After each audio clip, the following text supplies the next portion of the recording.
Good morning, everybody, and welcome back to the 2024 United States National Snooker Championship, live here at Embassy Billiards in San Gabriel, California. It's going to be a great match this morning. CCU, he definitely knows how to go the distance deep in tournaments, staying on Liwa Chen. Both players have a 2-0 record in their group, so the winner of this will be the first seed, the loser will be the second seed, but both will be moving on. Handshakes are there. CC just setting up the bulk colors. He's won the toss, and he'll break off. It's David Burney in the booth with my man to the right, Christian Youngers. How you doing today, Christian? Pretty good, Dave. How are you doing today? I'm doing pretty good. Christian, a man of many secrets, and gave us some great espresso this morning. So we're ready to go. Hope all of you out there are as well. Let us know where you're tuning in from. If you have any comments or questions, the chat was actively exciting yesterday. Lots of great action.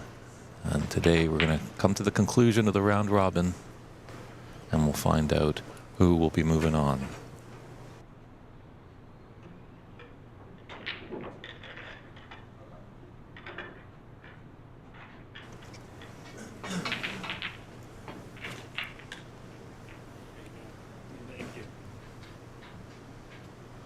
And we could be in store for a really great match here.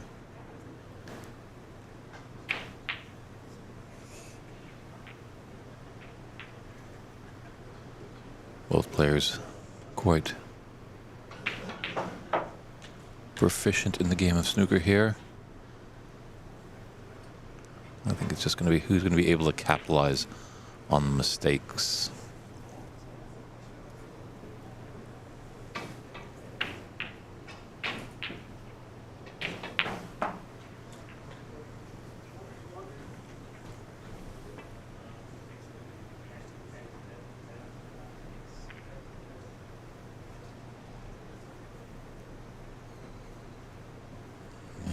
Doesn't let CC anything great there to get his break going. So with that one red left of the blue, doesn't make the safety relatively easy.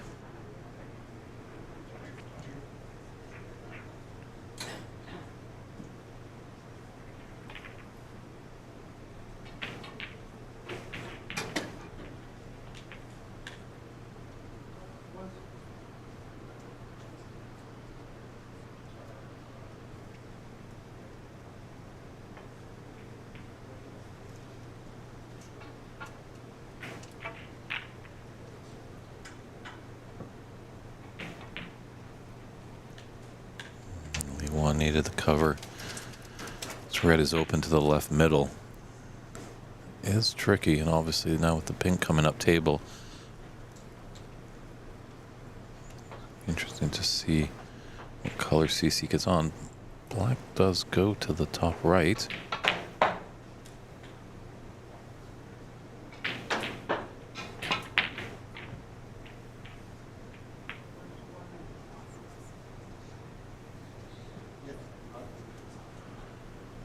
Taking that shot into the top left corner, that would have put CC onto a color ball.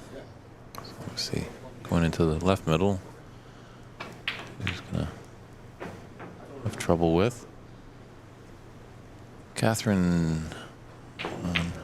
What is Ron's last name? I don't know if I've encountered Ron, but you can find the brackets at cloudsnooker.com. That's cloudsnooker.com. We're in the round robin stage.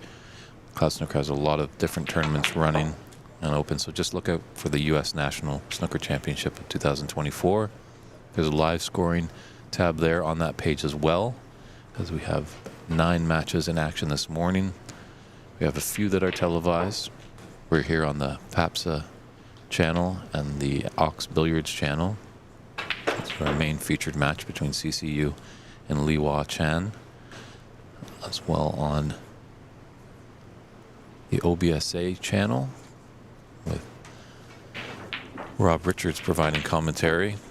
Darren Taylor is staying on Nail Tito, and looks like Stephen Wong is going against Rich Loon, and that is on the Embassy Billiards YouTube channel as well. Embassy Billiards has another channel or another match that they're streaming. So there's about 4 matches streaming, 2 with commentary and 2 without. But that's what we're here for. Thanks for tuning in.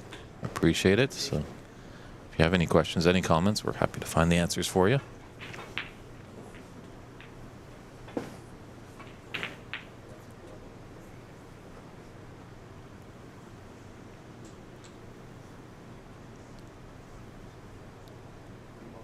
That might spot on the pink. I think CC's just correcting Liwa. Liwa, who comes from New York, owns a club out there. Great to see.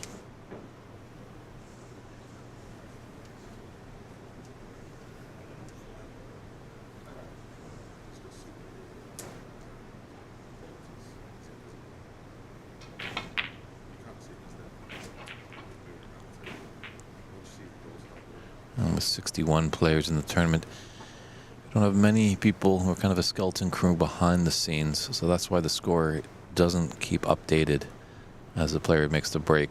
So we do apologize for that. Now, if you want to help grow the game in America, reach out to snookerusa.com. That's where you'll find the governing body, the United States Snooker Association, the USSA. And drop them a line. Let them know you'd like to help out, because the scorekeeper has the best seat in the house. As well, they offer referee training on that website. It's a tough job refereeing, but a really appreciative job.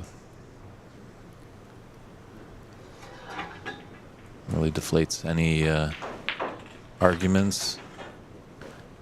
As much as players might not agree with the referee's rulings at some points, because they're in the heat of battle, at the end of the day, they will appreciate the handiwork that the referees bring, and scorekeepers alike.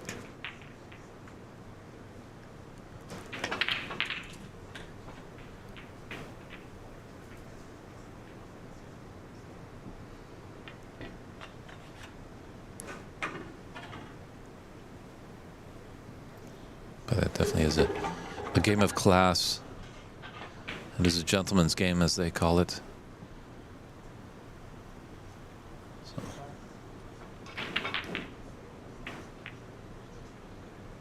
Interesting. Now there's fierce competitors on the table, obviously, but if a player starts getting a high run, your opponent quickly turns into cheerleader when the frame's out of balance.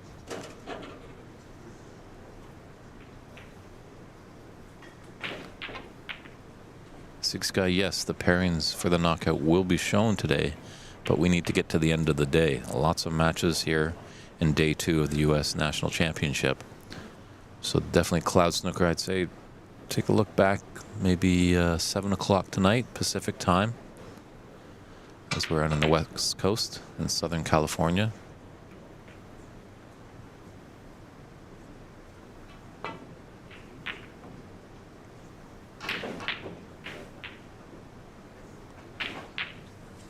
So CC's got in first. And had a little nice 17 break.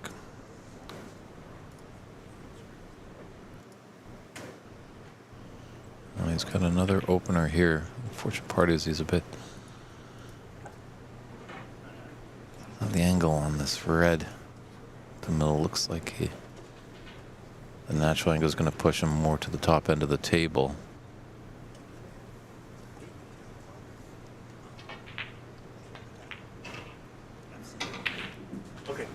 With the pairings shown later tonight, we can also let you know that the winner of this prestigious event will be taking home $7,000, and the runner-up has $3,000.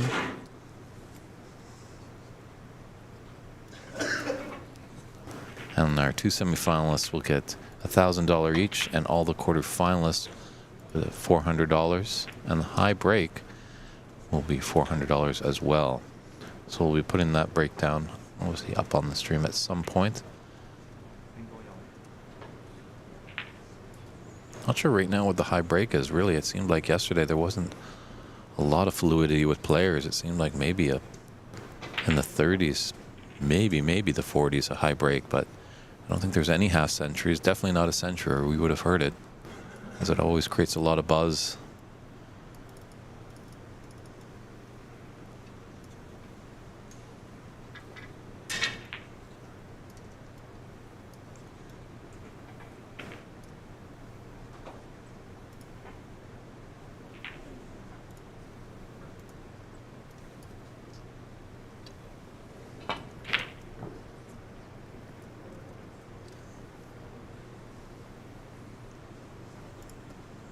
Always tough, these first matches of the day, definitely in the early morning.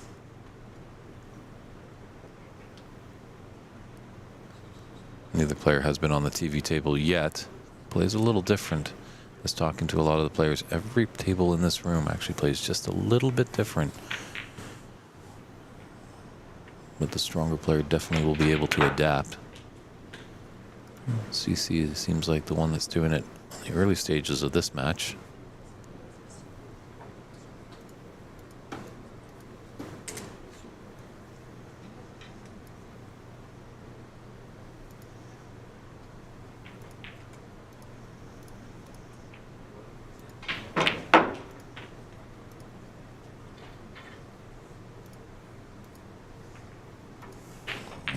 Very nicely done by CC to avoid any of the bulk colors. Came in and out of bulk nicely. Would have liked this cue ball to be away from the cushion.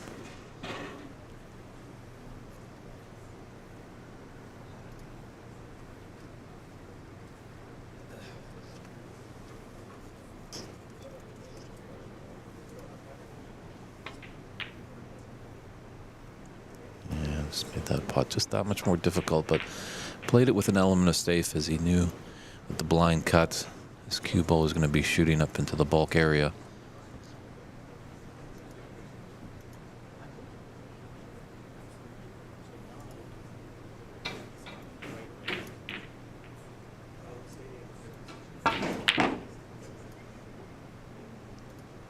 It's a nice confidence building shot for Liwa, who's just struggled a little bit in the beginning, just slowly turning on the machine.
Good effort there by CC. He's going to have to bring out the... Might need the redwoods, or this is going to be... Yeah, it's going to be a little awkward if he uses the short rest. I can use the short rest, just needs to screw on his extension there.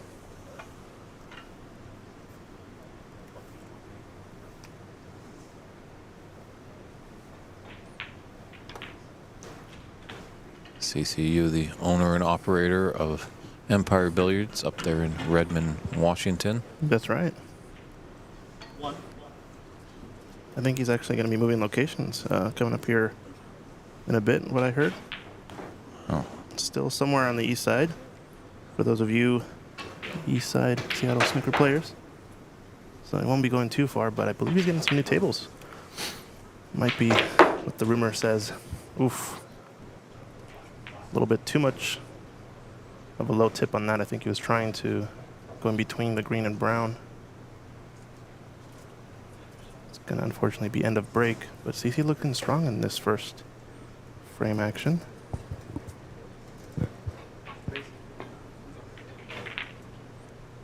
You know, definitely with the upward surge of growth in snooker in the US of A, I won't be surprised in the coming years if we get a champion from the Pacific Northwest for this United States National Championship.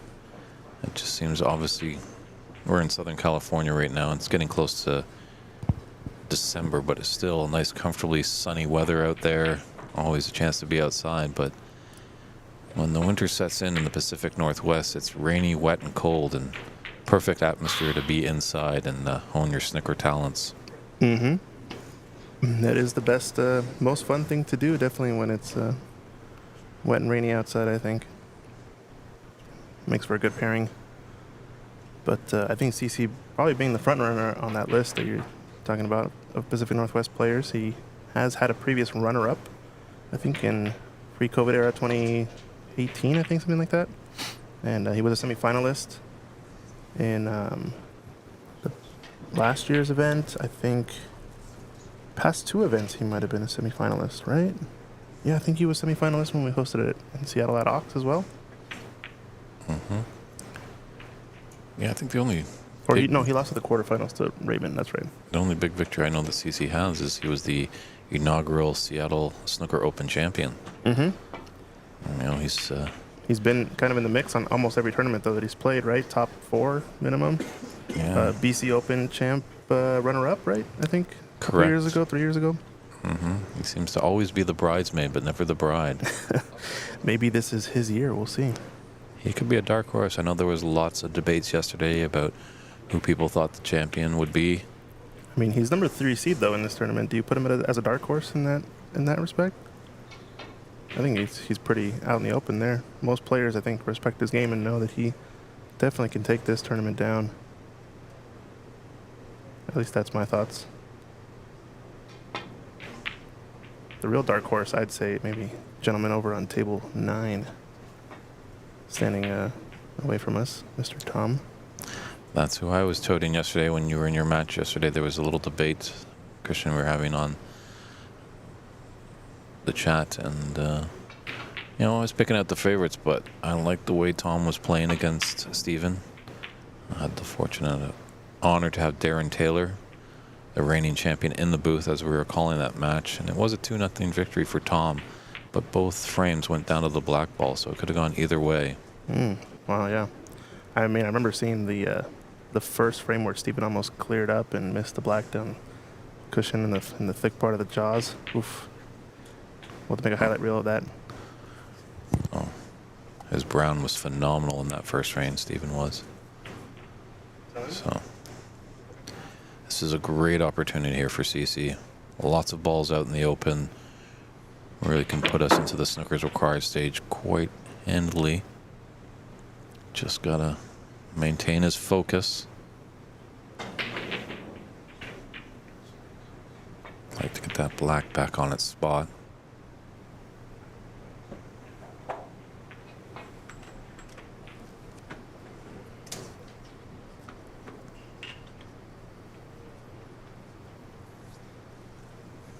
Yeah, you wouldn't know it by looking at CC. Fierce determination on the table, but off the table, it's tough to wipe away that beautiful grin that he has. Really smiles ear to ear. Pleasant chap to be in the room with. But he knows he can switch it on when he gets on the table. It's no laughing matter. There's a job to be done, and he does it effectively.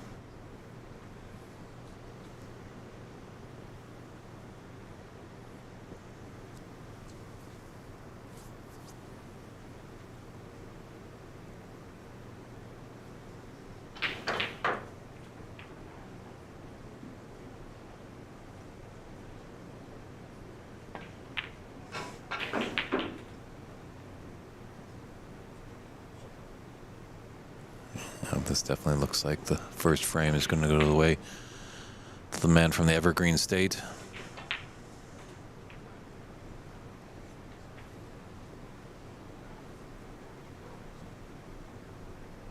I don't think that red near the top right corner is going to be a problem for him to take the black there. So he's taking a look. If it does, he's always got the pink into the right middle.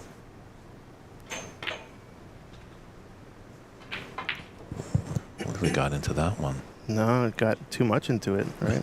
This is the speedy table, of course. These table 3 and table 4 in the room are lined with different cloth.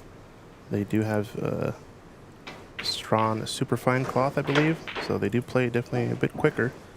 You can tell there that that extra roll at the end just got him and didn't get him onto the pink, which is what he was playing on. Probably still has an edge here, but this might still cut into the middle. Just based on the camera angle, I think it's deceiving enough that it can still cut. It's just a little bit tougher than it might have been had he stopped sooner.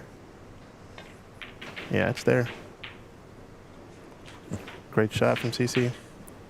Definitely good recovery shot. Sometimes when you go a little out of position on one shot, you take your next shot, you're even further out of position, and then it's just catastrophic. But CC able to recover. Just shows the tenacity that he has.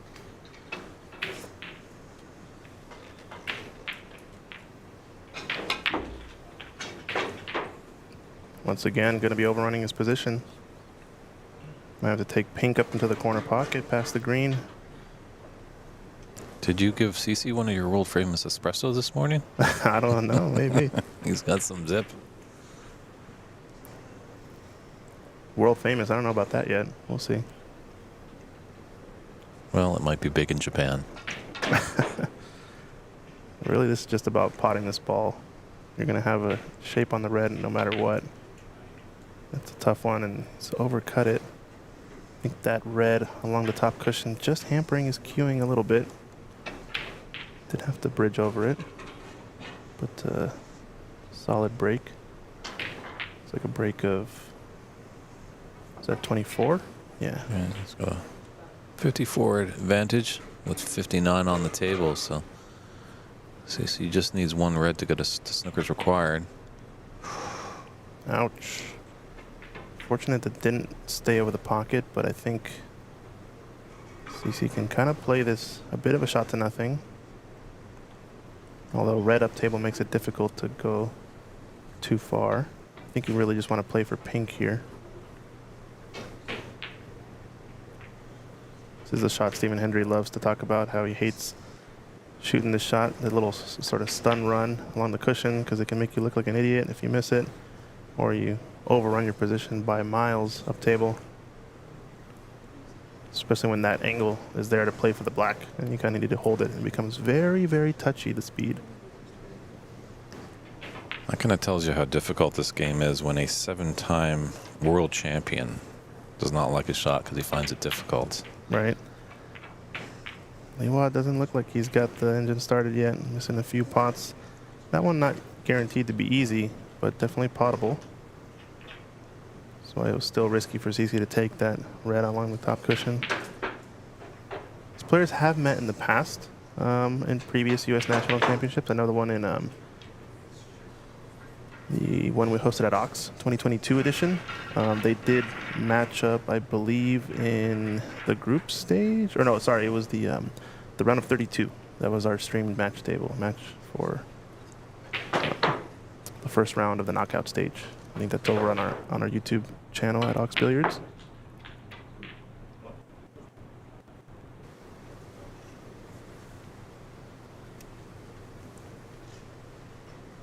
Yeah, the one thing that's going to be a bit tricky for Liwa if he wants to take this first frame is that blue is a little bit safe there on the left cushion, so probably not worrying too much about it right now. Just wants to at least put a healthy break.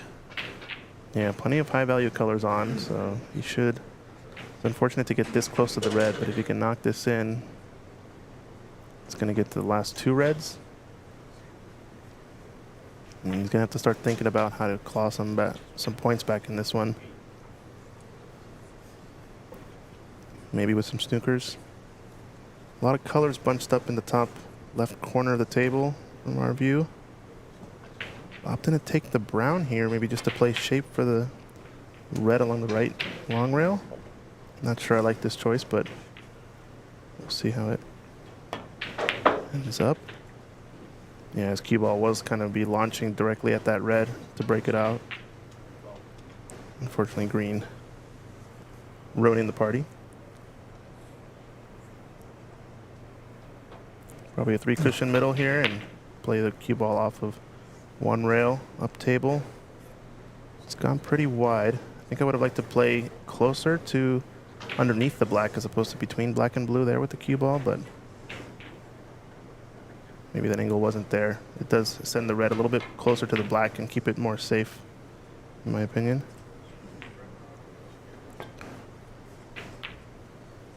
Yeah, I'm kind of surprised, like you, Christian, that he didn't take that pink on.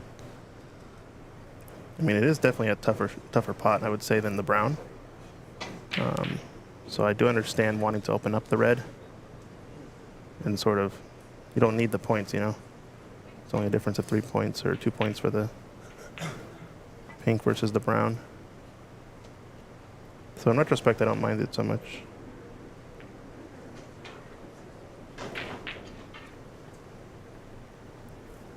Yeah, 42 points in the frame and 43 on the table, so just 1 red for CC, and snooker's required, so.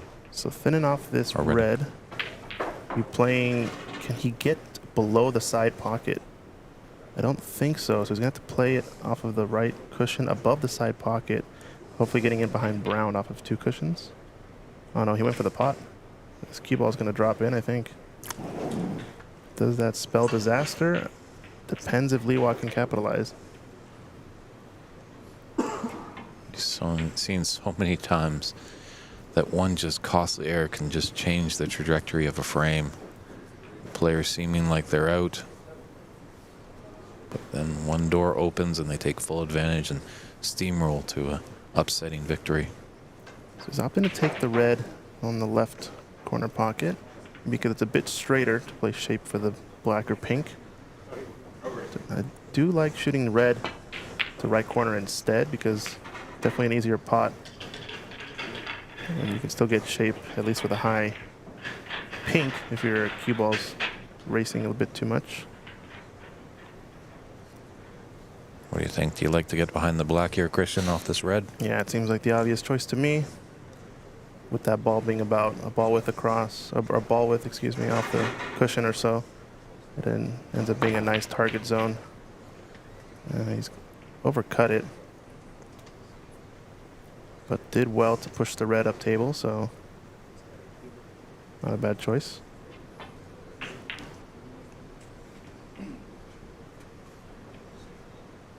Yeah, with a 38-point difference, you know, putting those reds, Liwa can't get a lot of points off it, obviously, because the bulk colors are not as profitable as the high value colors, as we know, as the black is the prime ball worth 7 points. And yellow and green and brown, 2, 3, and 4. It's tough to score heavily when you're potting those balls. That's a mistake there. He put a bit too much low on the shot and didn't quite get through the cue ball as much as he needed to. Ended up sort of dragging the cue ball up table and slowing it down the backspin, causing it to slow up as well. He didn't quite get as thin of a contact, I think, on the red as he wanted. It's a tough shot to take on for Liwa. This is going to snooker the green. So going to have to take brown here. Maybe the blue does pass the green. It's tight.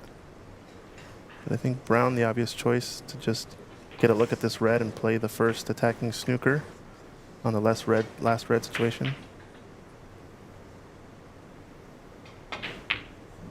Yeah, there's always on that last red potential of a free ball. That's going to drop. Yikes. It's not the end of the world here, but it does give CC the initiative here since he gets first choice at playing a safety on this red. Going to push it up table. Maybe treble it. It's going to treble in. Oh, wow.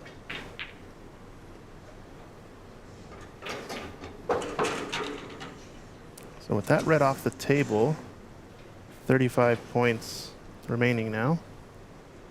It's going to make it snooker's required stage concession. And Liwa not liking it. So CCU takes that first frame by a score of 66-23. He leads this best-of-3 match by 1 frame to 0.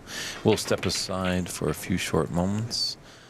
We do have actually some announcements in between frames here. A good friend from Thailand. She's a great player and a sweetheart of a lady. Got to meet her a couple times at the US Open up there at Ox Billiards. Mink Nutcharat coming over here to dazzle all the Southern Californiaites with her great snooker abilities, and then she'll travel up to Canada to be in Toronto at Master Q Billiards. That goes over the Christmas holidays, looking to be here on December 22nd and then January 2nd in Canada. So definitely get your tickets for that. Search out Embassy Billiards, I think it's .com, or just at least Google search them to get your tickets for that exciting event. And Li Hua set to break off frame 2. Let's see if he can rebound and push us into the decider. Obviously, CC would like to get this match and frame done and dusted and be able to enjoy the rest of his day. Right, this is his last match of the group stage, right, for both players? Both players will be moving on. They're both 2-0, so this is kind of a battle more for position rather than your livelihood in the tournament. Okay. We do have some dramatic endings, some of these groups, I believe. Today we're going to hopefully have some more insight on where the standings are in each group and where each match will place the players. It's getting down to it here. To decide the knockout stage. I think players are scoring themselves, so they'll be updating the score in a little bit. They haven't completed the last frame, but it is 0-0 in this one to start. Yeah, do not adjust your sets. There's 15 reds on there, and the scoreline says 66-23. All right. I don't know how that could even be possible, but it's a lot of fouls. That's all. a lot of black ball fouls.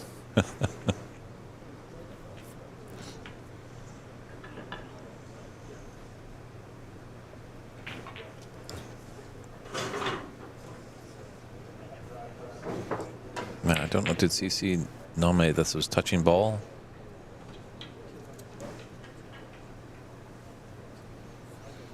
I think a bit of an update too.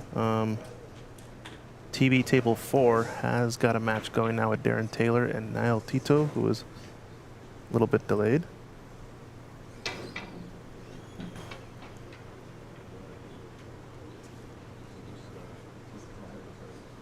Don't know if there was any penalties awarded in that one, but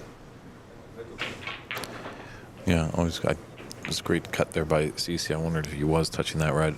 In these non-refereeing matches, it's always really important just to speak clearly to your opponent, and if it is touching ball, just to announce it and let them know what ball is touching. Also, potentially if it's a free ball situation, always good to announce those just so there's no misunderstandings. All right. This is early on a Saturday morning as well, so if you guys have any friends or your friends are watching this tournament, there are many tables being streamed here. We got 3 different tables, I believe, being streamed. San Gabriel Embassy Billiards has table 5 action. Rob Richards over on the Ontario Snooker Tournament's YouTube page, OBSA, is streaming either 4 or 5, depending on his liking. And we've got the main match table here on all 3 channels, Ox Billiards with Ox Promotions, Embassy Billiards Club, as well as PABSA, Pan American Snooker Association Open Channel. So drop us a like and subscribe to our channels if you guys are enjoying the content as well. It always helps us out as we are trying to grow the sport. And getting viewership up is one easy way to help get sponsors and grow this magnificent sport that we know to be over here in the U.S. and beyond, in North America.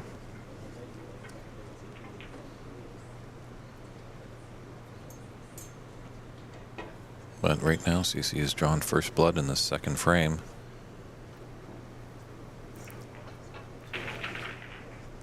Is on a fairly straight red. Going to be playing for blue here since I don't think pink goes into either corner pocket. He's just a slight off angle maybe.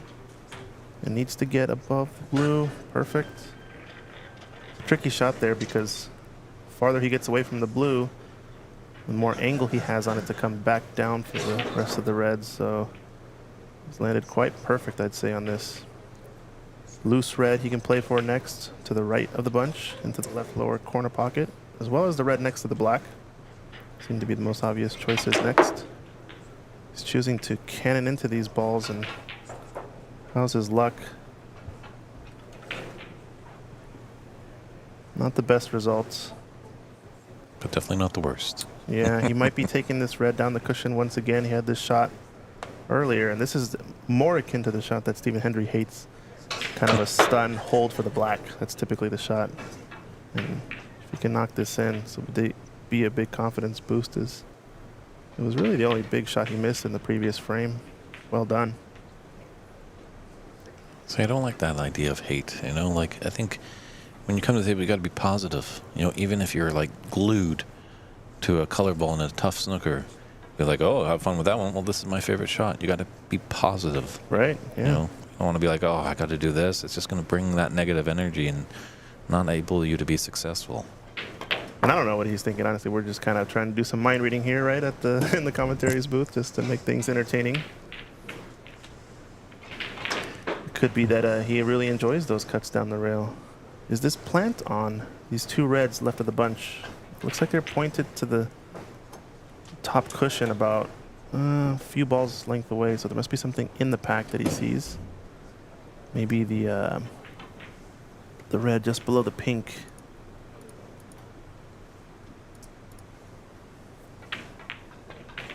And that one is on, it looks like. Just overcuts it. Would have been nicely on the blue in terms of angle, but left the cue ball on the cushion.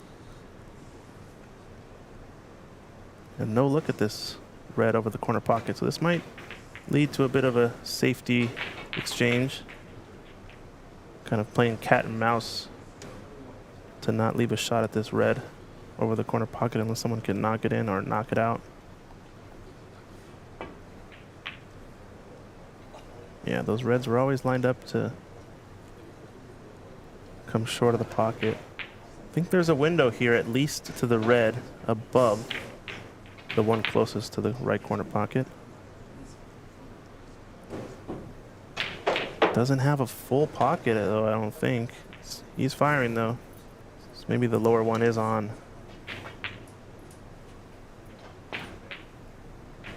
That's a good shot. Needs to be above the blue, but he's okay. Yeah, CC's quite proficient of taking the blue into a middle pocket and running in and out of bulk and not disturbing the family colors. So I'm just waiting for Darren Taylor to take a shot on the adjacent table. It's a great room here at Embassy Billiards, that's for sure, but sometimes you get a little stalls as these snooker tables take up a lot of real estate. He did shoot a ball in and out of bulk earlier and cannon into the brown, so I'm interested to see how he plays this one, if it's with a bit more top spin or if he ends up trying to stun draw a bit in between the green and brown. He hit the classic check side spin stun shot. Really well done, and hits the gap between the cluster. Wow. A little bit fortunate there, or genius, depending on how you see it, right? If it was intentional. But great shot, that one, to be able to execute. Just a bit of a stun run through on the blue. A bit of right-hand side to check it off the cushion and bring it back along the same line that it came on into in and out of bulk. So great shot from CC. It's always a genius at work when CC's at the table. Yeah. And good morning to you, Vineet Desani, up there in Canada and British Columbia. Here's a prediction, everybody. Vineet has two youngsters, young boys, that are just engrossed in the game of snooker, just love it. You have to peel them away from the table. Vineet has a lot of trouble with that. So the Desani boys, look out for that name in the future. Okay. If those boys continue their love for the game and keep their practicing up, you know, we're creating a lot of opportunities up there in the Vancouver area for some juniors to excel. So excellent positional shot from CC here to get on this gap between the red and pink with a loose red below the spot. I think he's almost dead straight and can play shape for the pink or roll forward for the black. Well done. Didn't manage to open up any more reds. It looks like maybe the red, the 3 in the bunch at the bottom, goes to the right corner.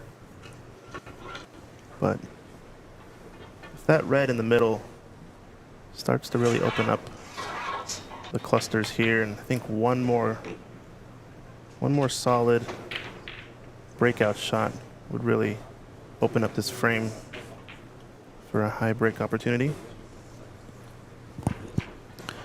Yeah, I feel like almost just picking off the loose reds would be advantageous to CC.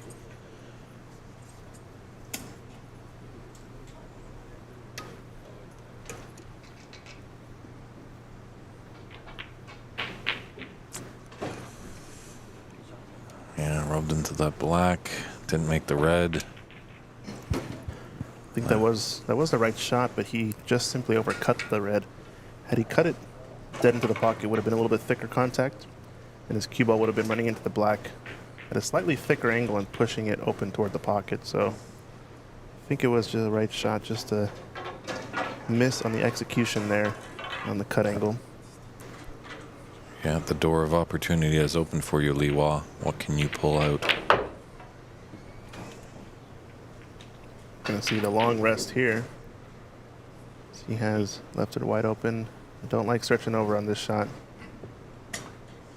Like I said, I think even though there's a couple open reds, this bunch of 3 or 4 just below the pink to the left of the spot, those are the ones that are kind of ripe for a nice breakout shot. And if somebody can get that opening, it's going to lead to a pretty wide open table for possible high break opportunity.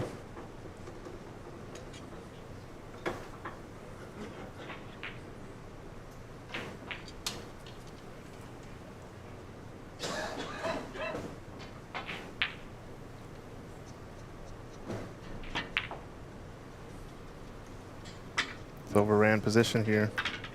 Might actually have gotten on the pink to the right middle as kind of a backup option. If so, it's going to be cannoning into that red just below the pink. Just depends on where you want to position your cue ball. Which red are you playing on next?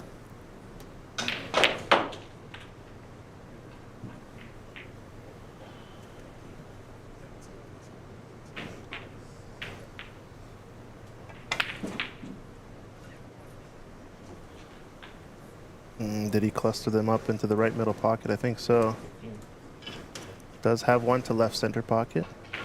He's not making it easy on himself, that's for sure. No.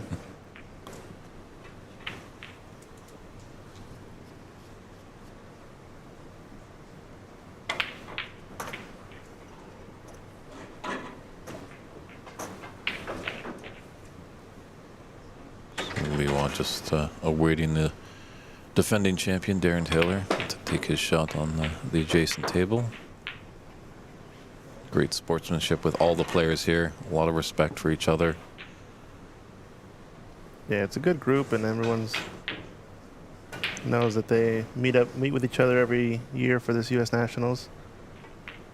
There are a bit more opportunity now for tour stops as well for the USSA National Tour. And we did have about a dozen or so tour stops in this past year. I think there are some big plans to help organize this a little bit more for next year. As in the room, we do have probably the biggest concentration of snooker room owners in the country, I would guess.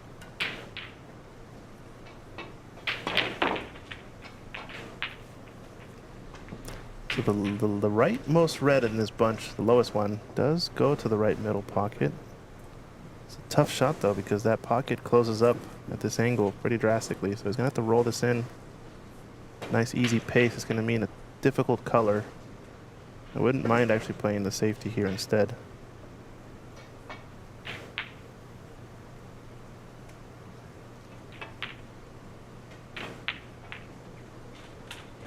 Yeah, just playing with that extra pace made it that much more difficult, but he needed the pace to hold for a color. Yeah, it is nicely on the pink, but at the expense of missing the shot. I don't know if you prefer that.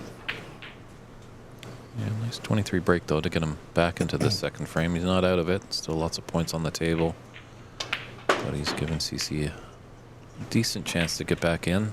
I notice CC does like these shots up into the corners when he's really close to the red or the color and it's fairly straight on. He's got a pretty decent accuracy at shooting those. Just from my own experience of playing him in the past and just seeing him on the live streams, it's definitely a shot that I would probably guess is in his arsenal of favorite shots to shoot, or at least ones he knows he's accurate with. So is he going to deny the pink here to try to get better position on the open red or possibly break open the cluster? Might be. He's playing with a high ball. He could just play in between the red and pink to the center of the table. Now he's playing the breakout. Nicely done. And he's got the red as insurance in the right center. Interesting how you categorize it when you play CC. If I'm ever playing CC, I'm more watching CC because he's putting me in my chair more often than not. Yeah, shout out to the Washington State Snooker League. We did have that. Well, that's still currently running at Ox. We're trying to organize it in other locations, but SCC misses a pot into the middle pocket there. I did play him, when I was living in Seattle over there, and managed to take, I think, 3rd or 4th place in that league that year behind CC. But I actually beat him in our match, best of 2 frames or whatever we played. That was my only crowning achievement against the man at the table, or in this chair, I mean. But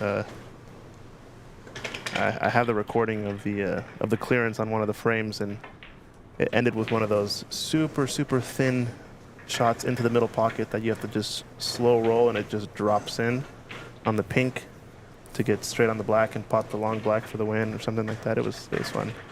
I gotta go post that somewhere. I don't know. This is now a chance for Liwa. Even the score with these 2 open reds. And where the red is sitting up table, oh no. Could you believe it? Yeah, he was walking to play shape for the pink before the red even stopped moving. I think that might have been the problem. So often than not, you get ahead of yourself. You got to stay in the moment. It was. He's going to play the plant here, as it'll provide for an easier red later in the break. And it's easy, you just have to pretend to pot these balls. Wouldn't mind if both reds were to drop there either, since he is leading in the score line, and taking reds off the table will just speed up the frame for him. But I was saying before, this red where it's sitting next to the brown, if you can get into the window between brown and yellow or brown and green, it's an easy stop shot safety to send the red around the table and align the constellations. But he's going to play for it now. And it's kind of a two-way bump that. It helped him to get shape on the red, but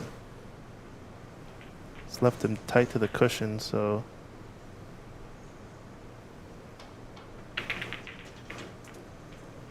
$27 the difference now with this break of, or sorry, 28. So he has a break of 8 now.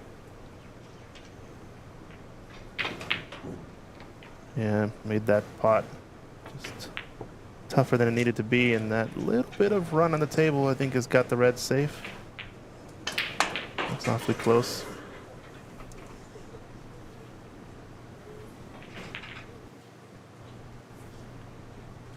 Yeah, 27-point advantage in the second frame for CCU, 43 on the table. Yeah, looks like it's just past the knuckle there, so not going to be pocketing. He's going for the two cushion. It's going to be a fun shot. It's a little bit short of pace. Oh no, disaster for Liwa here.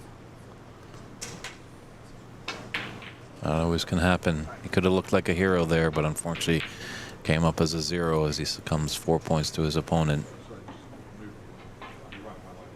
Not a bad shot to take, though. Good try, but...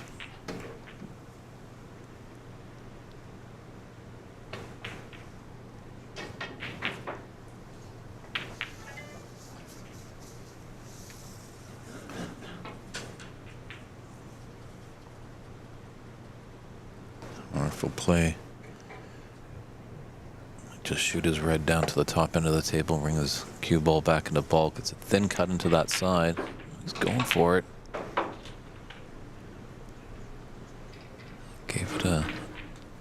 a good amount of pace there. Just so if he just gently hit it there, it might have stayed in the jaws.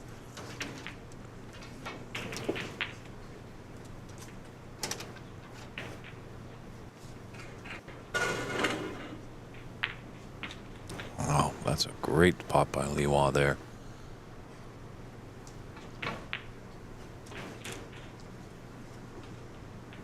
Fortunately, he's left him with a tough black. He's going to put his bridge hand on the cushion.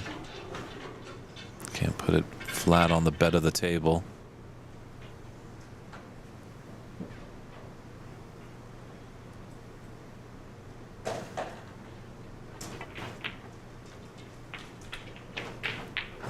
This has got a chance here.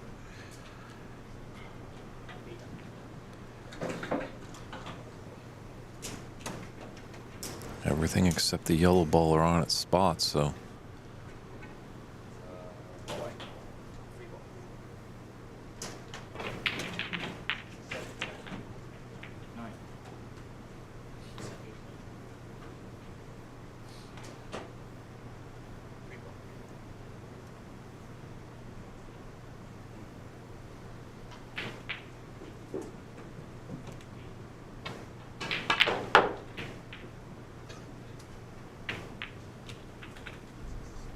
Great shot off the pink to get onto the yellow. So this frame in the hands of Mr. Chan. All colors now on their spots. Just got to remember that practice routine that you do numerous times of running the colors off the spot. Just stay in the moment. Don't get ahead of yourself.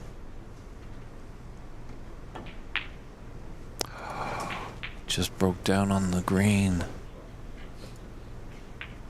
It's just what pressure can do. Did he just get ahead of himself just a bit too much?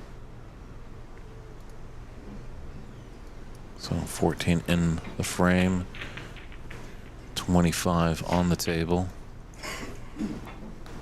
So CC needs green and brown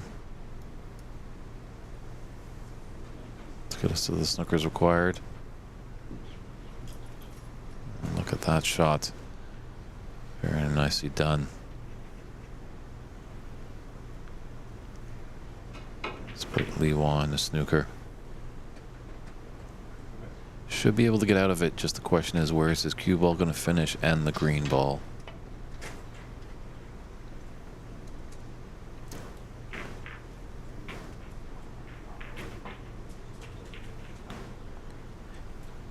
And this will be going back.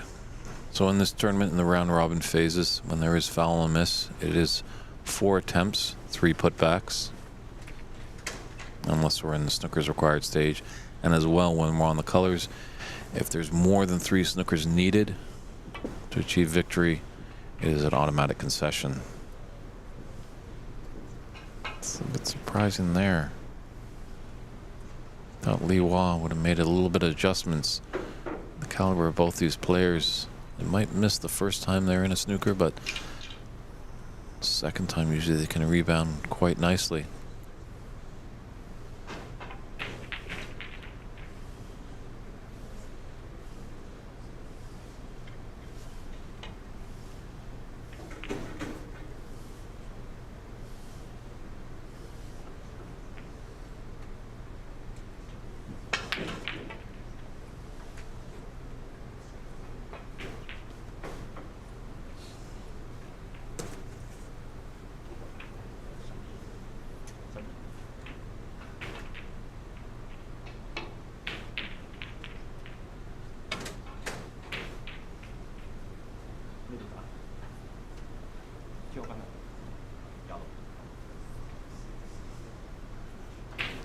See, in that case, now there are snookers that are required. Liwa couldn't be put back, but on that foul, CC has the choice of shooting from there or putting his player back in.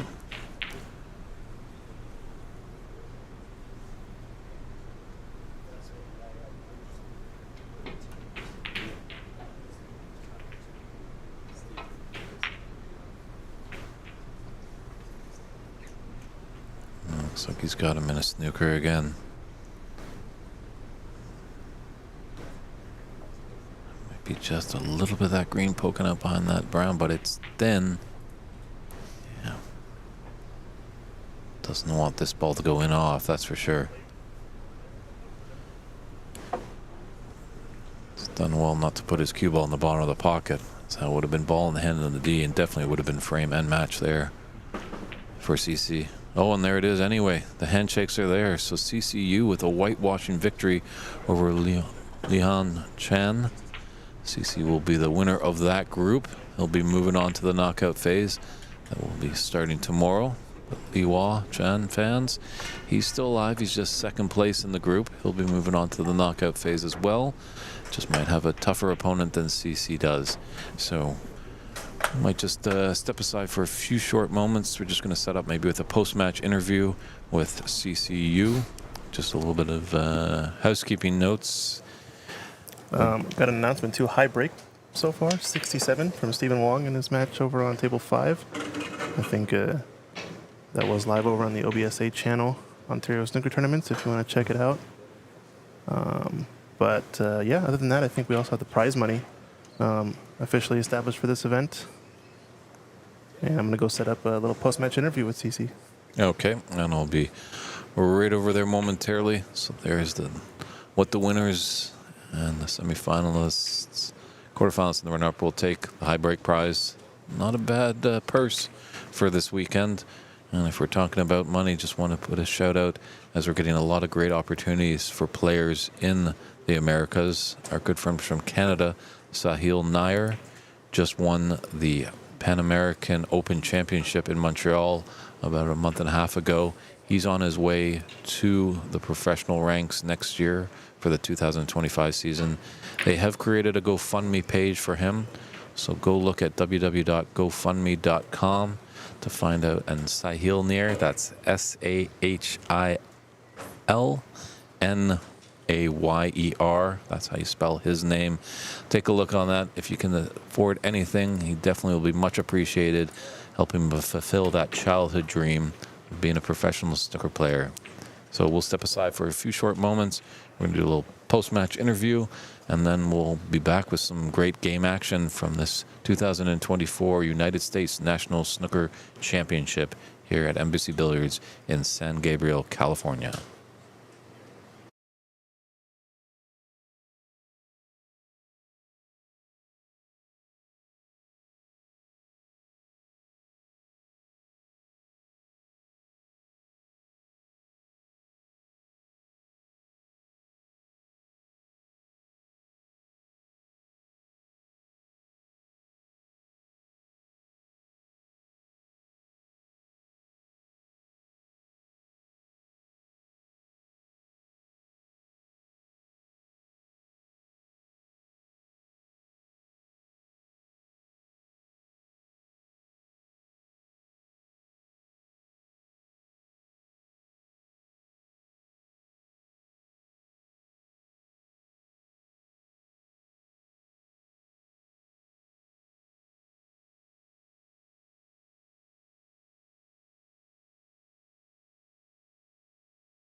extended broadcast here at the United States National Championship at Embassy Billiards. I'm here with the owner-operator, Stephen Wong. Hi, everybody. So, Stephen, you've got the high break so far of 67. How did that feel? And I missed the break. Yeah, feel great. Feel great today. Mm-hmm. Yeah. How do you feel the tournament's running so far? This is your second year you're running. Yeah, it's a good tournament, and you guys doing a good job, and Ajay are doing very well. Yeah, organizing everything for me.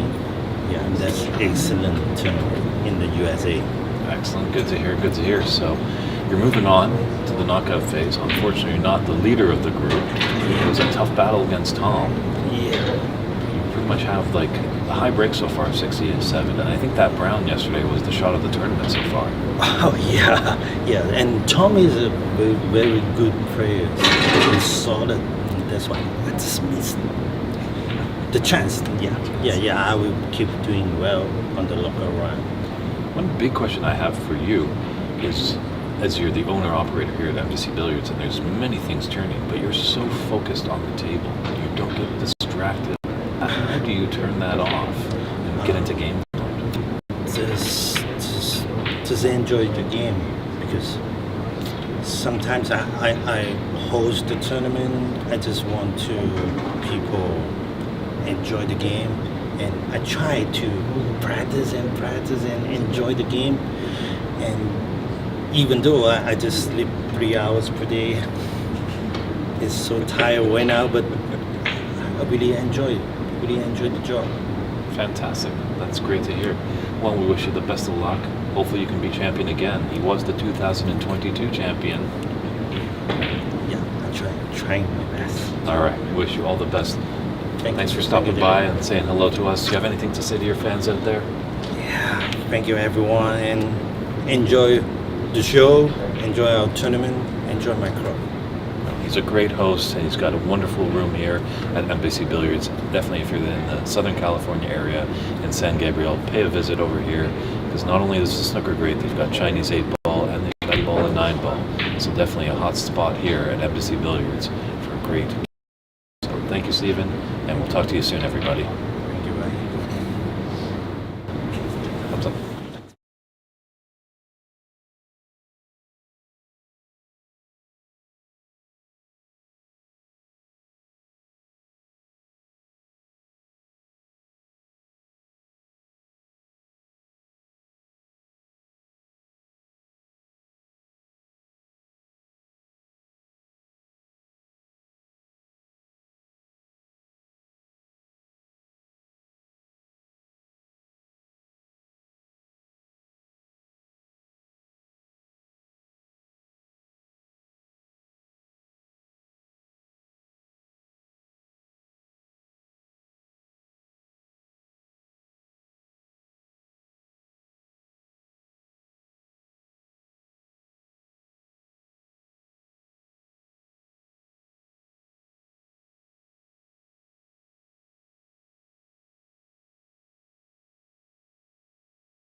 Hello, everybody, and welcome back to the 2024 United States National Snooker Championship here at Embassy Billiards in San Gabriel, California.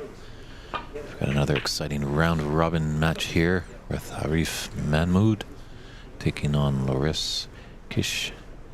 It's correctly pronounced. It's the first time I've seen Loris on the table. It's nice to see that we're getting new faces into these tournaments, but Arif has definitely been around for a while. He's got 2 victories in the group, so this is his last match in the group stage. Like to have a clean sheet, so he's got a high seed in the knockout phase that will start tomorrow. But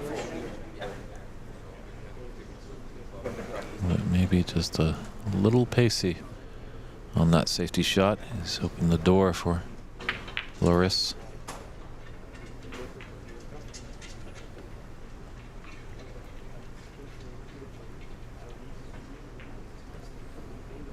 It's David Burney in the booth. We're happy that you're all out there. I'm as well joined by Christian Youngers, who's doing a lot of great work, technically make sure all the pictures are clear and the sound is pleasing to your ears. And that's just, as Arif was a bit strong, Loris a bit weak. So how you doing, Christian? Not bad, Dave. How's it going? Got a good start today. Looks like things are getting rolling a bit more quickly than day one as well, so players maybe getting to it. But yeah, Loris there trying a bit too hard to hold position for the blue.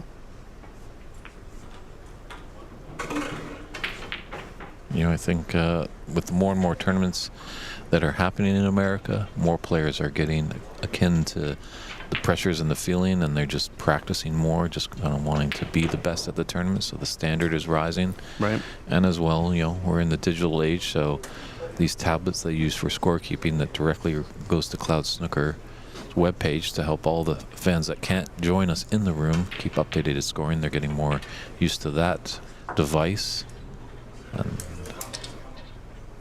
that just benefits the game just much more. Yeah. I think also players are getting more used to the tables as well. We saw high break finally established in the tournament, 67 from Steven, even though he had an errant miss on the black, apparently. Could have been a much higher break opportunity, but you know, I think it's only a matter of time, I think, before we start to get close to the century mark in one of these high breaks in the group stage. I know Renat Denka is going to be coming up later on this afternoon with a match in a best of 5, since his group is only 3 players with withdrawal. And yeah, plenty of snooker to be played. This is only day 2. We've got 2 more days of knockout stage after today, once we figure out which players are going to be advancing, and head to cloudsnooker.com to keep track with all the live scoring, as well as what the bracket will look like and what the groups are currently set at. So Arif with a miss there on the blue into the left middle.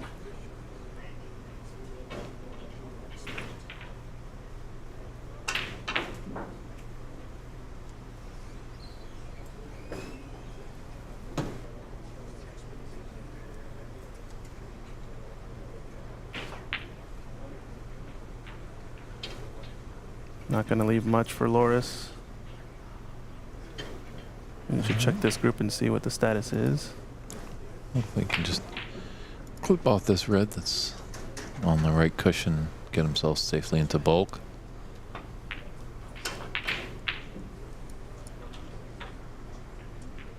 Okay, so for this group, looks like Mustafa, Arif, Sridhar, and Loris are playing.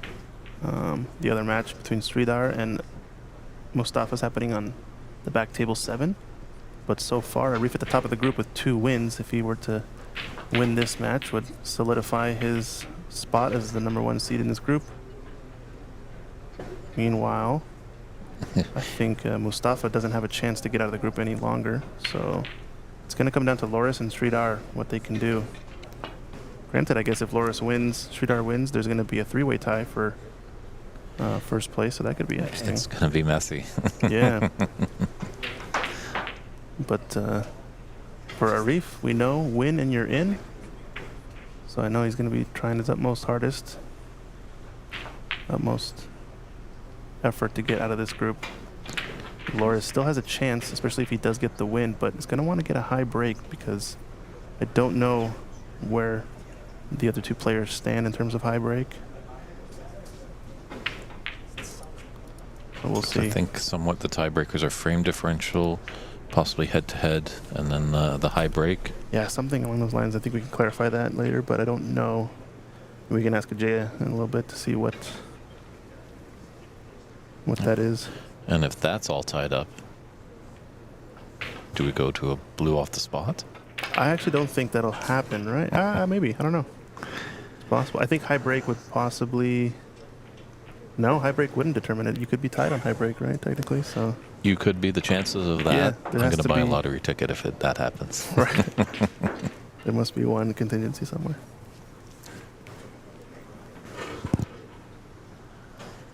Yeah, Arif uses the small advantage early on in this first frame, leading 14-0 over Loris. Black's kind of tied up, but pink's out in the open, but this is probably just going to be the usual safety shot of clip off.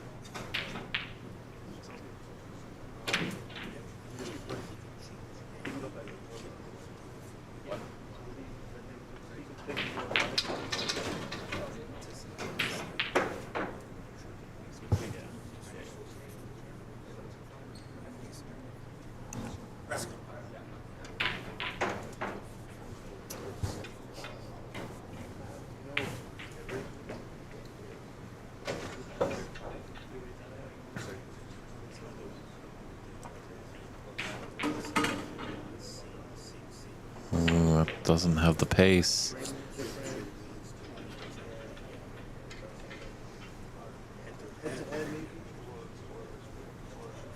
So Arif does have the option to put him back in the original position.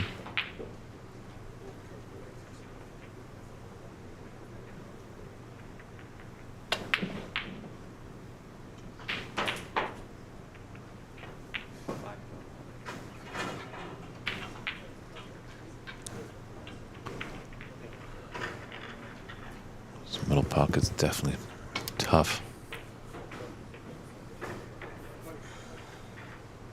You would think they would be a bit more generous as they're shaped a little bit different than a pool table. They've got that curve in the pocket, whereas a pool table has the 90-degree cuts.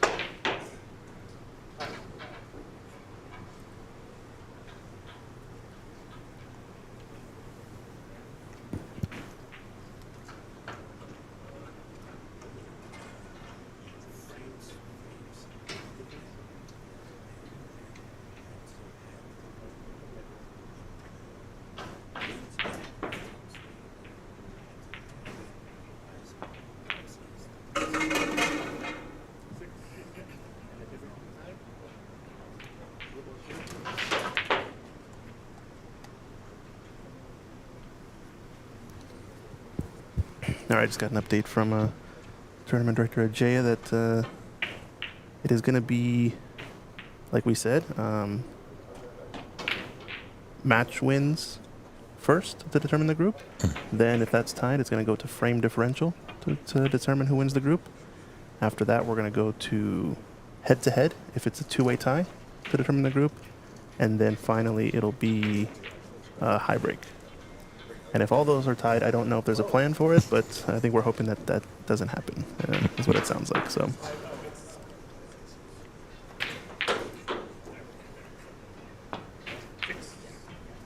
Well, I'll throw my suggestion into the hat. If all of that is tied, why don't we go to a blue off the spot from the D? Yeah, it's not a bad choice. I think it'd be fun to watch as well as stream on the main table. It would be quite dramatic as well. True. A few years ago at the BC Open, we did have a incident where that did happen, that we had to have a tiebreaker and we had a blue off the spot, and you could not believe all the energy of the room focused it on that table. Really exciting stuff. So. And that was a three-way tie, if I'm not mistaken, right? Mm-hmm.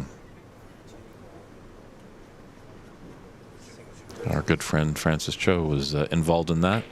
If you're tuning in, Francis, hopefully everything's all right back up in the Washington State area. You know, she and her family got hit a little bit with that cyclone bomb. Yeah. Fortunately, she wasn't able to make it down. Yeah, rough weather out of Seattle, knocking out a lot of power in the last week.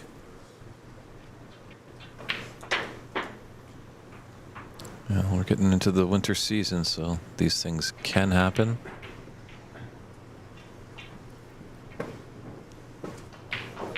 But not in Southern California. It seems like it's always sunny and 72 degrees. Yeah, it's a pretty good chance that that'll be the case, I think, in SoCal for the most part. Does get hotter, though, in the summer. That is one thing. All right, so Loris with a good chance. Haven't seen too much of him in this tournament. Looks like he's struggling a bit as well. This table does have a bit tighter pockets, so got to be a bit more tidy with your ball pocketing accuracy. It does, however, though, with the faster cloth, it's got smoother cloth, strawn superfine, as opposed to the 6811 that you find on the other tables. If you guys know your cloth, you know what I'm talking about. But it does play a bit more slick and quicker than the rest of the tables. So it's a good trade-off in my opinion, since it makes position play a little bit easier.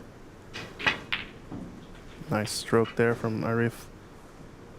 That extra little roll is going to be perfect to get him straight, dead straight on this pink into the right center.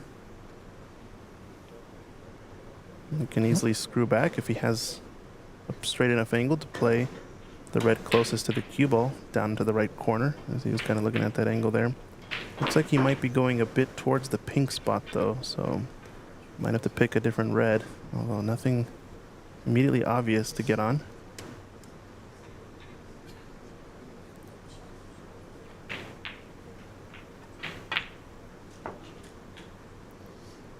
So overran his position if he was playing the red left of the black spot. Might still have a back cut on it though. What do you think? I think he's kind of in no man's land there. Yeah. He's just gonna shoot this up table, huh? We got someone saying hi in the YouTube chat. How's it going? The Turks, Reno. Look at this shot. Overcut by a margin, but not gonna leave anything easy on. And let us know where you guys are watching from too. Got a lot of channels doing a lot of coverage of this event. And if you're enjoying the stream, drop us a like, subscribe to the channel, help grow the sport. Ox Billiards and Ox Promotions, San Gabriel Embassy Billiards Snooker Room, as well as the Pan American Billiards and Snooker Association, all are streaming this event. And a shout out to our friend over on the OBSA channel, Ontario Snooker Tournaments, is doing some bonus coverage on some secondary tables here. I think table 5 is going with Majid and Omar Balsara. That should be a good match if you want to watch that. I think it's live without commentary and with commentary on San Gabriel Embassy channel, as well as the Ontario Snooker Tournaments Snooker channel. So a lot of good action going on. Oh, he's greetings from Belgium, says the Turks. How's it going? Yeah, glad snooker is growing in getting attention in America. Yeah, I do too. It's nice to see. Hopefully we can lead the charge and get more events like this. True, and hopes one day that maybe a professional ranking tournament can come across the pond. Snooker still is pretty UK-centric. Ouch. Loris, nothing going well for him in this one. And here's a thought. I know that these are tough, obviously, the best of 3 matches, you know, one wrong move and you could be sitting for quite a while. But it'd be interesting if, you know, you're gauging your opponent in the first frame. It seems like Loris is struggling a little bit. Arif might be a bit stronger of a player. And if Arif is to break off in the second frame, what are your feelings of just smashing the reds open? Putting the pressure on your opponent to make a break. I mean, that's the idea behind kind of more aggressive safeties, you would say, where you sort of cut the reds in the cluster a bit fuller, try to break them out open, but still get your cue ball up table, and it kind of definitely makes a big difference. You can tell certain players that like to get out into space and run, sort of the anti-Mark Selby types, you would say. I think that was one big thing I remember from the 2023 World Championships between Mark Selby and Luca Brissell, was that Luca kept opening up the cluster, playing safeties, like you said, there are more attacking safeties that open up the bunch and the balls, meanwhile getting a good cue ball. So Mark Selby, probably the opposite type, would rather have everything tucked and nice and neat. That way he can really get you in a devilishly tough snooker and kind of grind away at the frame. Sort of two schools of thought, but I agree with you here. I think it's a good idea.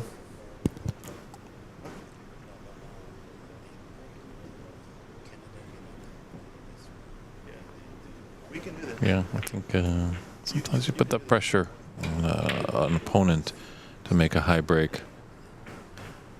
Sometimes it's in foreign territory. There's not a lot of players that do have centuries or even half centuries in this tournament. So I know when I start to get on a break of 3, my backhand starts shaking. We're in uncharted territory, so obviously it could blow up in your face if you open up the reds and you're doing it against a skilled potter. Could be sitting for quite a while, but right. It's like like we said, it has to play to your strengths and the style of play of each player, obviously. Loris in a tough one here is just going to opt to play containing safety, but this is going to double kiss. The DDK once again strikes, and yeah, double kiss is only good in France. Yeah. Oof. What can Arif do with this error by his opponent?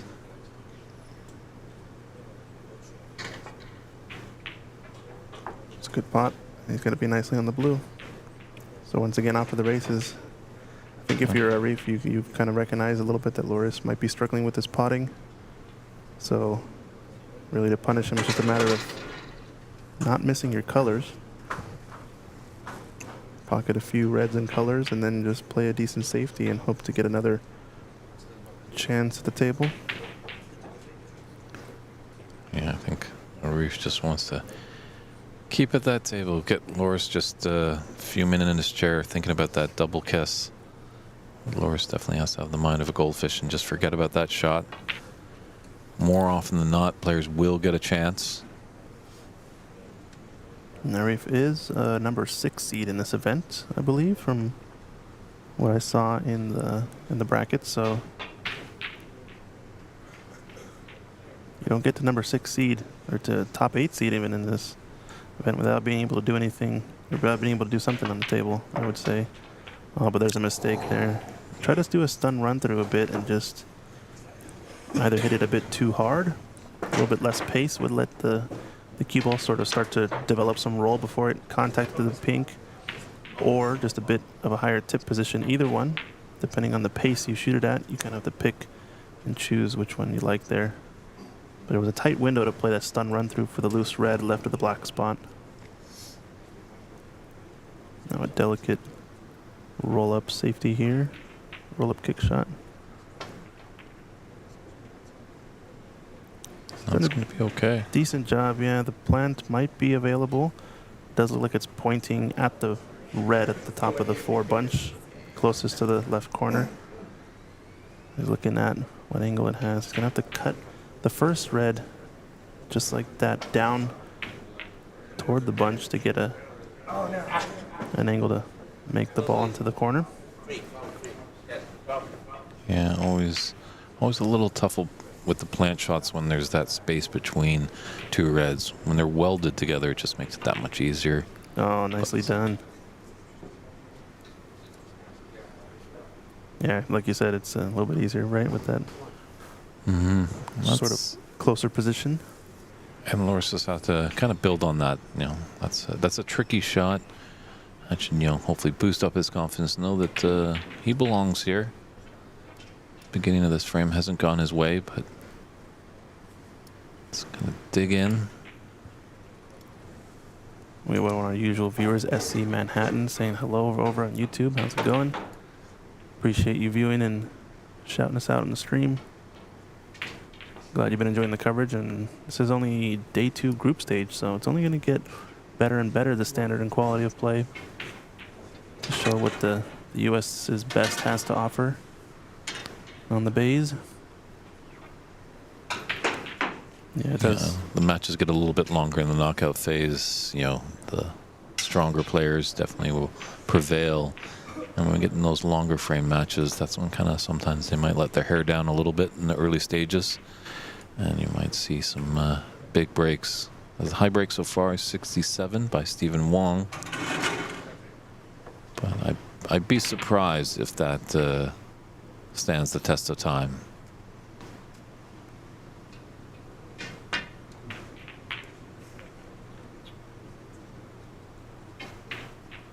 Oh, and he's left a sitter there for Arif.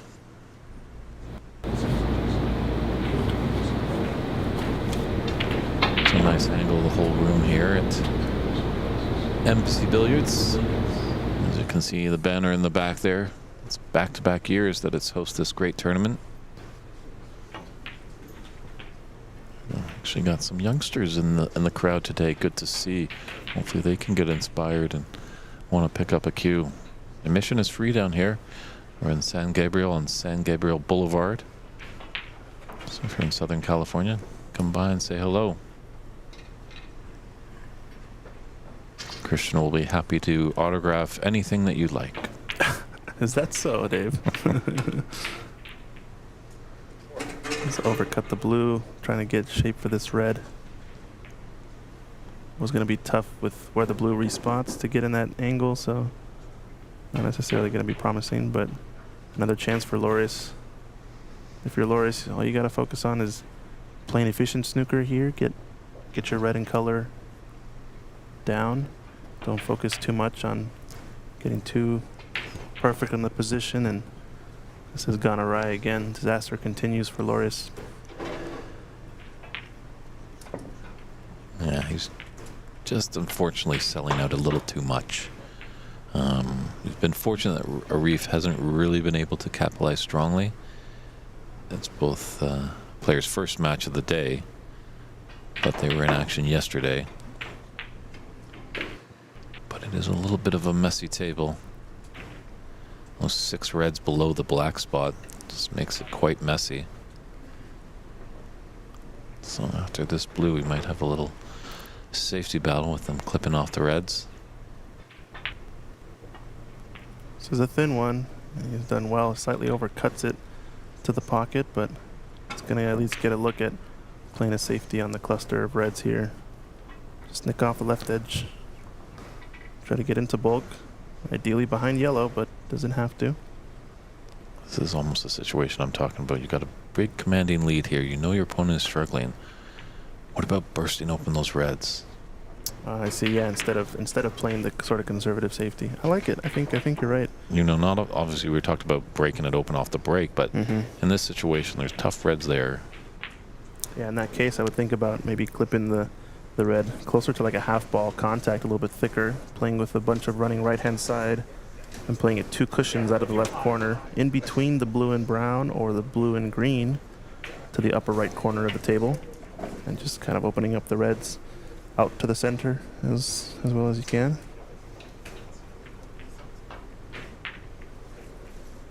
I think you're right too, and it helps get the frame kind of going a bit, especially if you're a stronger offensive player. You don't want to get bogged down into a back and forth safety affair. You'd rather kind of get on with things.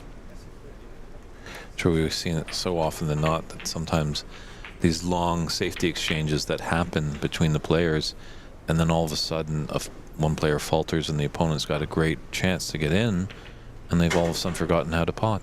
Right. It can mess with your timing, definitely. Happens a lot in the pool game of one pocket. I find a lot of players constantly playing safety back and forth, and all of a sudden you get a ball in hand in the kitchen and can't make a ball to save your life, no matter how easy it is. This is a good example though here. If he can knock this in, he's going to open up the reds naturally. I'd like him to shoot this at pace, but he's staying conservative. Also, like I said, depends on his style. If he's the type of player that prefers this type of game, all power to him. Yeah, he's not fully playing it with house money. Definitely has a 48-point advantage. He is 2-0 in the group stage, so definitely winning this match for Arif will push him into the knockout. But he would be winning, obviously, the head-to-head. Obviously, if he's to lose this to Loris, he's obviously beaten the other two players in his group. Arif has.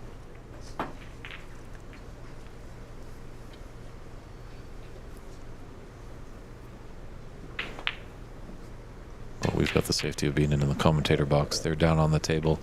They're fighting for their livelihood. And it's comfort level as well. You got to play the shots that you are comfortable with, know your percentages. Right. I think ultimately that is the most important. Maybe that's why we're seeing a bit more conservative play from Arif.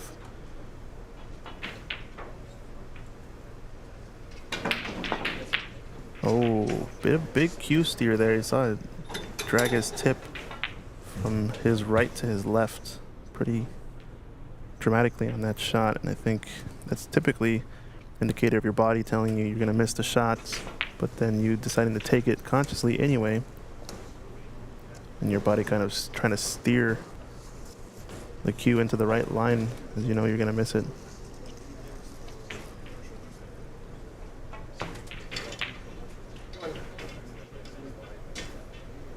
So it's going to be another mistake from Loris to leave a nice, easy opener for Arif. Kind of been the theme of this match.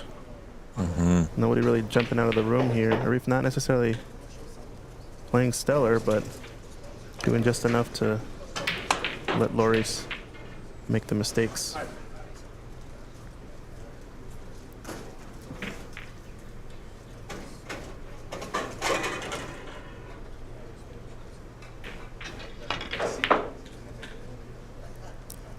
Played that with a bunch of topspin, deciding to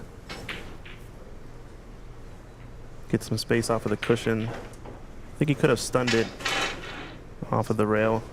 Played for a bit closer position on the green, but would then flirt with getting behind yellow. So just take your medicine, pot this green, play another safety. Doesn't have to get perfect on any reds.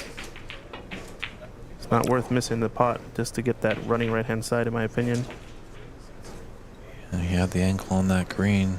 He got his cue ball where he wanted to, but unfortunately, the green didn't find home in its own pocket. Now, this is a good opportunity for Loris. Really needs to take advantage of this.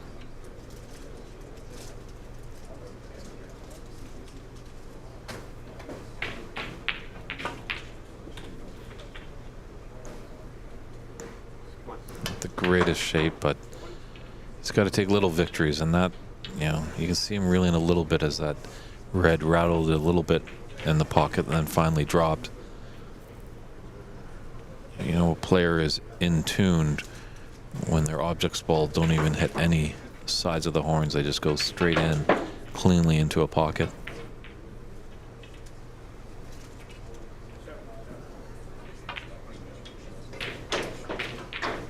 Yeah, and it can often be settling too as the opponent who's sitting while watching your opponent and watching them pocket balls not so cleanly can almost often be a boost of confidence while not at the table, at least for me, because you know that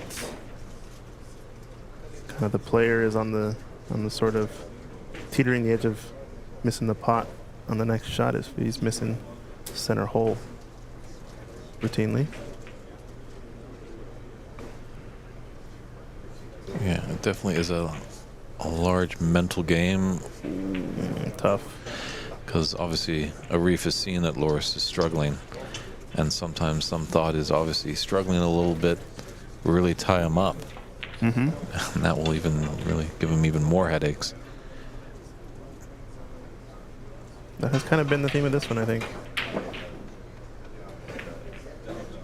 Yeah, as we mentioned, Arif kind of more going on the defensive side, not like really putting offense there and opening up reds, as we've seen in the booth. But Loris is just struggling just a little bit. It's the first time we've seen him play, so it's great to see he's come out.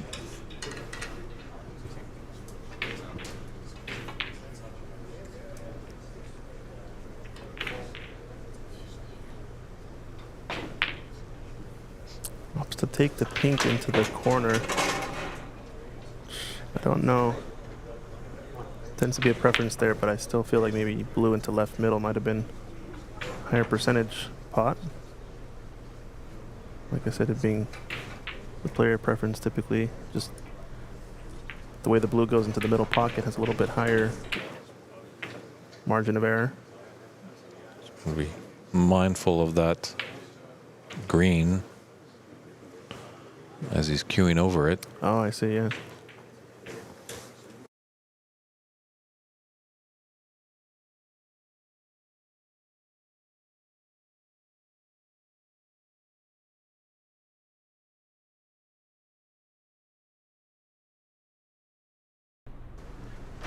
I apologize, everybody, that the picture is frozen. Hopefully you can hear us out there. And there he is again. The man of many talents, Christian Youngers, comes in and saves the day again. He just gave the computer a little bit of coffee and maybe one of his world-famous espressos. Yeah, just a bit of a hiccup there, I guess.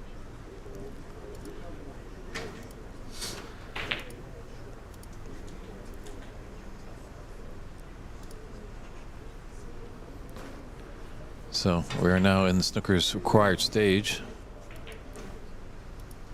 with that red going down and with the color. Yeah, and Arif just kind of doing his work at the table, just making the shots that he should be making. It's kind of just been the difference in this one. I think he's got to just be mindful, almost just putting reds in, because in the round robin, if more than 3 snookers are required for a win when they're on the colors, it's an automatic concession. We got some more regulars in the chat showing up. Buck Moose over on Twitch saying hello. How's it going? Look at this cross double. It's gonna drop.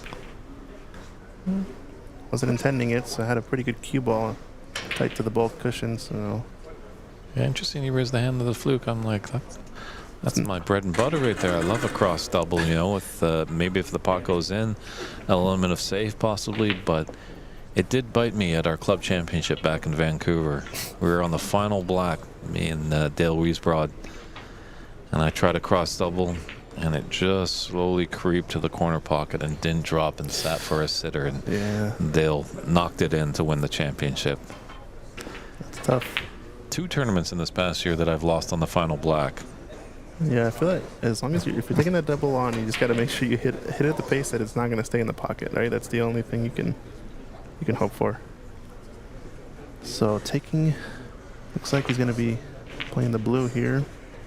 Natural to come in behind the pink and black for a snooker. Oh, and looks like that's a frame concession. There it is. So Arif Mahmoud takes this frame by a scoreline of 53-4, and we will just a few announcements we have coming up, Mr. Christian. Oh, there's the owner-operator. He's a ham of a character, that's for sure, on and off the table. Stephen Wong. It's great to interview and talk to him. Christian Younger's there. I'm David Burney, and that's Mink Nunjarut. She's coming to Embassy Billiards around Christmas time. She's going to dazzle everybody with her wizardry at the table, then go up to Canada at Master Q Billiards. Should be good fun. She's a very sweet lady. We have lots of fun with her. And as well, our prize money for this illustrious 2024 U.S. National Snooker Championship. The winner takes $7,000. Not a bad weekend for them, but the runner-up gets $3,000. Not too shabby as well. Our 2 semifinals for $1,000. Quarterfinalists get $400 apiece. And the high break, 67 right now, Stephen Wong has, could net him $400. But I think by weekend end, that 67 might be erased, and we'll probably see a higher break. So here we go. Frame 2. Arif played a bit more the defensive break, the usual break off. I guess he couldn't hear us talking, that maybe he wanted to be a bit more aggressive. So let's see if Loris just had a little pep talk with himself in between those frames. Let's see what he can come out with. Good long red. That's what he likes to see. Would have loved just a little bit more roll, but get a nice long red. That really helps to boost your confidence when you're struggling a little bit in that first frame.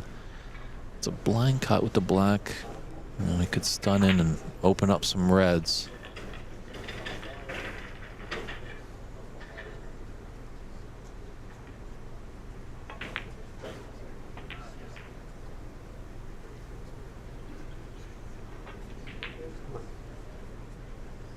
It was a tough shot there, but he's got a good cue ball. He's put Arif sight to the side cushion. Makes the shot that much difficult. Not a lot of the cue ball to work with.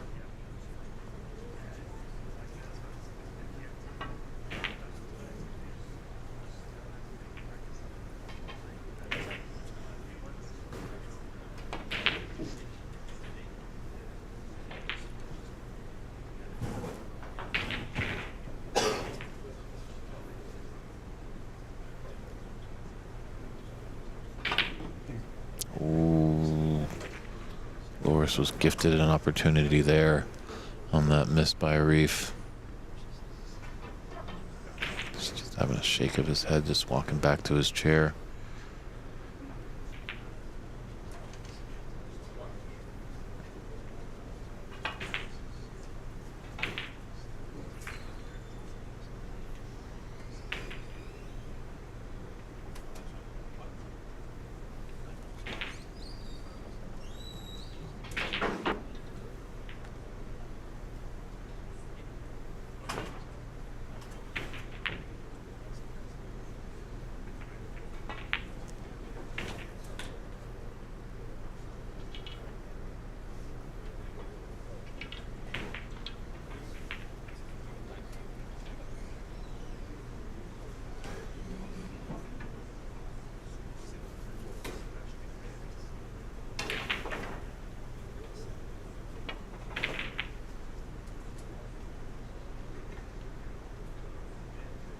Well, here's another opportunity for Loris.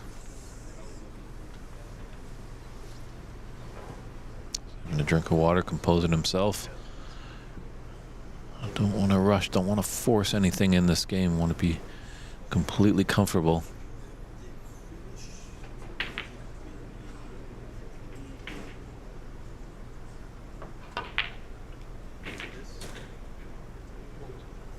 I don't want it to roll just a little more. I think he might just be a bit straight on this yellow.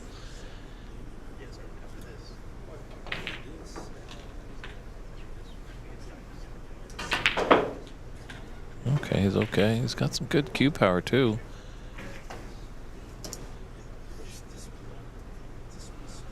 So he definitely has a few of the tools in the toolbox, that's for sure.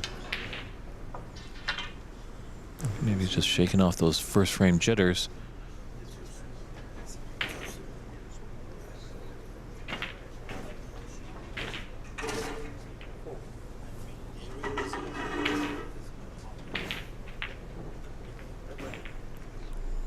Peculiar bridging over there.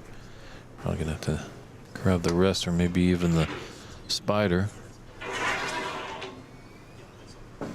That's the extended spider here.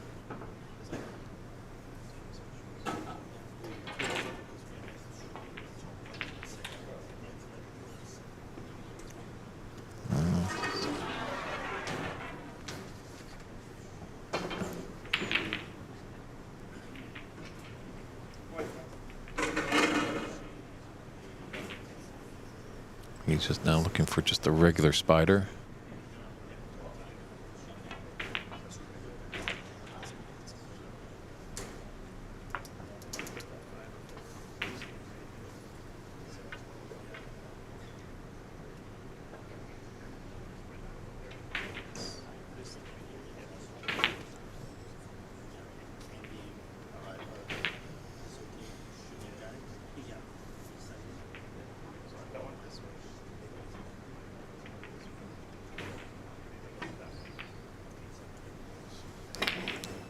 A little difficult with that spider, just adds a bit more of difficulty.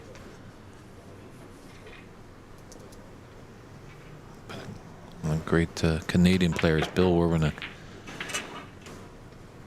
I once talked to a Canadian player, Gary Spence, and mentioned that he was a horrendous rest player. And so Bill grabbed Gary and said, hey, we're going to play a couple frames of snooker, and we're going to use the rest for every shot, just to hone your skills. Not a good practice routine, because sometimes practice can get a little dry. It's always tough to get motivated, but if you can just add a few different kind of games, so like playing a frame all with the rest, really will help your rest play.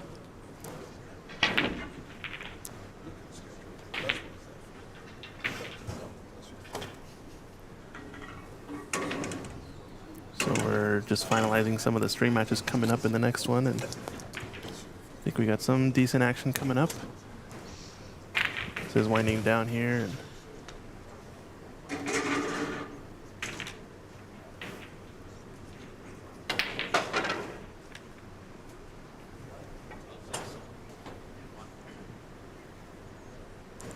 We'll take the money and run. Just a small little break of 8.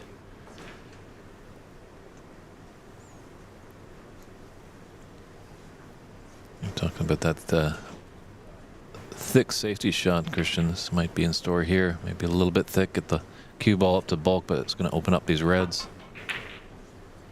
Yeah. It's looking like you called it just right, David. It's cut off the left side of the table as well for these open reds. Arif just needs to find the path back into the bulk area. He might be able to... That top red of the 2 that's kind of left of the pink spot, clip off that, run in between the gap, come off the 2 cushions, come in the other gap of the reds. Oh, we might have a red. Yikes. Let's see. When it rains, it pours for Loris here. Oh, no.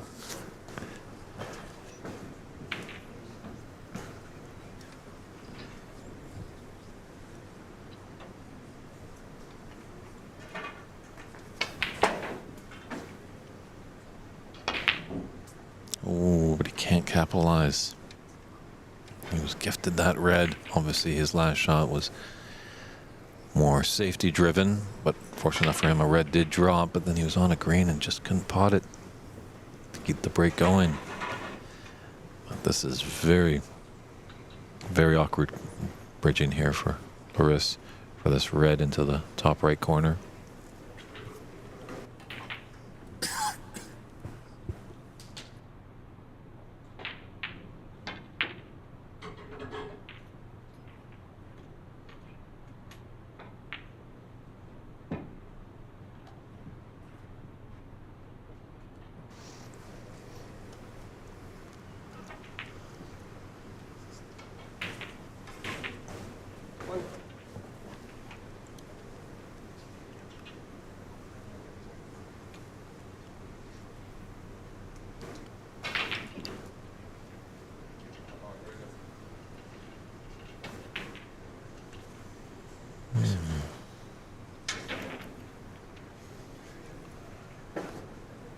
Nicely to cut that path for that red that's by the green.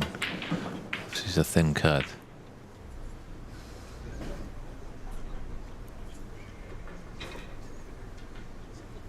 Going over 4 balls, that's quite nasty stuff.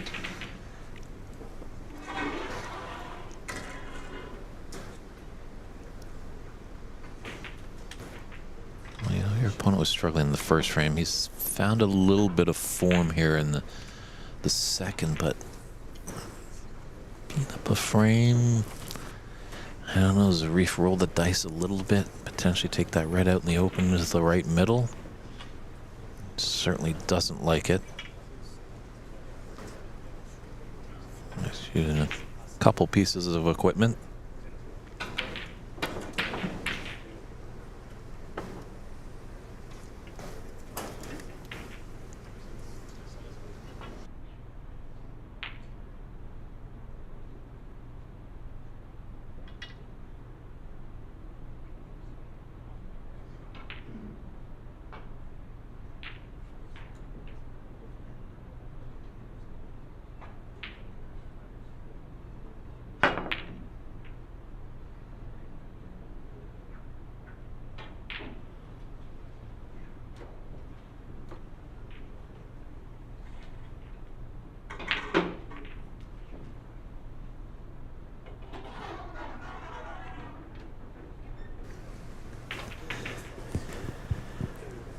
So with all that gear, Arif wasn't able to make the red. Laris being tempted. It looks like he wants to try this red into the right middle. This is a risky shot, especially when you miss on the far jaw. It's going to tend to leave you dead straight on this ball. Actually, either pocket miss tends to leave an open shot. And yeah, caught the far jaw.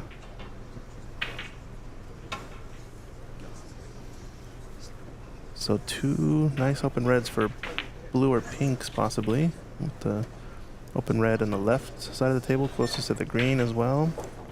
Can hopefully get on the black. There's a chance here for a decent break.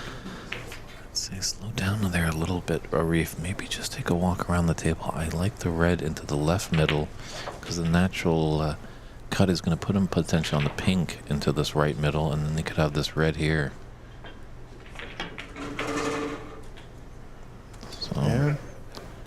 obviously he's at the table. He knows what he's doing, but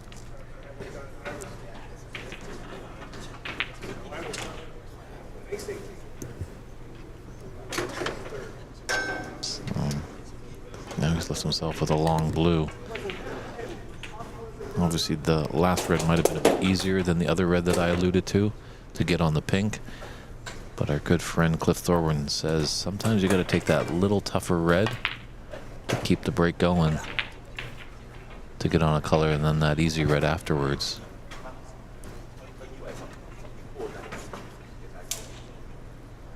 It was definitely humbling at the Pan American Championships, as I was commentating on a, I think, quarterfinal match with Sahil Nair and Andy McCluskey. Oh, nice. And Sahil came to me later in the day and told me that his wife was watching the match, and I had made a comment about Sahil's cueing and stuff like that. I might have said he might be popping up a little bit too quickly. And he took that piece of advice, and next thing you know, he's punching his card to England. Wow. So you single-handedly are responsible for the rise of Sahil Nair. I like to hear it. I'm going to have to clip that one and put it up all over our socials. David Burney, coach and tidbit helper extraordinaire. Yeah, I'm sorry. You just teed me up on that one. I had to take it. Little as you guys know, I am a surrealist, so I think outside the box sometimes, and you got to be creative as well as technical in this game. It's interesting. We haven't seen it in this tournament, and haven't really seen it a lot in North America, but I've used it a couple of times, of sometimes when my cue ball is in around the reds, and bringing out the spider, so I put my bridge hand on the shaft of the spider to cue over. Kyron Wilson has done this. Oh, really? A few times. Just to have a higher hand bridge? Correct, to just get over those balls, to hit your cue ball, to hit the object ball. Yeah, nothing wrong with that. I don't think it's anywhere against the rules, so it's a It hasn't good been brought idea. up, so I like it. Might have to try it.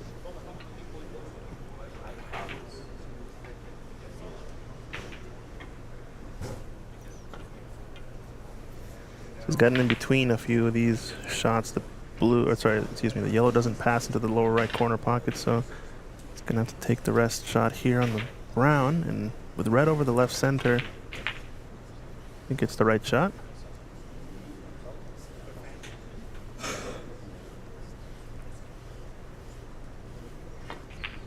Oh no, oh no.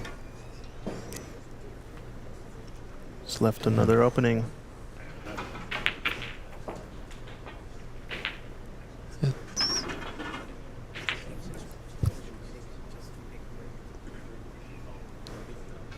it's a bit tricky. It's not the easiest shot in the world. Can't put a lot of pace on it, just has to thinly snick this into the left middle. Played that well to get onto the pink.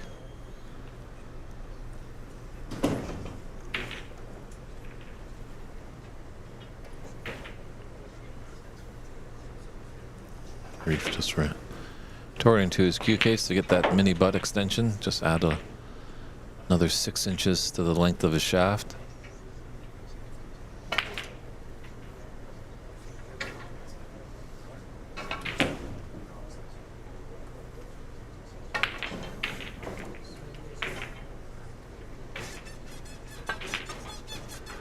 Good pot there.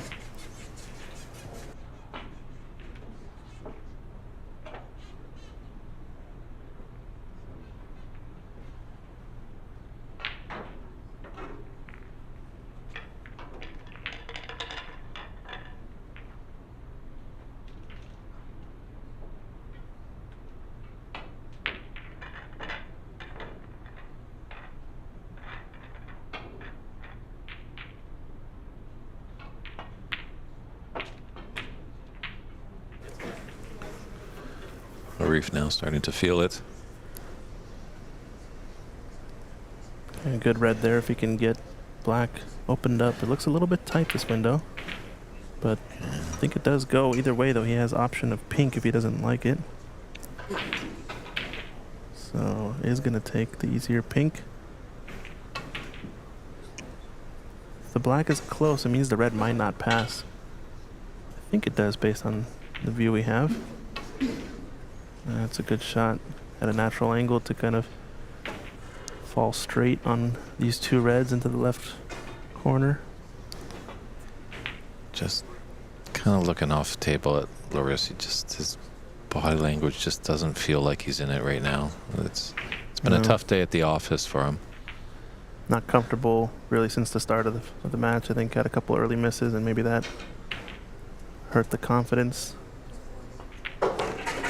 But you know what? In this game, learn to lose to win. I remember when this young Scottish player was coming through the ranks, and you had a manager by the name of Ian Doyle. Ian Doyle rang up Steve Davis and said, "Come on up and do this little exhibition with this young Scot player. And you know what? I want you to destroy him." So Steve Davis went up there and won the match. I think the frame lines were 10-2, 10-1, maybe 10-3. Yikes. Just a destruction. And that young Scot was Stephen Hendry. There you go. You've And see what happens there. poked the bear. Yep. And Stephen dug in. And it's like, you're going to do that to me? Well, you set the mark with 6 world championships. Hopefully I can defeat that someday. And sure enough, he did. That's the big question is now in the snooker world. Will Ronnie O'Sullivan get an 8th world championship? As he's tied with Stephen Hendry. They both have 7 apiece. Yeah, he wants it, I'm pretty sure, too. That much is clear. But nowadays, it's so difficult. The talent is so deep.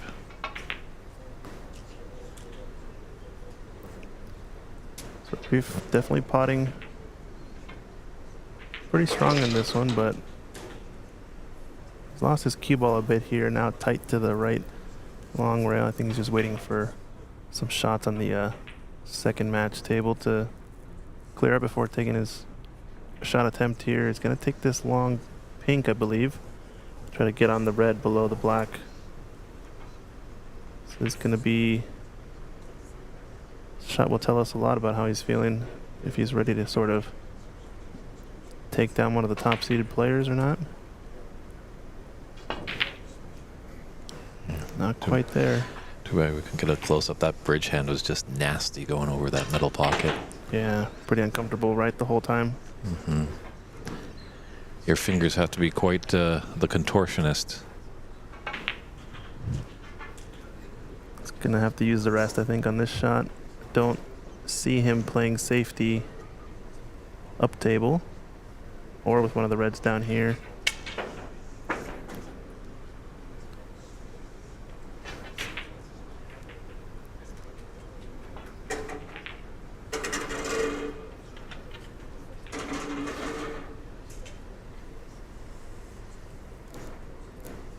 It's 59 points on the table. 22 in it in the second frame of a best-of-3 match. Arif Mahmood has a 1-frame advantage. To get this frame done and dusted. If he's victorious, he'll be the #1 seed coming out of this group and can enjoy his Saturday afternoon in Southern California and probably be back here. Knockout phase will start tomorrow at 9 a.m. Pacific time. Obviously, that'll be our first batch of matches. Yeah, we'll have 2 rounds of 32 round of players. So it's going to be 2 rounds of 8 matches, since we only have 9 tables available here at Embassy.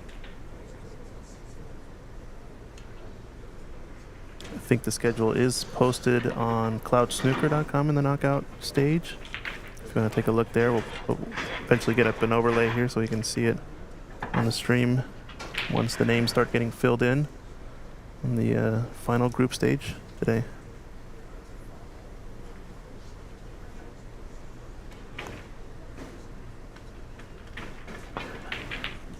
Yeah, it's a moving day. 32 players will still keep their chance alive. And unfortunately, the 29 other competitors in this strong field of 61 players will be going home. But maybe they can come back in the room tomorrow and flex their referee or scorekeeping muscles. I agree. I think that'd be fun.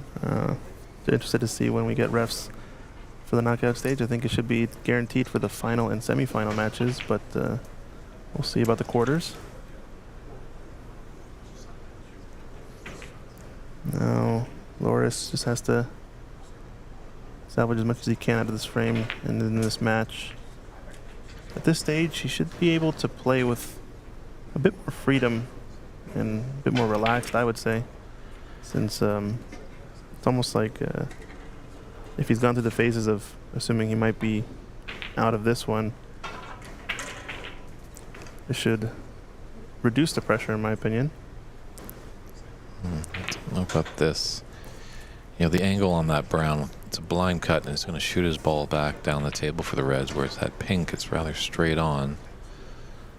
But he's brought it back down the table, so maybe in a few turns, obviously I think a safety shot's going to be coming up here. And bringing that pink down there can help him put together a big break if he gets another chance back at the table. He's got a shot to nothing and the red closest to the right corner, but I don't mind him taking the pink there only because I think he's in the phase right now, just trying to build the confidence in the stroke more than anything. So just get a few points down, pocket some balls, play a good safety, sort of simplify the game for yourself so you don't have to be too stressed about the outcome.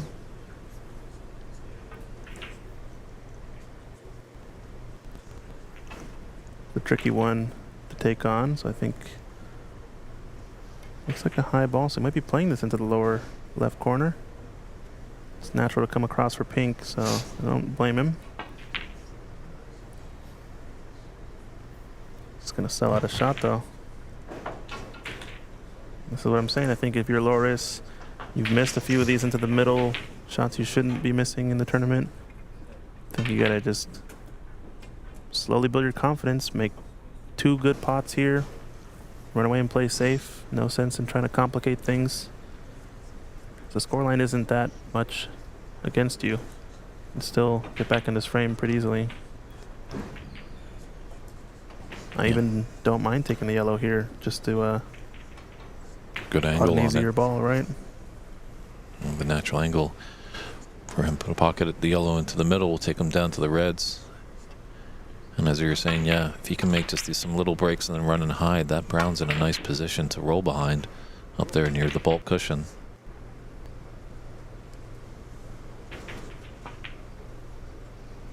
It's a good pot there. Nice little breakout as well.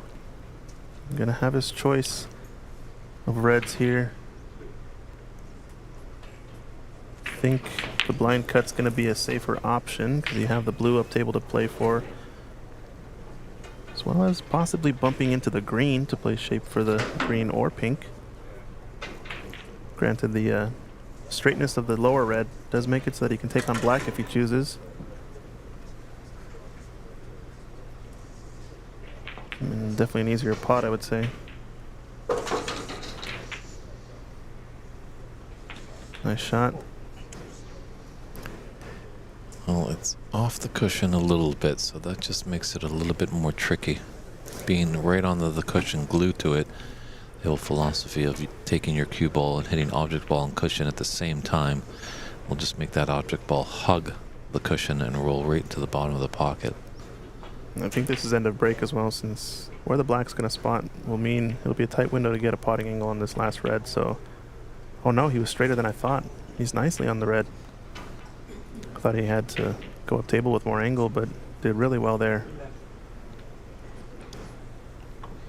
Now he can open up this green if he chooses. He can also just stun up for the pink. Lower right. Doesn't need to play a safety here either, so I like going offensive. You can also float for a high black. Plenty of options. Yeah, like you were alluding to, Christian, he's kind of playing with nothing to lose. So maybe that back arm just gets a little loose.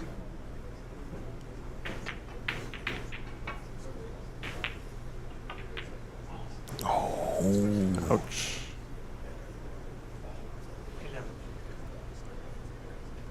Sigski saying that not that it matters. Noticed that Abdul apparently did not make it to play yesterday, so I guess the field is down to 60. That is correct. Yeah, we can make that update on the next stream description. Thanks for letting us know there, but that is correct. I think Abdul had to withdraw from the event. I don't know if he was just unable to make it or what the situation was, but unfortunately, yeah, we had yet another group now that had to do best of 5 action for their group of 3. It does happen in the amateur game. Life does get in the way. Obviously, if this is how players made their living, I don't think players are going to be dropping out like that. Always can be a little headache giving to the tournament director when you drop out in the last minute, but we're all understandable in the snooker world. Right. Things do happen.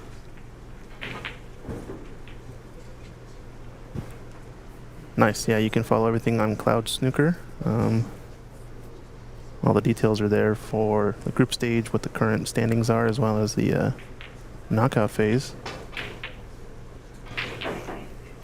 We got tablets for scoring at every table so that we can get live scores up to date and accessible for everyone watching at home.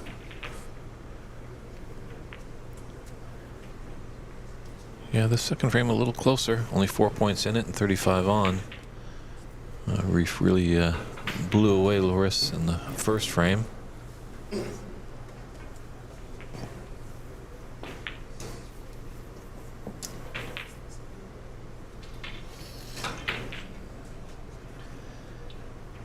almost got the snooker there, but wasn't able to get it, so a little disappointed. He's back in this frame though, so leaving an edge, not going to be the end of the world.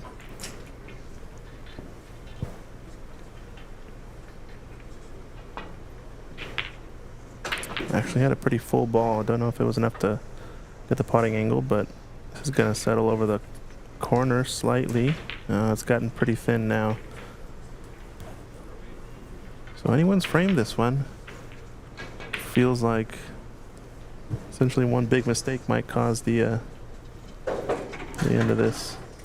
Yeah, right now it's kind of looking like that green ball is going to be really important, because that's the only really safe color ball. Looks like on table 5 as well, we just had a completion of a match between Omar and Majid.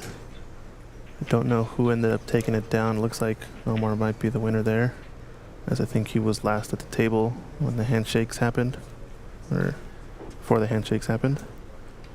Yeah, Loris trying to be a bit offensive there and trying to cut that red in. Unfortunately, it didn't go, so he's left a long pot opportunity for Arif here.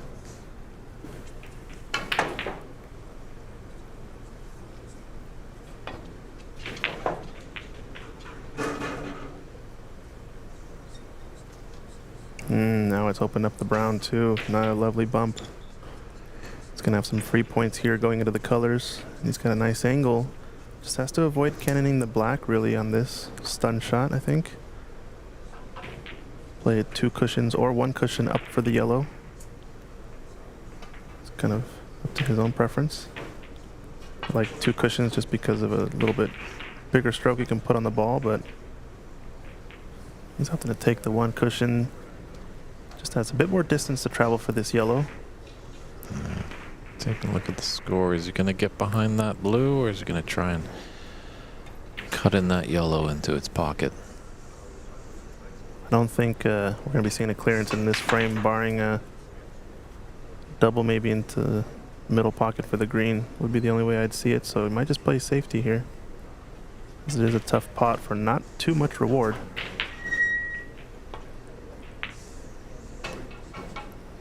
Trying to get him behind blue. It's not going to get it. It's going to leave at least an edge, maybe a full ball contact.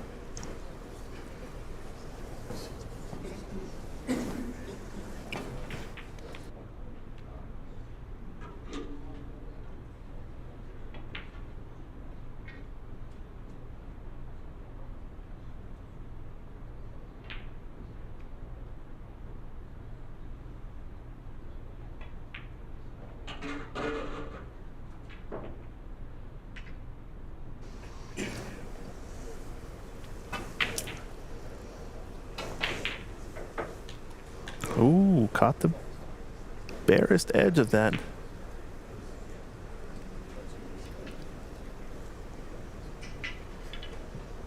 Must have not had a lot of an edge exposed, but I'm going to see maybe a 3 cushion yellow here with a 1 cushion on the cue ball to get him behind the blue or the brown. Just force follow that cue ball. Only put it 2 rails out of the corner, and does have a decent cue ball, so that's going to make it tough. I think it's going to come down to one big mistake to pocket a few of these, but the green definitely going to slow things down. Yeah, I think the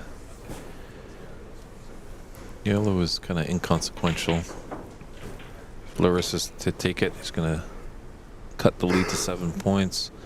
If Arif takes it, he extends his advantage to 11 points. There's potential on this yellow to get behind the green.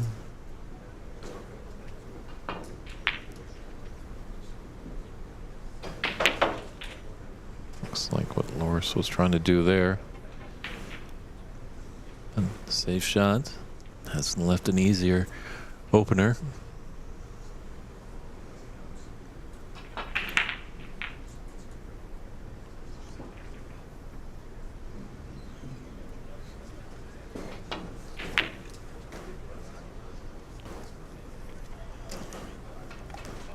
Twitch with a nice save there. It's yeah.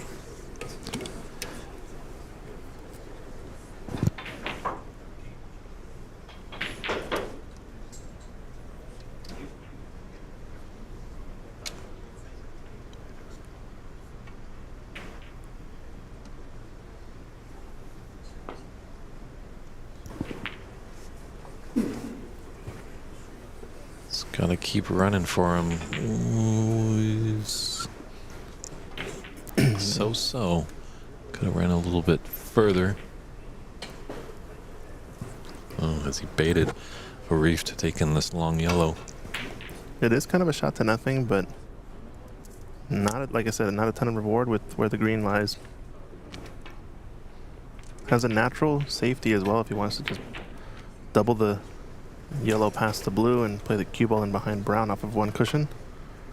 He's opting to cross double it the other way, hug it behind blue. That's actually a better choice in retrospect, as you have blue and brown kind of to hide behind at the same time.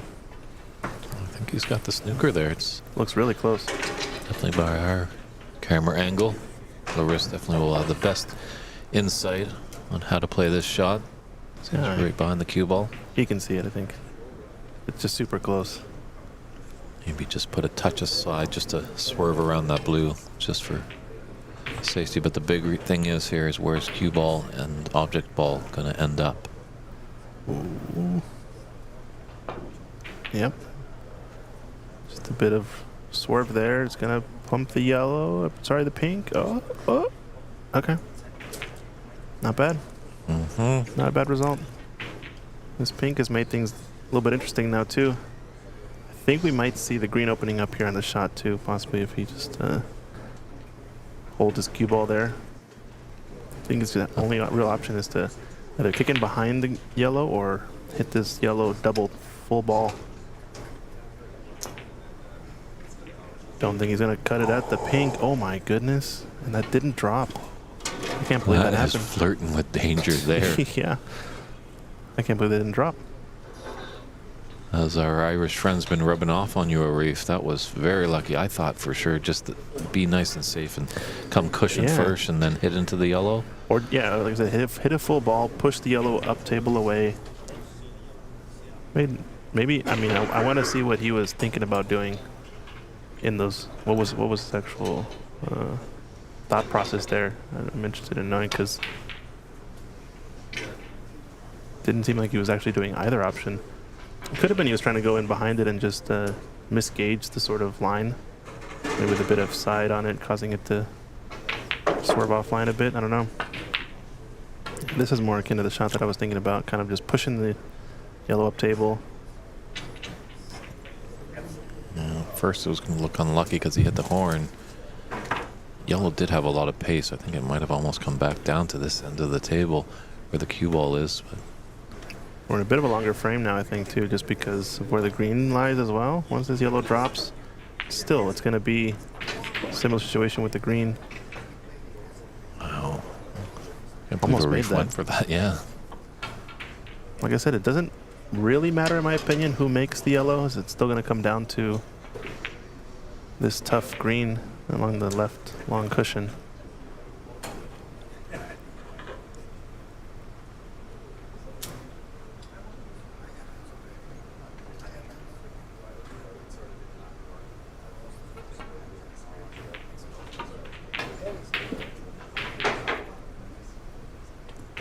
And you can't forget about this pink, because pink is just very close to the top left corner. All right, we're going to place bets here. Do you think this pink is going to drop with a foul or with a legal shot? What are your thoughts? Ooh, that's a tough one.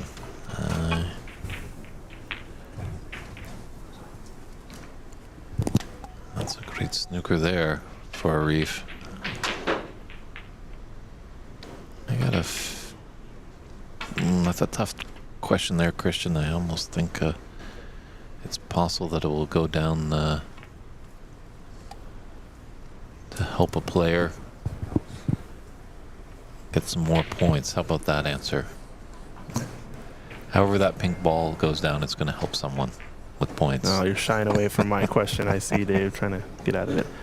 I think someone's gonna foul it in my opinion. Us Canadians are very neutral. We don't like to fight. I don't even think it's a fight. I think it's just a question. It's an opinion. Just seems to me like they're just the way that Arif shot that ball into the pink earlier. It seems like they might be flirting with it. But who knows? Maybe a tight snooker or something leads to getting to snookers required before that. I think it might have been a little bit of a wake-up call there for Arif, how close he was there, and has to remind him that, oh yeah, that pink is still there. That's a little bit of trouble. So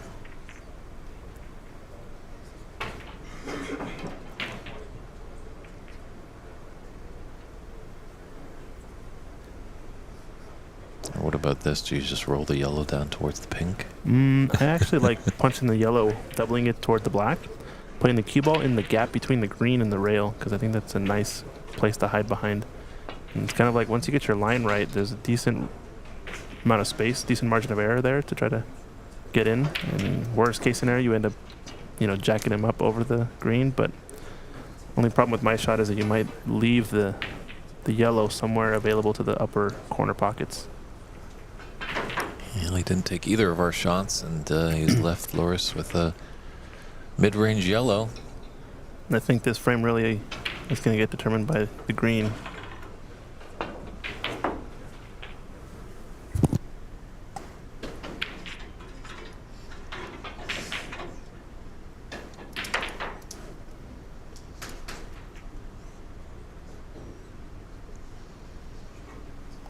Now we're on to that green that we've been talking about a lot. Let's see. Really wishes that pink wasn't there.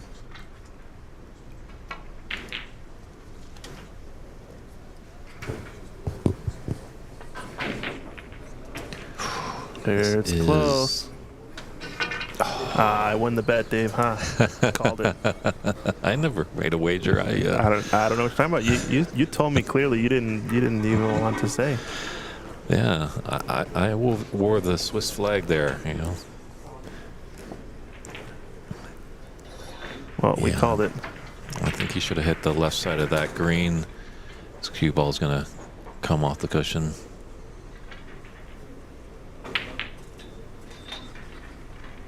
Thanks for your opinion, Gordon, but, you know, we're just trying to grow the game here, so don't know how relevant that might be. It is true. There is a big history, and we do know snooker, all us fans here, and even people in the game over in the UK definitely see that it's still UK-centric. You know, it's supposed to be a world body. They're doing their best to grow, and we are seeing it in a lot of pockets. There's a lot more opportunities in the Americas for players to pursue their dreams of becoming a professional snooker player.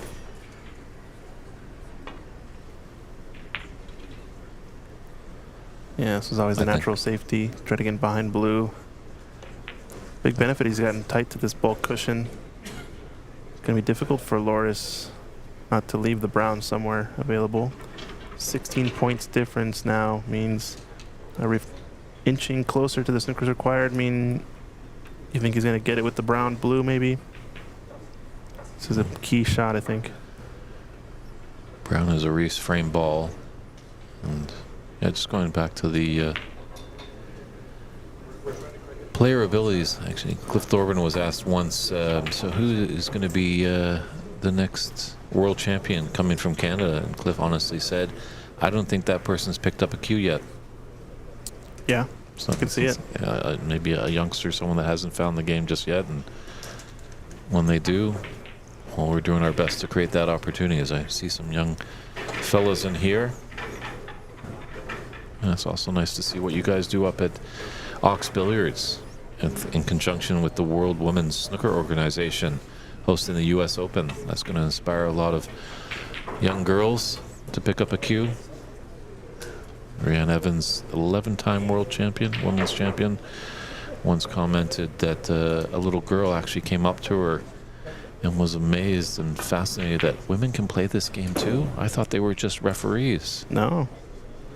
And we've seen some breakthrough too. Bai-Yu Liu getting to the Judgment Day final over on the UK Championship this past week. Had a tough match against who I think was still the favorite, Jack Lazowski, and put up a good fight in a few frames there, but things got away from her. But had some good matches, so definitely proving the world that it's possible. As well, Mink Nutrat, who is going to pay a visit here over the Christmas holidays at Embassy Billiards. I think she gave Ronnie O'Sullivan a little run for his money in the last tournament played. I think it was a 6-3 victory for Ronnie, but there's a few frames that could have gone either way for the young lady from Thailand. Yeah, not surprised. I think it's essentially a matter of numbers and getting more and more people into the game. That's what it's going to come down to, I feel, ultimately. This is a fortunate double kiss. Not the DDK, we call it dreaded double kiss, but the FDK, fortunate double kiss. I'm still working on it. We'll get back to you on that, Dave. True. And, you know, as Nietzsche said, you know, one cannot, one must learn to walk before they can run. And you cannot fly into flying. So that's what we're doing here. We're teaching all these players this great game. So soon enough. Oh, good kick attempt from Arif there. Played it at a good pace as well, that he wasn't going to leave a free ball, that he missed the contact and sailed past that. So he's out of this pickle, and still pressure on Loris to get back in this frame. I think Ahmad Ali has done wonders, obviously, for the game. First American in a long time to get over there. At least the red, white, and blue is on the circuit. Sahil Nair, as we've mentioned in the broadcast, is going to be going over the next year representing Canada.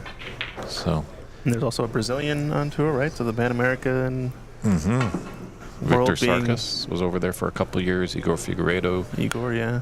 Fabiano, who won the seniors event in the PAPSA Championship this year, will be over there at the Crucible Theater for the World Seniors Championship. So, baby steps. If anyone's a fan of the race to the moon, we all know that Apollo 1 didn't make it to the moon. It took the 11th mission to get there.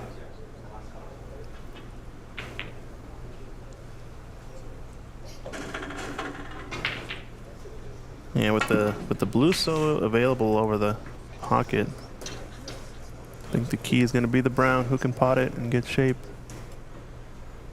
Just watching some side action on the other tables as all of the tables are in action here at Embassy as the next round has started.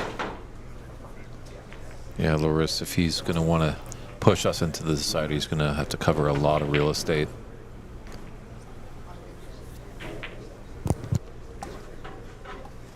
Once again, he's had a little bit of a result.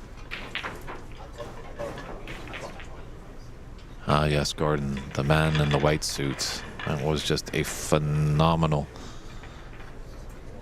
147 break by Kirk Stevens. Great Canadian player. Interesting enough, we do have a friend of the community, the great Charlie Brown. Obviously, he plays in a lot of tournaments. Fortunately, can't play in this one as he is a full Canadian player, as this is just exclusively to our American players, as it's the U.S. National Championship. But Charlie was back in Toronto area, right around where Kirk lives, and they were watching Kirk's 147, and Kirk had never realized that when Kirk was on that yellow, that final 47, I believe it's the yellow, you can hear a fan in the background scream, "Come on, Jimmy." So feel free to take a look at YouTube and crank up the volume a little higher.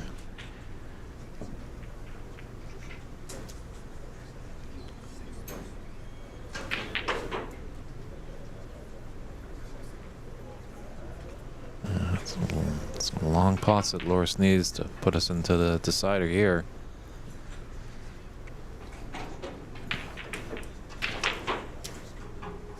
He's a little angled to hit the blue and come off the ball cushion, come down for the pink into this pocket that he's queuing over.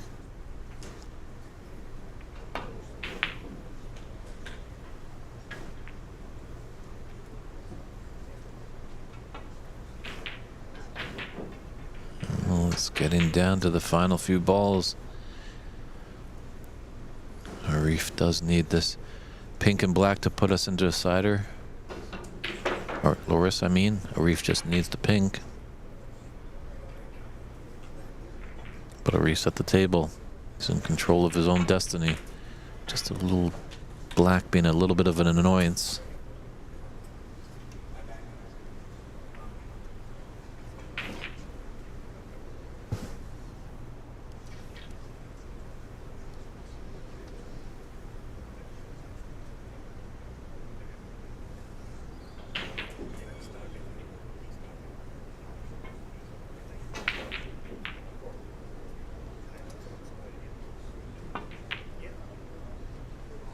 Wow, great pot there. It needs to run, run, run. Look at this shot. What a pink. What composure. So Loris, struggling a bit at the beginning of this match, has put herself into a deciding frame. So we'll step aside for a few short moments and come back with a frame 3 of this exciting round-robin match. Stay tuned, everybody.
And welcome back, everybody, to this deciding frame between Arif Manmoon and Loris Kirshishan.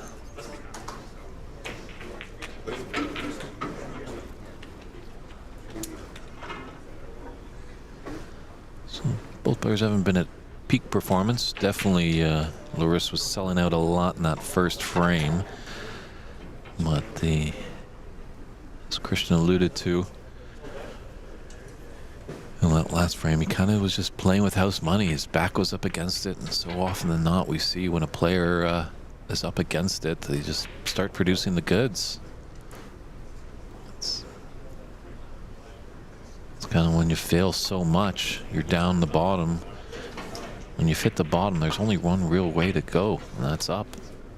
And Loris has found it. If Loris finds something to take this deciding frame, this could make for a very interesting group.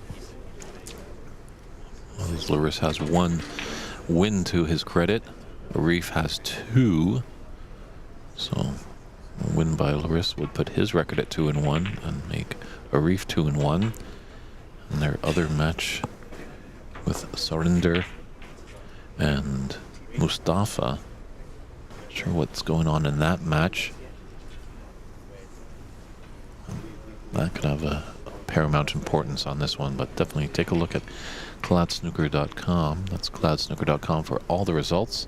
Just look at the U.S. National tab, and you'll find the live scoring. You also find results and where everyone stands in the group stage, as that will come to a conclusion today, and we'll find out who are going to be the final 32 to start the knockout phase tomorrow.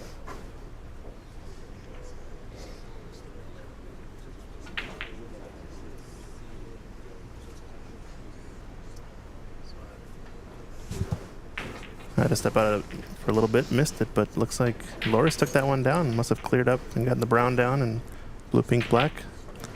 It was a long brown, long blue, had a fantastic pink that just put him absolutely plumb on the black. Okay. And took care of business, because pretty much one falter there, and Arif just needed that ball that he missed to put into a Snooker's required almost frame and match winning affair. But as we saw, Loris held ground, and he's pushed us into a decider.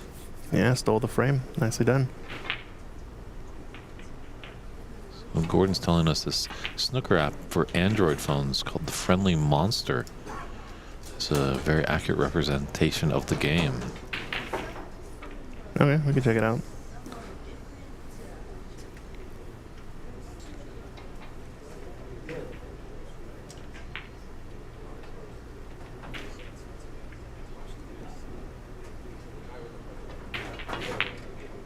You can see he wasn't lined up there. His body was telling him immediately once he stroked it, drew the cue back away from his cue ball. This tells me his body was not in sync with the shot. Unfortunate that he's left this over the pocket as well. Yeah, this game can come down to momentum at times. Obviously, he was looking strong, Arif, in the first frame, but the pendulum has swung towards Loris's favor now. Thank you, Gordon. It's called actually Total Snooker, developed by Friendly Monster. My apologies.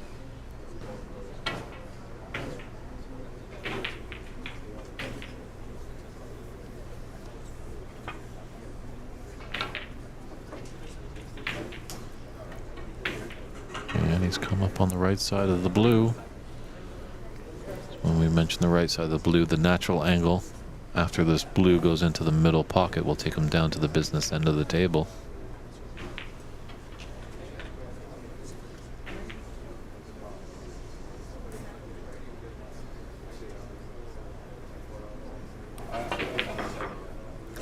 But you got to make sure of the blue.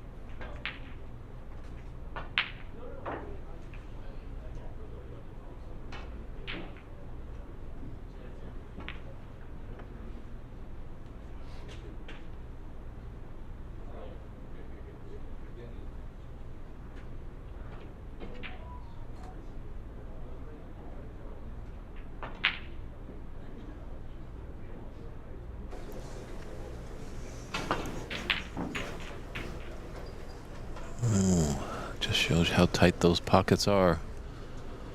That red ball rattled in the jaws, but just couldn't find home at the bottom of the pocket. He's going to give his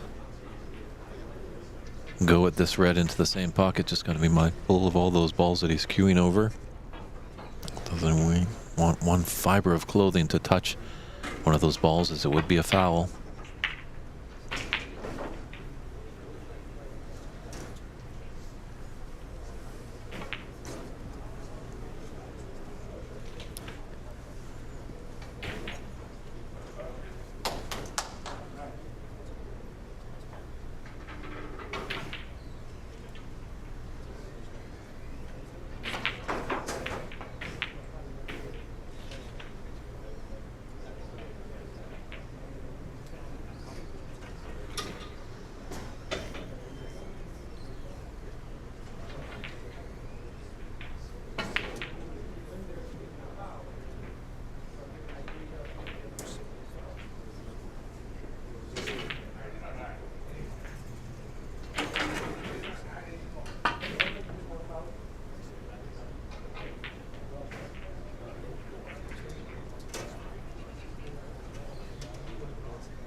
Hopefully they can find the gap through here coming off the top, and then the right cushion on this red that's close to the top left.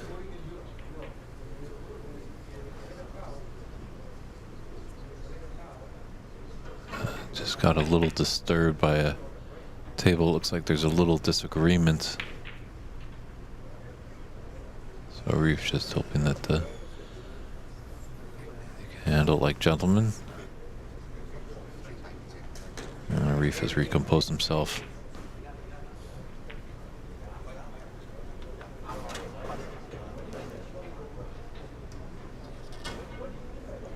It is bothering him a little bit.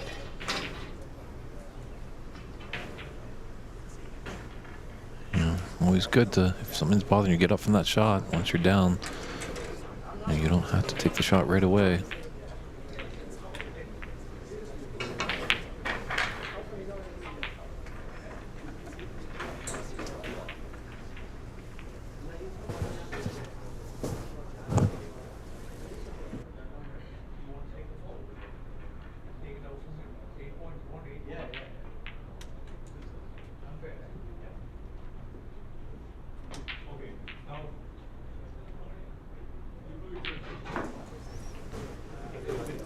Yeah, Arif's really put off by this other table. He's just motioning them just to chill out, guys. Calm down.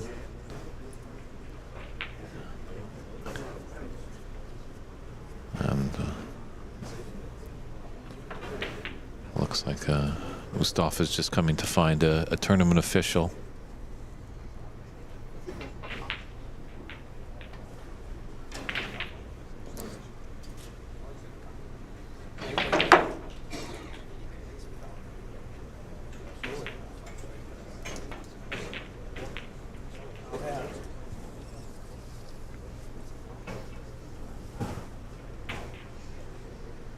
The two competitors on that opposing table that had the disagreement have done the correct thing. They've removed themselves to the table. They've come out of the playing arena. We found our officials. Jaya Pradhakar, head of USSA, as well, and met Seth. The cooler heads can prevail, and they can come to a solution and play on. But in any case, they've come off the table, and now Arif can put his concentration on building up a good break.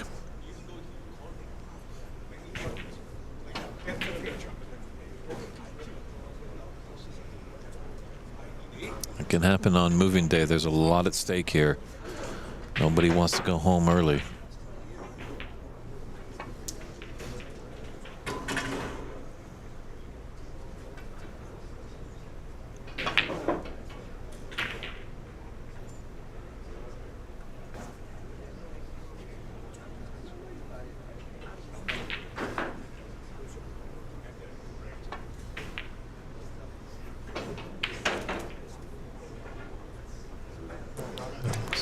be able to float up naturally for the brown, or maybe even the blue.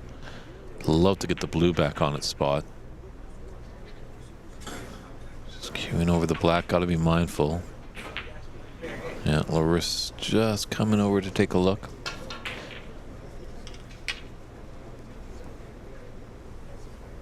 Unfortunately, right now we don't have referees at all tables, so when your opponent's at the table, you act as the referee.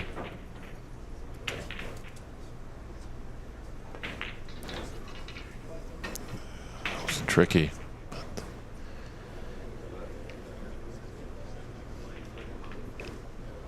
But all the players we have here definitely know the sportsmanship. There's even one little fiber touched. I'm reminded of my first commentating gig way back in 2016 in Montreal at the Richler Cup. We were enjoying a match with a fan favorite, Charlie Brown, was at the table, and then all of a sudden he came up and walked back to his chair and sat down, called foul 4. All of us were puzzled by what had happened, and a little piece of his shirt had caught a ball, and that is a foul.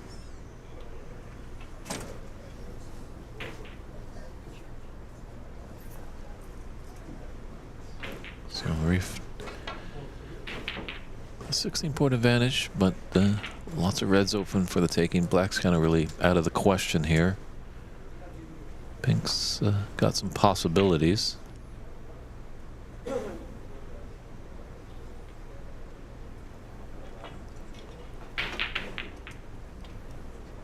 Actually, yeah, red close to the right middle is blocking the path for that second red just below the pink. Closer to the black spot, so.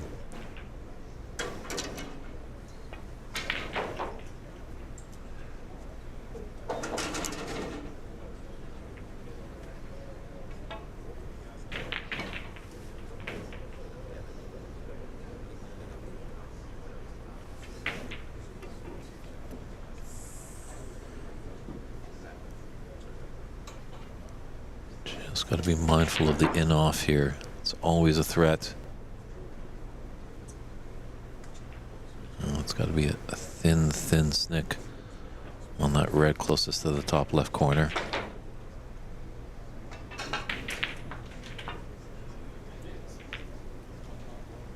He's done well to avoid it.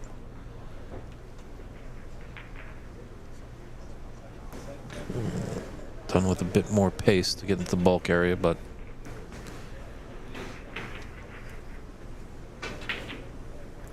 an easy starter right now for Arif.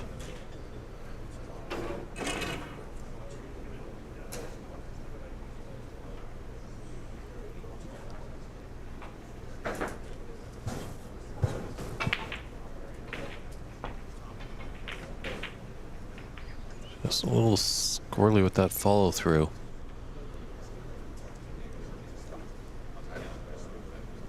Just left a red into the right middle for Larissa.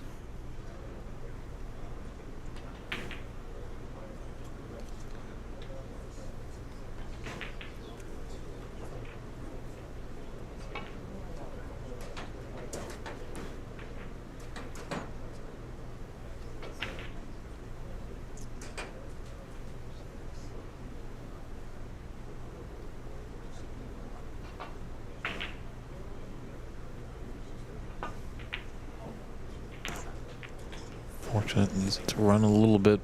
Yeah, this pink definitely goes into both top corner pockets, but there's reds blocking the path for it.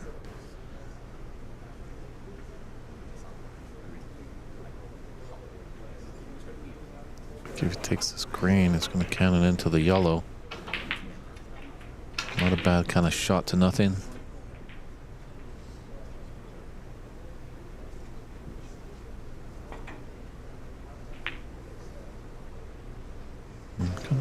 Loris kind of noticed a little, he dances around. Sometimes he does a couple feathers, sometimes he does more feathers. It's always good to get yourself in the same routine, whether you feather twice or 4 times.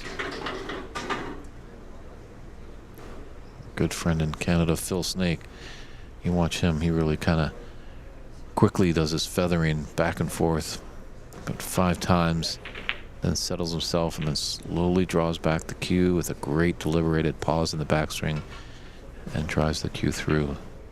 But he does it every time, and that's the important thing. Keeping it simple, not deviating from the norm.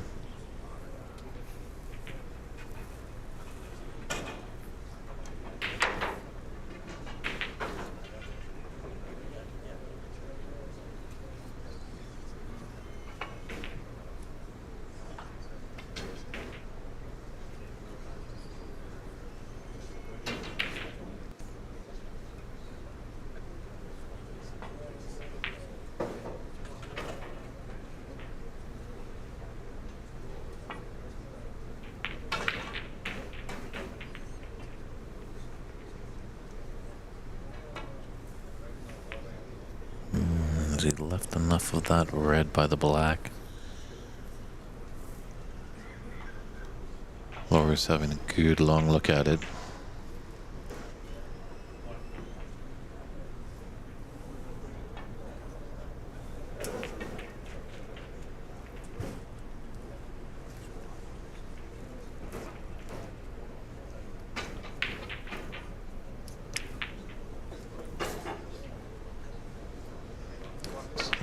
Doesn't go, but he does have a red to the right middle. Just stunned right there. He's got the pink into this opposite top corner pocket.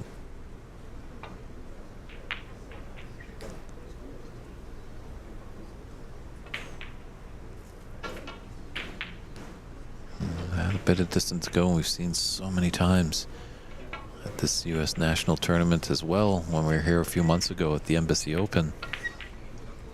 These middle pockets on the TV table just refuse a lot more than they take in. You have to be pinpoint precise.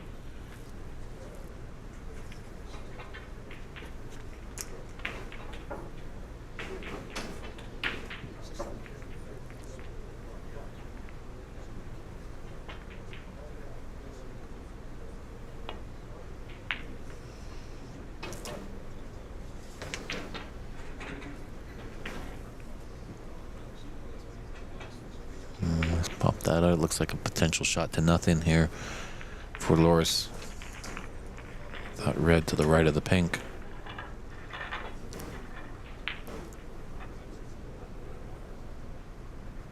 Be mindful a little bit of the in-off if he's trying to do a pot on this red that's left of the pink.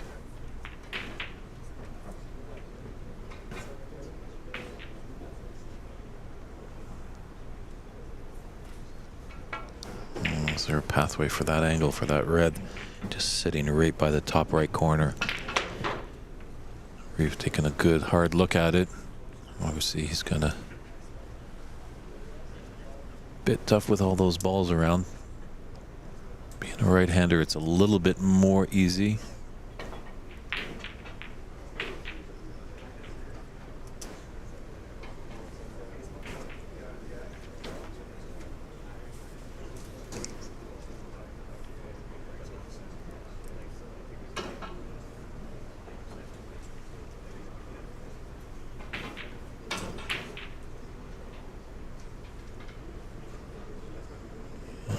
Doesn't look like there was a pathway there. Maybe playing this long plant. A lot of danger on this shot.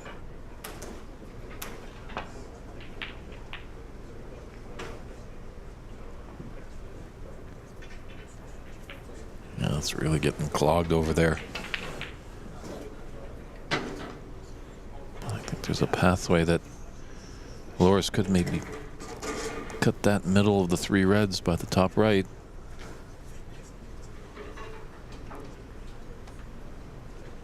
Arif's got a 15-point advantage, but many reds still on the table in this deciding frame of this round-robin match. Arif, if he's able to win it, he'll coast into the knockout phase. If Loris takes this, both players will be 2-1, and the result of their other group match, how those players are doing. Definitely look at cloudsnooker.com. That's cloudsnooker.com for all the results.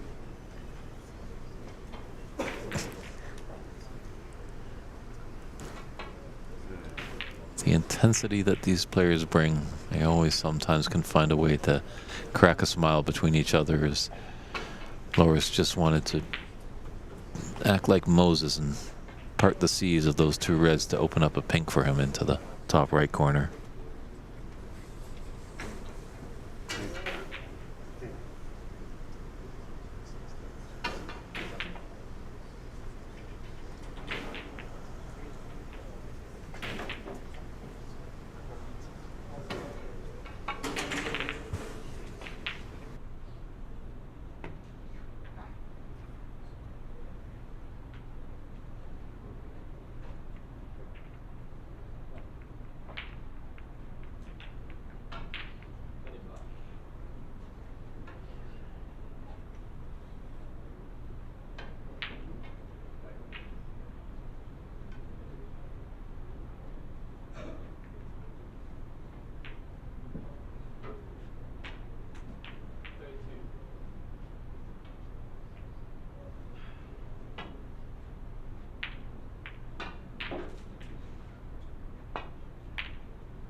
Definitely a very easy plant there for Arif.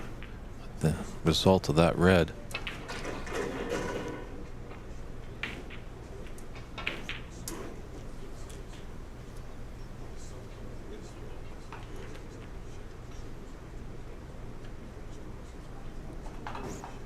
And Arif's just coming around to inspect where he hits at that red. There is possibility that it could just rattle in the jaws, so doesn't want to take this red lightly, that's for sure.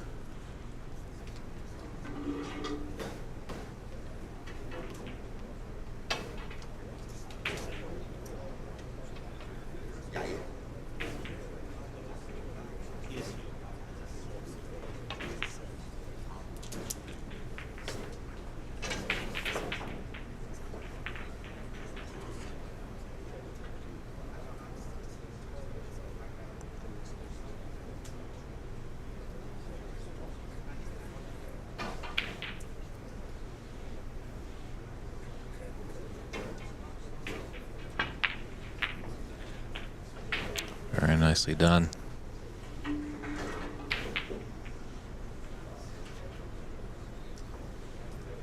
I think in taking that 3-ball combination plant shot, put him in prime position for this ping, because the 2 red plant, I don't think there was a color there afterwards.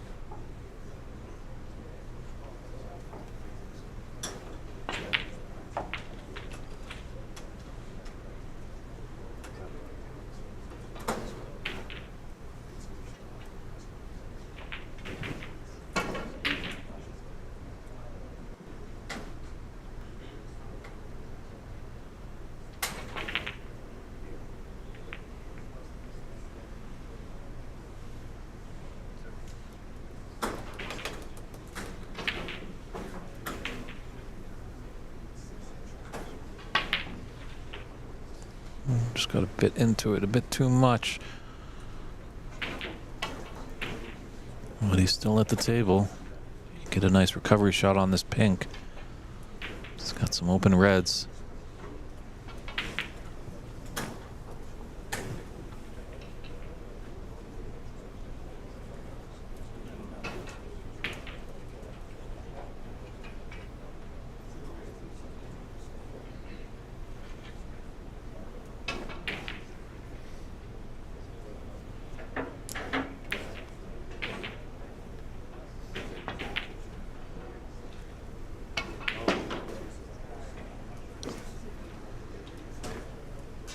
Well, he's holding his composure well. These are tough shots, but he's doing well.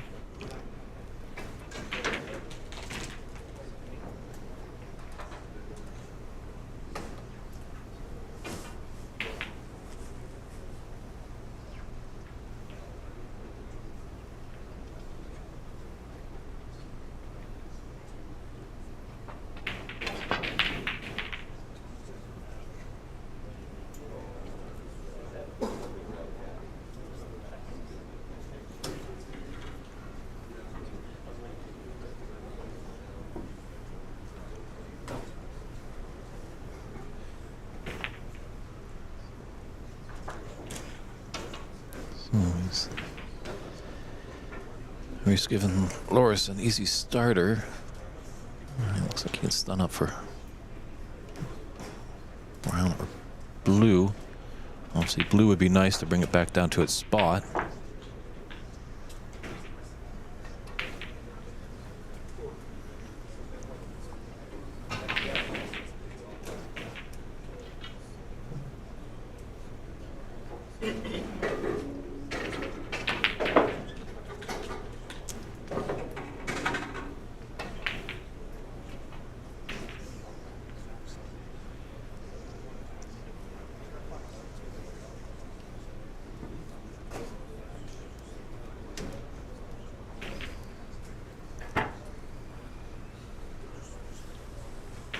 That black does pass the red.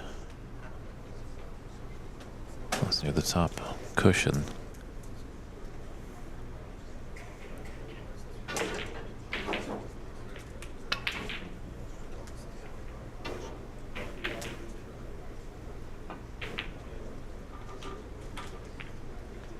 Nice cannon to that red to hold for that black.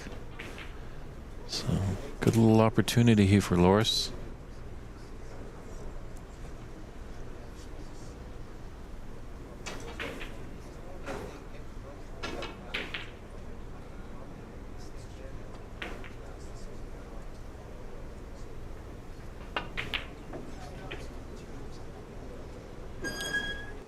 On this red.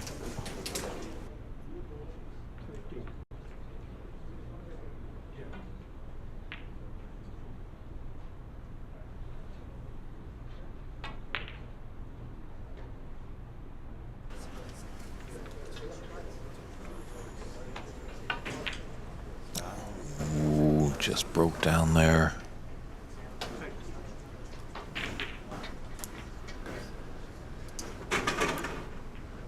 It's nervy in this decider.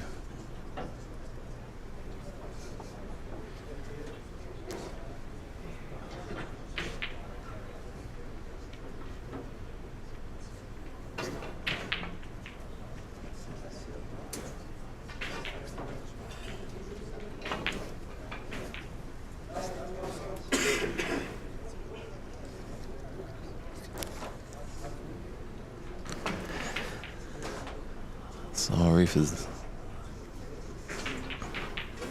not punished Loris for that last red that he missed.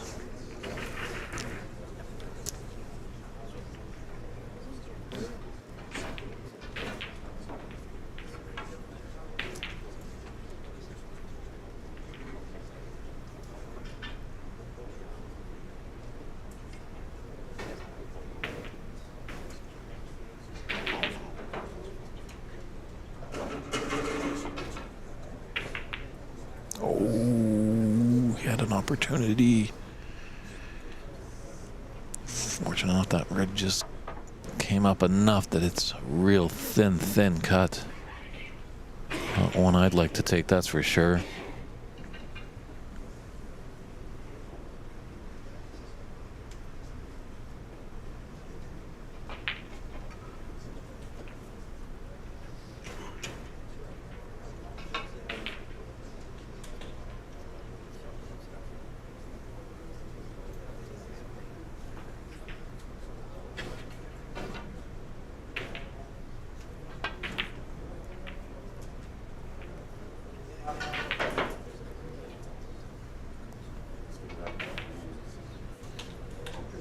Just 15 points in it, 65, 67 on the table.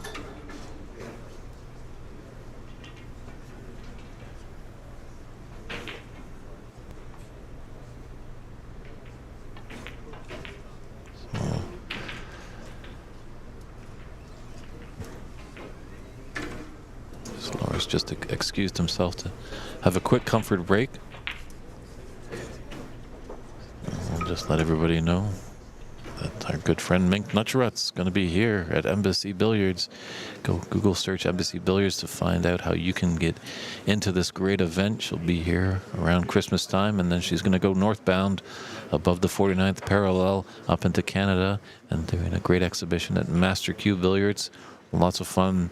I've had the chance to interact with Mink a little bit at the Women's US Open there in Seattle in the past couple of years, and just a sweetheart of a lady and a great potter, that's for sure. A well-accomplished snooker player.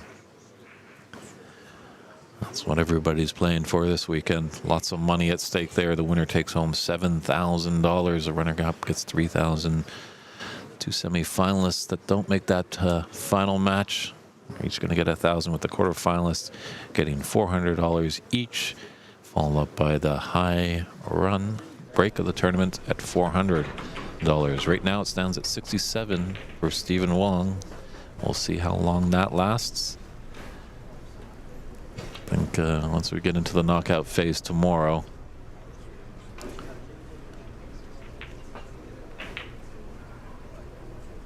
the high break could be erased, maybe even potentially a century. We're going to have some heavy hitters in the knockout phase, and the matches get a little bit longer. These best of threes can be a little nervy. As the strong players, if they don't get their groove on early, they could be up against it, and an upset easily could happen.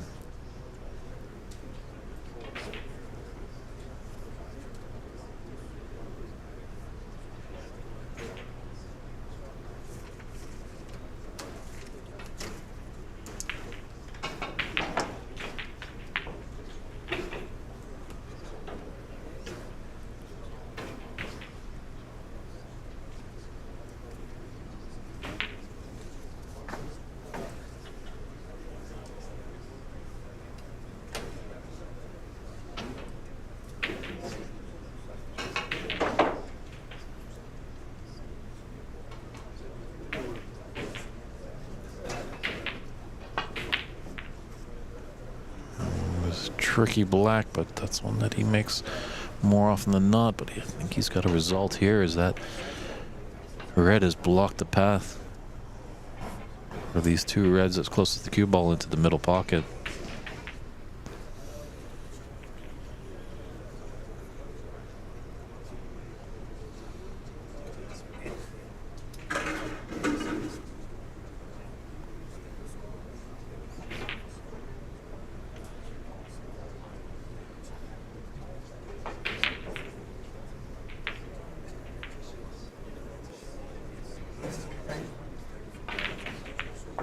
Wow, well done. Much at that distance is a tricky plant.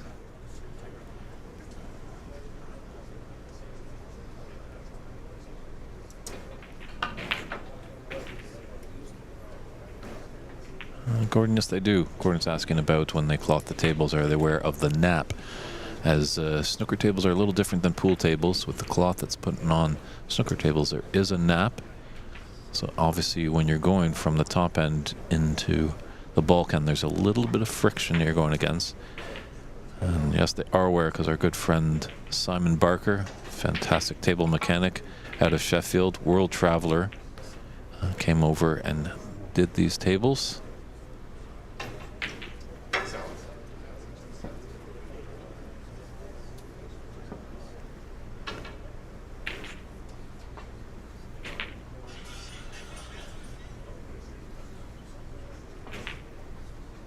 So fortunate enough that it looks like that brown has covered the potting path for Arif on that red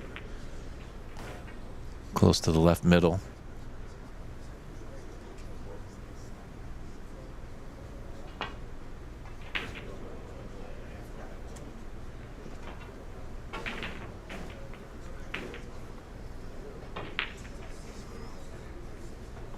Tap on the table, acknowledging a good containing safety shot there. That red by the pink has blocked that potting path for Loris for that rather sitter of a red.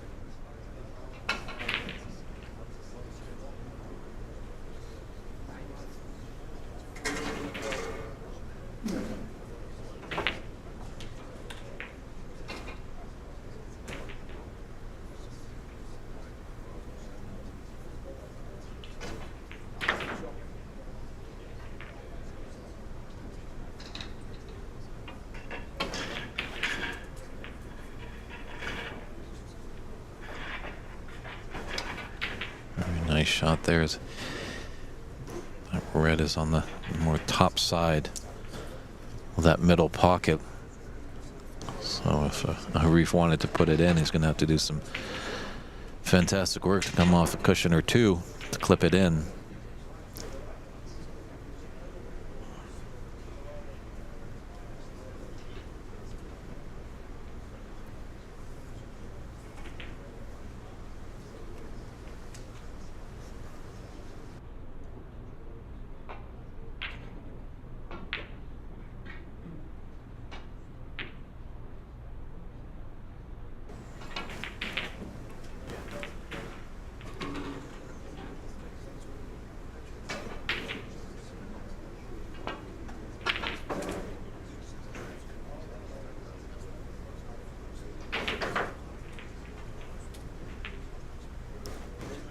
Very nicely done there by Arif.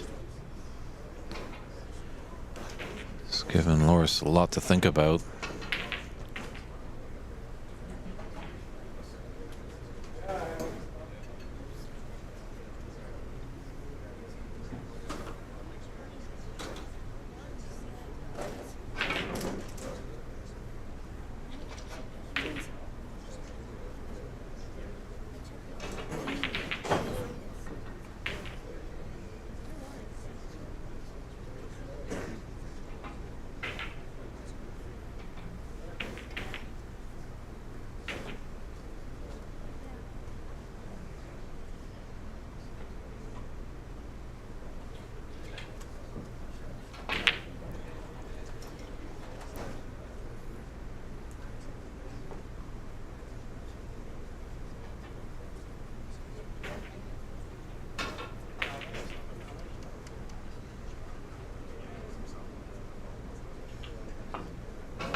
Able to knock it out of the jaws of the pocket and sort of okay.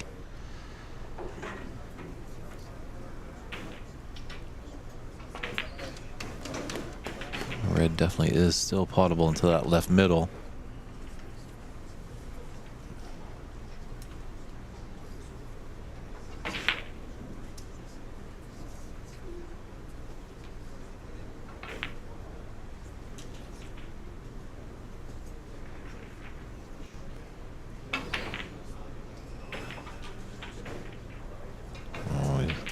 That trace aside has helped him just get off that top cushion and be nicely onto the black. Fortunately, he might just be a little straight on. Would have liked a little bit of angle, be on the low side of the black. So the natural angle takes him up for that red near the right middle pocket.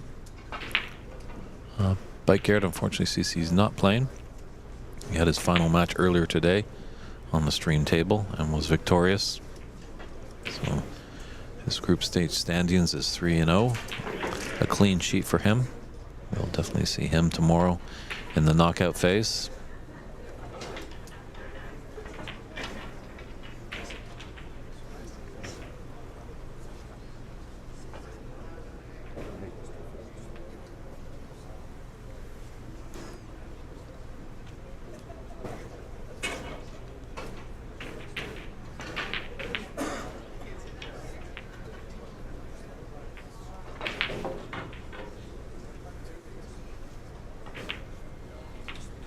Very nice. That's a tricky pot. It looks easy on the TV, but just going along there, one little bump on the top cushion before it hits that pocket will spoil it.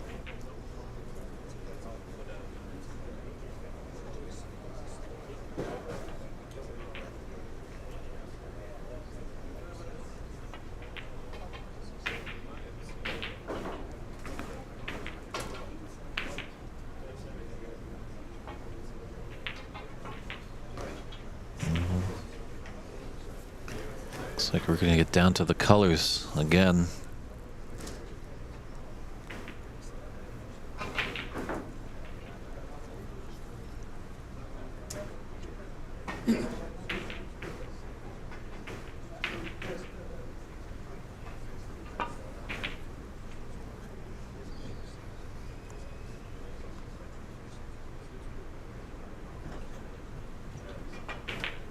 He's got a good cue ball. Tight to the cushion there. Now that black could be an angel or a devil for one of these players. Just sitting there so nicely if this final red goes down. It's a gimme for whoever player gets that red to get onto that black. But sometimes with the final ball's kind of scored around a lot. You never know what ball could hit that black and put it into the bottom of the pocket. And give your opponent 7 easy points.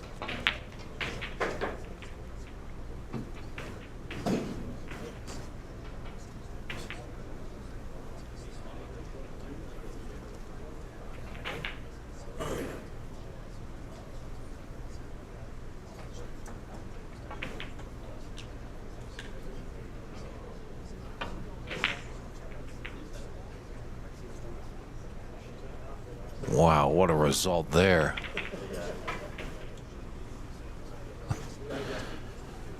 Well, we've just tapping the table and acknowledged got a great snooker there. So Loris could be right back in this frame.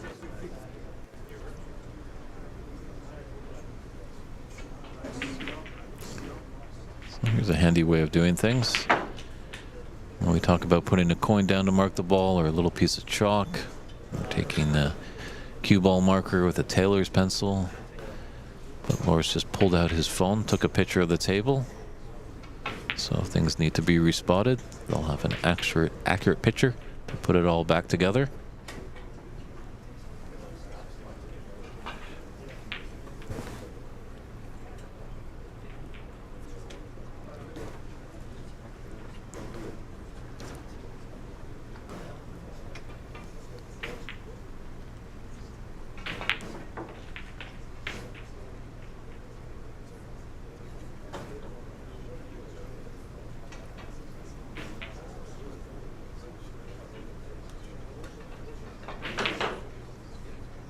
Just showing to have a little bit of chalk. Players in agreement, so always helpful if we can get referees at the table. So always a good idea if you like this game, want to see it to continue to grow. Scorekeepers and referees are a really nice asset to have. Check out Snooker USA.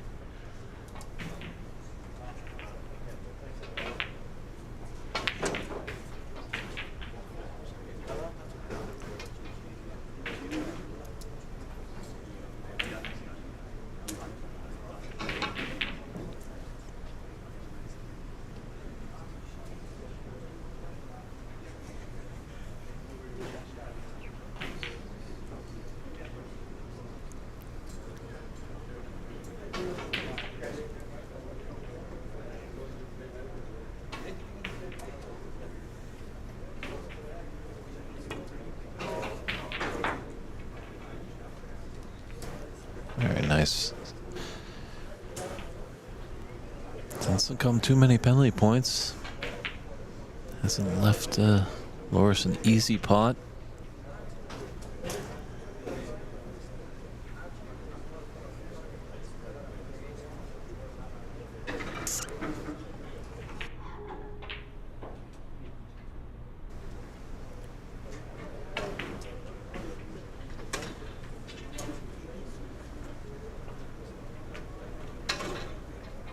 Try and get back there again. Just didn't get the right angle. But haven't left the red in a potable position.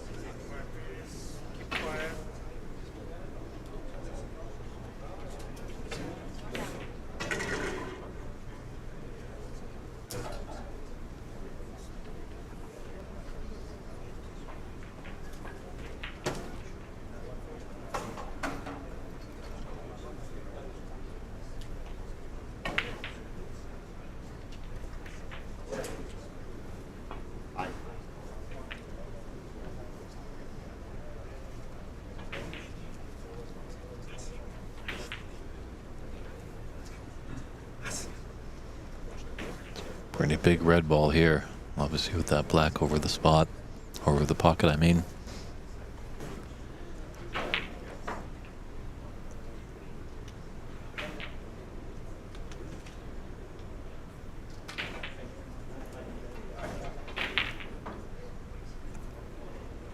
True, I agree with you, Mike Garrett. In the Americas, you know, they don't call it a snooker a lot. They do call it a hook. Sometimes I think in the Americas as well, you can call it position, or they call it shape rather than position.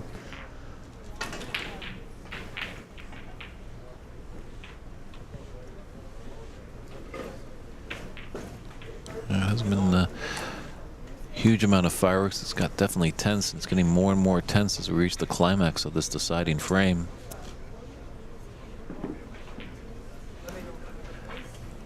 Next match on the TV table is scheduled for Dave Daly and Sam McGrath.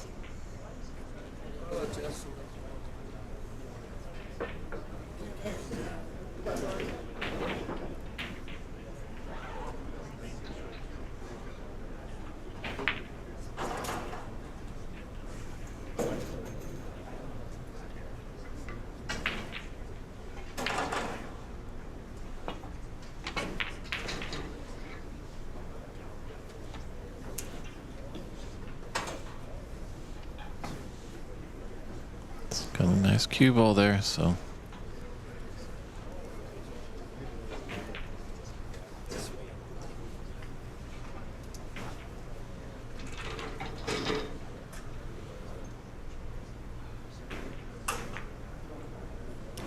Bike Garrett, I haven't actually met Randall a while ago.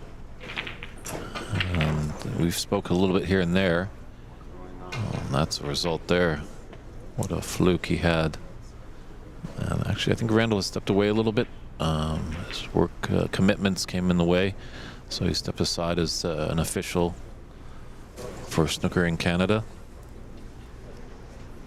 When I talked to him once, he was open to potentially getting back. He's just been out of the loop for a little bit.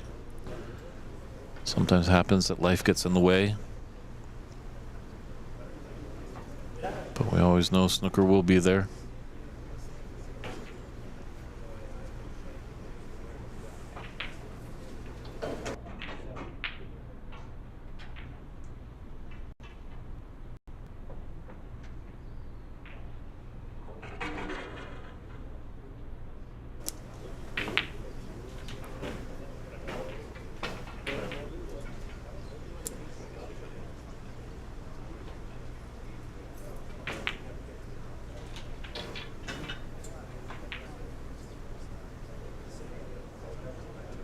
He's going to try two cushions here.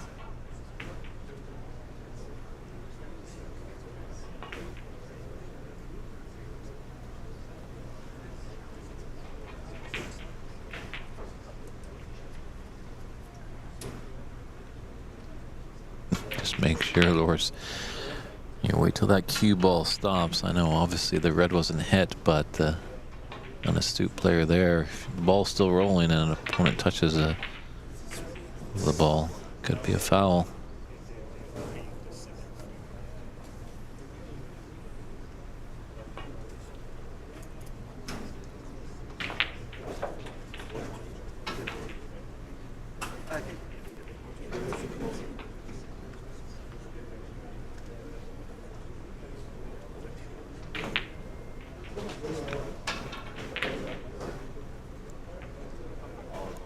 Third attempt. Third time's a charm. There's one more attempt after this if he is to miss. And cannon into the blue.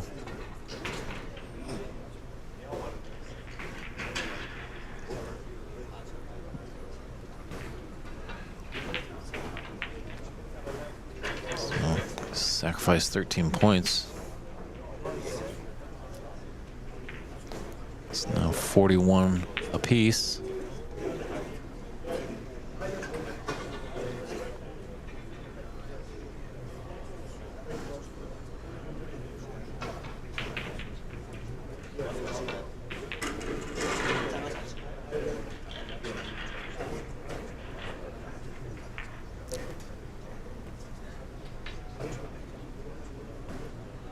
So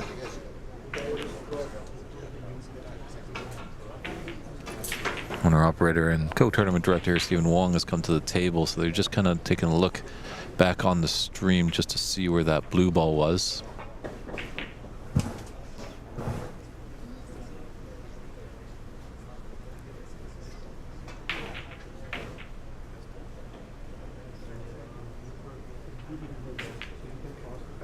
This is the 2024 United States National Snooker Championship here in Embassy Billiards in San Gabriel, California. It's moving day. Round robin will come to a conclusion today, which will produce 32 players that will start the knockout phase tomorrow. If you're in the neighborhood, feel free to stop by. Admission's free. They've got some cool drinks. Great audience in the room here. So thank you very much, Stephen, for his work to get that blue back on the correct spot. We'll see what Arif can do with the fourth attempt.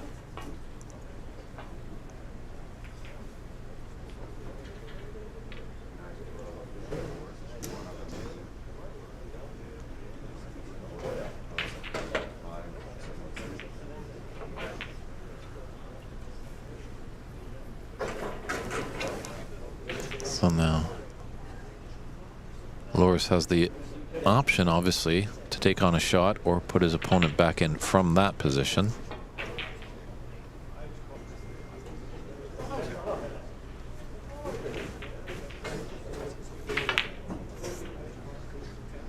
Just one little snooker can change the complexion of a match. Ooh, but that double kiss, he might be, well, he's not tight to the cushion, so Arif has a little bit of the cue ball to work with.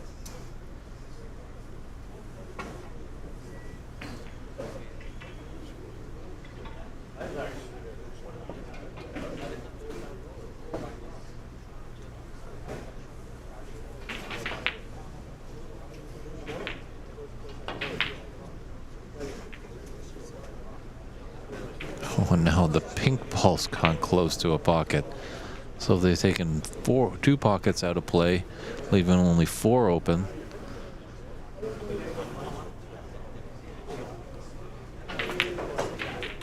So I think this frame just got a little bit longer. Obviously, whoever's to take that red will have an option of black or pink that is just sitting over the green and then the top right corner pocket, respectively.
watch out for that pink. Oh, it's going to pull up very nicely. Wow. Arif does like to dance with danger for sure. Last frame, he almost put in a pink that was just over the pocket unintentionally.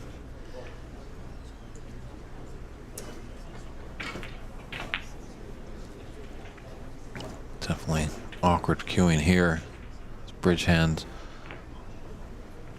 on the pockets, going over the pink. He was successful.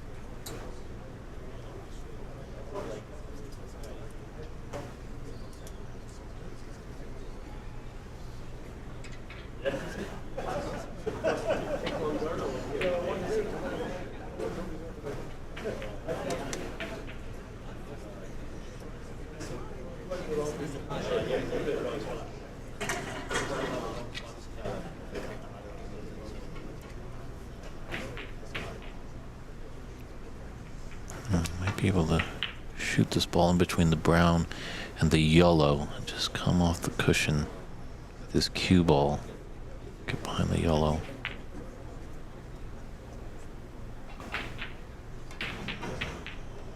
I'm trying a bit more safer shot. That's why I'm up in the booth and they're down on the table.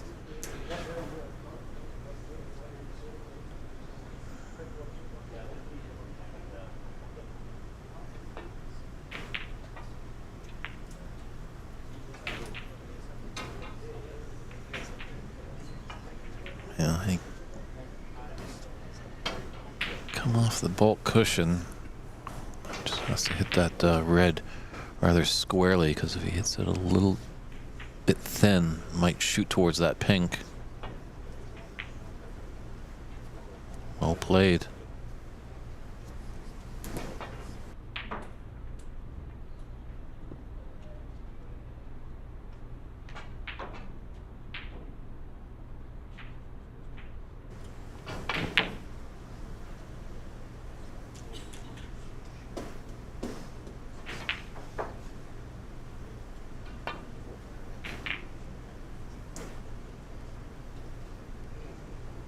Where's that cue ball gone? Wow.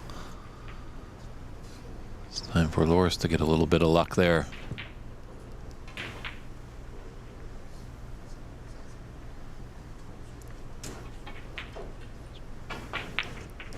Not exactly sure of the frame time, but this is definitely looking like one of the longest frames that we've had in the round robin affair on the TV table.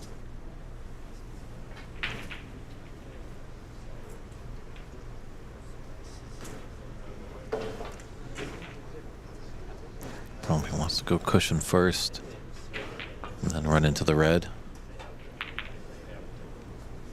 Oh my goodness, what a result there. Tough to see. Don't think there's an opening enough.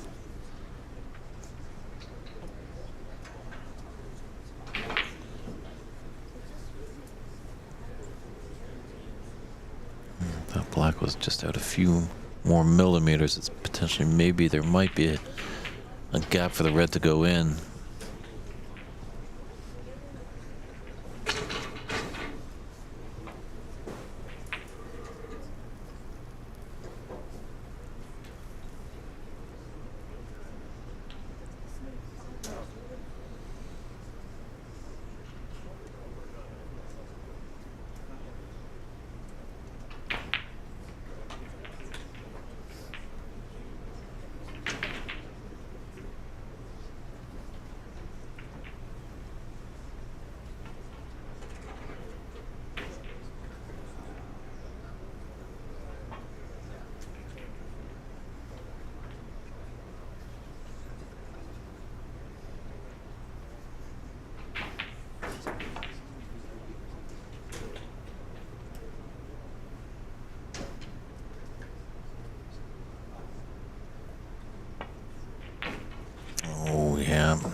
thought there was an opening, willing it at all possible, so. Black was bound to go happen. That black was bound to go down at some point in time. Just unfortunate for Arif, it's in a foul situation.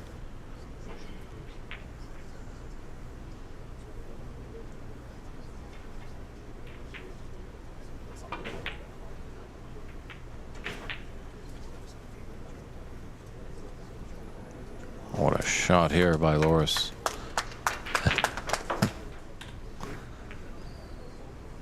The table is at the far end of the room away from the audience's TV table, but you could hear the applause come through.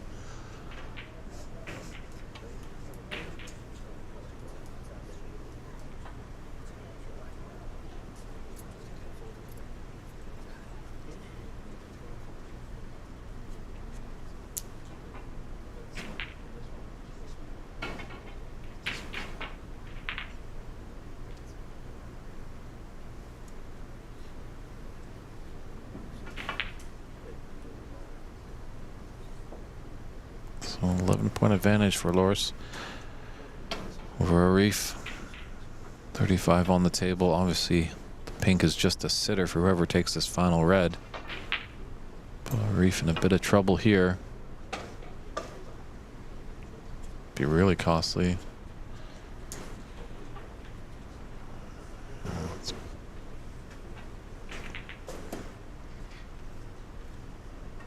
Bit too high for Loris's liking. I'm pretty sure if Arif is to miss and leave a relatively easy pot for Loris, he'll probably take it on. And it's going to be a bit profitable with that pink there by the green pocket.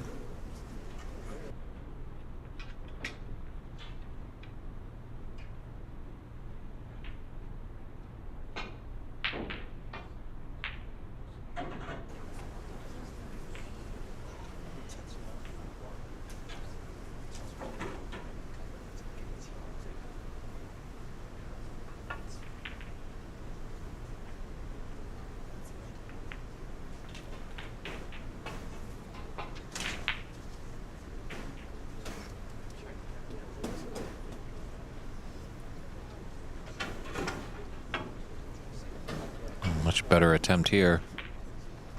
Ooh, where's that cue ball going? It's okay. I didn't succumb too many penalty points.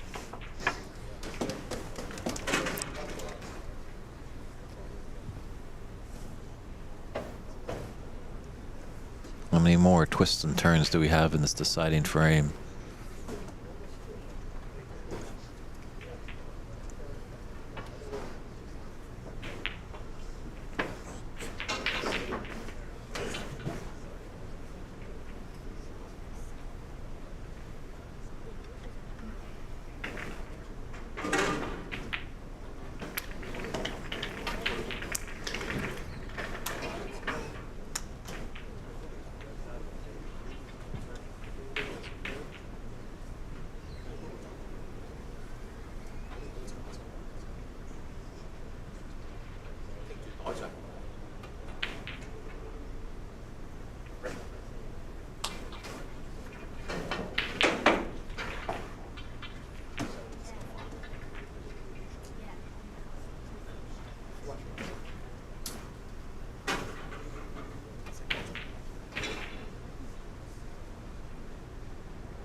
Where's this red going?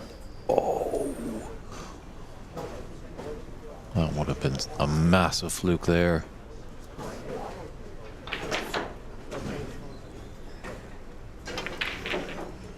I think that's a thin cut there for Loris, but it is there. Really doesn't have to worry too much about his cue ball, as the pink is just sitting in the jaws of the green pocket.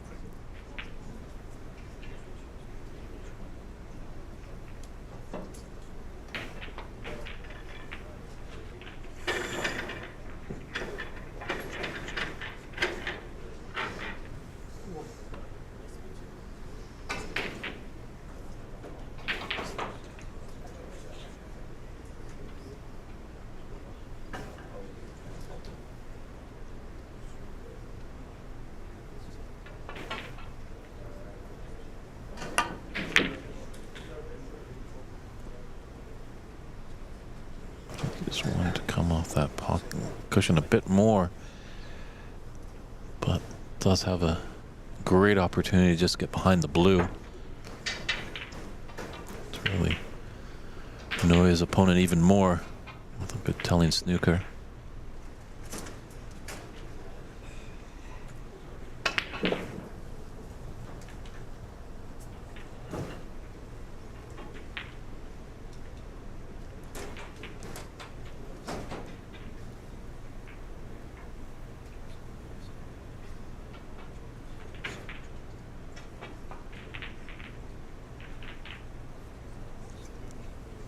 That's a different way of using the loo than I thought, but equally as effective. This is a tough one because you got to put just a little bit aside.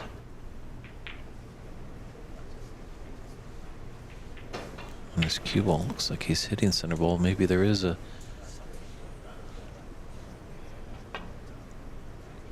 No, he did put a trace of it just with that.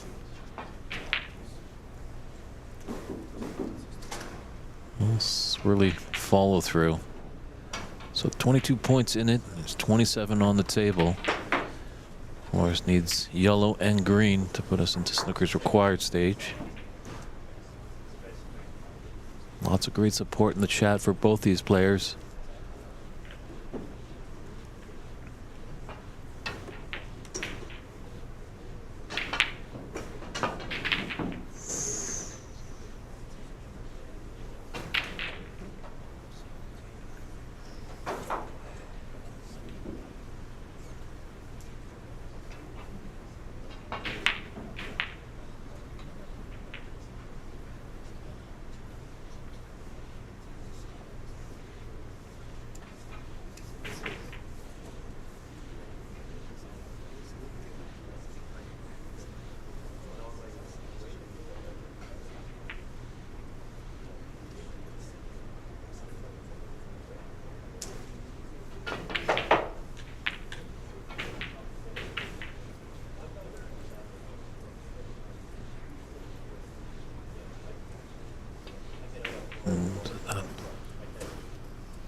To take a look, does that yellow squirt by the brown?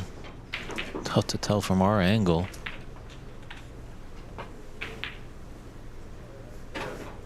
Looks like he's kind of take it on full-blooded.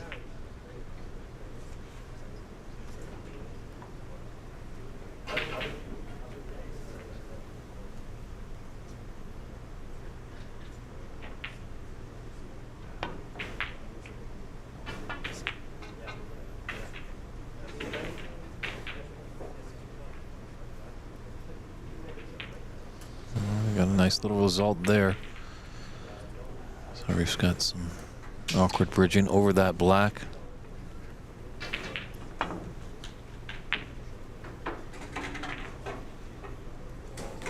Oh my goodness.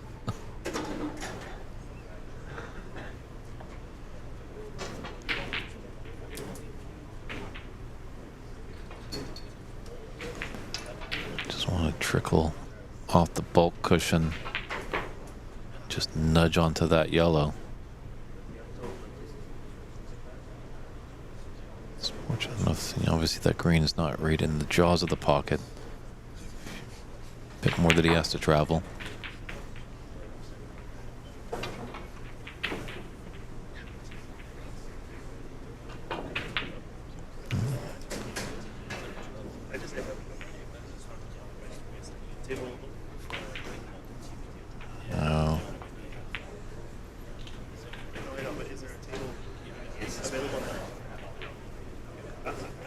Like Arif was getting a bit of the luck in the first frame, and somewhere in that second one the pendulum kind of swung a little bit, and now Lady Luck is definitely on Loris's shoulder.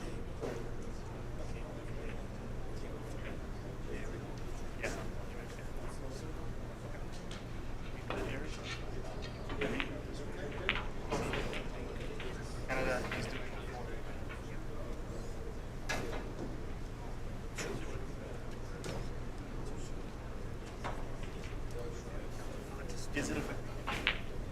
Yeah. That's fine. Better if you have a establishment. Does that mean I can use table 5?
Hasn't got it tight to the yellow to that cushion, so kind of a shot to nothing with Arif here because the cube or the green ball is down here at the top end of the table.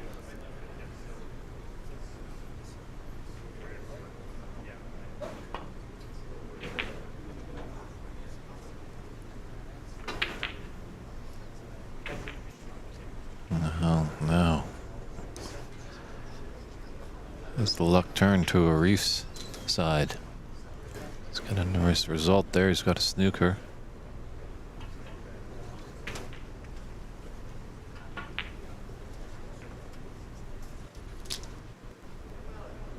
And there might be a little bit to just pathway that he can get a little thin cut on the yellow.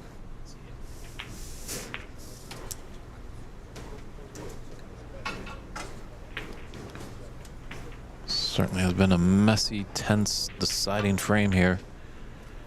I think both players just kind of struggling for form. In these situations, you kind of just want to go back to fundamentals. Remind yourself of the basics.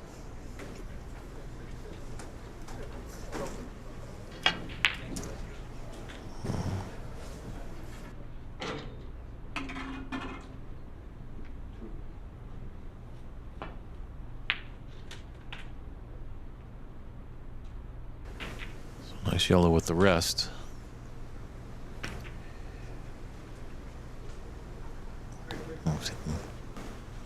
Pink and brown blocking the potting angle, or potting path, shall I say, for this green to go into top left.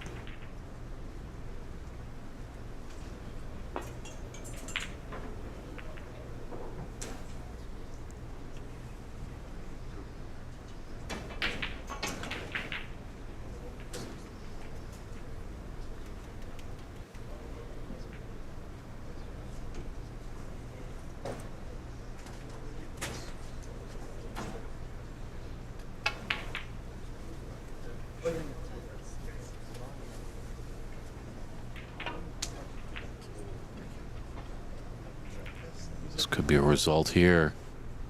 Look at this. Wow, what a shot there by Loris. He has definitely brought his snooker game here in this decider.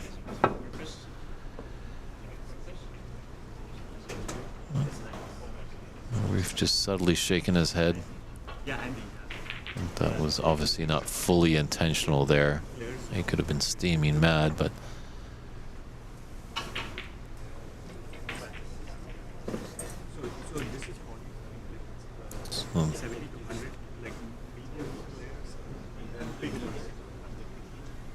with 20 points in it, he's going to probably get 2 attempts on it at least.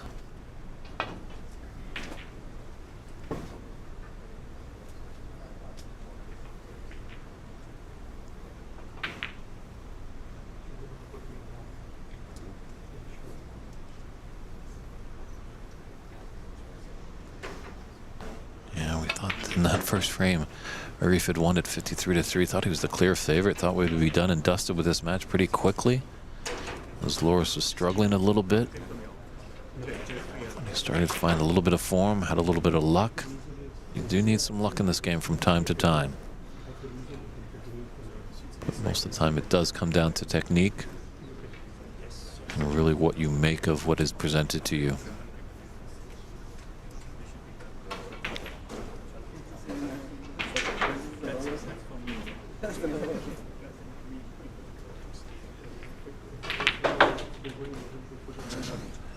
And now they're trying to call Steven to come over to get the precise positioning on these balls. It's a problem a little bit. It can really slow down these matches in the amateur game.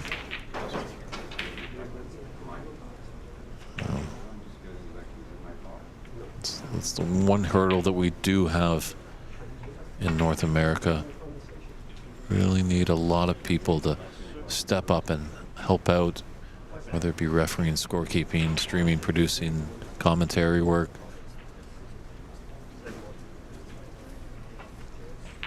Just a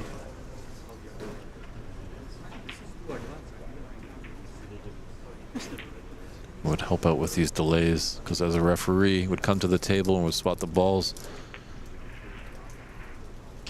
put his decision down, or her decision, and would confirm with both players. Hopefully both players would agree, and then it would be play on.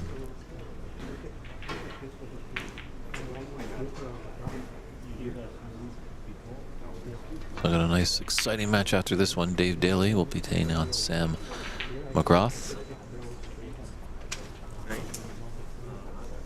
McGrath, I mean. My apologies, Sam.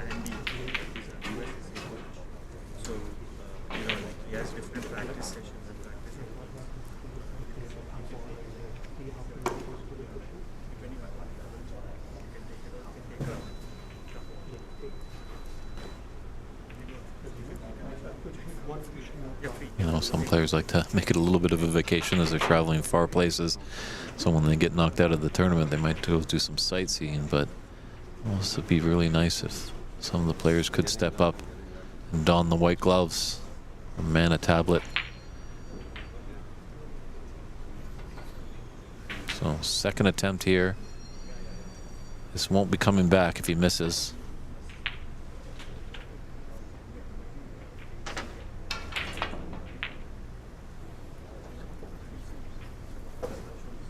Doesn't want to hit that black ball. Look that. Hit them simultaneously. The black and the brown.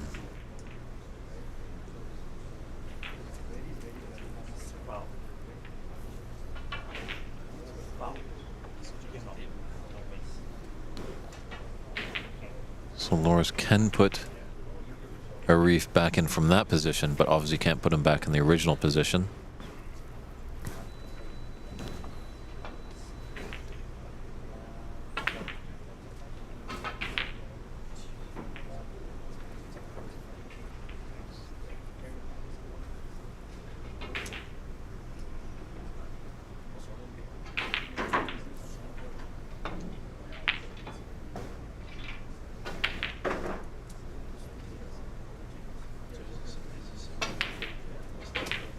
So 28 in it, 25 on the table. So Arif just needs one snooker in that area where the black and brown are. If you can find a safe haven over there, just like Loris did in a few shots previous, I'd be quite happy.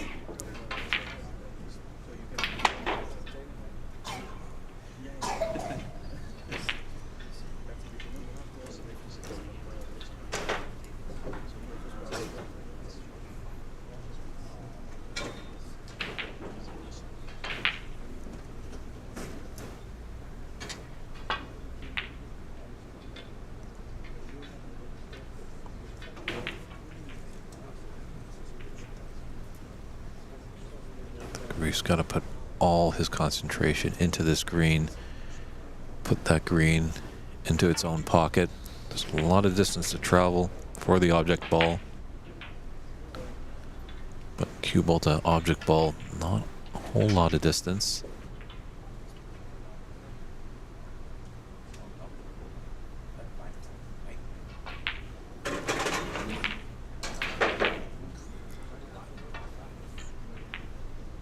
So close, so close.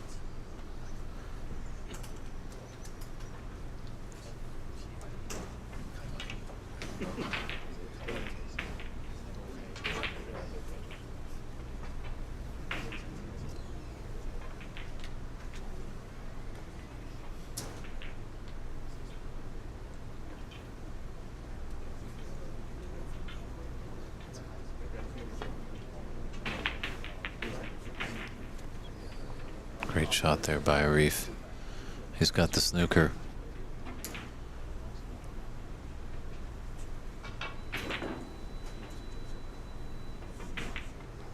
Loris isn't too concerned as long as he hits the green. Where anything ends up is not a problem. Because if he's a successful hit, Arif still needs the snooker. It's not one of those instances where you get out of the snooker and you leave your object ball in an easy potting position.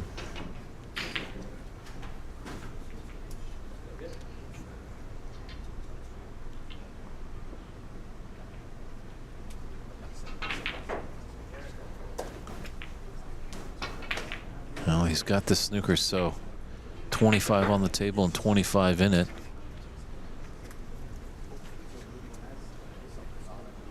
If Arif will maybe take the left side of the green and slide over potentially to the brown and black. My apologies, 24. So Arif, if he is able to run out, would take this deciding frame by 1 point.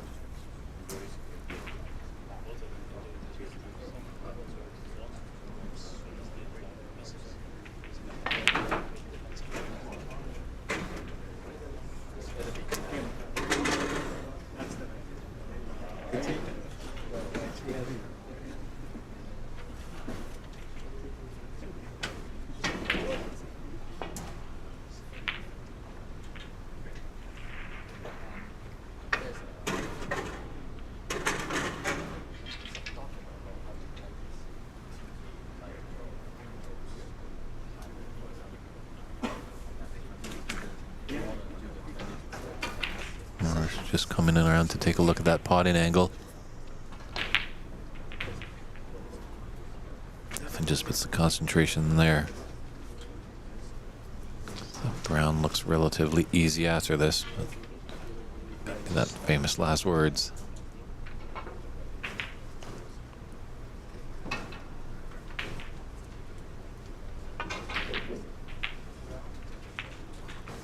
Great pot there, cannon into the blue enough to clear the path for the brown. Blue is relatively safe.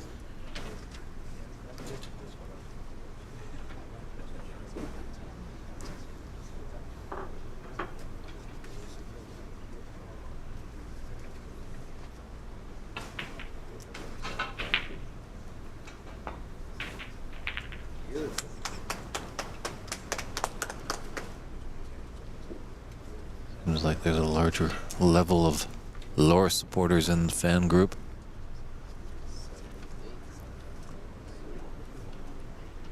$78 to $47.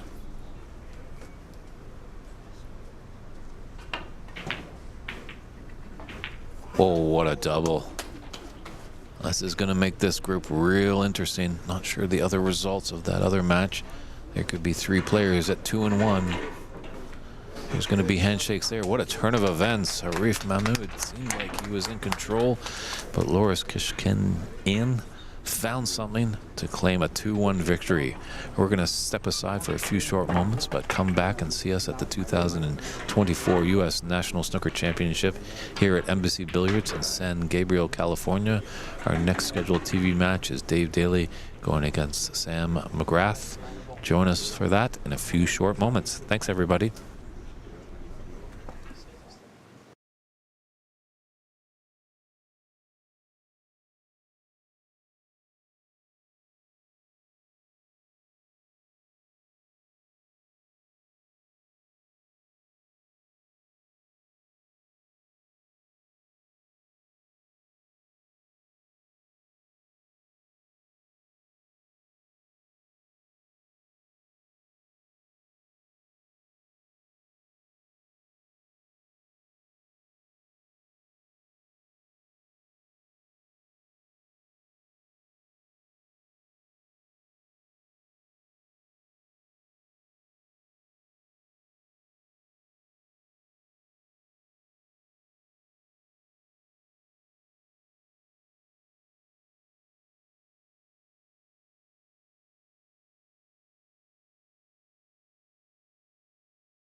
Hello there and welcome back everybody to the 2024 United States National Snooker Championship here live at Embassy Billiards in San Gabriel, California. We're just about to get underway with another exciting round-robin match between Dave Daly and Sam McGrath. Dave Daly does a lot of support up there in Seattle helping out Ox Billiards. He's real uncle to that room, always willing to provide his support. And Sam McGrath works closely with Ajay Pradhakar on many PAPSA events. So, kind of a flip of a coin here. I'm not too sure who's got the advantage here. Both players decently skilled in potting, know the tactical side. I wouldn't be surprised if we go to the decider, but that's whoever can take advantage of those opportunities when it gets presented to you. Dave's just stepped aside for a quick comfort break, and we'll be getting into this match momentarily, everybody. It's a best-of-3 match, so a quick sprint. We'll see who's victorious. If you want any results, head over to Cloud Snooker. It's cloudsnooker.com. That's where all the results are there from this tournament, as well as live scoring. Check on the U.S. National Snooker Championship tab, as we have 7 tables, maybe even 8. I can't see what's going on in the private room here at Embassy, as Embassy has 9 snooker tables, 8 out in the open, and 1 in a private room. As well, we have other matches being streamed on the San Gabriel Embassy Club YouTube page. Those obviously will be without commentary.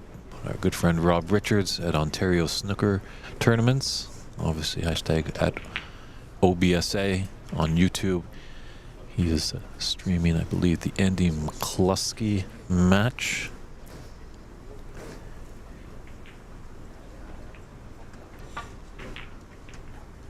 And I think Andy's taking on Gia Seek.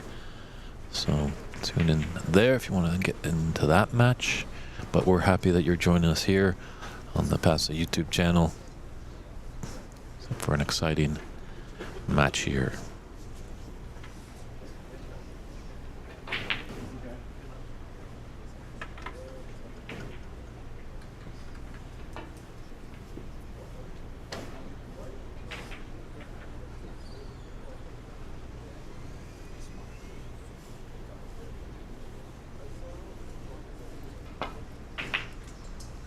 Sam won the toss, selected to break off, and we are underway. Very nice break off there. He's left Dave a long red. It's the only open red there, really, that he has. Might play a little containing safety by hitting off the left side of the red.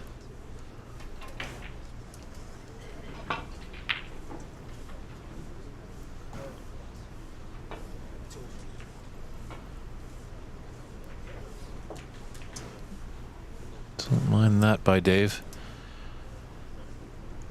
Always getting a nice long red early on in a frame. Builds up your confidence. Shows your opponent that you belong here. Nice red by Sam. Unfortunately, this bridge hand is going to be a little obscure. He is on the right side of the blue. Might be able to take this red just above the black. Got to get that colored ball. It was tough. That bridging really is difficult.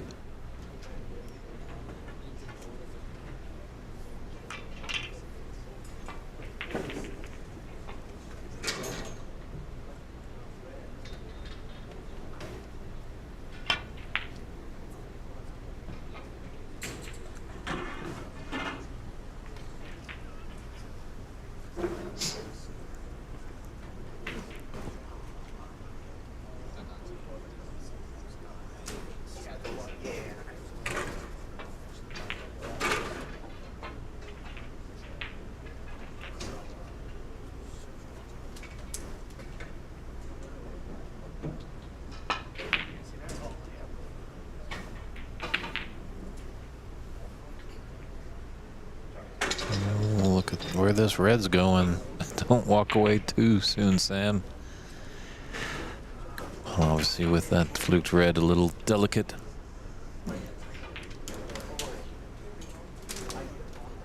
So we talk sometimes about many practice exercises and keeping it interesting, because practice can get a little dry. Christian, when we were at the Embassy Open, let me know of an interesting technique. You know, put a dime on top of one of those bulk colors, and that's a good idea to practice your roll-up shot. As you can roll up, just hit it enough that the dime doesn't fall. So many things to practice in this game of snooker. You have to have a full arsenal of shots.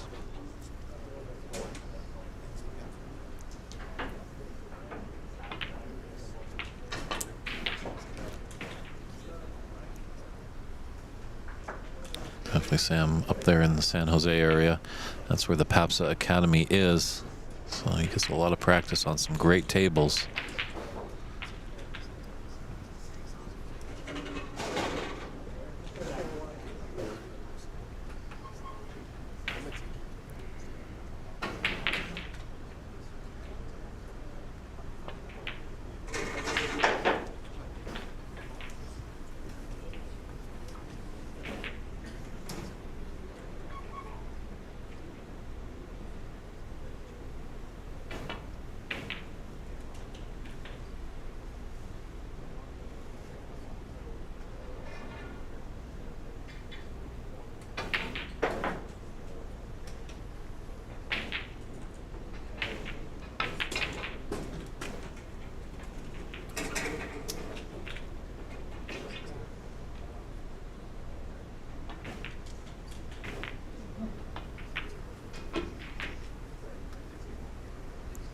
So smart play, didn't have a red on, so just took his points and run and hide.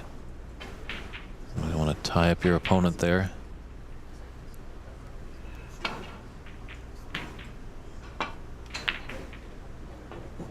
It's a nice long red there for Dave. Color's a little bit tricky, but always nice to put one of those in. Let's tell yourself that you belong here. Agreed, bike there, Garrett. Dave is a real stand-up chap. Does a lot of great stuff. I'm a big fan of the game. There's something to be said about Dave's in the world of snooker. As you go down the list, there's many of them, that's for sure. Myself, David Burney, Dave Daly, Dave Hendon, David Vine, David Taylor, David Gilbert. I wonder if that's why they put the D up there, because there were so many Daves. That's a story for another day.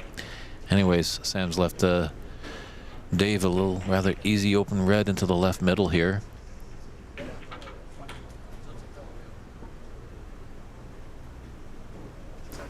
Kong Lee is part of the Sam McGrath fan club, saying he's quite handsome. I'll have to pass that along to Sam.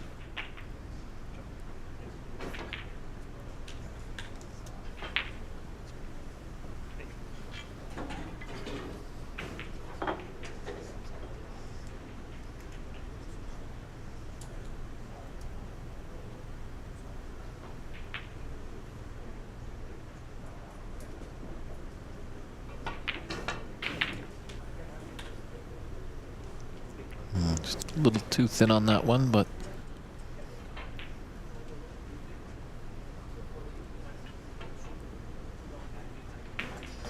I don't believe we've left anything.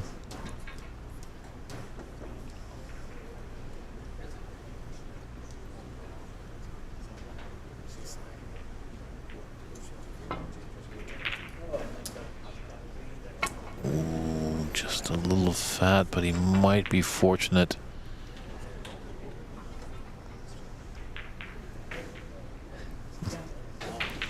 Dave just gets a wry smile over to the Sam. Might be a little bit of a path between this pink and blue for this red into the left middle.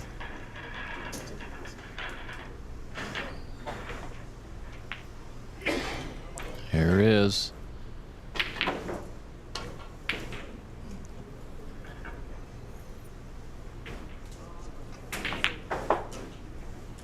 I would have loved to put this pink into the middle pocket. Got a lot of distance to travel here to go into the yellow pocket, but having cue ball and object ball close together makes it that much easier.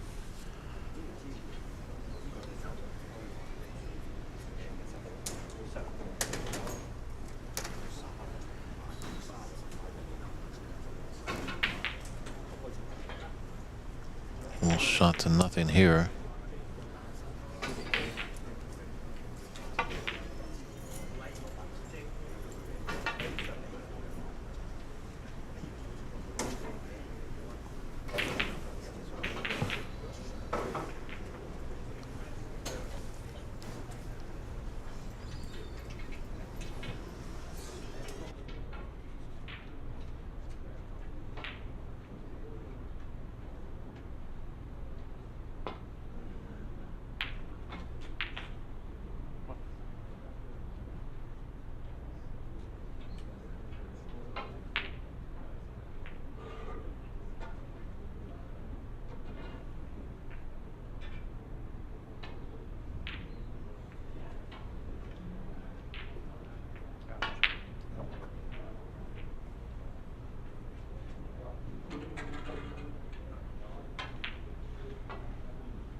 I think they should be able to get out of this. It's just where this cue ball going to end up.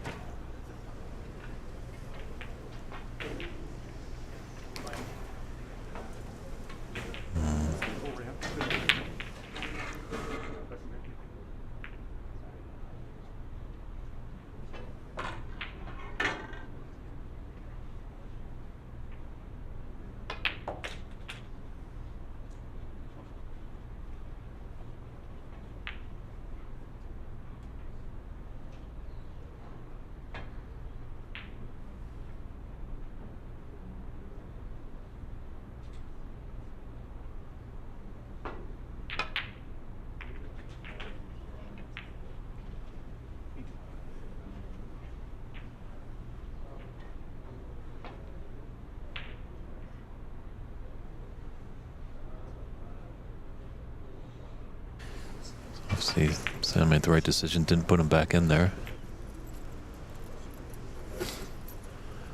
Bike Garrett, if you're alluding to Mike Dominguez, unfortunately Mike Dominguez is not in the tournament.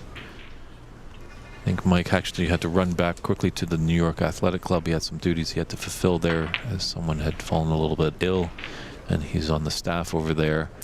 And then he came back to Seattle, and it just was too much traveling for him to come all the way down here.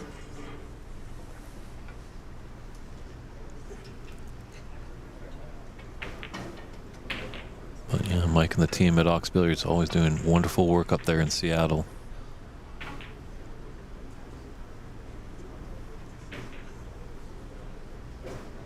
So see, I'm just waiting for Andy McCluskey, as you can see on the right side of the frame.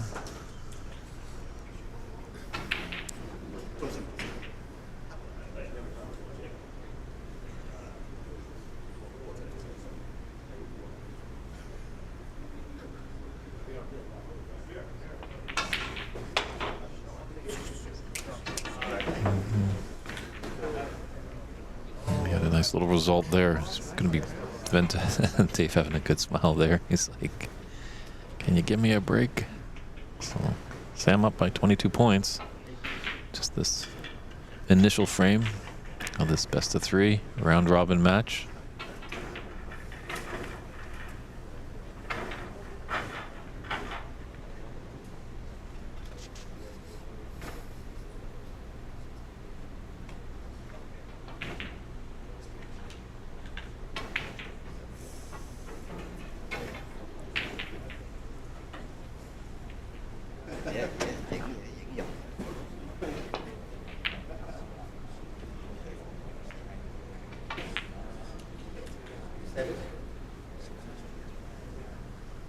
Well, this is a big match. both players. I think it's more important for Dave. As unfortunately, Dave lost his first match. Doesn't want to go 0-2. But Sam would love to be 2-0 going into his final match.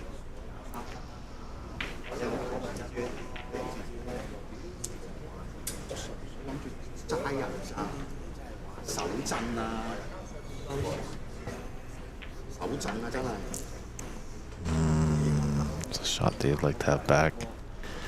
It's a thin cut, but it's relatively high on it.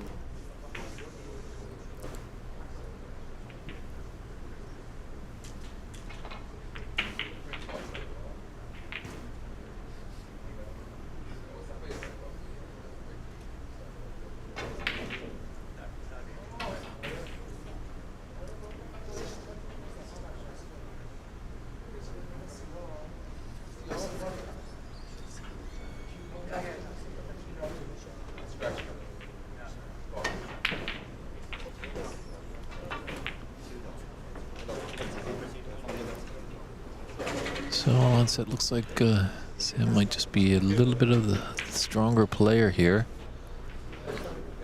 But Dave is a feisty Irishman. I'm pretty sure he'll be fighting to the bitter end.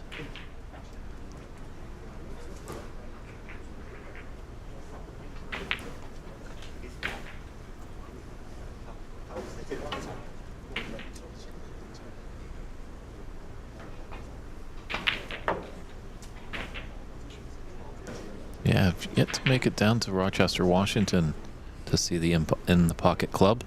I hear great things. I'm looking forward to making it down there someday.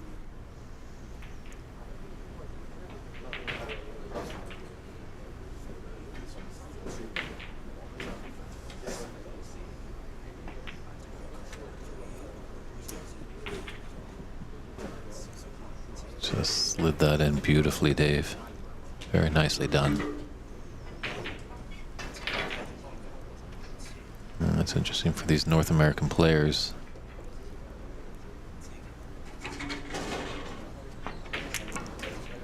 They obviously have people that have come over from over there in the UK and Ireland. And so it's always a little nerve-wracking for the Canadian American players when they hear that little twang in the voice, because they know snooker's so ingrained in the culture over there. They fear it a little bit.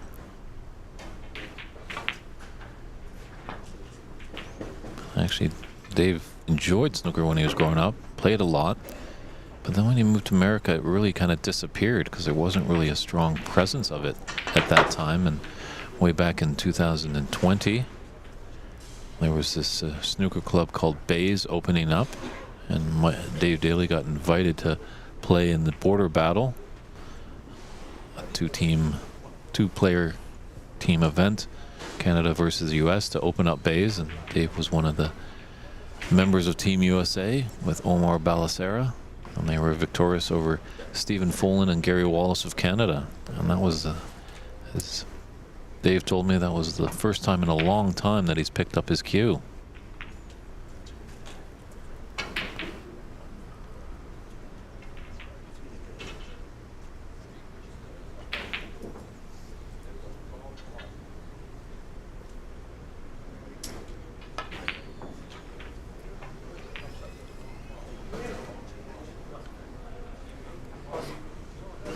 You know, we talked about dark horses there. I'm liking what I've seen from Sam. It's been a nice first frame, that's for sure. Free flowing, like both players going at their chances. It's just like Sam's captaining a little bit more on the mistakes that Dave has put down.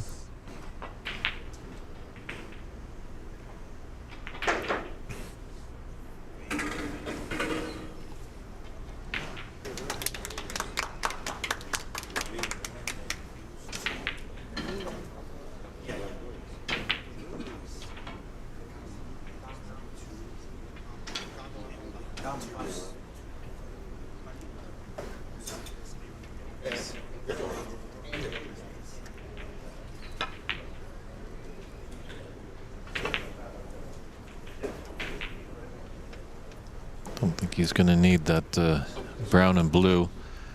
A little tough to tell, as the players are instructed at the beginning stages to just spot their opponent's balls. They're not sitting over there by the tablet keeping a running score.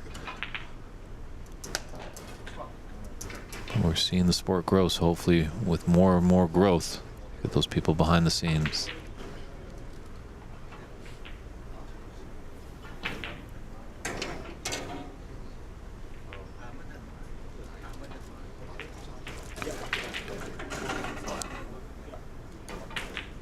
Oh, Sam's really getting to know the pace of the table. It's a tall competitor, so you see he's kind of got the Ricky Walden stance where both knees are bent. And just Dave taking a little look at the scoreboard. He's putting his cue on the table, not going to concede just yet, just wants to see what the score is. And he sees that it's going to be tough for him to come back, so he concedes. So Sam McGrath takes that first frame by a scoreline of 63-24. He's got the first frame on the board, but let's see if Dave Daly can come back and fight his way in frame 2 to force us a decider.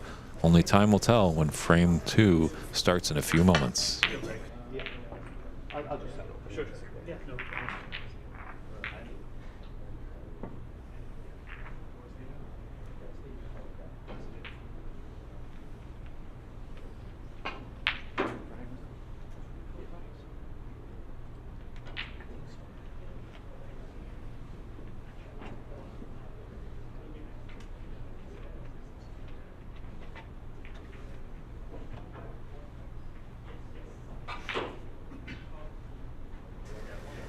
And we're back here with frame 2 of this exciting round-robin match. Sam McGrath definitely was in the driver's seat in that first frame. But as we've seen so many times in these short little sprinted matches, a player that loses that first frame starts to dig in and starts to produce the goods. So let's see if the Irish-born, now American resident,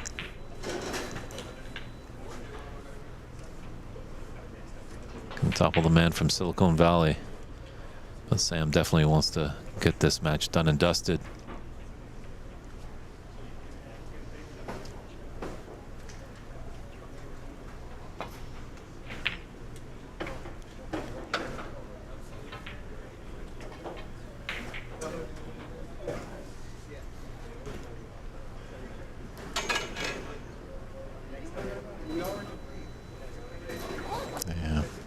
Tough little shot here.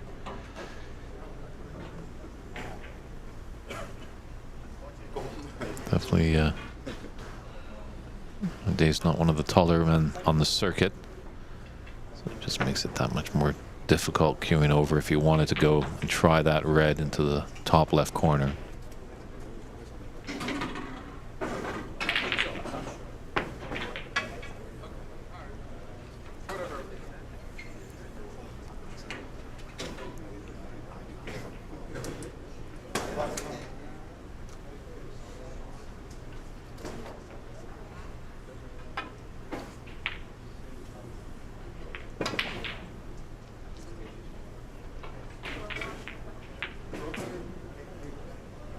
Not a great safety shot there by Sam. He's opened the door for Dave. Let's see what he can do. His opportunity is there. At least he can flick off a few reds with colors.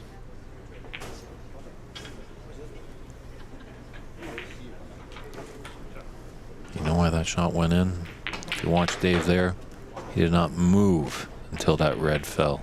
Good piece of advice there for all you youngsters or newcomers. We really got to stay still. If you get up quickly, there's a lot of chance that that pot that you're taking on will not go in.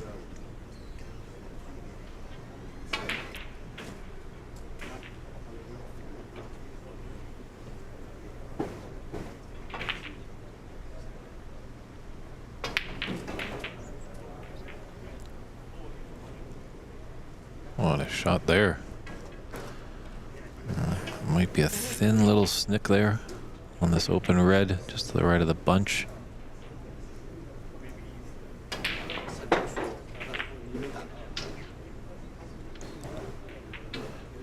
Still, great shot there by Dave. Rather forced Sam to taking that one shot. It's always nice to have options. The great Ronnie O'Sullivan said when you're break building, it's always good to put you in a position where you have options of reds. Say it's a thinking person's game, but you don't want to think too much. Good afternoon, Chris Lamb. Great to hear you tuning in, putting his support for Dave. We like to hear that. Whether you're cheering for Sam or Dave, either one, put that support in the chat. If you have any comments or questions, let us know, and let us know where you're tuning in from. This great game of snooker is global. It's played in over 100 countries.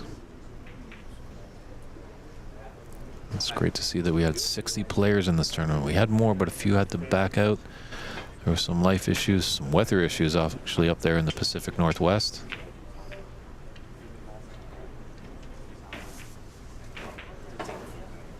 But having 60 players in a national championship in the United States of America is always a great sight to see. A place where you don't really think is quite synonymous with snooker.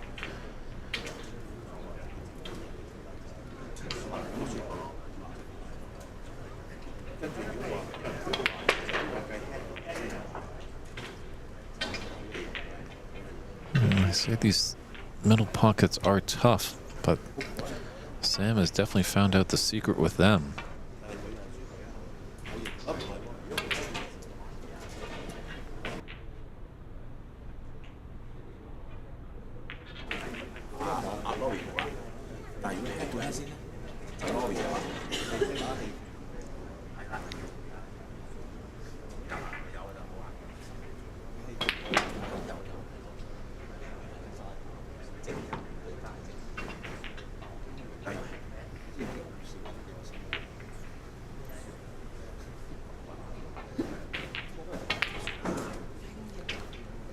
Trying to cut this in.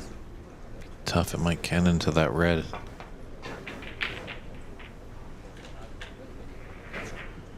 Oh, the red has popped up, but it's got a good cue ball against that left cushion.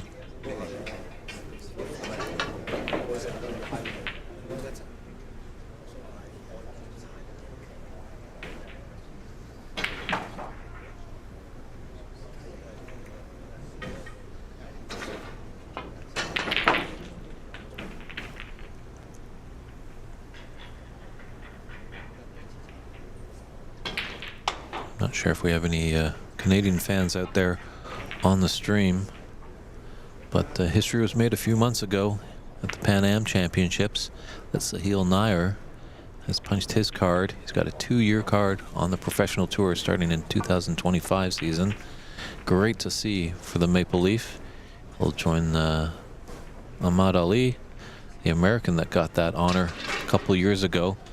But the friends up in Canada, they've created a little GoFundMe page for Sahil Nair, as it definitely can be a little bit of an expense transporting yourself across the Atlantic. So hopefully we can give Sahil a little financial support as he's achieved that dream of becoming a professional snooker player.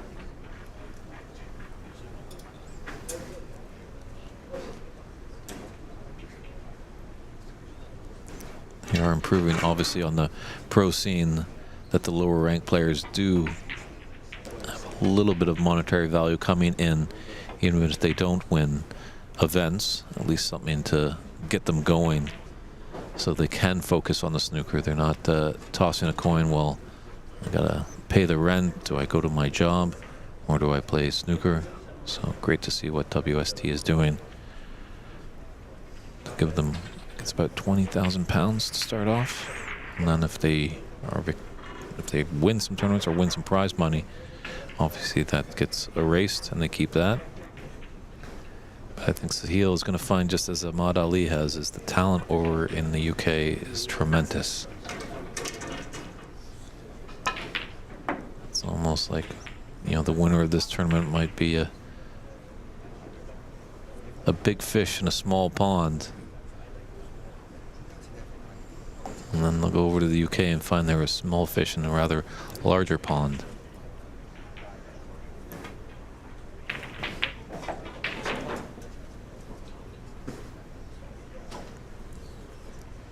Just might have rolled a bit too much there. Don't know if he can get this past this cluster of 5 reds for the potting angle on that red that's open in the left. It's tough when your mind comes into play. You just want to will it to happen.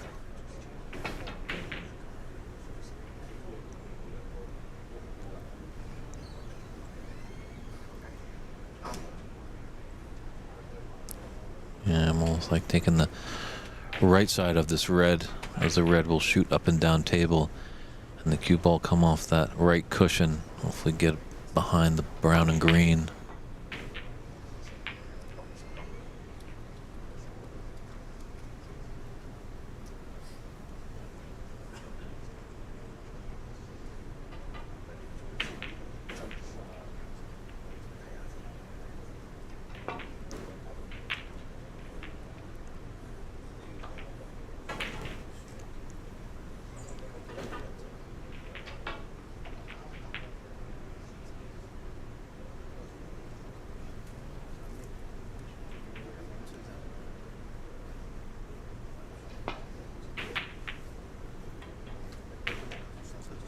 Well, things are starting to open up.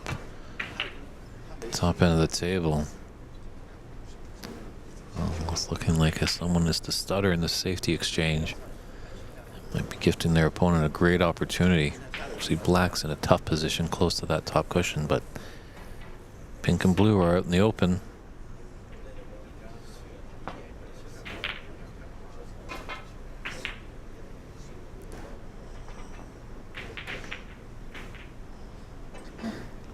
Didn't want that red to shoot up table, but fortunate enough the green has come to his rescue.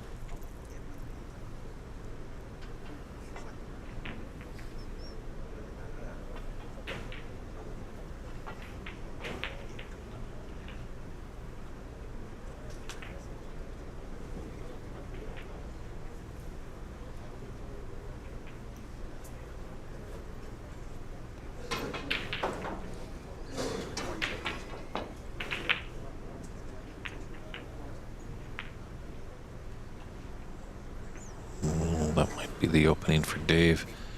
It's a difficult starter. They usually are. But if you can get that opening red and be on a color, it's your table to control.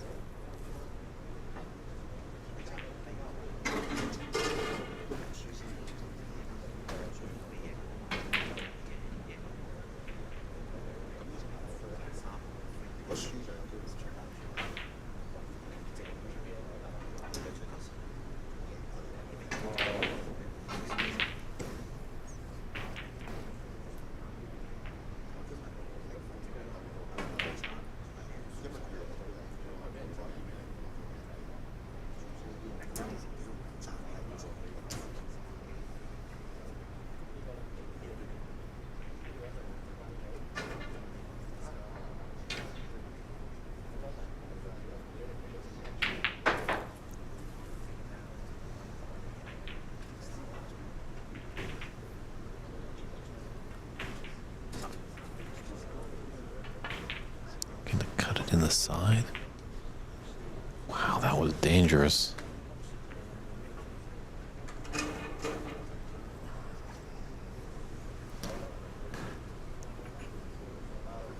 Good opportunity here for Dave.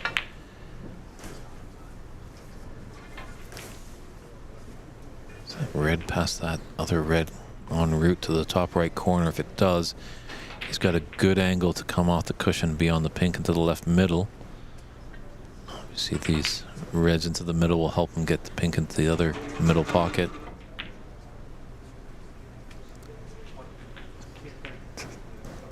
A little short of pace there. It's kind of... maybe just got a bad contact there. Cue ball got a little bit dirty. That's the referee and Dave Daly. Always likes to see a clean ball.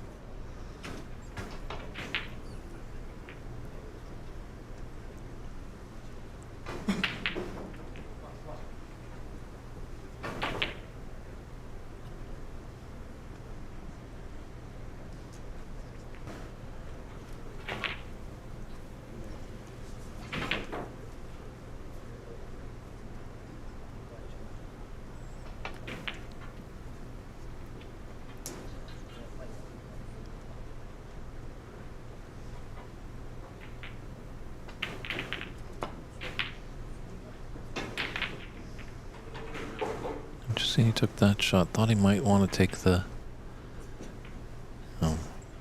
cut back on that red into the right middle, but goes down to know your percentages.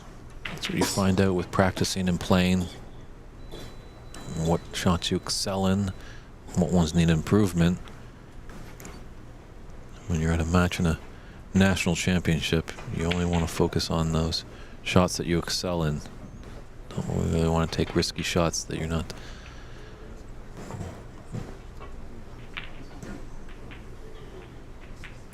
It's almost like if it's a 80 and higher % shot for you, you usually take it on. In theory it works, but sometimes ego gets in the way and the brain just kind of plays tricks on you and tries to will you into a shot that you probably shouldn't take.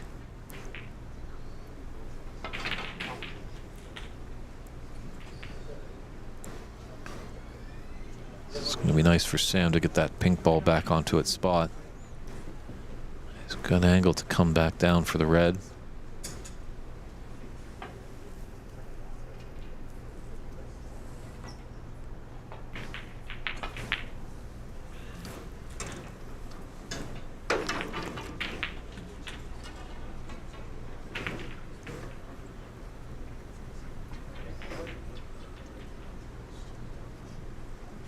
Take a look at that red by the pink. Kind of like that one a little bit better. It's got to use the rest because that red into the right middle. He could stun into it and get onto the blue, but he will need a good angle on that blue to come back down table. Whereas this, you can just kind of delicately roll through and have the pink into the left middle.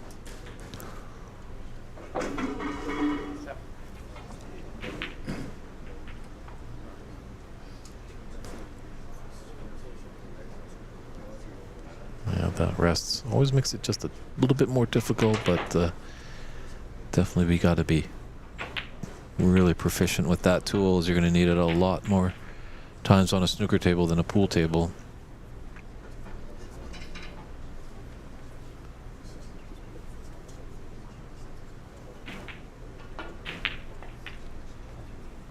One of the great rest players, Sean Murphy, alludes to really bringing, when you're got that cue hand, cue arm, really lift up the elbow. You don't want to keep that elbow tight to the body because then you're going to be moving all over the place. But if you lift it up high like a chicken wing, that kind of enables you to have a good, steady follow through on your shot.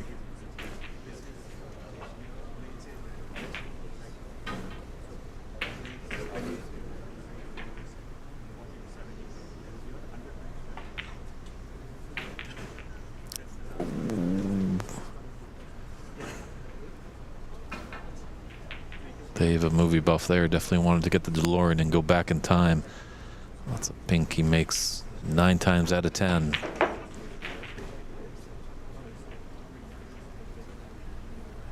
That's a nice angle there for Sam on this blue to come back down to the top end of the table.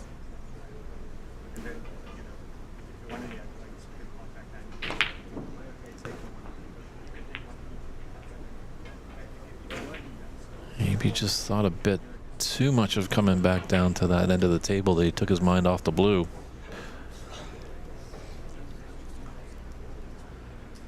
Very fortunate a few years ago at the U.S. Women's Open at Ox Billiards. We had the distinct pleasure of having An Yi in the booth. It's really insightful hearing her technique and philosophy. That when she's at the table, she's looking around, seeing, 1, 2, 3 shots ahead, seeing after that red where she needs to go. But then when she's down on the red, she's done all the preparation, just needs to execute the shot because she knows the plan will come to fruition and she'll be on the color. More often than not, we see in the amateur players, they have a relatively easy red. They know what to do with the color, but then they take their mind off that red just slightly. And forces a missed pot.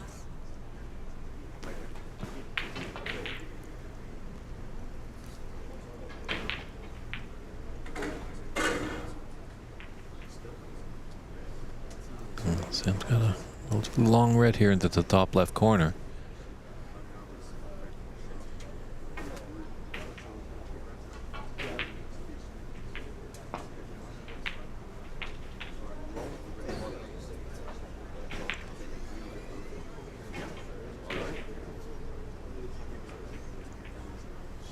This blue is tight to the cushion. He's pretty straight on there.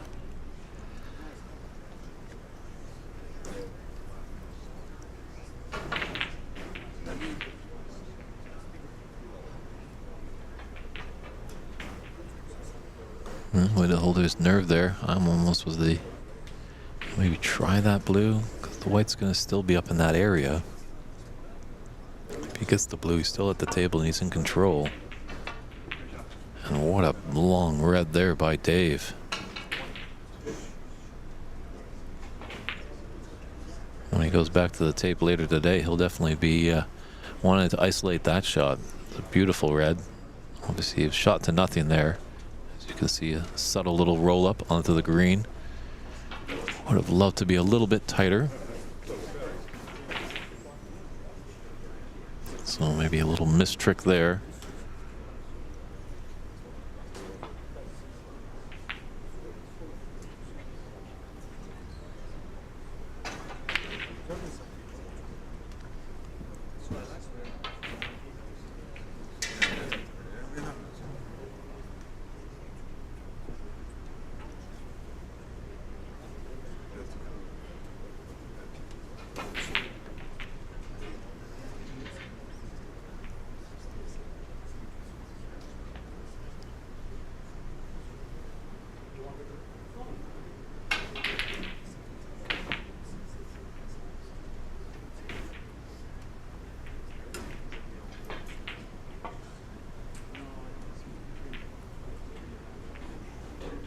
Decent little containing safety shot there by Dave. So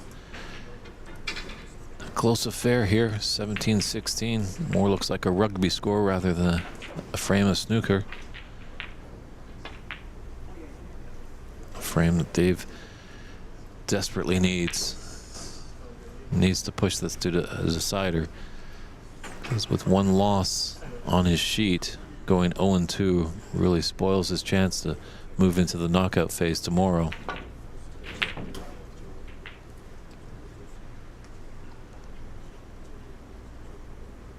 But stranger things have happened on a snooker table.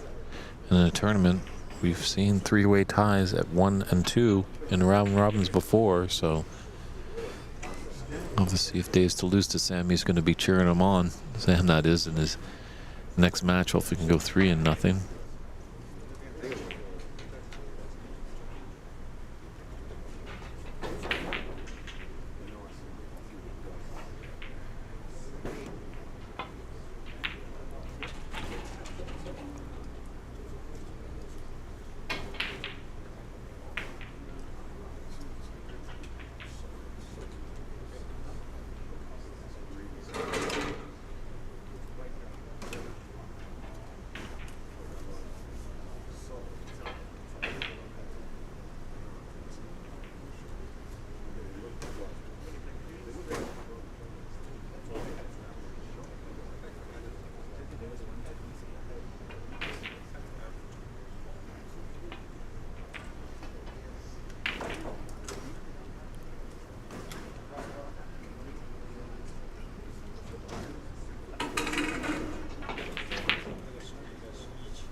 Don't know if he's got the cover on that red that he just hit.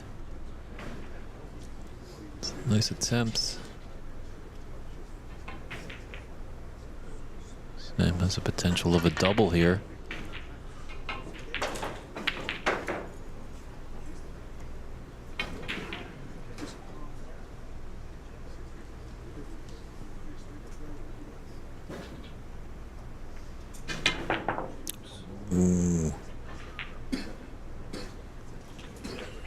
didn't see that happening. Obviously, he wanted to hit some draw on it. And unfortunately, sometimes the scooping action makes that ball jump. Actually, jump shots are completely illegal in the game of snooker. A great shot to have in your toolbox if you're a pool player. But was quite surprised there that that cue ball found the bottom of the pocket. And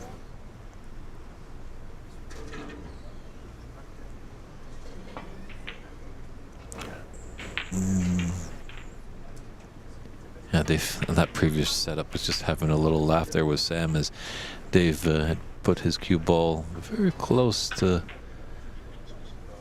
the yellow spot there, and the big controversy over in the pro scene with Hussein Vivari. That he was called for a foul because he was just outside the D. Actually, is one of the cases.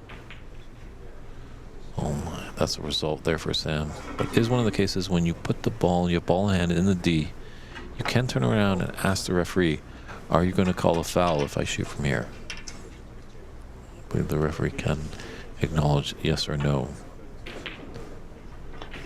Actually, Dave, as we spoke about the border battle,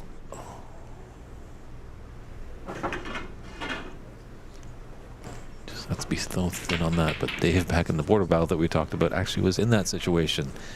And he was very close to being outside the D, and actually referee Tommy Ha said that it was a foul. Dave has gone back to the footage and staunchly protested that it wasn't a foul, but in the end it didn't prove to be costly, as the Americans won that side. And it was a fun event as well, nonetheless. There was more playing for pride rather than expanding your pocketbook.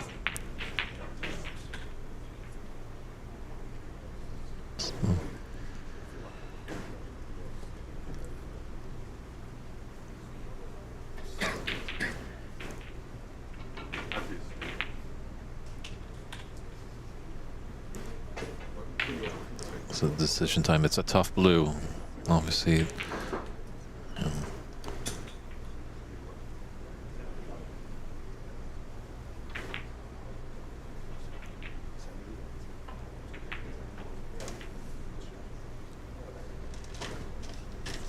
He knew he was going to have that red on, so he just had to put all the concentration on the blue, and just shows you, as much as that was short distance travel, it's tricky when they're along those topper bulk cushions.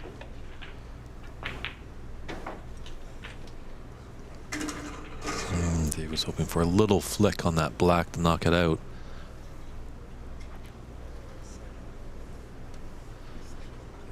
Pink is straight in line with the middle pocket, so a thin cut is needed.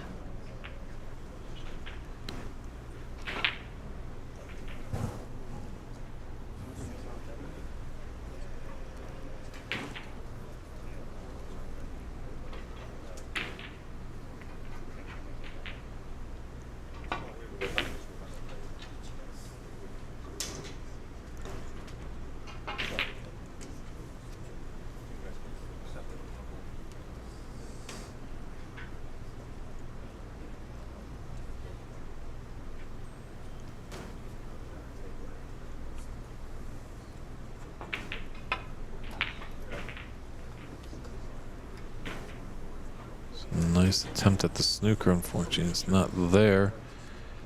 Definitely that blue is in an eye-catching spot. If a player can find some salvation over there and put the cue ball behind the blue, be putting their opponent in a world of trouble. Looks like Dave's trying to do here.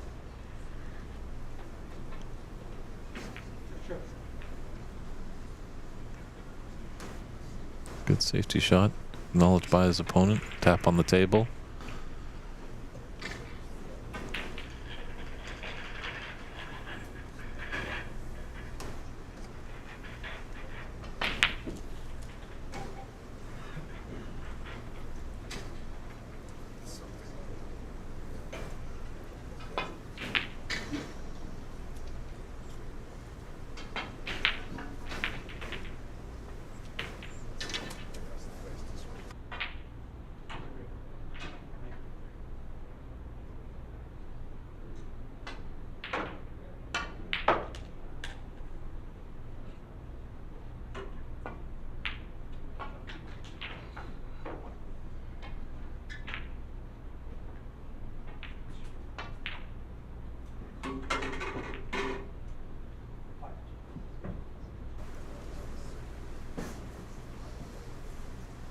Once again, as we so often than not, these frames come down to the final 6 colored balls.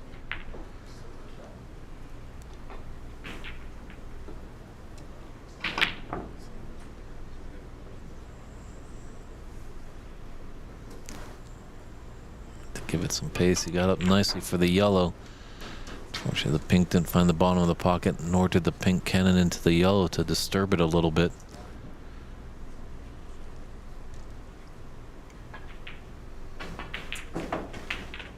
It's going to come down to that blue ball over there.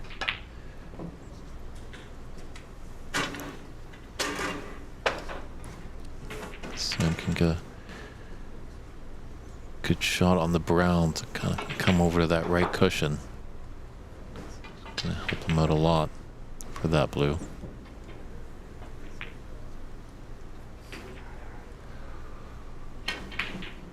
That's the trouble sometimes when you slowly roll it over. Sam does like to put these shots in pocket weight.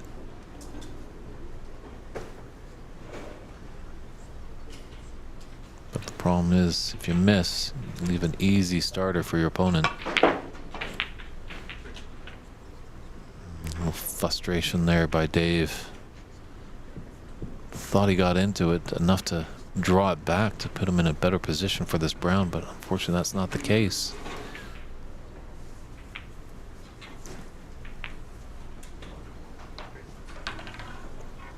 But didn't try to force anything, so that he had the opportunity to put the snooker behind the pink. A little bit of swerve here for Sam.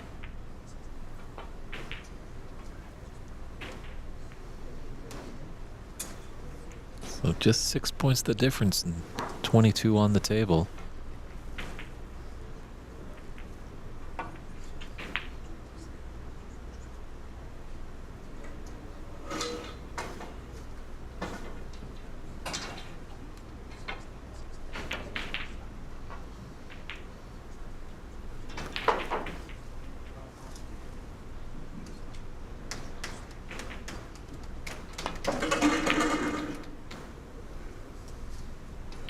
Sam was eyeing that blue. Might be in trouble here.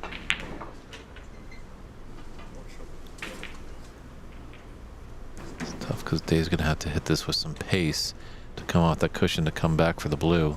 And that makes those middle pockets so much tougher.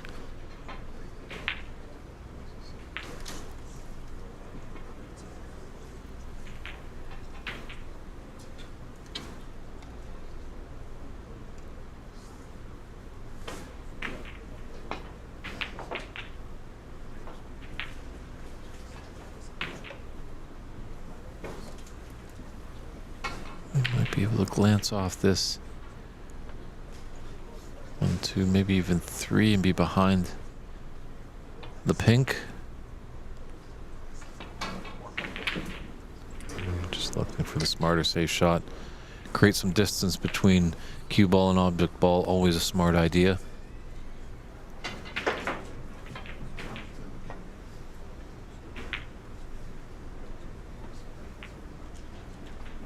Well, that's how you put it in the side.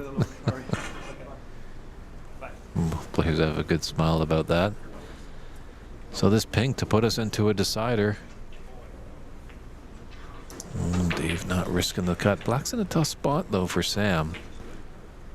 As Dave just needs pink, Sam needs pink and black.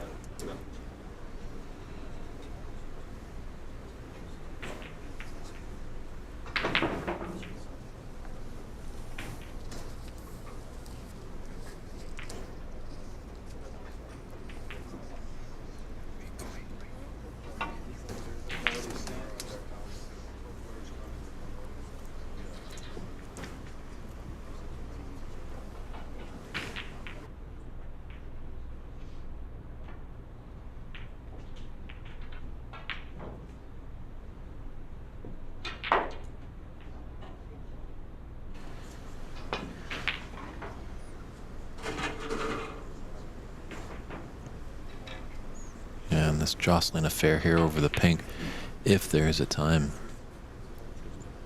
that Sam can disturb that black. He'd love to do that. But Dave definitely wants to keep that black tight to that top cushion. Doesn't want to do anything with it.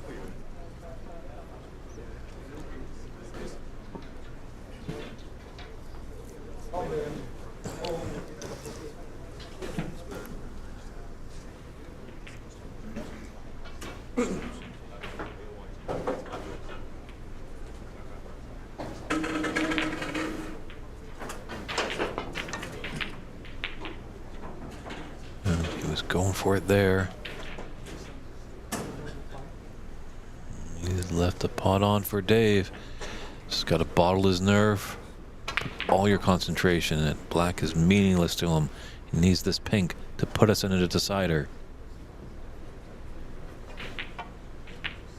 It's there. What a pink that was.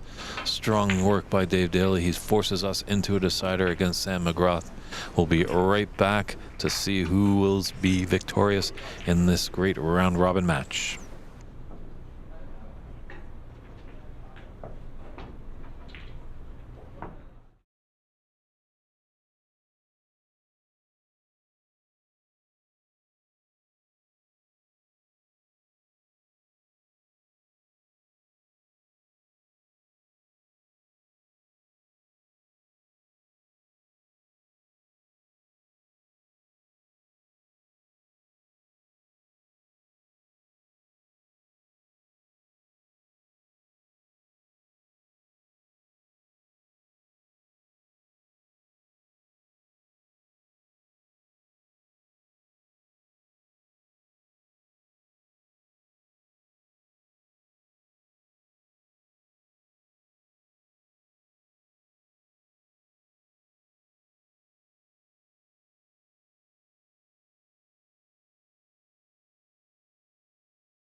As we're waiting for the deciding frame to commence, there she is, the wonderful Thai player Mink Nucharat, going to be here at Embassy Billiards around Christmas time to do a great exhibition.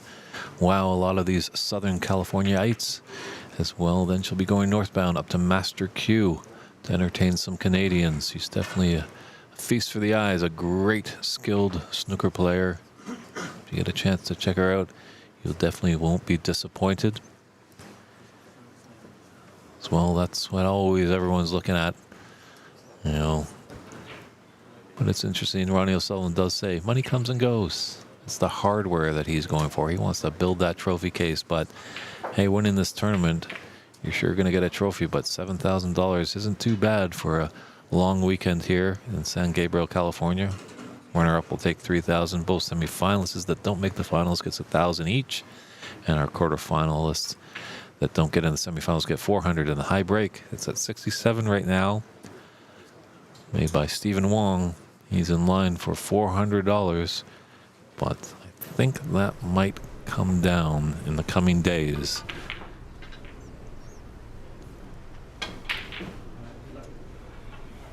So, fist bumps by both players. Lots on the line here. It's been a fun little match. You know, hasn't really got bogged down a lot. There's been some good safety plays, some good little small breaks and stuff like that, some good pots. So I did kind of say at the onset, it was kind of a little tough to tell. And it felt like Sam was in the driver's seat in the first frame, but we've seen that a lot. Sometimes that's just the push that the player that's behind needs when they lose that first frame to roar back into the second frame and take it, which Dave has done. And Sam's just got to focus his nerves. He's not out of it, but it definitely feels a little tough when you push it into decider when you were that one frame away.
try for Sam to get in first.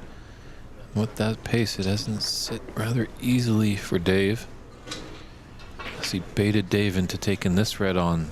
It is difficult. Good reward if Dave's able to put it in, as that black is wide open to both corner pockets.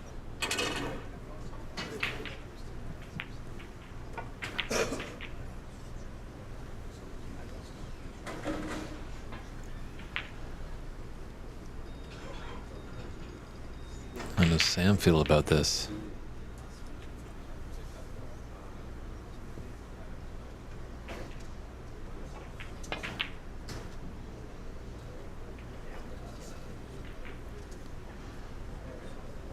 Well, that's enough of that with that red ball along the top cushion.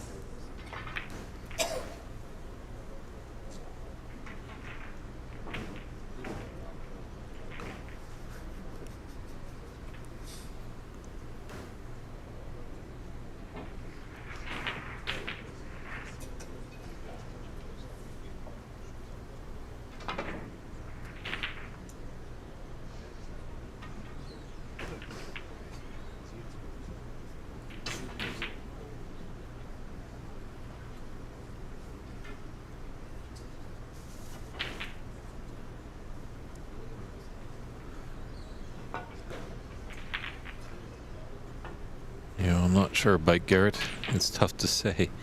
I think we've heard that these are actually probably the tightest pockets on all the tables here at Embassy.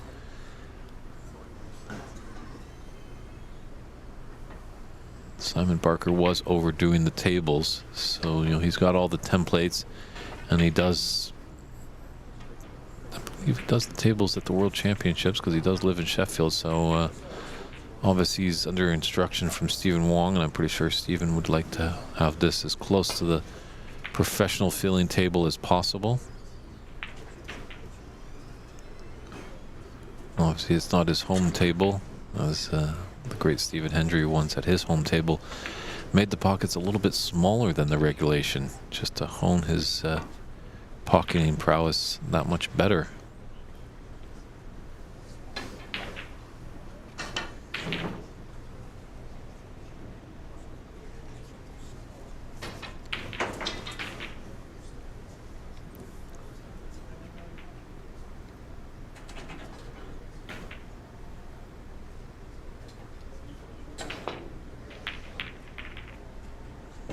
He's now returned to bulk there.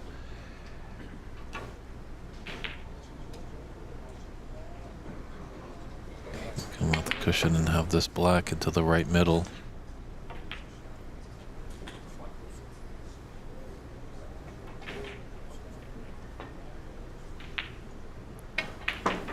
Would have been like to have been a little bit higher. A little bit lower on the ball, shall I say. So the natural angle takes him back down to these reds, but he's going to go in and out of bulk here off this black. Ooh, can it into the green. Luckily he didn't go in off there, as that would have been disastrous.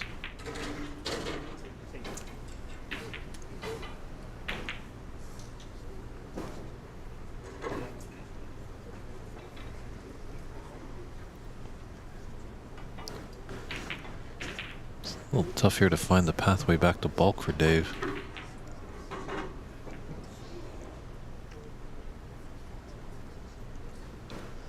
Just play a containing safety, try and get maybe his cue ball onto the top cushion.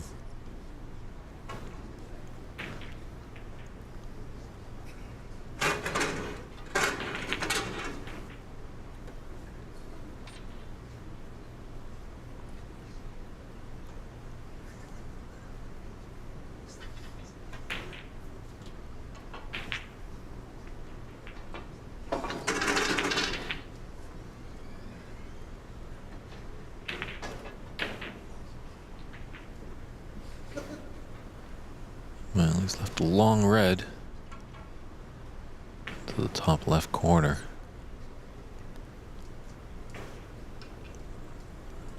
There's not really any desirable color down there.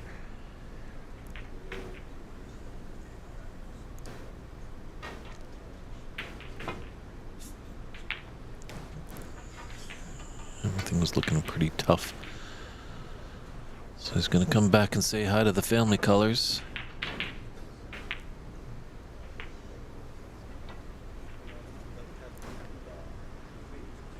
Just be able to sneak behind that green and the bulk cushion.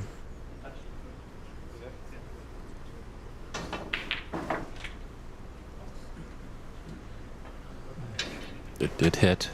Let me see. Dave was at the other end of the table, but great sportsmanship there. I think if Sam missed there, he would definitely have acknowledged it as well.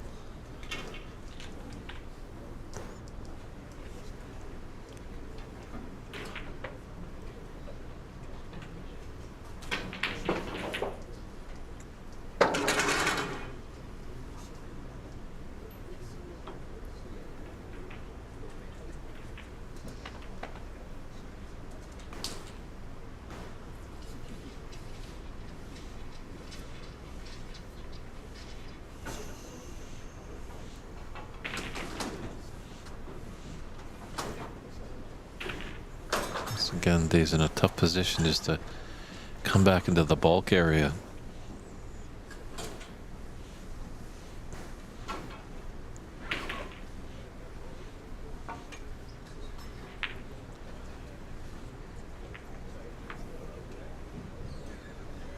How did he find that gap there? I would have had that red and just nestle into some reds.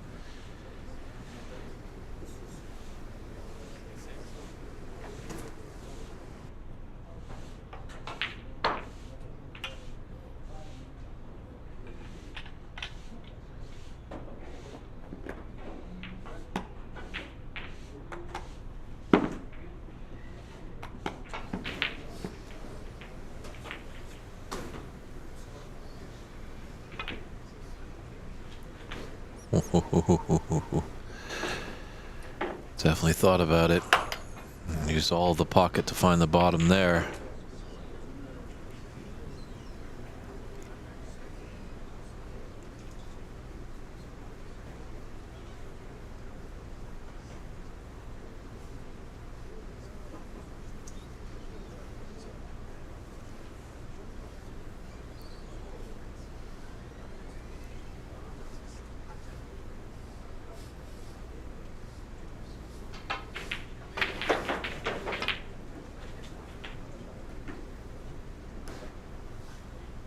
Well, he's got the red, that little 3, just to the right of the black. Can take the lower red. He's going to cannon to stop the pace of his cue ball to hold for the black after this red. He's got to make the shot first.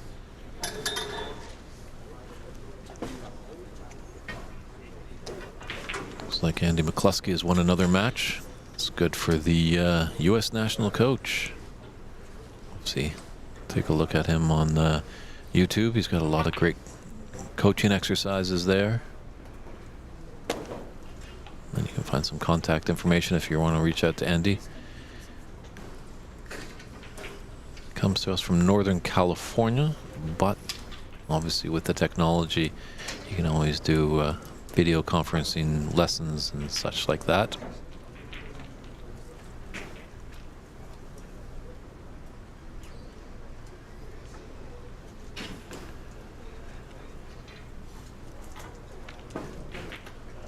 Yeah, it's very nice to see this time of year. Mark Williams, you are correct. We've got the UK Championship, and we've got the US Championship.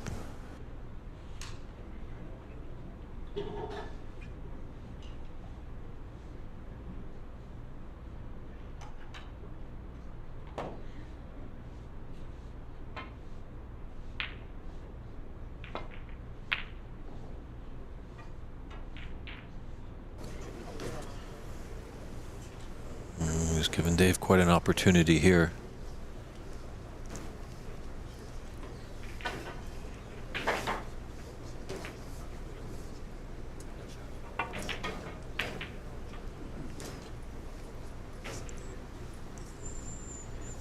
Doesn't show any emotion, but he's definitely reeling in his chair now.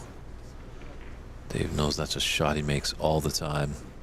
Just got to kind of transport himself back to his home table, with those plush red curtains.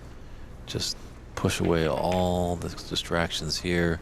Just think that he's not at a U.S. National Championship. Just play the shots that he was in practice. Find a good happy place.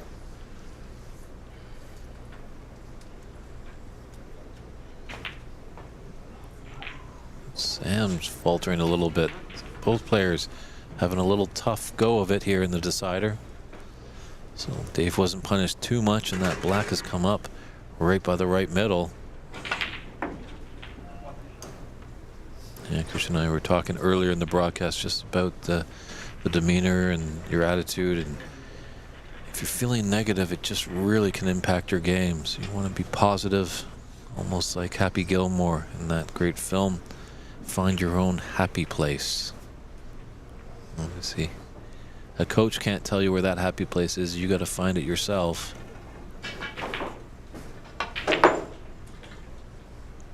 I think as well Darren Taylor was in the booth and says it's tough because a lot of players can be really hard on themselves because they see what the pros are doing, but they've got to block that out. They're not professional. You know, obviously if there's simple shots that you're missing, it can be frustrating, but it's a very, very tough game.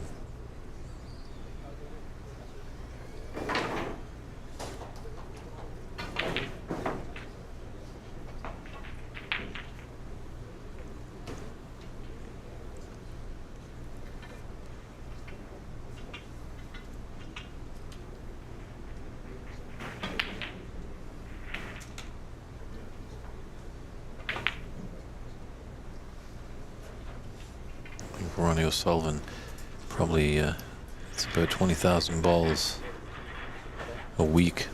He's just that might have been, maybe not now, but when he was at his height of practicing, Stephen Hendry would put in at least 6 to 8 hours a day for 6 days a week. If you're going to put that level of commitment, the results will come, because both those players are 7-time world champions. Obviously in the amateur scene, definitely in America and Canada, it's tough because this is not how any of us make our living. We have jobs, and as well, it's a bit tricky to find these snooker tables. It's getting a lot easier now, but it's still pretty tricky. We've had some people tune in on the stream alluding to there's some long travels that they have to go just to find a table.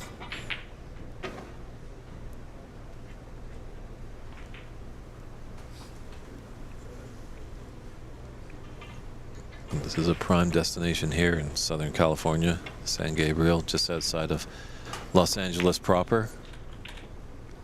You got 8 snooker tables here in the main room, 9 in total, as there is a private room. And if you like 8-ball, 9-ball, they got those tables too. And what's really catching a lot of the Q Sports by storm, the Chinese 8-ball.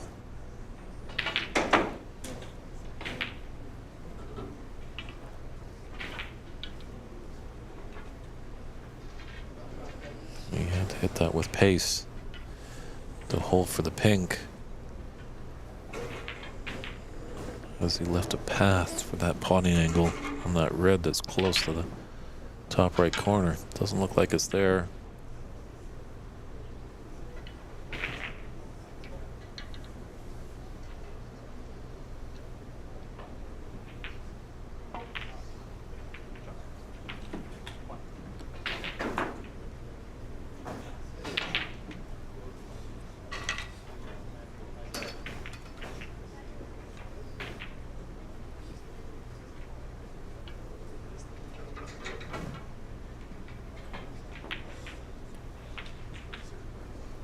Really like that nice delayed pause there that Dave has in his backswing.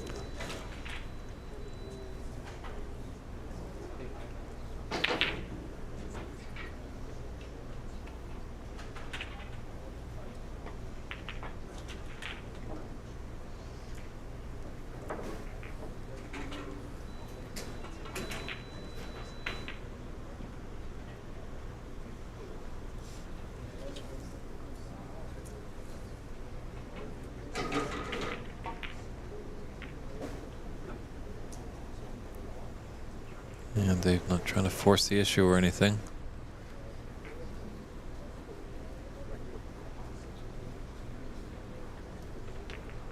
No, it's not a sprint. Snooker's always a marathon. Listen to the tortoise. Slow and steady wins the race.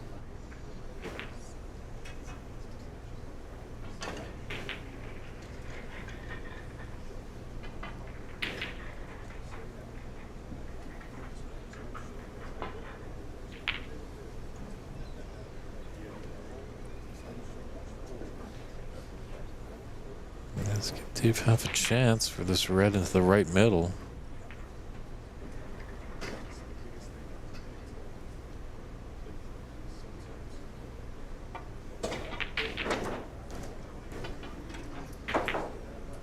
They're just so tough, these middle pockets.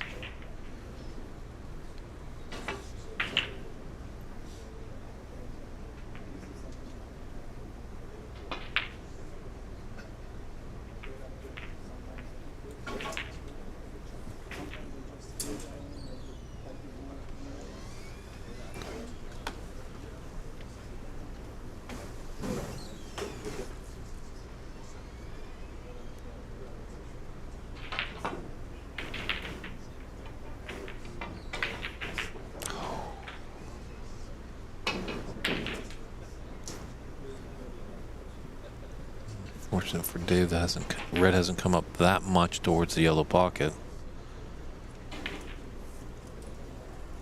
But there's potential here to come off this cushion and get behind the brown and the green off the red for Sam. Definitely gave it all the chance in the world there.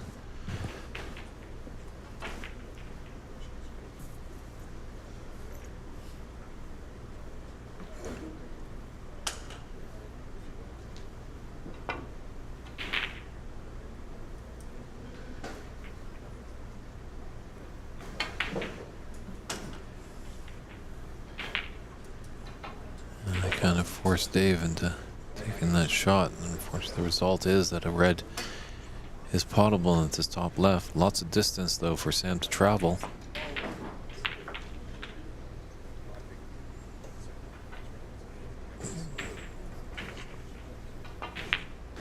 Pike Garrett, that is absolutely correct. I think I've seen more white balls go into the middle pockets than reds.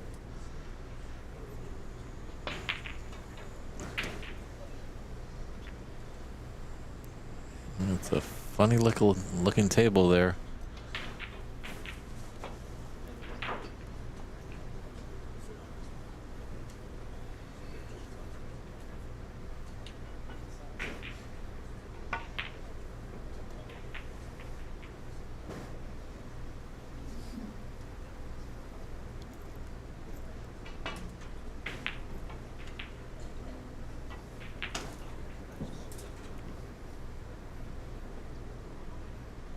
So just come and taking a look at where that pink can go into the top left. Definitely give this red a chance to go into the yellow pocket. Just hold it right there. Very nicely done. Does have the black or the pink.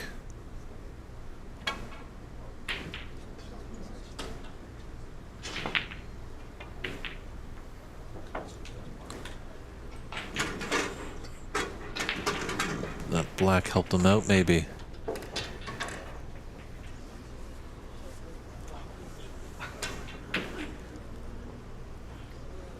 It has. Yeah. This black is acting as goaltender and has protected the net from either of those reds falling in.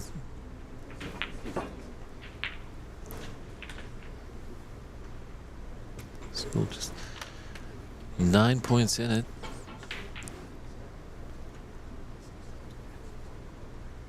And 83 points on the table.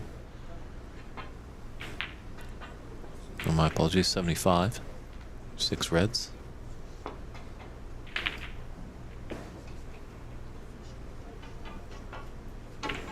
Once again, he's giving Dave a chance for a red in the middle.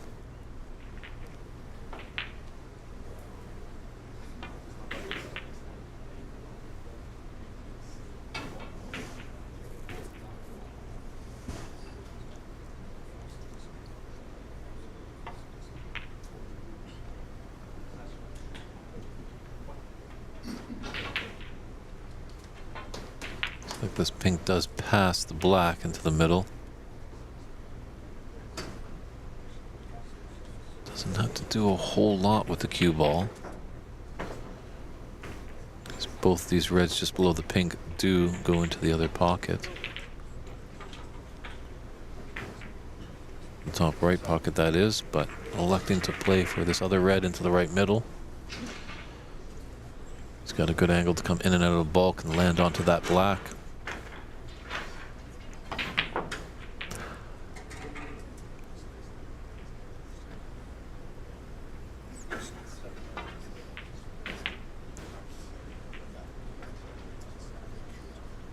It's unbelievable.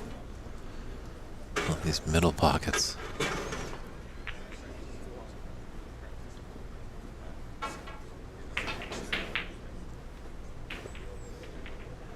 Just a millimeter away from excellence. I'd like to hit that bulk cushion first and just roll behind the yellow Sam would have had.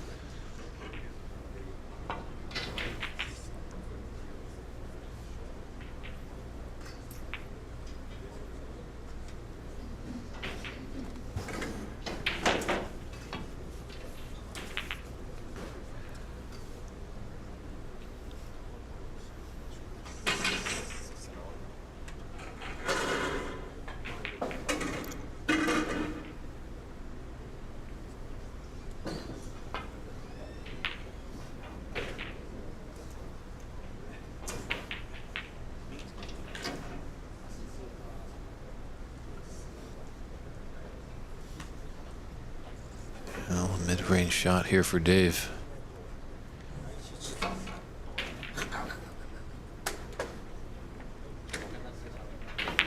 He might want to just follow it through. Like, I know he wants a hold possibly for the black, but if he misses it, reds could be on. Great shot. Risky by holding it there, as you can see. If that red didn't fall, he's given his opponent an easy chance. So a few reds open. Blue's kind of out of commission. Pink ain't great. Black's going to come back on his spot.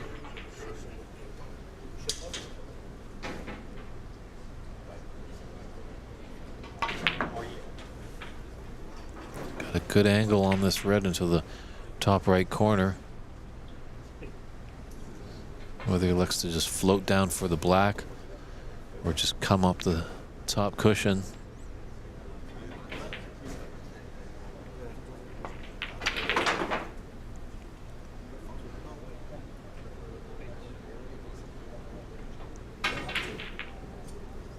They slowly extending his lead here. I feel like the matches that I've seen on the stream table when they've gone to decider, it's almost whoever wins that second frame.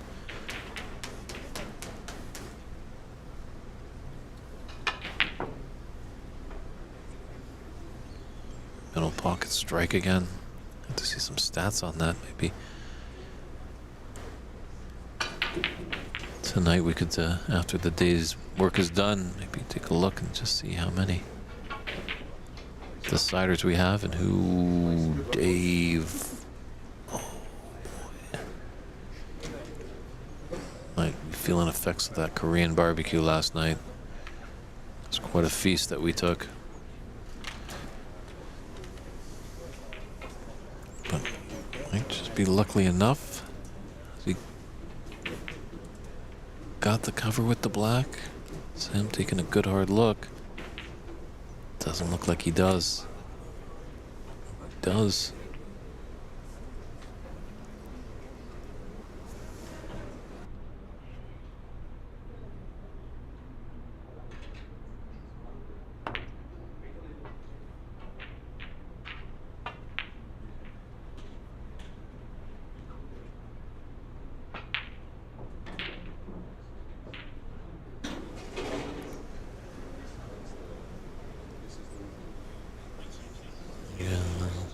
It's gonna get a little cagey here.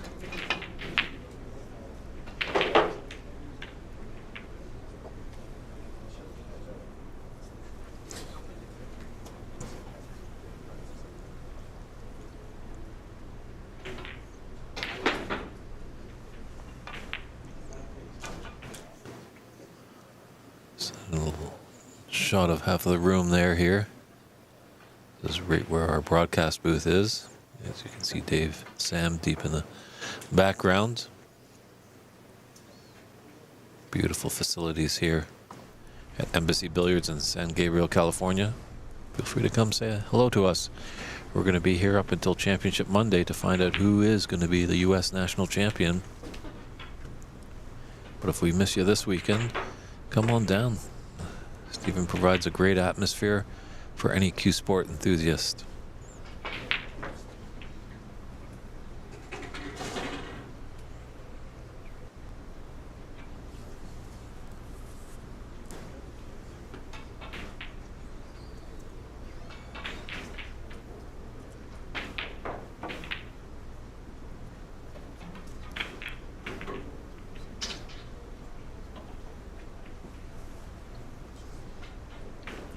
Getting some reds up in the bulk area is going to help Dave. Sam definitely can crawl back into the frame with getting reds and bulk colors, but obviously would love to have reds around the black or the pink because you can really jump back at the snap of a finger.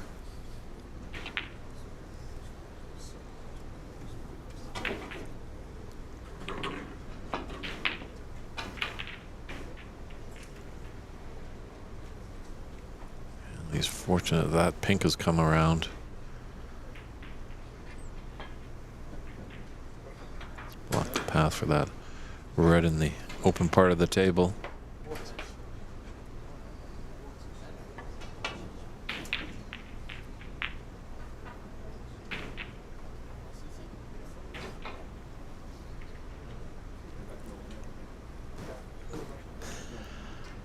I agree, Bite Guard, looking to get a crowbar. Thought actually someone after the Embassy Open was probably going to get a jackhammer to those middle pockets, but unfortunately that wasn't the case. Because these corner pockets are accepting reds. Nice long red there by Sam.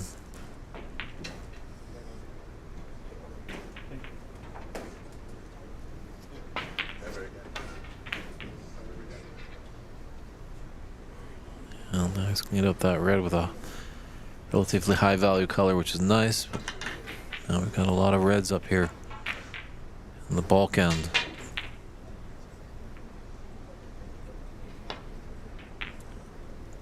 Ooh, nice pot there by Sam. Let's come back down. So you might have an angle on the pink. Come back up table. Taking a look at the scoreboard. We got 8 to count there, so just trailing by 16 as it's 40-24.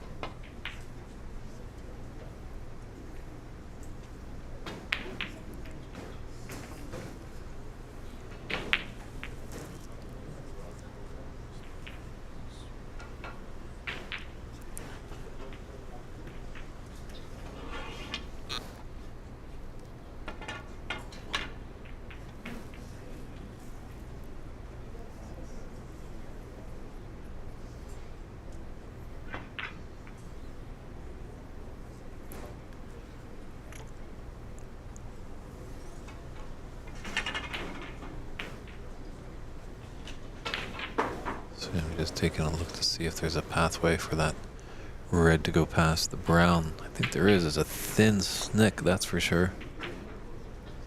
Definitely would be a dangerous shot. See if there's more on the left side of the table. That brown might be, or the red by the brown might be a bit more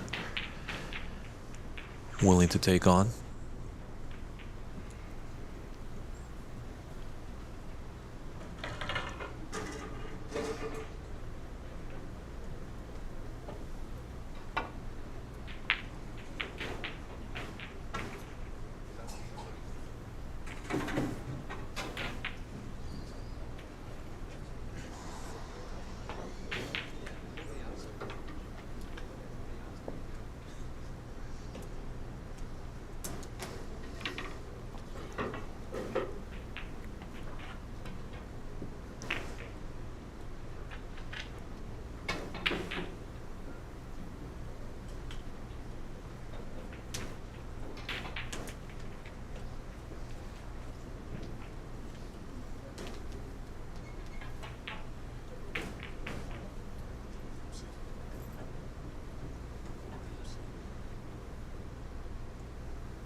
Talk about how tricky those middle pockets are. I wouldn't blame him if he doesn't refuse this and tries to take it on.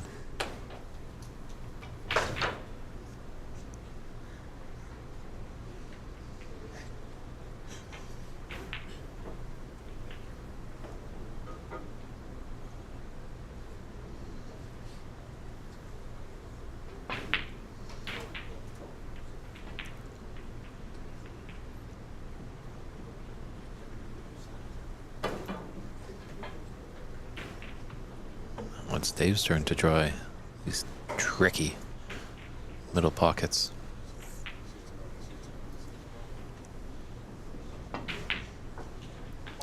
Okay, successful there. Don't know if he's straight on that brown. There's a little bit of angle he can come off the cushion for the red into the left middle. Certainly what he's playing there. Needs to pull up a little bit. Well, it's ran into a position that he's got a longer pot, obviously, into the top right corner, but with cue ball and object ball close together, it just makes that shot that much more easier.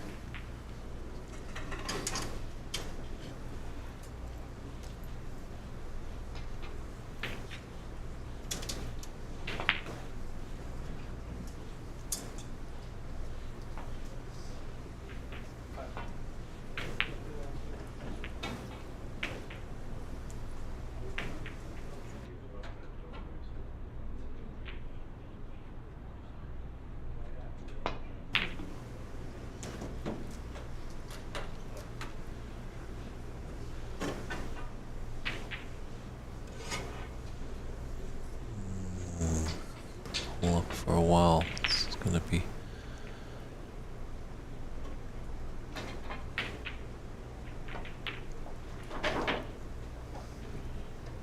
I don't know if Dave had to hit that hard, but obviously if he just rolled it in, and if it hit a horn it might have just sat in the jaws of the pocket and left Sam with an easy starter. So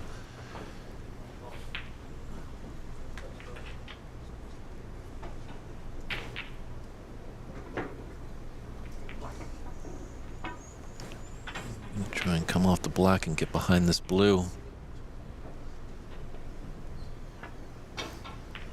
He's going to go the other way. Pink. Might have not got the snooker, but I think he's definitely blocked the potting path. Oh, it definitely is. Sam's jacking up here. He's going to swerve around this pink. Oh, what a pot. Can you believe it? This game just ceases to amaze me all the time.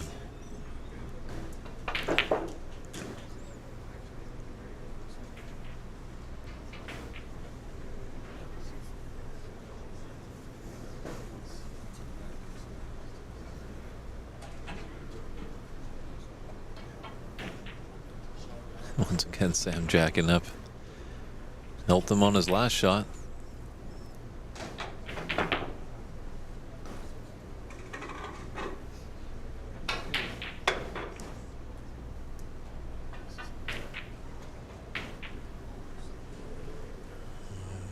Might be the pathway.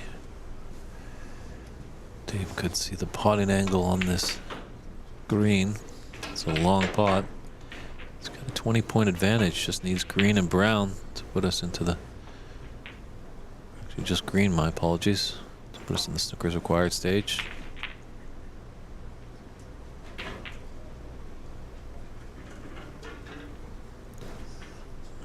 It's not going to be the greatest double kiss in his life. Sam could get behind the black here.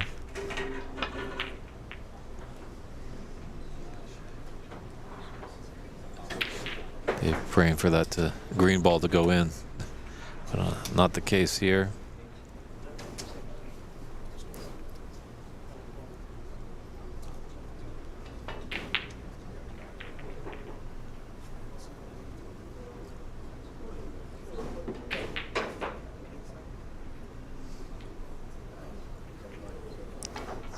blue and brown just make it really tough to use the right side of the table.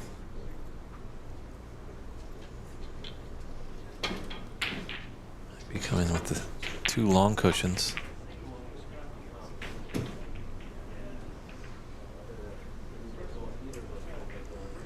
Oh, if Sam's going to put that back.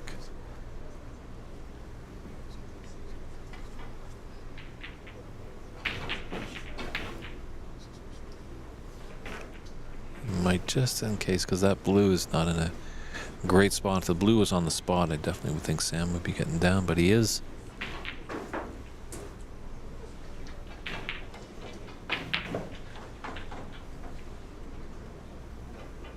This would be quite a steal for Sam if he's able to run out here.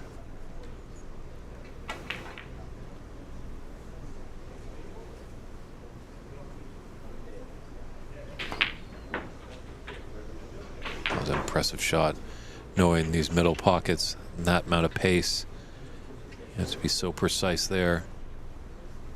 Still got a tricky blue here with the rest.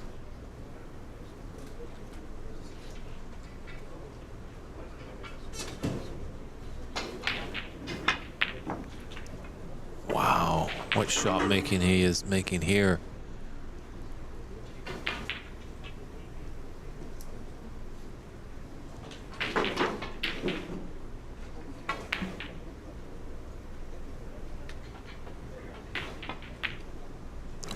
It doesn't go. The pressure of it. He saw the match. He saw the frame. He saw the victory. But he had to be in the moment.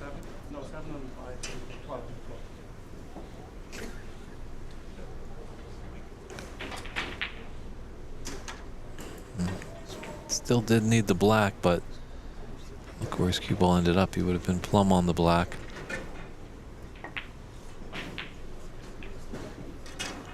What a decider we have here. Dave just needs the pink. Sam needs pink and black.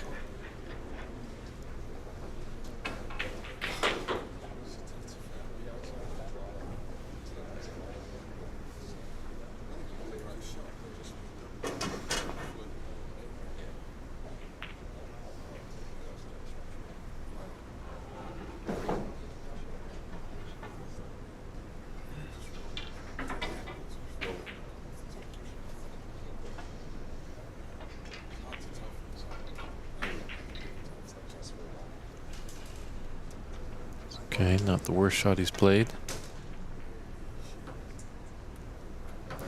This cue ball rather close to the cushion, so Sam can't use all of that cue ball at his disposal.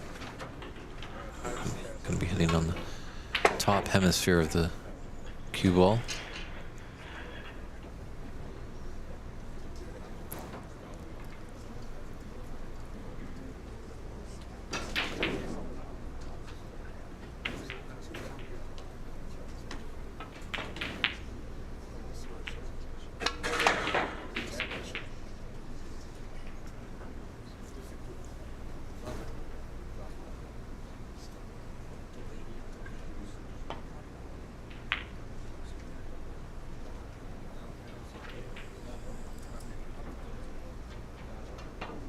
I would like that to run a little bit more, but as he baited Sam in to take this long pink.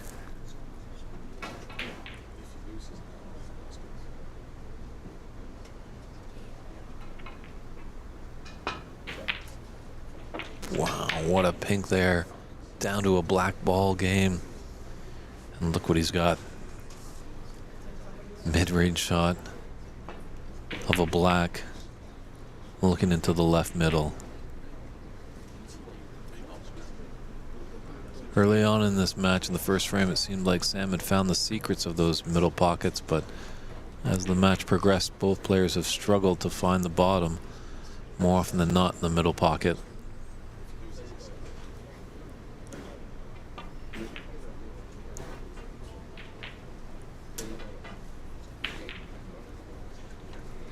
Here it is.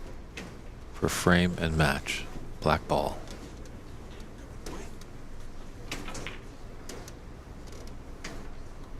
one is there. What a shot. What a come from behind there for Sam McGrath. It was an exciting decider match all around. I thought Dave might have been able to take that one, but Sam battled back, so he takes that match by a scoreline of 3 frames to 2.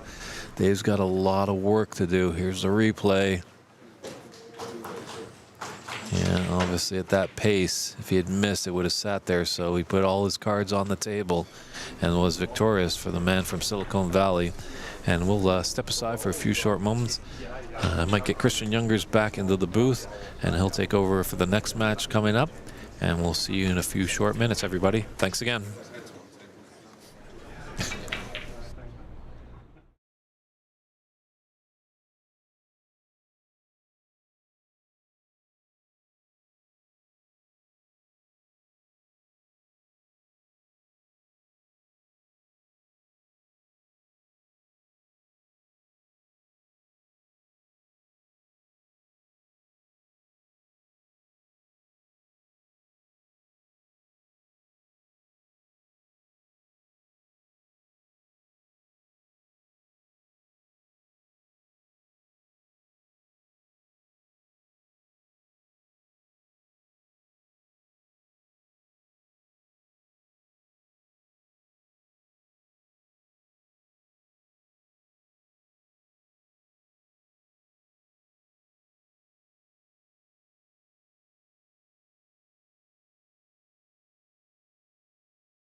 All right, ladies and gentlemen, David Burney's taking a break, and we're back in the booth here with defending champ Darren Taylor. How's it going, Darren?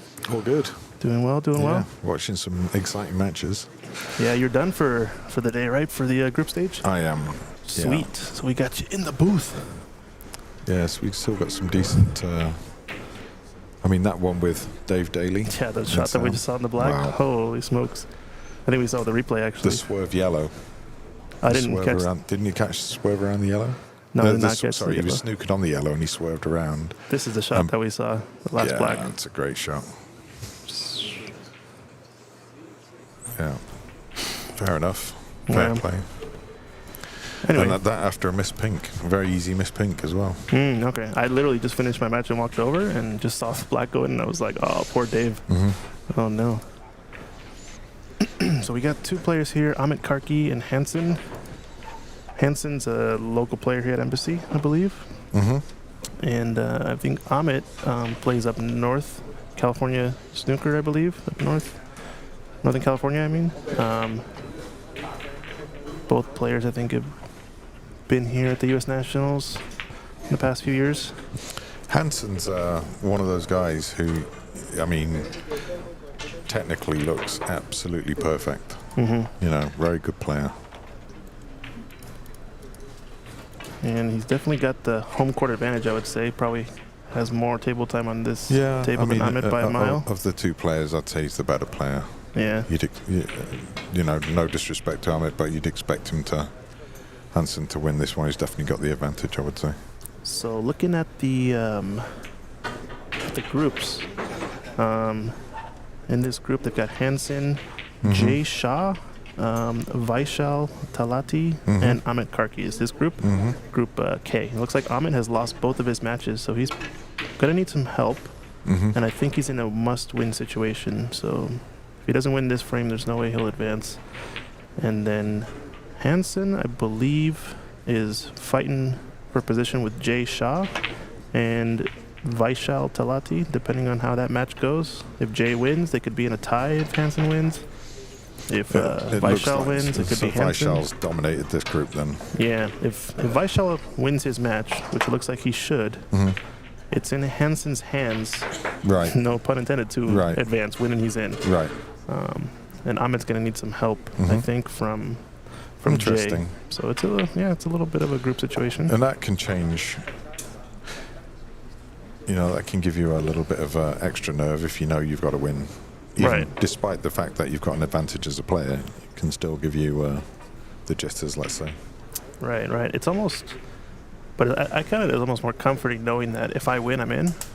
It's almost less pressure having to worry about it. When you need help from your other group, it's Right. kind of like, Yeah. how hard do you Yeah. try? And you start watching them if they're on the table next to you, Yeah. which I don't know where the other match is actually happening. How was your match, by the way? I lost in a decider to Raymond McCarthy. Okay. Scrappy first two frames. What did it go down to on the decider? Decider, he just outran the pace. I just kept leaving reds on and Okay. a couple of fouls, and he had a Right. good snooker. I think I lost with red on the table, 60-point differential. But the first frame was a black ball game, and he cross-doubled the black on a long rail shot. You know, when the black's along the long rail and you get the full table distance. Right. He Do you just still have a cross-doubled chance it of and made it. qualifying? Yeah, I'm pretty sure since Raymond won, if either of us had won, we would have been in guaranteed. So he's in guaranteed, and I think it's going to come down to my match, my last match. Winner of our Right. match will be the second place And player. who are you playing? Playing a gentleman. Let's see, I forgot his name. Arjun Zadurian. Right. So he lost 2-0 It's got against Raymond. Tane in that group. So did you beat Tane? I beat Tane in the first round yesterday. Okay. Yeah, So, yeah, that was a Arjun. close one. So Arjun, I don't know who that is. Yeah, like a taller gentleman. I think he was playing over on table 6 earlier Right. with Tane. So Oh. he went to go get a lunch break, and he'll be back. Okay. And we'll start up. But Yeah. win and we're in. Cool. That's the goal. Should be fun. It is rough to not have a table though near me anymore since I'm no longer in Seattle. So you don't get the table time. Oh, you're no longer there anymore? No, Where are I you moved now? to Virginia. Oh, really? Yeah, my girlfriend's job took me out there, so Okay. we're there for a few years, and then probably relocate somewhere else in a couple years, so not permanent. What's it like in Virginia? It depends. We're in like Southern Virginia, so it's much more small town. Mm-hmm. It's a little bit. It's a lot of military folks in Norfolk, Mm-hmm. and then if you go kind of up northeastern Virginia, you start to get more techie. It's Washington D.C. area, a lot more stuff going on. So it's a good mix, Virginia. Good mix of stuff. Any tables? Absolutely no snooker tables within at least 2-hour drive from me. So Oh, wow. it's pretty rough out there in the drought that is Virginia for snooker. There used to be some out there. You know, when pool halls have a table in the back, Yeah. a lot of the old timers play golf on Yeah. it or whatever. That Yeah. seemed to be a standard. And I've heard from a lot of people, oh, yeah, so-and-so place We used to have a snooker one. table, yeah. Hey, we used to have a table in the back, whatever. No, they're all gone. They've all been replaced by bar boxes and APA events and everything. Right. So, yeah, definitely different. I know for sure, since I'm on the very coast, all the way opposite tip of Virginia, where Virginia Tech is. I know that there's a table on campus there somewhere, but that's Right. about a Wow. 5 or 6 hour drive. Wow. I know that I can go to DC though, and there's plenty of clubs in DC. A couple of clubs. Oh, really? Yeah, there's one. I think Delta Rocks Billiards. They hosted a USSA tour stop.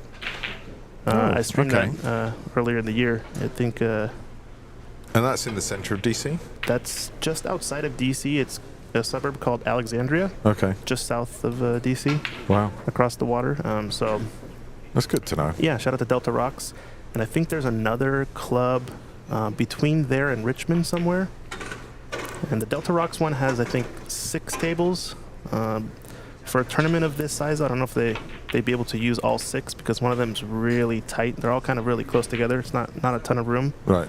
They're on the second floor of like a industrial type Right. complex. Mhm. And the other venue, though, apparently I think has like 7 to 8 tables, which I have yet to check out, but I think it's somewhere within an hour drive or so of Delta Rocks. So yeah, definitely some tables. And obviously once you go more north, you get to kind of a New England area and New York, and there's definitely a lot more out Right. there. Although we don't see a lot of players coming out of that area, do we? No, not really. I mean, probably the closest player in that area, I would say Bob Dharma. Mm-hmm. I think Probably, he's yeah. New Jersey area. He's been in Qatar. Yeah, and then who else? I don't know if gosh, what was his name? Sridhar, I think. Sridhar went to the Delta Rocks venue stop. Right. I don't know if it was driving distance for him or where exactly he's at. And there was another player that I think had previously came to the U.S. Nationals. So not really too many that I can think of from that area. I think you got to go more north. But what do we got here for this frame? Bit of a wide open Mm-hmm. spread, but no high value colors really on. Yeah, I mean, blue, pink, and black available. Although not on the spots. Yeah, they're all kind of up table, kind of tricky. This is a starter. You can quickly get these this table squared away. I believe it's the brown, right, along the right Yes, long cushion, it is. close to that pocket. So I wonder how that'll come into play later. Yeah, if you can get the black on its spot, pink on its, you probably wouldn't want the pink on its spot straight away, to be honest, with No. the way the reds are. But If it's not covered, gone particularly well. if it's covered, it actually might be okay because then it come to the blue spot, and I think that opened up both balls to the center pockets. Yeah, you watch Hanson play. He's got an immaculate technique. Yeah. I think he's probably going to take the green on, right? Just swing the cue ball around, try and I think land mid-table. He's forced Yeah, to. he's not pumping. happy. Yeah. He wanted a better touch on the black with that than he got, but I think he's got No he's choice. got to take his medicine, play the green. He's taking yellow maybe for better I'm cueing. a little bit surprised at, but Doesn't want to use the rest maybe. I'm sure he could reach over. But No, just safe. well, okay. Surprised. I think the green was of value there, taking the green on maybe. Yeah, yeah. And what I've noticed too at this level, especially in this tournament, once you get to a certain standard of ball pocketing, the game really opens up. I find that we've got a good mix of players here, obviously, right? And kind of Yep. the favorites to win the tournament, all the way down to players who can only string maybe 20 breaks or so. And I find that so many scenarios, if you just pot let's say 70% of your shots Mm-hmm. that you're attempting, you're gonna be in the top 25% of this field pretty Yeah. easily, I'd say, Yeah. right? Yeah. And I think that kind of goes to maybe we should try to be more cognizant of like not overextending and not trying to take on stuff that we probably. I think that's one of my biggest I'm gonna things is I see some of the players, I've said this to some of the guys that have come down from Arizona. I was like, I've seen guys taking on shots that there's not a pro on the planet would take on. Right. Not You even know. pro would take. Yeah. No, Ronnie wouldn't take them on. Right. You're taking on shots that, with no value, there's no merit in taking on that shot. But yeah, I don't know why. I don't know why that is, because you just don't have to do it. You're putting more pressure on yourself. Right. You know, it's not like there were shots that there's no choice other than to go for that particular shot. But like I saw a guy, he's got a full length black on the tight on the cushion, with the rest trying to roll it down. Yikes. Just play safe off a bulk color. But it's maybe if you played it 100 times, you might get it once or twice. It's that kind of shot. Right. But not even a 50-50. There was no value in it apart from leaving the reds on. Yeah, and 7 points or something, right? Like, yeah. Yeah, and yeah, it's interesting. I mean, and I see that a lot, and I kind of wonder what the thought process is. Mm-hmm. Maybe it's just like, oh well, it's black. I can get 7 points if it goes in. Well, yeah, great if it goes in, but chances are it's a percentage game. Yeah, part of it I think is, and it happens a lot in pool as well, is we oftentimes overestimate our percentages on certain shots, and that we don't actually know if you were to ask someone, hey, this shot right now, for example, I mean, whatever, just take a random shot, blue in the middle. What is your percentage on this pot out of 10? 10 times, Yeah. how many times do you actually make it? Yeah. That's a good point. Do you know that answer? And I feel like less than 10% of this field probably knows the answer actually to like half of the standard shots, right? Yeah. And if you can really actually answer that, it becomes very simple, right? You know what shots to take on, you know what shots not to take on, because just simple rule. I mean, if you're 70% or higher, you take it on. I think that's a really good point. Yeah, and I as think long that's as a you really take good that, point. It greatly simplifies the game, but I think that's one thing. We don't have that calibration. The second thing I think is when it comes to stress and panic and pressure, our first instinct is always to go for it. You think, go for the shot because I want to win. That's obviously like the first baseline fundamental concept of the game. You can't win without pot in your ball, right? Yeah. But it goes against that instinct when you pass up a pot that you've made in the past, but that you don't have an accurate percentage on. So it's kind of like that first initial instinct combined with not understanding the sort of percentage. I think that's really why most players take on shots. And I know I do it myself all the time as well. And so that's kind of the game, really. And just gotta. And it may be the case, like in the club, you're not getting an accurate calibration because you're just saying, well, I could make I would go for it if I was playing somebody in the club in practice. Well, Right. yeah, because you're having a bit of fun. Right. Now you're in a tournament, that you've travelled for. There's a big difference. There's pressure involved. You got to factor that in. But yeah, so many times I'm like, some of these guys have got to start turning down some shots. I'm all for going for your shot, but look, if you can go for a pot that is a low percentage, but you're not going to leave anything if you miss, and then there's reward there. It's a smart shot. Fair enough. Yeah.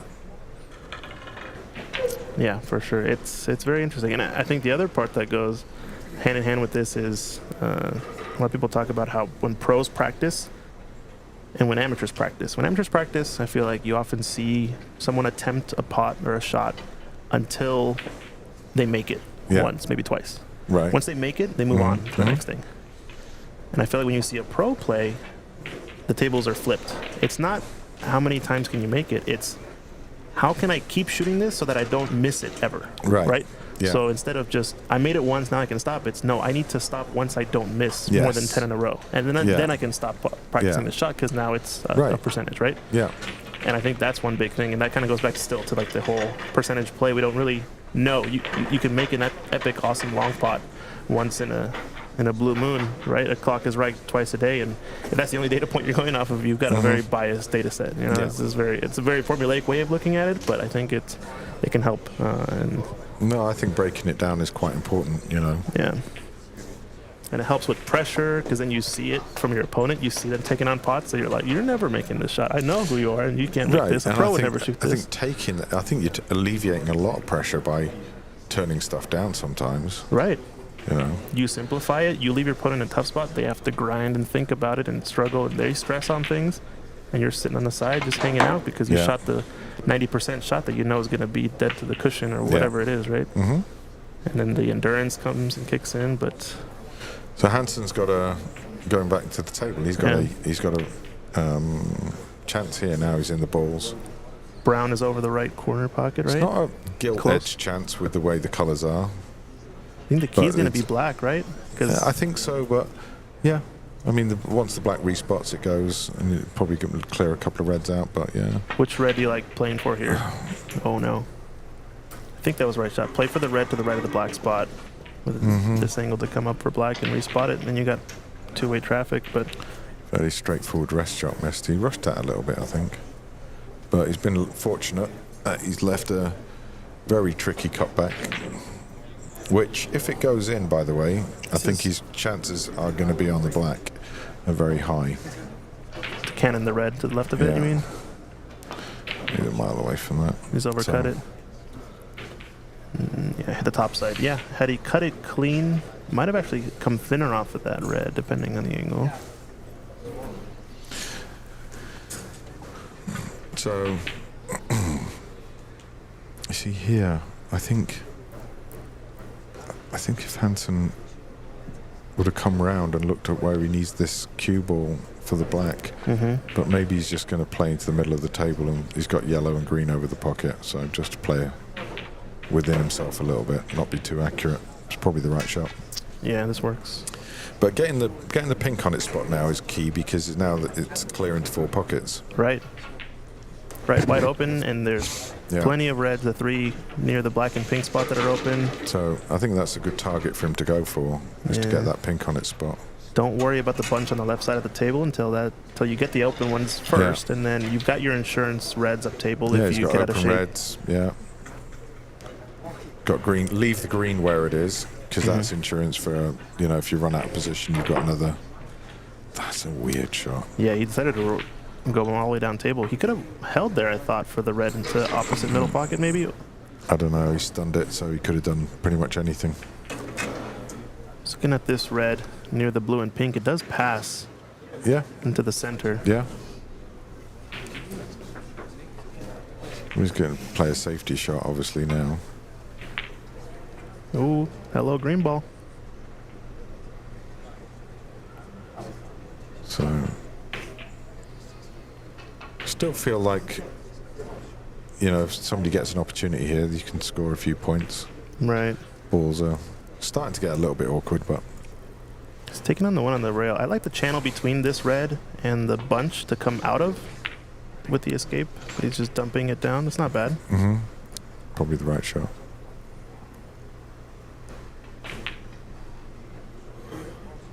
Pink might have to be played into the green pocket. Yeah. Yeah, you get awfully thin on it if you're trying to make it into the middle. Don't mind shooting the red in between the pink and black spot to screw back off of up into the corner, because as long as you draw the pocket, you're never going to leave it on. He's taking this one up table just to get in behind Brown.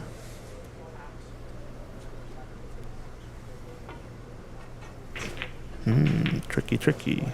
Yeah, it's just starting to run a little bit awkward, isn't it? The balls were set nice. Everything's going to get pushed down, I think, up table. This red closest to Brown, next up into the right corner. Past the pink. Play the cue ball off one cushion, maybe. He's got a chance. Wow. There we go. But he's got a good cue ball. Again, that no problem with that one. You're playing. You're playing safe. You're not still. leaving a red on. I mean, it didn't get on the brown, but that was probably his objective, to just try and get on a colour, and definitely those are the kind of shots that you should have a go at. But when there's no reward and there's no value,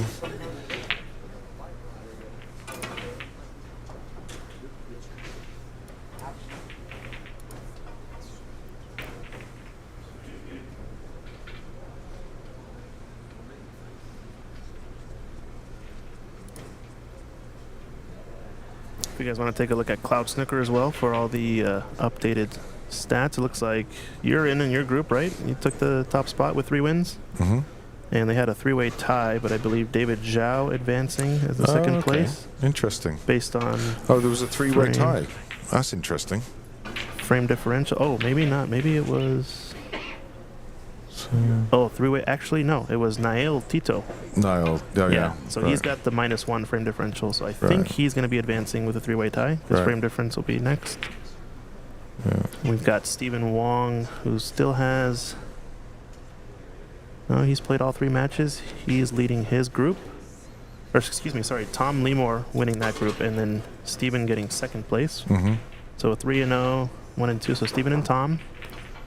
We've got Cece and Liwa Chen advancing in Group C. Mm-hmm. Ernst Besmir 1-3-0, and Raymond Fung 2-1. So Raymond and Ernst advancing out of Group D. Jaya wins both matches. Mm-hmm. And Norman Hung second place in the third 3-person group, Group E. So no real massive surprises so far. No. This one's interesting. Arif Mahmood and Sridhar Srinivasan are advancing. Yeah, both players with a tied record, I think, or frame differential in their favor, excuse me. We have a 3-way tie since Mustafa lost all 3. Another 3-person group, Group G. Tom Tan advances and Dan Noir in second place. Mm-hmm. Group H, Omar Balsara advancing, along with Majid Hassan. So they played for the winner of that group just now. Group I, Hassanain. Yeah, he's expected to win that group with a 3-0 record. And second place is Tim Lee, tied with Jay, winning in frame differential. But that match is still going on at the moment. Is it? Yeah. Are they not concluded? Oh, it's right here. Tim Lee and Jay. Okay. Tim and Jay are playing still. So excuse me. So winner of that's this actually advances. a vital match for those guys. Winning, you're in. Pressure, pressure, pressure.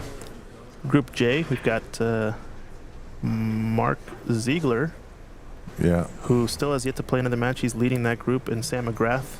Both players at the top, I believe, have 2-match wins, and the other 2 players have 2-match losses. So I think they're both automatically in. They're just going to play for the winner of that group. Mm-hmm.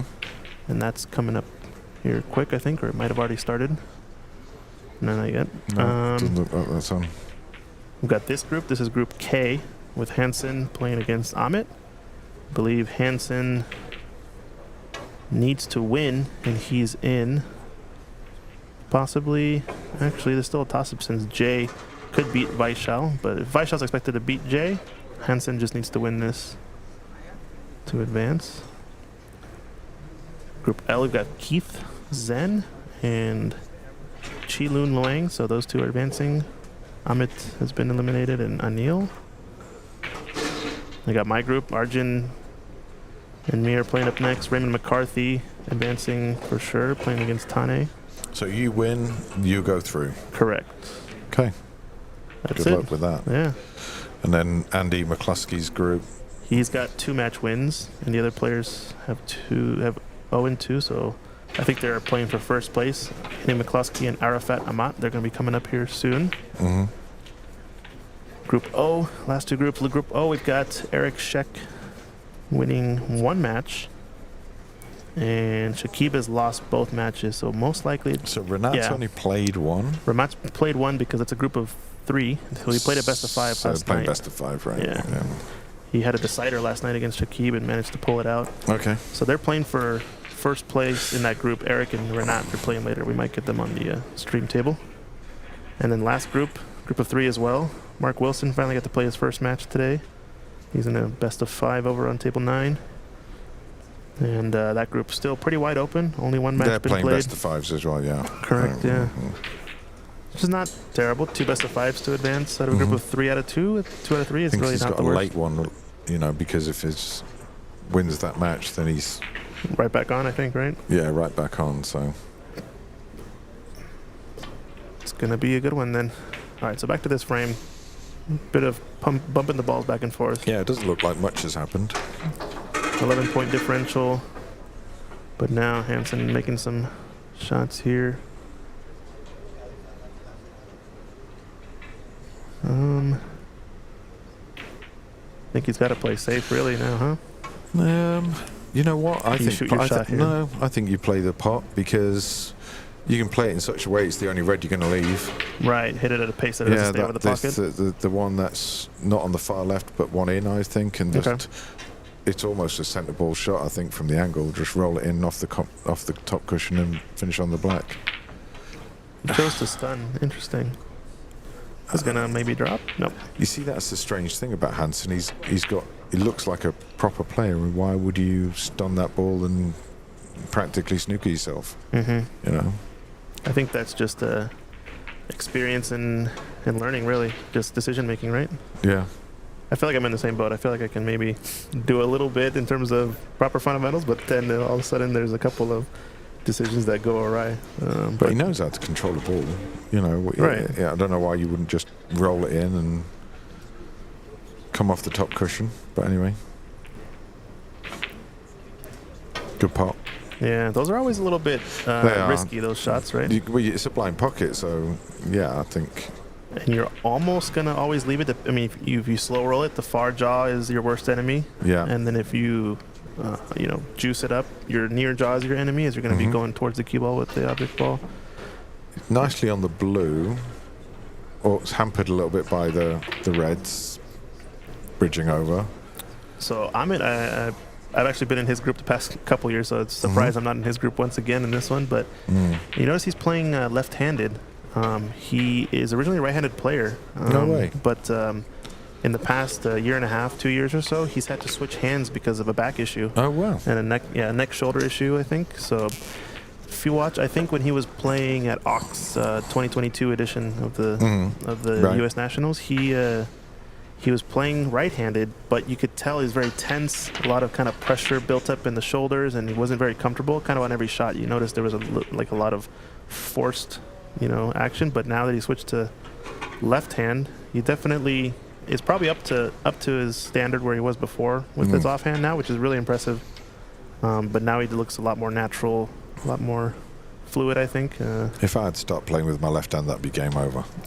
Not worth it. I can't do it. Yeah. I don't know how people can. I mean, I'm in one of those weird boats where I'm actually right-handed and everything, but I learned cue sports and pool left-handed, just as a kid. Yeah, I think you told me that. And this is because my dad is left-handed, so I just copied it. I mean, that's how I learned. Really? And so there's a certain like natural feel that still is there with the right-handed shots sometimes, and I wonder. I feel like I could switch over, but it'd be so much effort at this point to do it right. And I just always wonder in the back of my head, could I have just been a better player had I been right-handed originally? Like.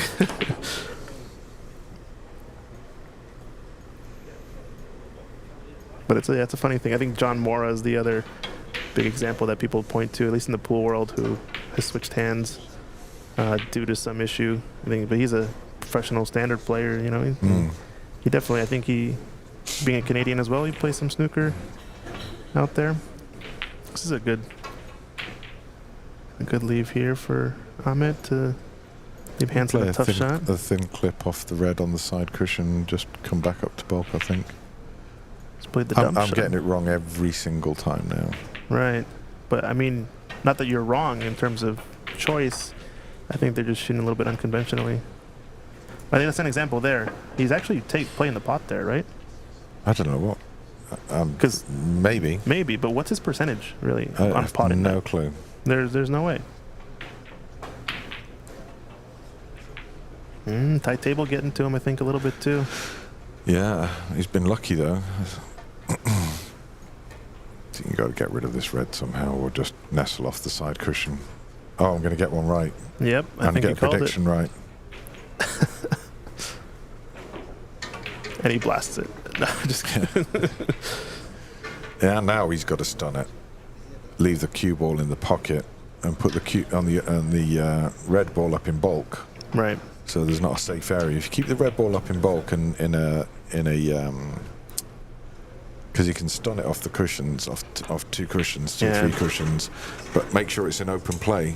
Careful with the cannon on this black or the red along the right long rail. See, Drastically underhit it. The difference is, there was a tactical opportunity. Difference between safety and tactical. Tactically, you then create a space in the bulk area where it's not safe. Right. But tactically, that was a good move. All you've done by playing that shot is leave him an easy safety shot. Right. Whereas if you'd have thrown the red into the end of at that end of the table. Yeah, the brown spot somewhere, right? Yeah, something like that. Keep it in open play. Yeah, I think that's all the experience is what you're describing, basically. Yeah. I think the other example is also playing safety with a bit more intent. Even just deciding, playing the safety on this half of the table or that side of the table for bulk. It makes a huge difference, especially when the ball's cutting off the table. Right. Especially when one side gets very clustered and you have your standard center cluster pack, and the other side is wide open. You just cut that side off the table. All of a sudden, they're in a world of trouble. Yeah. Right. Yeah, and I see a lot of people playing really thin safeties. I'm like, I'd rather see people opening up the pack. Right. And still play a good safety shot where you've got your opponent, in bulk. Mm-hmm. Or on the bulk line on the bottom end of the table. But open up the pack and put some pressure on him. Yeah, this is something that... Show him you're not scared of him, That Dave Burney brings up all the time is, why don't I just hit one of these a little bit fuller and open up the balls, put some more pressure on your opponent, especially when you're the favorite offensively. You know your opponent might struggle a bit more. Why not just open up the balls and make your life easier, for the future shots? Because, let's face it, we're all going to get chances. Yeah, of course. We're all going to give away chances.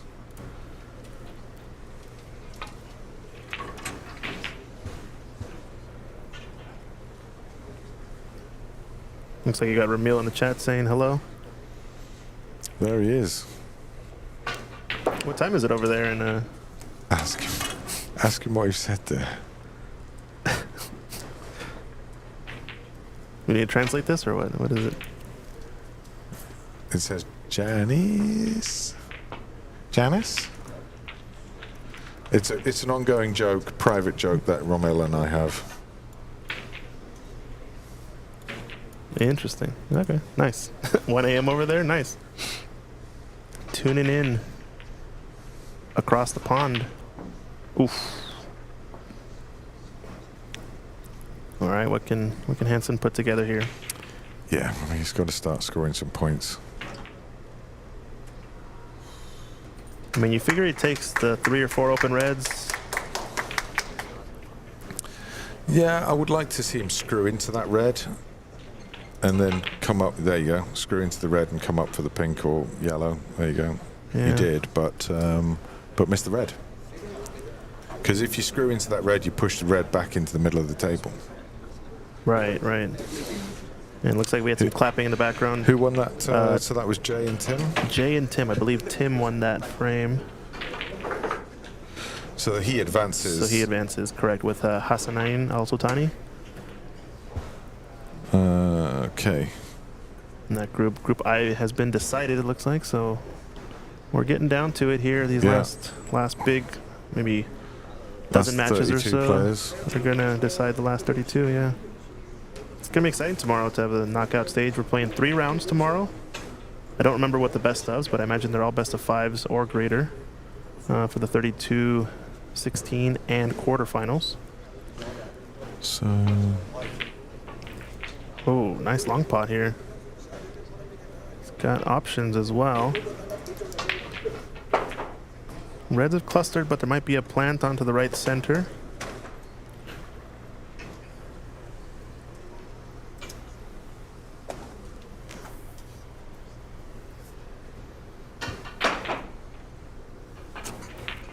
Ramil asking, is Jay out? Yeah, Jay has been eliminated just now by Tim Lee.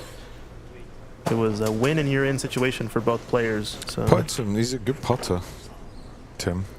Yeah. Watched his match earlier, and I think he just struggled with a little bit with the tight pockets on this match table against Hassanain. But Hassan is a little bit of maybe a one of the top favorites possibly to win this tournament. Plays pretty strong. A couple of great long pots here from Hansen on the reds. He's cleaning up the table a little bit here. Done a group, sorry, excuse me, he's on a break of 9, I believe. Oh, excuse me, 8, right? Pink and 1 red. He's playing safety, it looks like here, so taking medicine. Just the angle, it looked like he could cut the yellow in, but maybe not. I thought so as well, but maybe he's just trying to keep the balls tidy and knows with the lead that he needs Amit to just leave him open something. Ramil asking, what was that the group of death? I don't know actually which one was the group of death. Which one we consider that? They didn't have a seeded player in that group. Doesn't necessarily mean that's not a tough group to play in. But I think the group of death would be you had Stephen Wong, Tom Leemore in that group. Right. Charles Benham and Richard Lund. Yeah, for Charles and Richard, it was a tough one to try and qualify. Yeah, typically though, you look for groups of death that have kind of 3 players that could all almost like win the tournament, even, right? 3 players, yeah. I don't know if we but even have I don't any. think you're going to get that with this format. Yeah. With Every group seems to have at least 1 to 2 tough players, but I don't see any that have a big mix. Maybe, I mean, Omar Balsara, Majid, and Amir Michael Chan. It's hard to say. I think with groups of 4. we're missing Romil. Right. I think he would have been the one to make one of these a group of death. Just drop him into a JS group or something. Definitely missing his dulcet tones.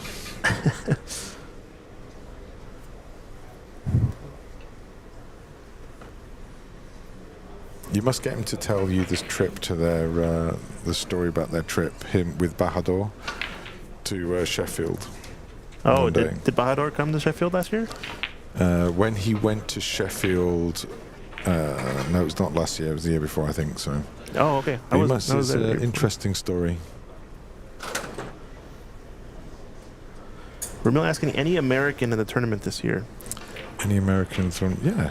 Well, I think the requirements are green card holder or U.S. citizen. Do you mean U.S. born? I think he's being classic Ramil and asking his very sarcastic questions. He's got the little faces up there. Yeah. Obviously, all the players here are American in some respect. I mean, they did open it up to green card holders this tournament last year, I believe. Last year, yeah. But I don't think we really have any large amount of players here.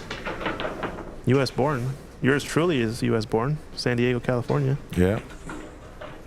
Not an expat. San Diego, yeah. So I think I count as a U.S. born player in the tournament. But off camera, Mark Ziegler is practicing and warming up for his match. And this is a guy that I've heard a lot about. I think he beat Dave Daly. Yes, I think so. So he's just warming up, getting ready for his match. So I'm interested to watch him play. Yeah, we get front row seats. I think we can get a shot of it on our side angle. You can see he's warming up here. He's going to be playing against Eric Schick. There's another shot of the room there. 8 tables going. As you can see, our TV table is in the back there. We've also got TV stream on the other 2 tables next to it. You can check that out on OBSA. Ontario Snooker Tournaments is streaming the table 4 and 5 action, depending on which one he likes. Hansen is missing some really surprising balls. He's missed this very fundamental pink there. And that can give your opponent confidence. You're like, well, okay, you know. And that's exactly what's happened, really. He's just potted a very difficult red. Because you see your opponent start to miss. You're like, okay, well, maybe I've got a good chance here. I just got to make now. The way the balls are, it's a tough one to win, but Still plenty of points on the table for the extra red. Yeah, and I always think just by potting the color, he's slow rolled this But ball, and I you've don't gotta disagree get with the that. pink. I think he had to run that 3 cushions to get I think better so. shape onto the red, and you can shoot it with confidence, and everything is going in your favor.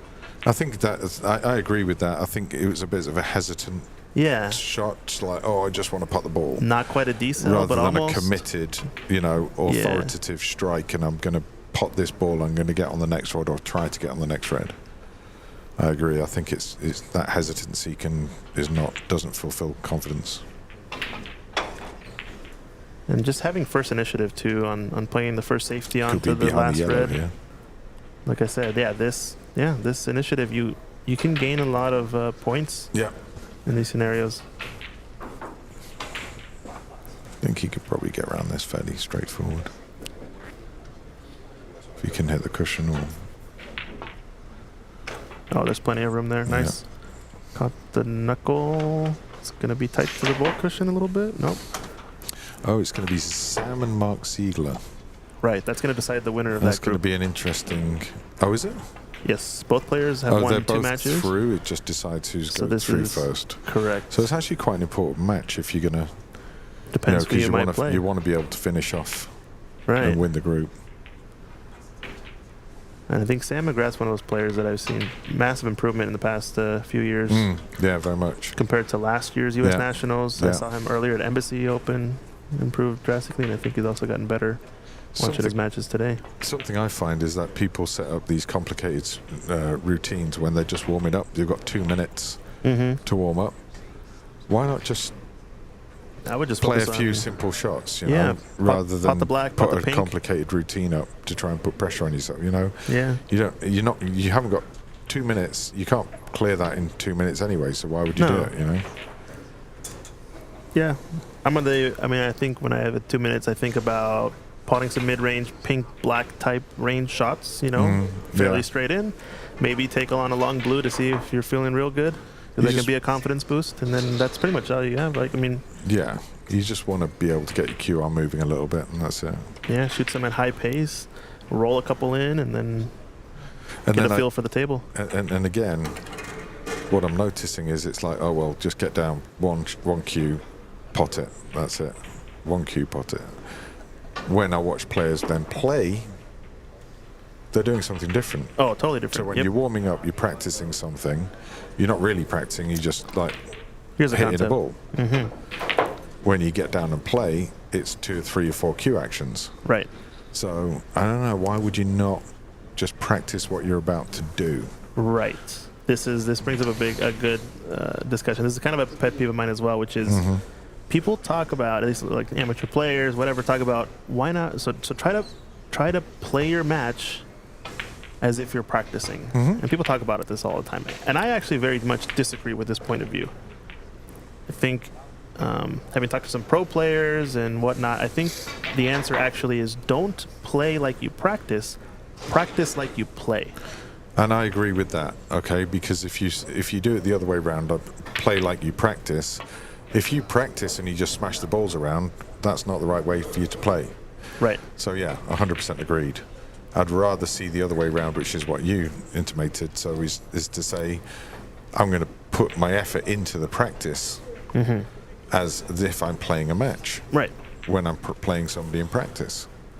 And then it's not unusual. It's not an unusual style of play when you do play a match. Exactly. Yeah. Shout out to Jeremy Jones. He's the one who mentioned this to me originally, which was first time he saw Pool player Jeremy Jones? Pool player Jeremy Right. Jones. Yeah. First time he saw a big jump in his game personally was when he really just started to grind in practice by himself as if he's playing a match. The same intensity, the same amount of practice strokes, the same everything. The moment he was able to capture that and really try doing that consistently in practice is the moment his game jumped, tenfold to professional level, right? And this is going to be a concession now for Mamet with that miss. So excuse me, with that in off. So it's going to take the first frame, but yeah, to that discussion, it's massive. I think the other part that I think about when this discussion comes up is kind of how the mental game works. And one kind of trick I think that Allison Fisher told me. Yes, the Allison Fisher. which she was able to do really well, which is replicate the pressure of a match situation in practice, which obviously, some players can just do that. And if you can, that's great for you, but not everybody can really do that.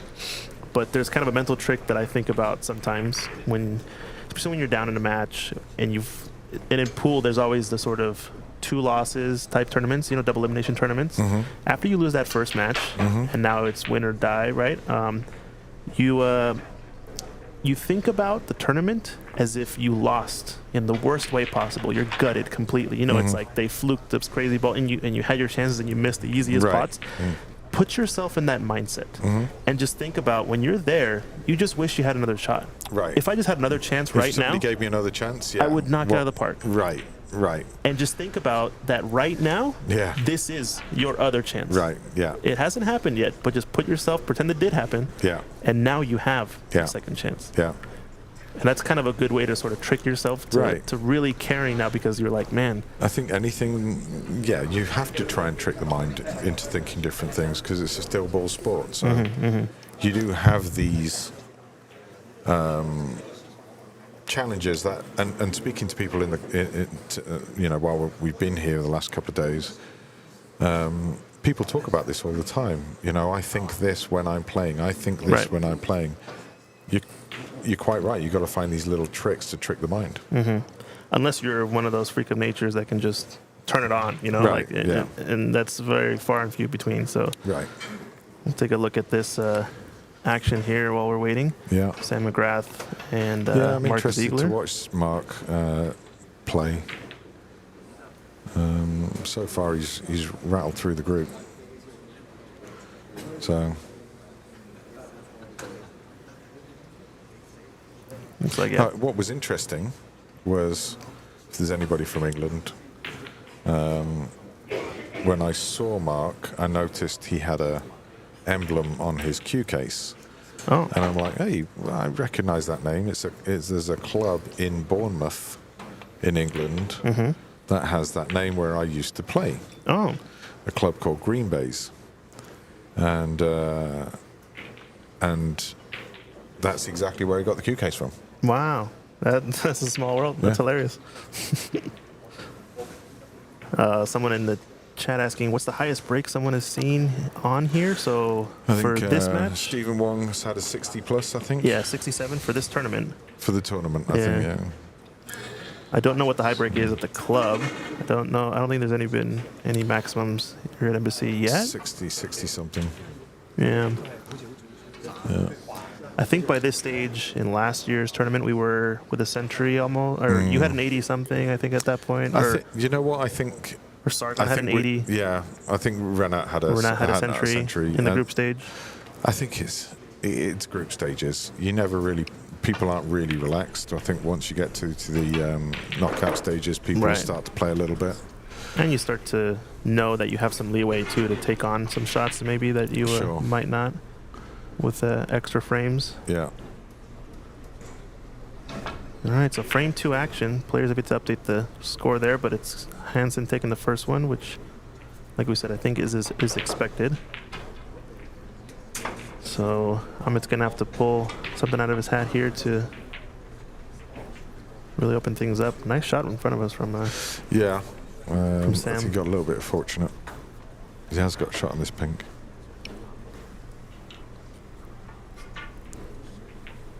Not heavy enough. So Sam will find this interesting. So this is a good point, and this is just coming off table right now. But Sam has come on to table 6. He was on table 3, which is infinitely faster than table 6. So it'd be interesting to see how he handles the pace. Right. And it just showed it there. He tried to pot the pink and fell short by about 7-8 inches. Oh, didn't even reach the pocket, huh? Didn't reach the pocket. Yikes. And that's something that's... It's a much, much slower table. Great pot by Mark Ziegler there, and perfect on the blue. So just got to navigate what he's going to do with the black somehow. Yeah, we'll keep an eye on this. Yeah. As we continue. Can even switch over to it at some point. I agree. Okay. We can get a little cannon on the black. Well, he's got the pink over the middle pocket, so Interesting to see what he does.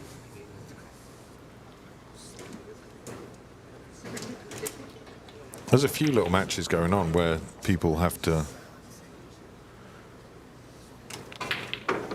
Oh yeah, nice. That tells you a lot about that kind of player. There, he's just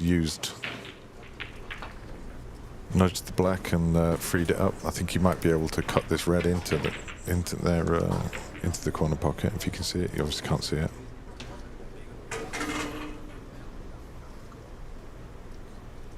What's going on here? I'm about to pull him up, maybe a side-by-side action, do some magic here.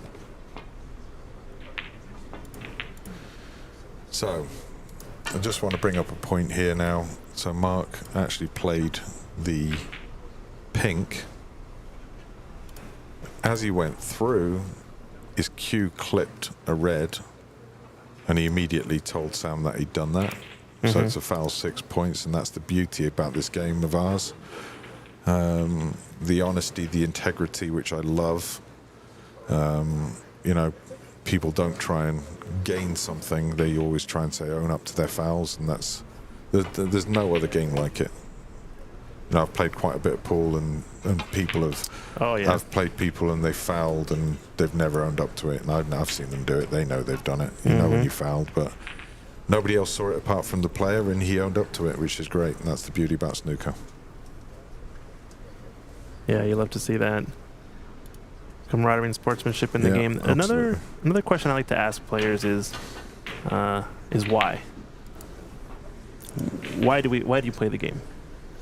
What is your answer, Darren? Because it's still a challenge. Okay. It's a real challenge, I think. You know, it's such a tough game,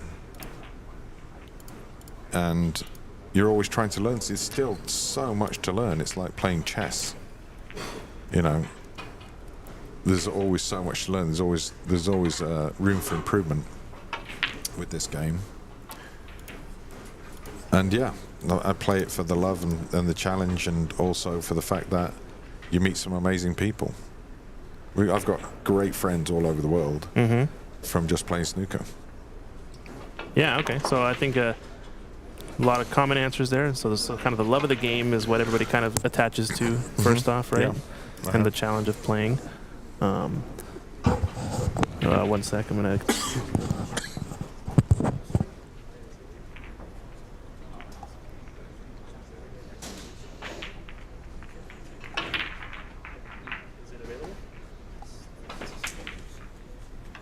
All right, well, got an update. I think my match is being called, so Okay. I'm going to get David Burney back in the booth here. Let's see if we can set up a little bit of side-by-side action, though, so you can watch. As you were mentioning, you did want to keep an eye on Mark Ziegler and Sam McGrath playing, so we'll see if we can work our magic.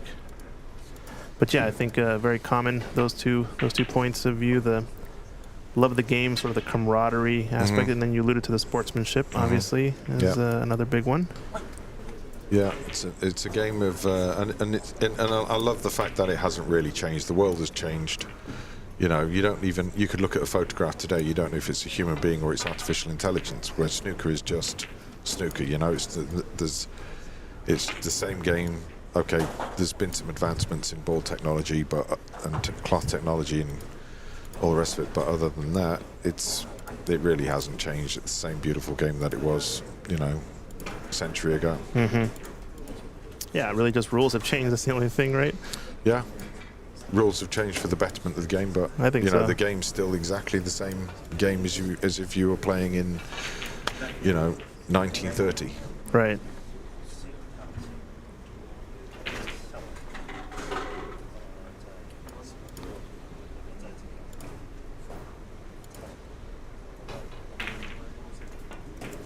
Sam's really his game has come on. Like, yeah, I see what you're saying. From Yeah, last compared year. to last year, yeah. It really has come on. It's a pullback round, right? I'm not sure, actually. It's a good question. I would ask him, but I think he is. Is he also American born? No, I don't think so. Is he an expat? I think he's American, right? I'm not sure. Oh no, he's British. Is he? Yeah, he's British. I always think about the accent first, so it's hard to tell. Right. Can't always put the accent to the name at all times. It just depends.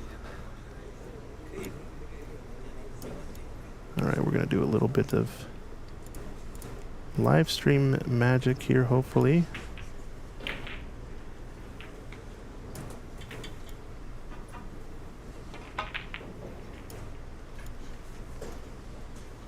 As we do want to keep track, I guess, of some other key matches for group stage play.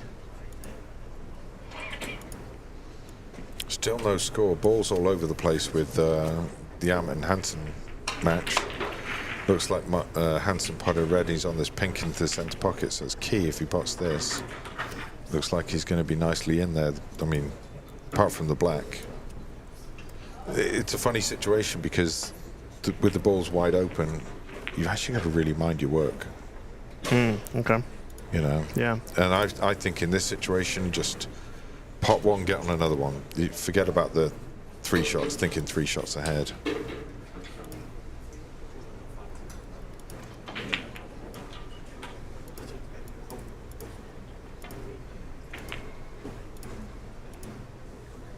All right, so I've configured this setup now, so if you Nice. go here, we can look at some side-by-side action. Nice. So you can see on the left, we've got Hansen against Amit. And on the right, it's Sam McGrath versus Mark Ziegler, which is what you've been alluding to a lot. The winner of the match on the right will be advancing in that group as the leader, and the second place player will be the loser. Both players are in on the right-hand side. They're just playing kind of for the top spot.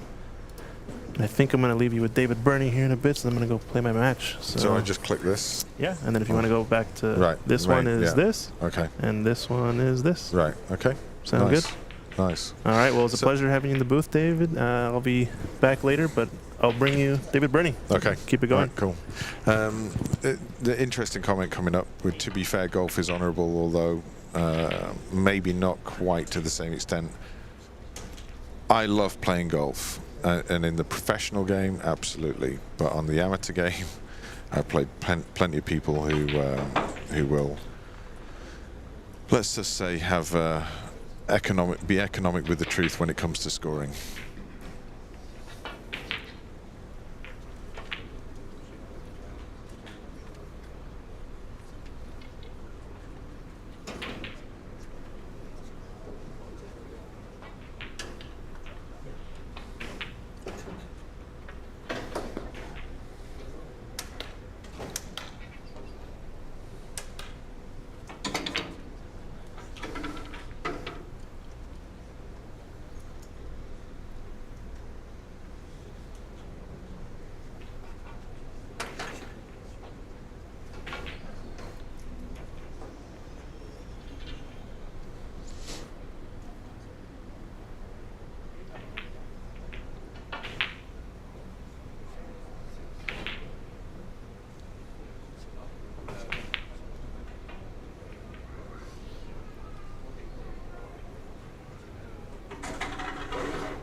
So Hansen perfect now on the blue.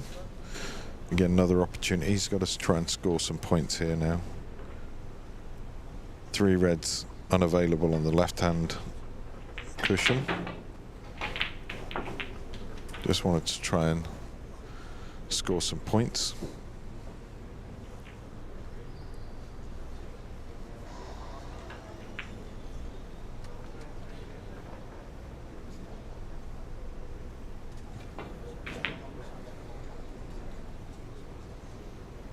Mark's also in a nice position at the table. Just needs a good positional shot to just get him in perfect position here, and I think he's going to be, yeah, he's nicely on the red above the black, so.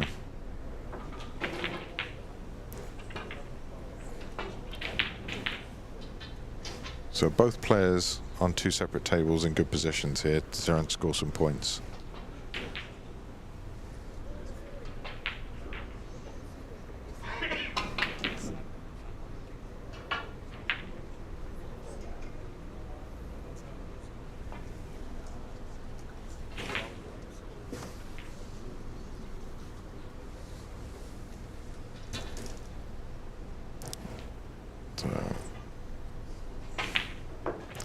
So Mark missed his shot, and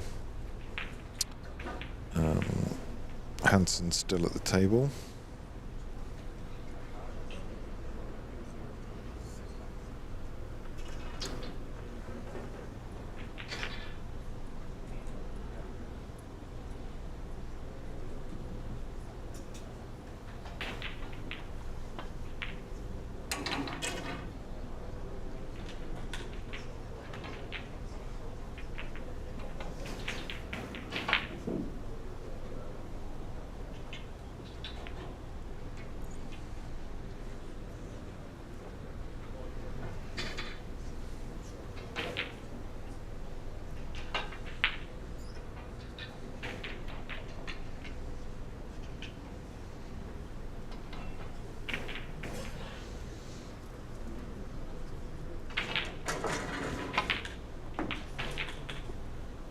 Just under hit that one, Hansen. But he's still got a red into the green pocket.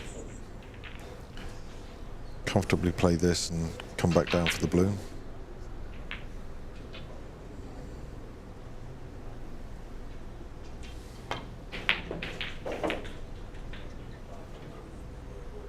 He's got to creep past that red. Now he should be able to drop on these two reds to the left-hand side of the pink.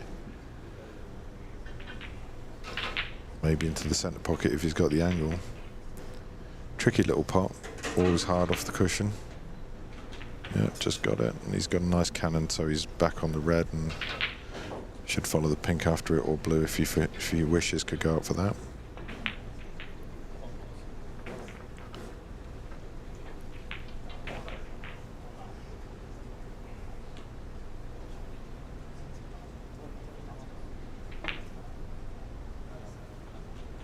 Oh, he's lost position. He'll be disappointed with that, Hansen. So looks like unless he can pull a good pot out, this will be end of break. And meanwhile, Sam has left Mark a very easy starter on table 6.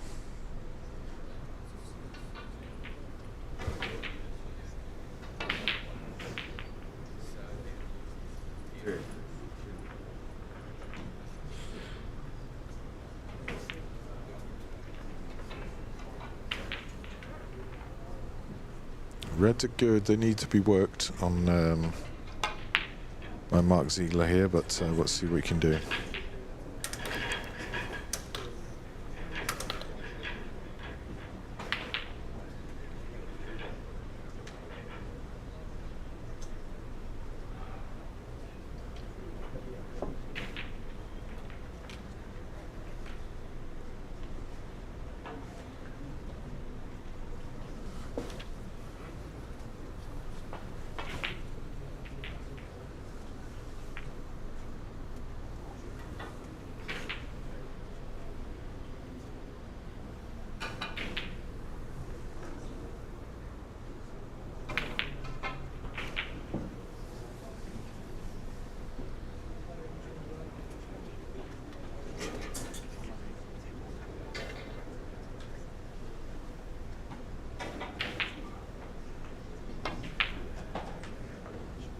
So on table 3 right now, I think Hansen's developed a lead, 34 points to 6.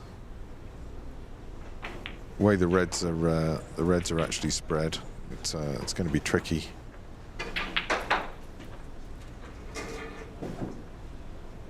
To try and come back at him in one visit, so the 3 reds available.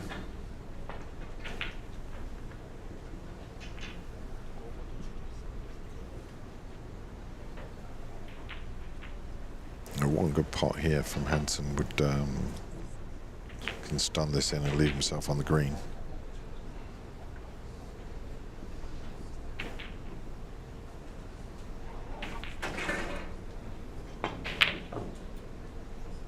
Mid-range red. Not always easy.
chance now to have Hansen to be able to apply a little bit more pressure.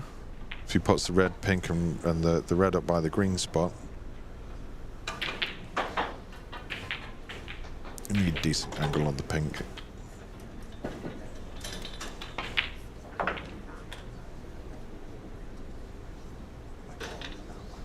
So good positional shot required now to get from pink to red.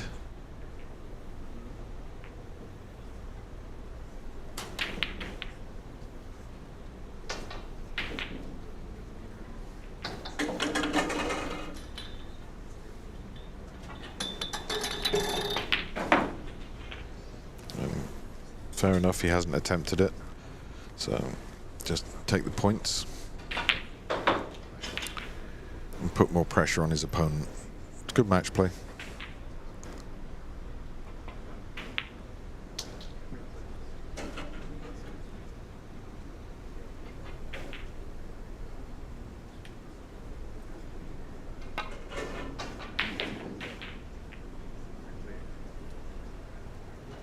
And now we've got 5 reds safe, so 67 points left on the table.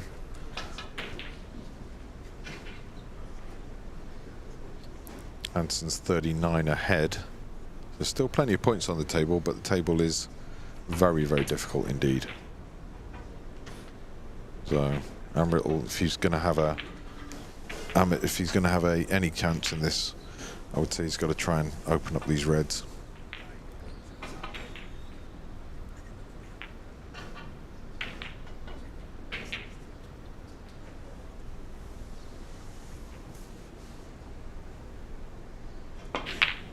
Oh, what a shot from Hansen there. Great pot.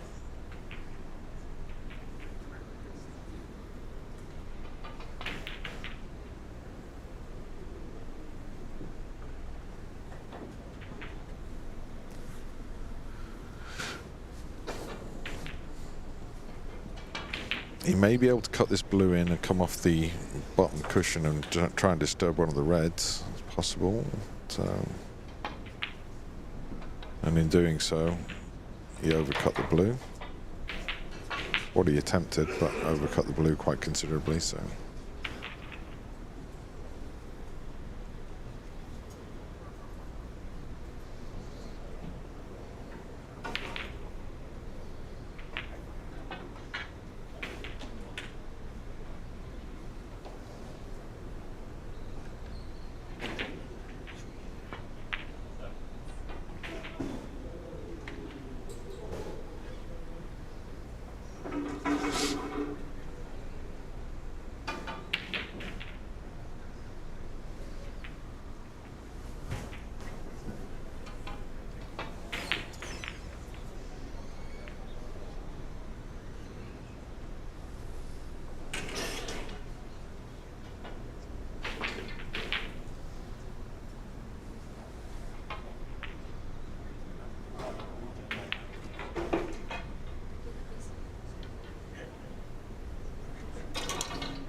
Oh, so Sam and the Sam and Mark Ziegler match. Sam has just missed a sitter of a red over the pocket. I'd be disappointed with that because he was going to be, he had to pot that and could have finished perfect on the black, but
So Hansen looking like he's going to be going through.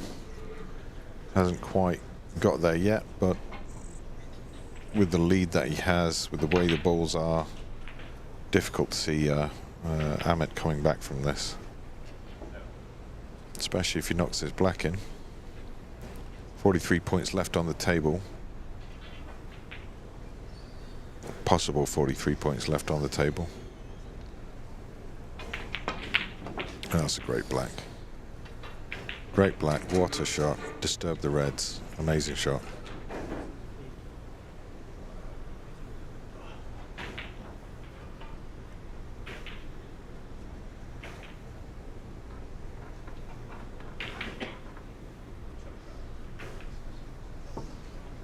Meanwhile, Mark knocked in a very thin cut. Red, so he's on the blue into the centre pocket. Oh, Hansen has just played another great shot. So I think this is pretty much done and dusted. Hansen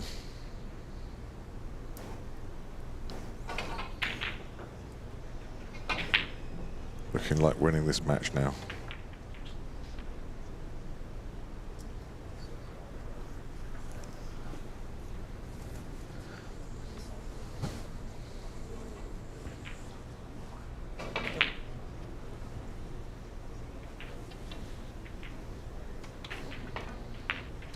So Hansen's 50 points ahead, 35 on the table.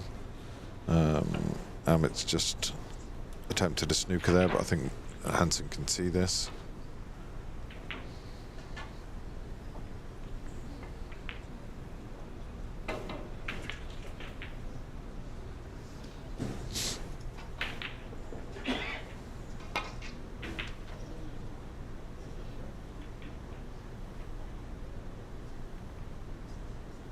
Balls are pretty good for snookering, especially with the yellow, green and brown, the way they are. Pink and black are in a good position for snookering, so definitely Amit won't be giving up just yet.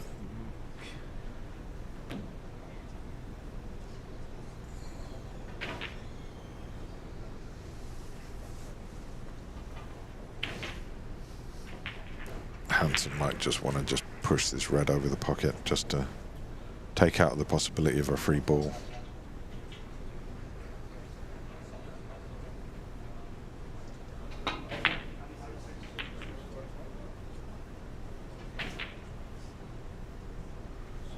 Looks like he's got a snooker back himself though.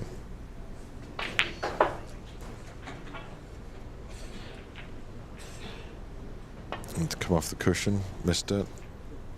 I think that might be the handshake.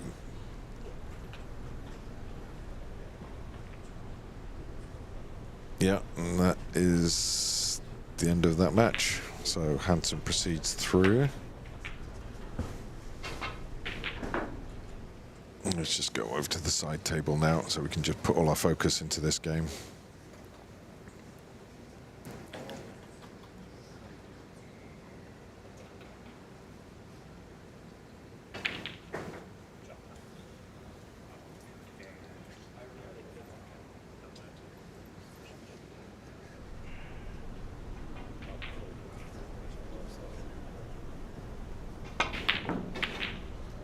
So just discussing where the cue ball is going to go on the miss. The nothing in it in this match between Mark and Sam. 38 points to 40. First frame.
you.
Good.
Hello there, everybody, and welcome back to the 2024 United States National Snooker Championship.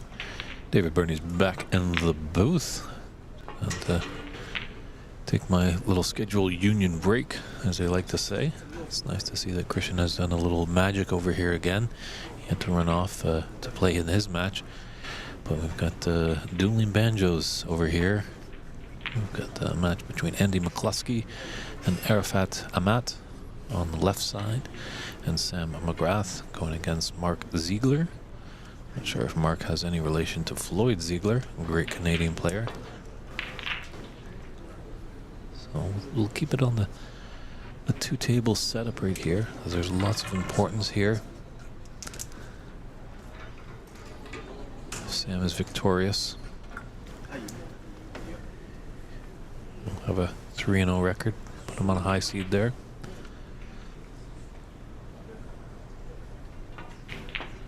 Got any comments or questions? We'd love to hear from you in the chat. Looks like it's been quite active. Always good debates going on there. Do let us know where you're tuning in from. Snooker does reach all corners of planet Earth.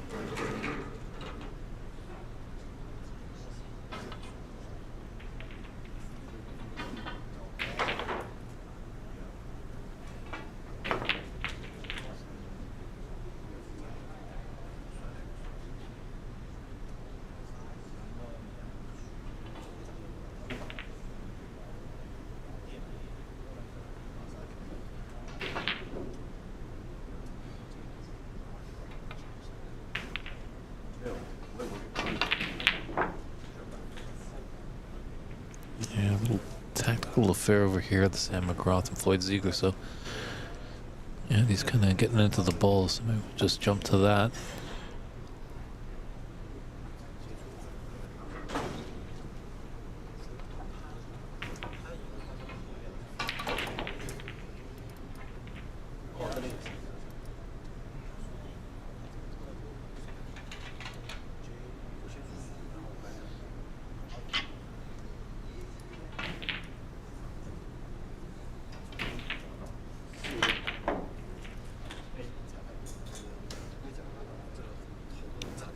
Unfortunately, the blues all the way up the table there.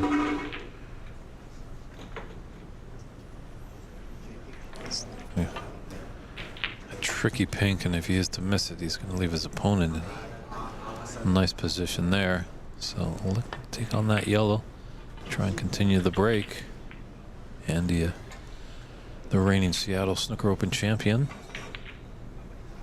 Starting up some coaching up there in his native Sacramento.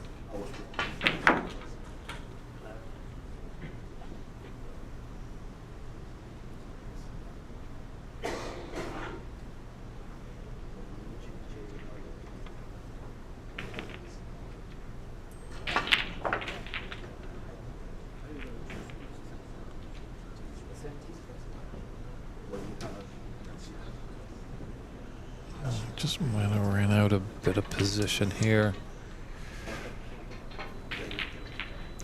Yeah, that red near the top left corner. Black blocks that. So maybe he can take this red to the yellow pocket.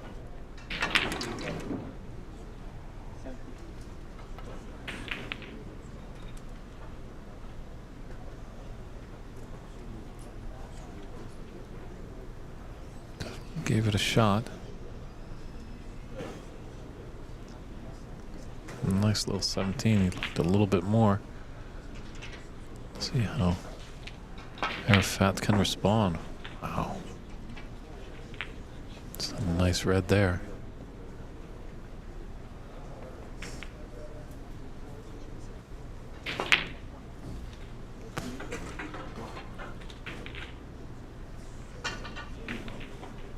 Well, this young man can definitely pot them from distance. I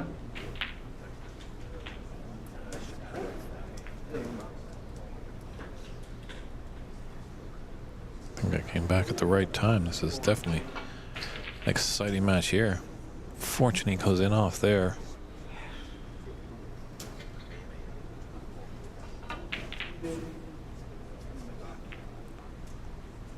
It must be a costly mistake, so.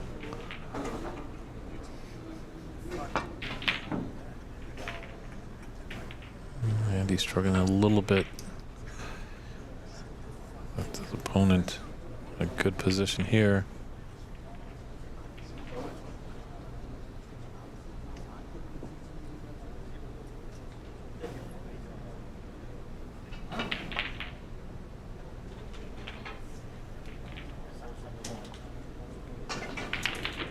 Yeah, both players here undefeated, so they're more just playing for seeding in this one.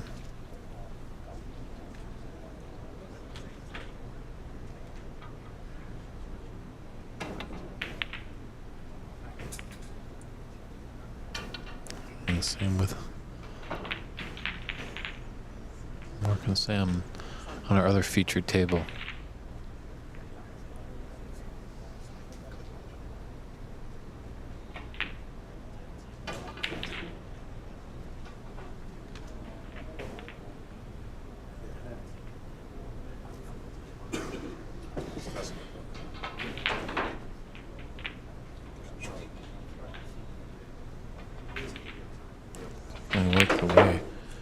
Arafat has handled himself around the table. Andy, we know, is a tough customer. It's the first time I've seen Arafat. And I mentioned about dark horses.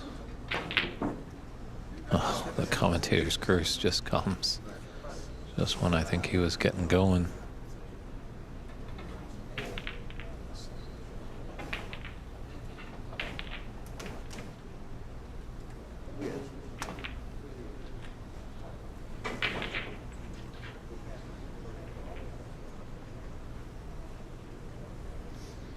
Man, this definitely feels like a heavyweight affair here. Both players trading punches, putting in little breaks here and there. Andy not too happy with this pink. Would have loved to be a little bit higher.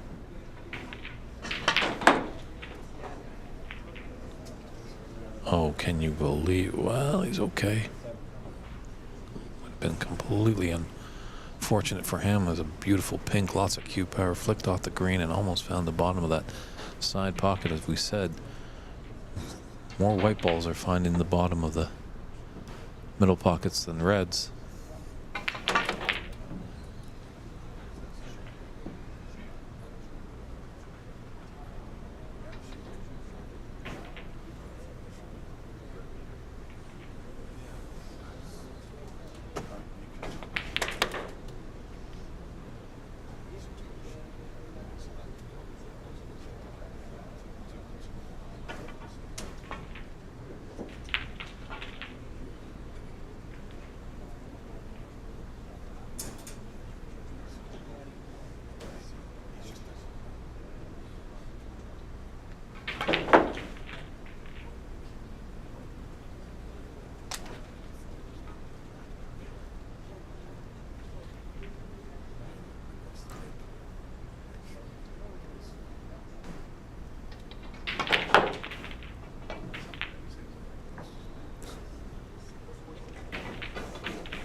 Did it roll enough for him?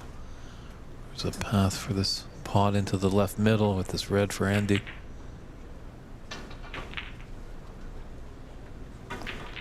Was there, but those middle pocket's so tricky.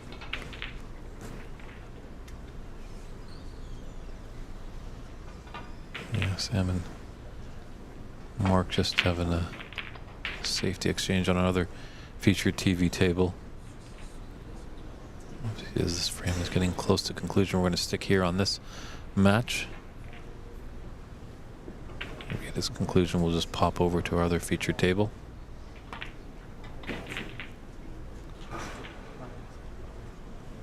His heart was in his throat there. Red almost didn't drop. Looks like he's got a good angle on the blue to get down table.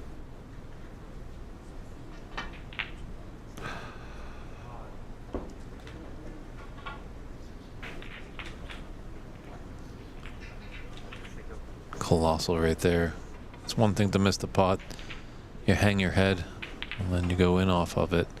It's coming to 5 penalty points. That head slowly slams down on the table in frustration. But just 1 point in it and 43 on. Tight first frame here, but free flowing. Both players going for their pots.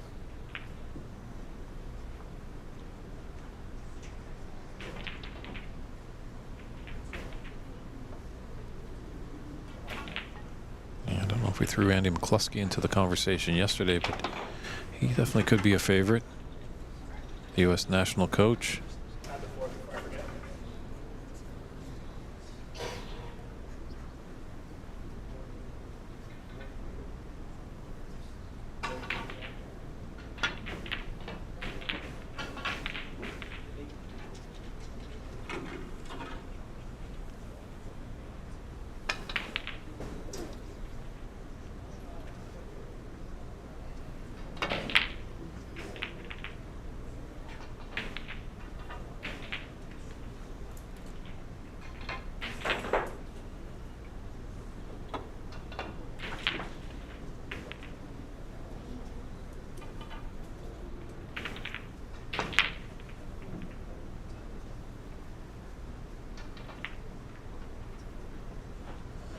Unfortunate there with the miss, as the red's gone rather safe against the bulk cushion.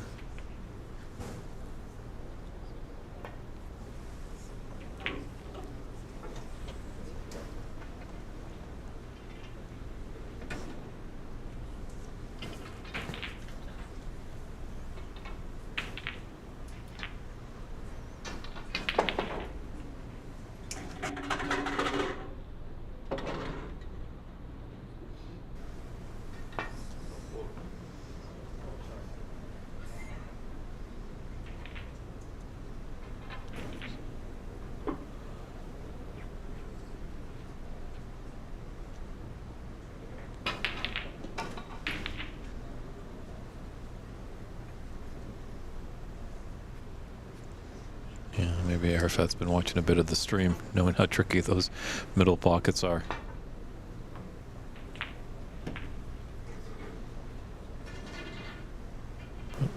Good hit there.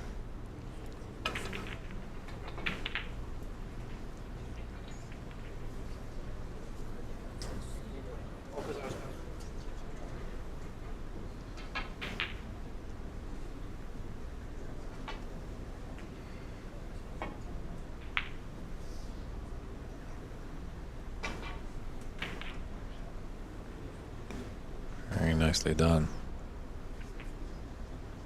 Sandy in a bit of trouble here.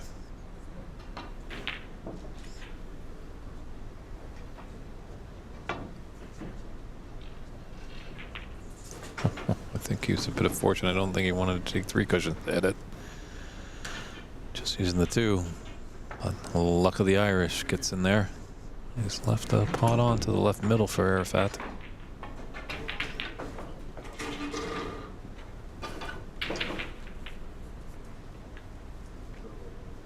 Only the pink on its spot.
Come off the top cushion here and get near that black. Skew ball.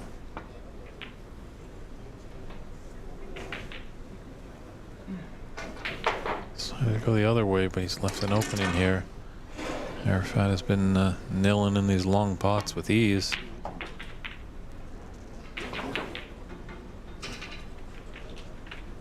It's definitely a swift moving frame here. Both players are playing quickly.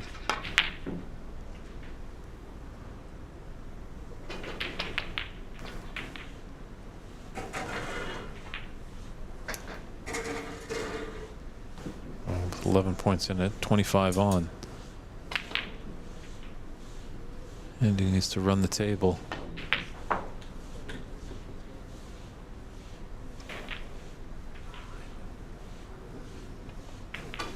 Pink looks like it's tight to that bulk cushion, so that makes it just a little bit easier.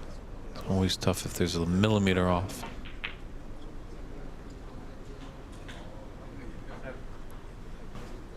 Oh, he's got a nice angle on this blue to come up for the pink.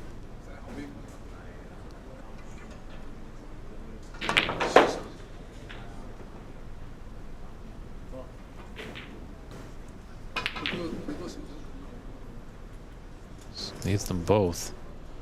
Just believe it's 41-40 for McCluskey.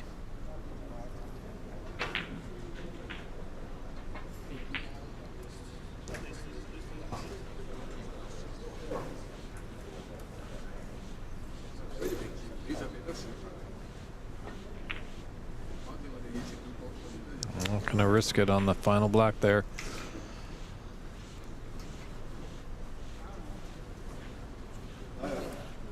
Arafat can force a black ball respot. He's able to take the black in. Certainly went for it on his first opportunity. Needs to pull up a bit. It's half a chance. A little tricky because Andy's got to use the rest. But nonetheless, he does have a little bit of a chance.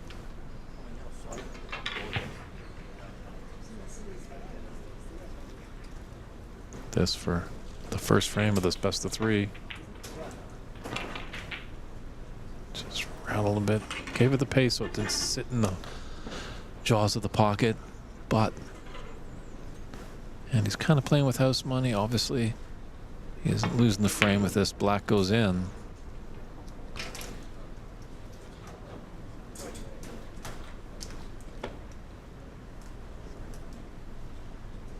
That would be good and safe.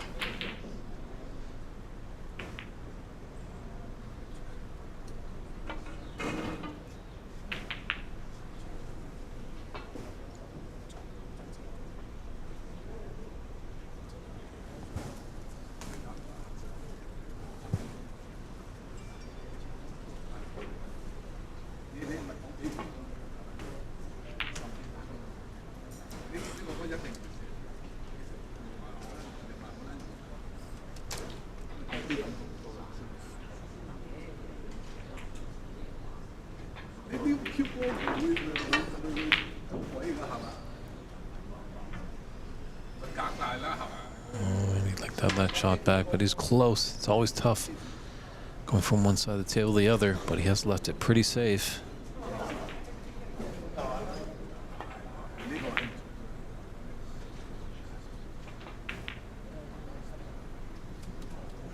And safe there. Andy acknowledges with the tap on the table.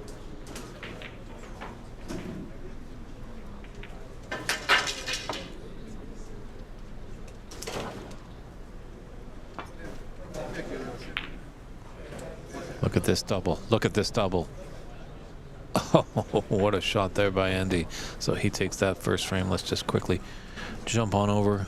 We'll have to do our little side-by-side as that's where the score is. So looks like Sam McGrath has a 25-point advantage.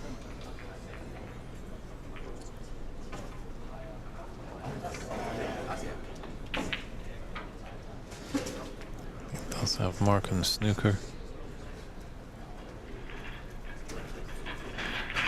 Like Sam definitely has the angle on that red that's near the blue, but it looks like there might be a path for this red.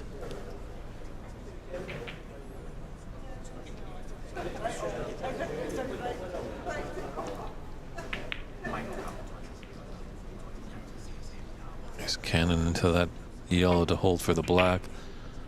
Hopefully he's got a bit of an angle to come back table. Just get a real whip of some draw if it's straight on, come off the cushion and come back for a red. I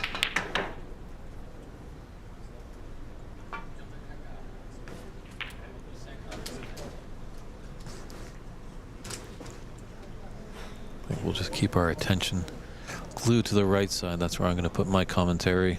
We'll come back to McCluskey and Amat in a few short moments. We'll see if Sam McGrath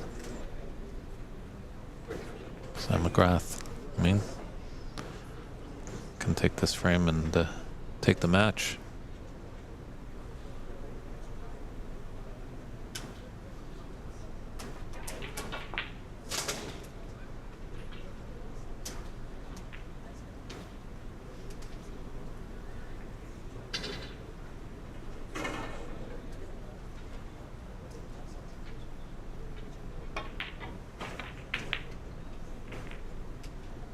To take a look at cloudsnooker.com. Cloudsnooker.com.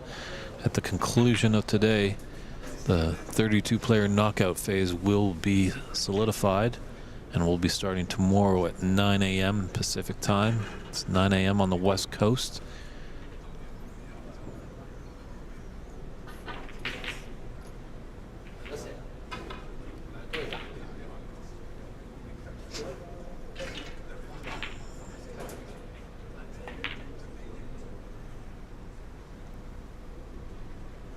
31-point advantage for Sam with 51 on, so Mark definitely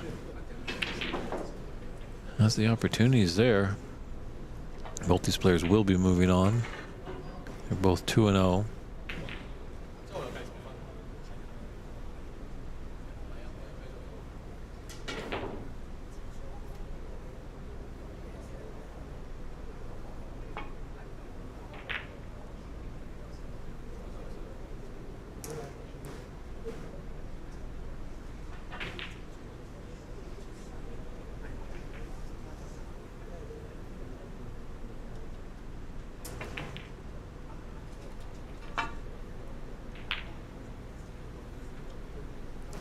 Nicely played there. Got a little hindrance from that green that he just pocketed. Mark does. But he's got a little bit of an angle. It's not straight on. So he can come out the cushion for the brown. Really scooch down. And get the blue.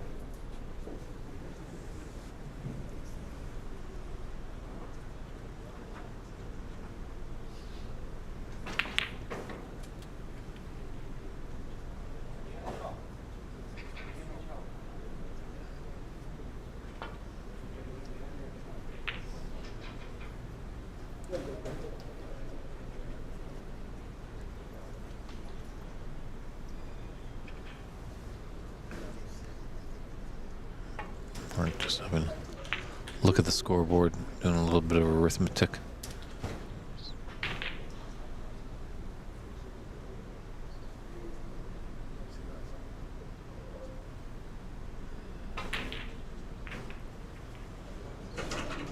Almost like a Mark Allen cue action there. Looks like he takes a long backswing.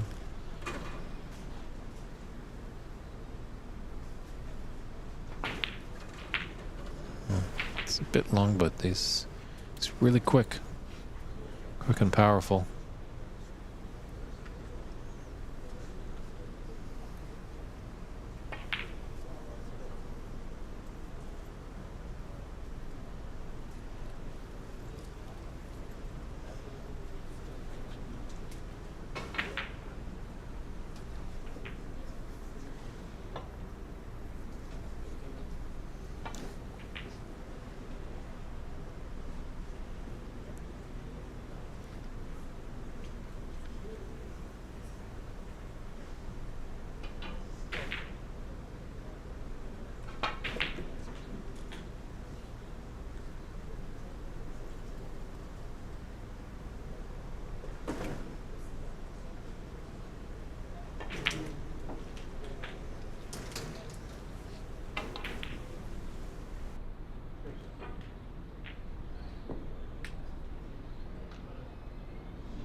Nice little break there by Mark has decreased Sam's lead to only 12 points.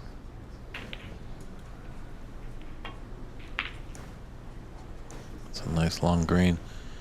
Good little flick on the brown.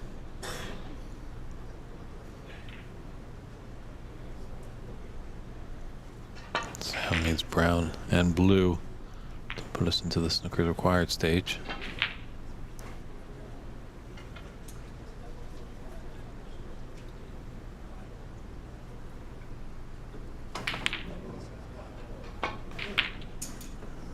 Looks like this table has some tough middle pockets as well.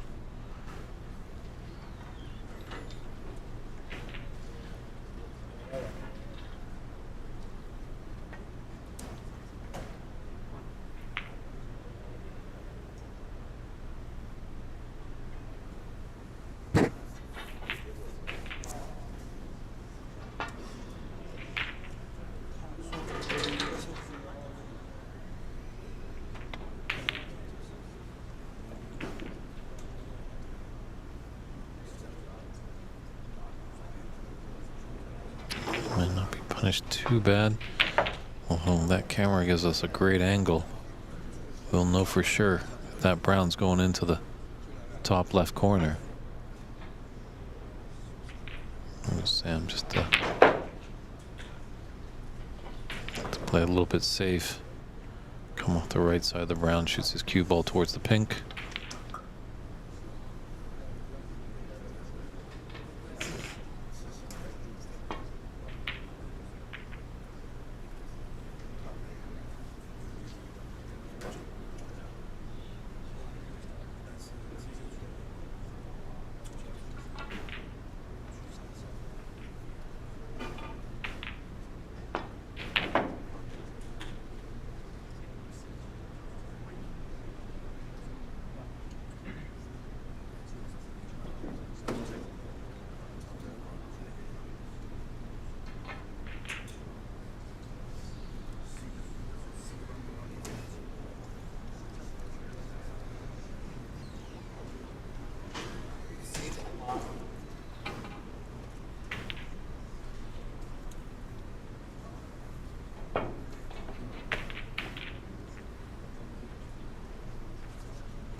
Don't mind if Mark just clips off the right side of that brown, shoots his cue ball down to the top end of the table.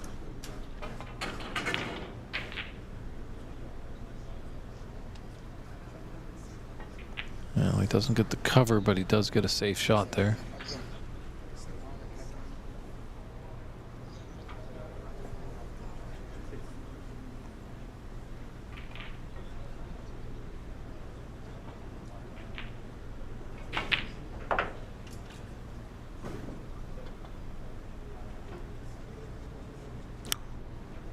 Ooh, but Sam has missed it.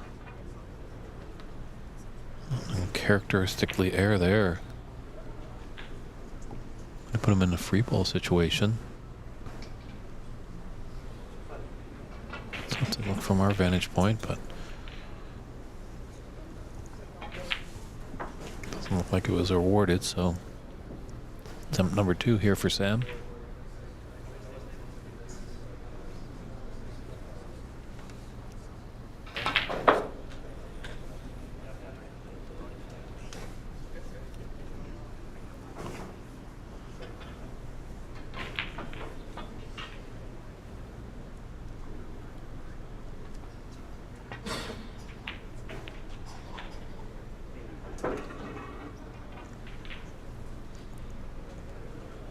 Well, he's getting a sniff of hope there from Mark. This brown is definitely on. It's a thin cut, but it's off the cushion by a few inches.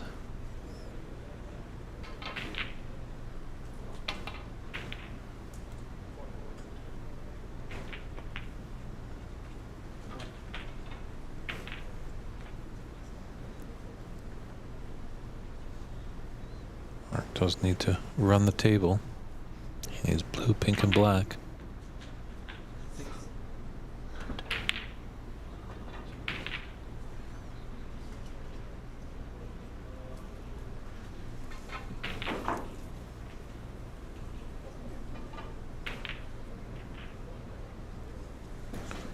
This blue is Sam's frame ball.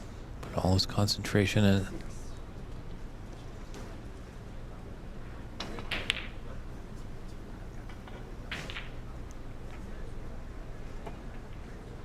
Yeah, definitely at the climax of each frame. And you can see that frame ball right in front of you. Those pockets really close up and make it a lot more difficult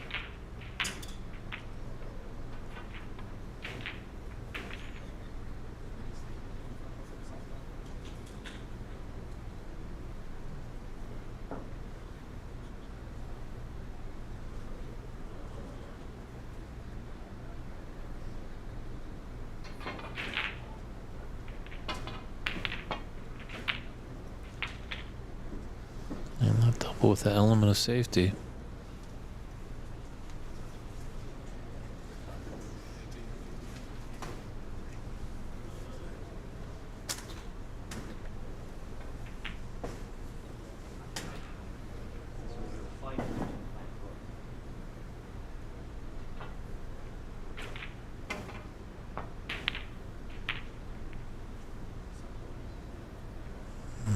With the double kiss.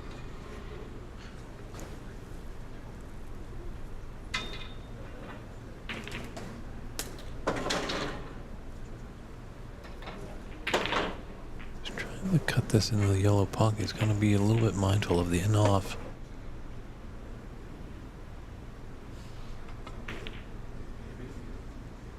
Did well to avoid it.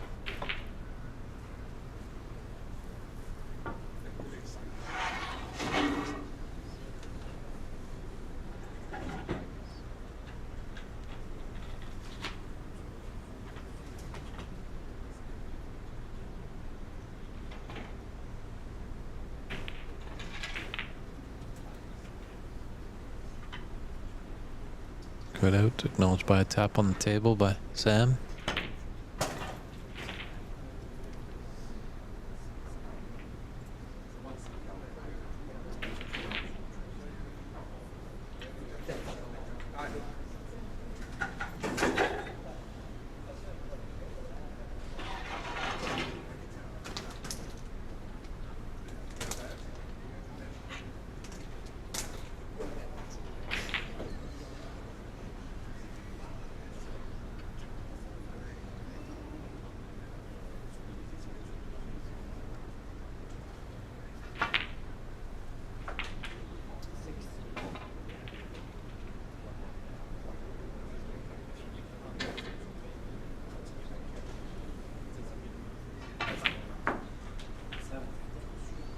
Pressure building in this blue just becomes that much more important, it seems.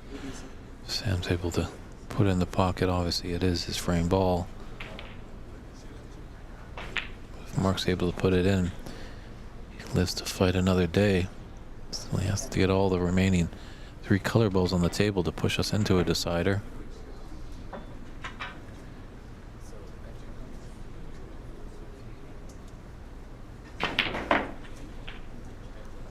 Looks like on the left side of the screen, looks like Andy's got a good break going over there.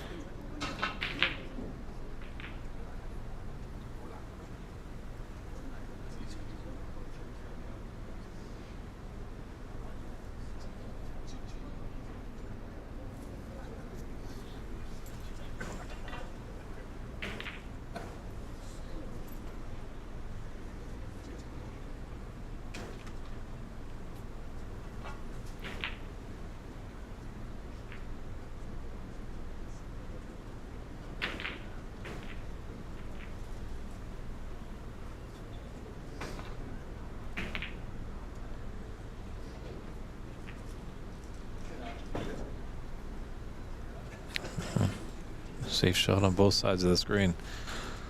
Looks like Sam's in the snooker behind the pink on the right side, and green has covered up the path for Arafat to hit the red. Could just, yeah, it's going to swerve it a little bit to hit that red by the black on the left side of the screen.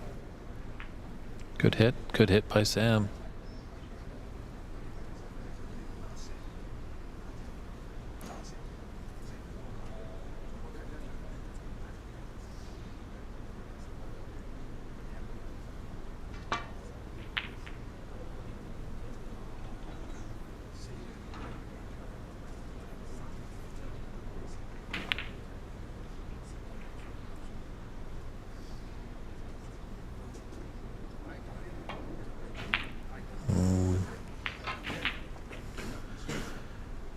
Looks the heavens there, Mark. He's left a long blue for Sam. And saving grace as it is close to the cushion, but full concentration needed here.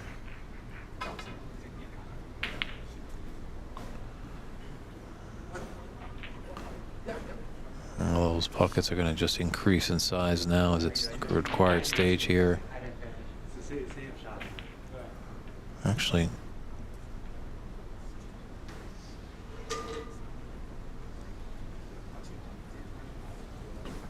apologies, it is not. Mark can still take this frame without needing the snooker, as there's 12 points in it and 13 on the table. So that was a big, big pink that Sam had missed.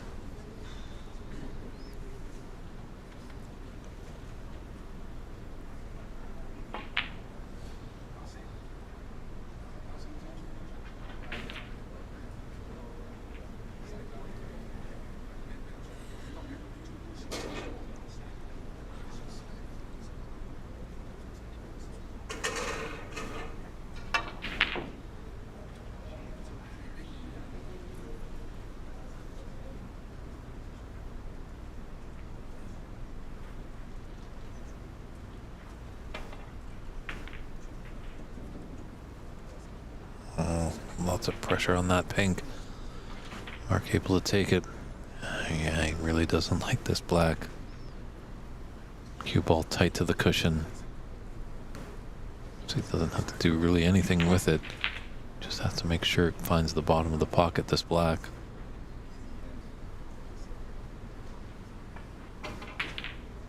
Oh, and it's there. So we're going to a decider here with Sam McGrath and Mark Ziegler, not Floyd Ziegler. Just step by to our feature table there. We'll come back and tune into that match. We see what happens there. Meanwhile, over here, Arafat has just put in the yellow. So he's got a 21-point advantage.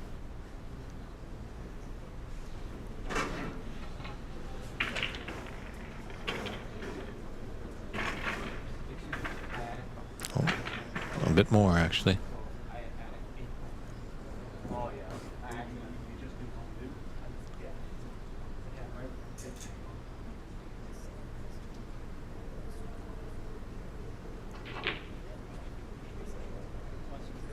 Okay, so he had a little bit of break going before he faltered on that green. But Andy definitely knows his way around the snooker table, trailing by 29 with 25. Just needs the one snooker and then clear the colors. Force a black ball respot.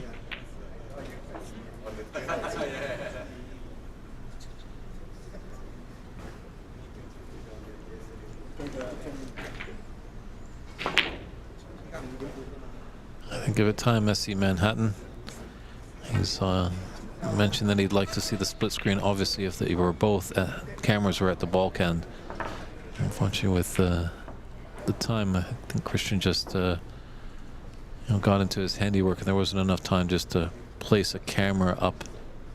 It's pretty tight around where Sam McGrath and Mark Ziegler are playing. It would have been tough to get a camera here in there. Obviously, it's potential.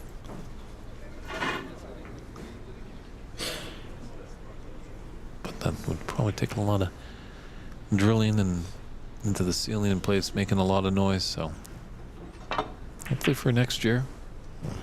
Well, we're not sure where we're going to be next year for the U.S. Nationals, but I'm pretty sure they'll have fantastic cameras.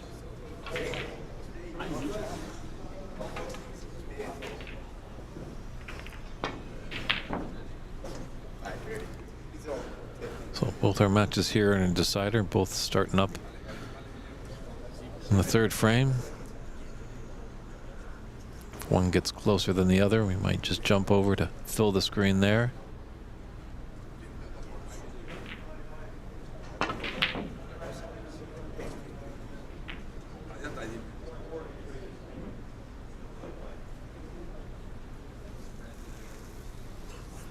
And right now these matches, they're just playing for seeding. All four players on our featured TV tables right here are 2-0.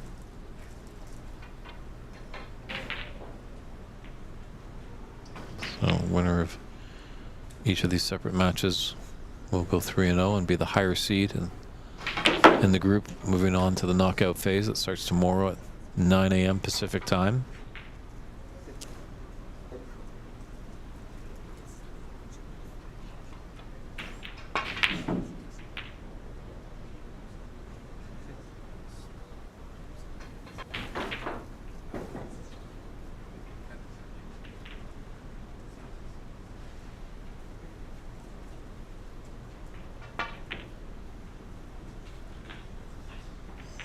Nice cut there by Andy on the left side of the screen. Nicely on the blue. Is he going to come in and smash open those reds? Certainly was giving it a try. You know, he's missed everything, but he hasn't sold anything really out.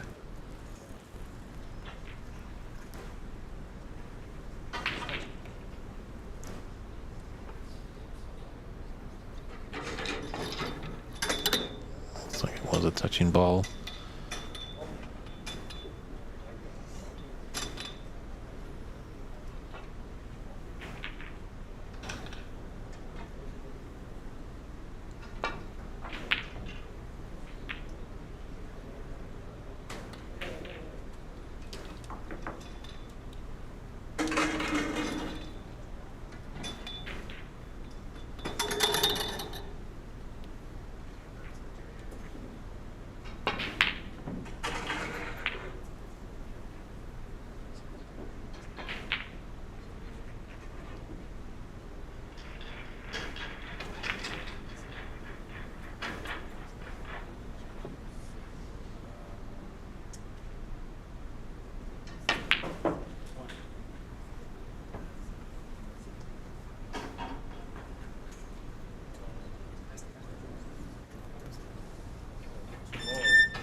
Andy just didn't get a Canada into any red down there at the top end, so we're gonna cross double here. The element of safe for Andy on the left side of your screen. Double kissed it, but it's okay.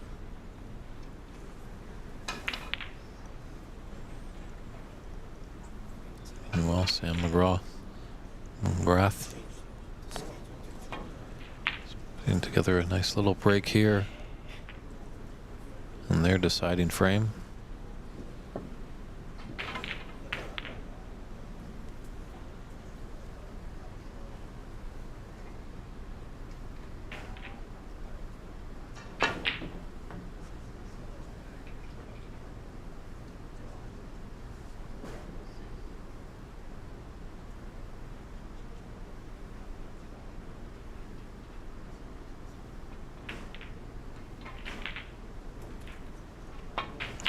Done nicely just to flick out that red.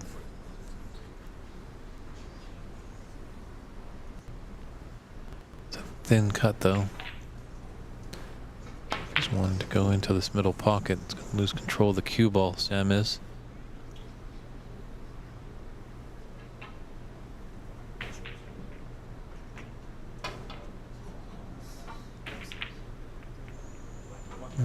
Just need a little bit more. This red, he's left a relatively easy opener for Mark. Sam does have a 22-point advantage.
A little unfortunate there for Mark. That black just rattled in the jaws.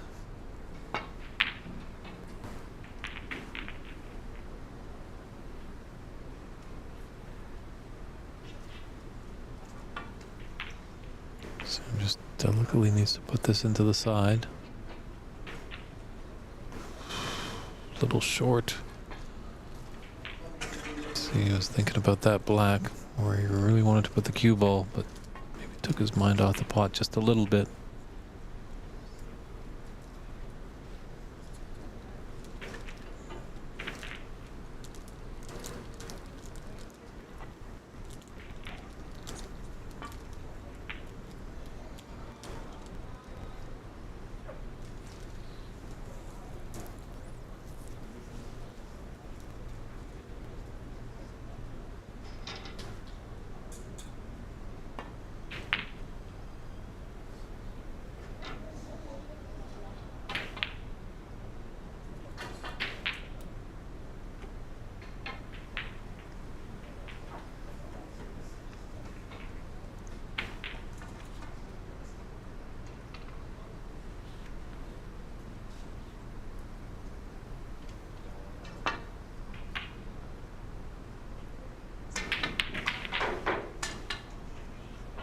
Oh, a lot of movement there.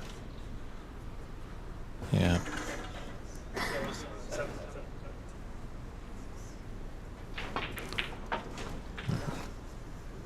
So, Mark takes one, but foul of 7 points towards the Sam.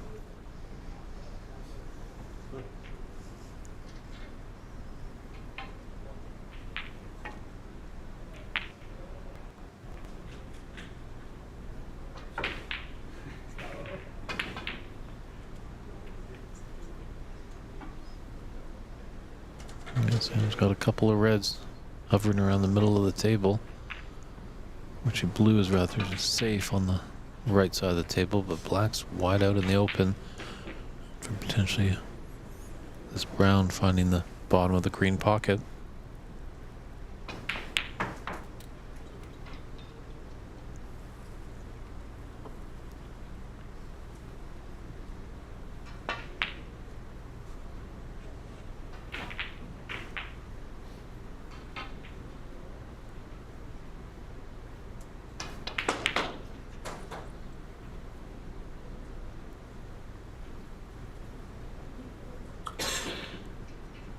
Black might be coming right into our living room, into that middle pocket there.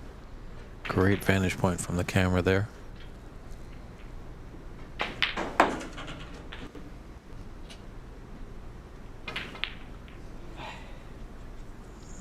Maybe saw something we didn't see about going deep to the green pocket. It's tough to tell from our vantage point, but it looked like the green was blocking the path, but I guess not.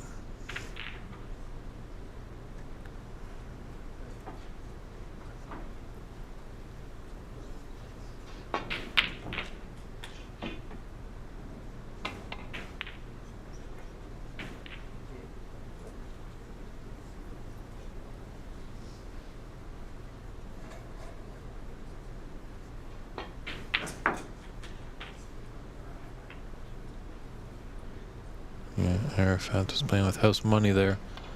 Pretty much with this one red in the jaws of the top left corner. It was for sure he was going to be able to get it in.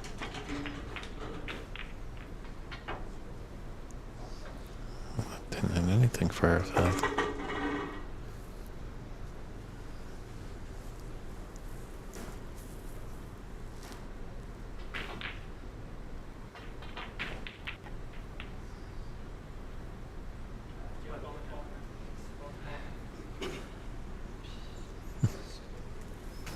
Great sportsmanship there. Sam just reminding Mark that he has ball in hand so he can shoot anywhere in the D. Mark just so tunnel vision, he's about to take that shot off the cushion.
That's a nice long pot there by Sam on the right side of the table. It's definitely a tricky black. I wanted to take it.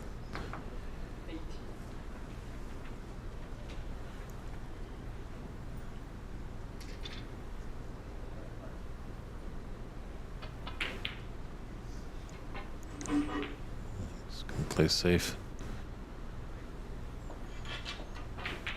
And increases Sam's lead to 30 points, 36-6. On the left side, Andy's still at the table, so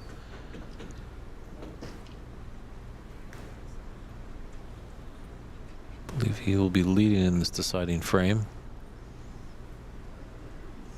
We don't have a designated scorekeeper to get up-to-date scoring.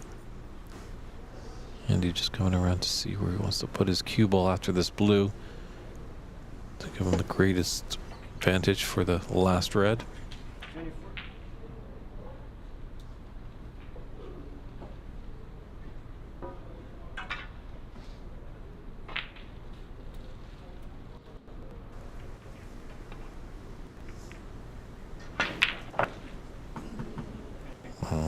Both these players on the left side, Andy and Arafat, have brought their pot and boots today.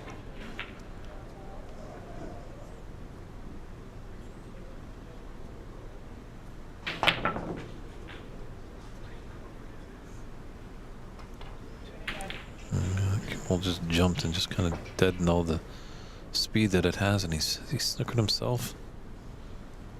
Might just jump over to this main table quickly as they're now onto the colors. We'll come back to that other deciding frame there.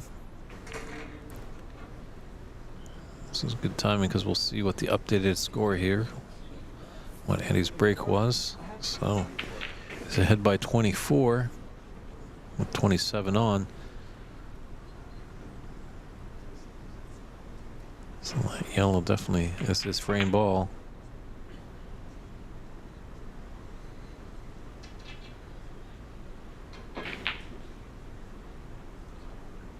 Ooh, there might be a potting path here for this yellow. No, just a little too thin.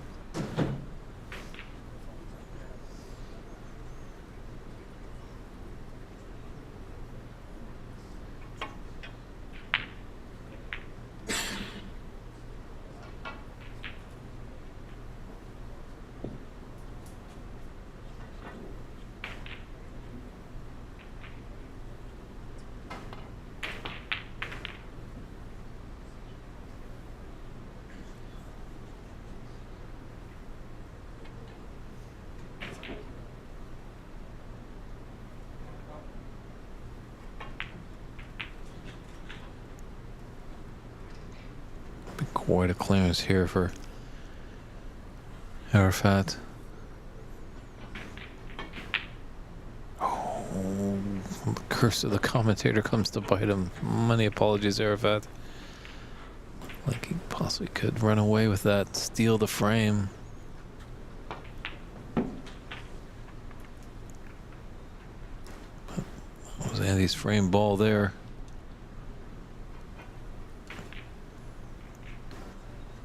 So Andy looking promising to be the top seed in this group.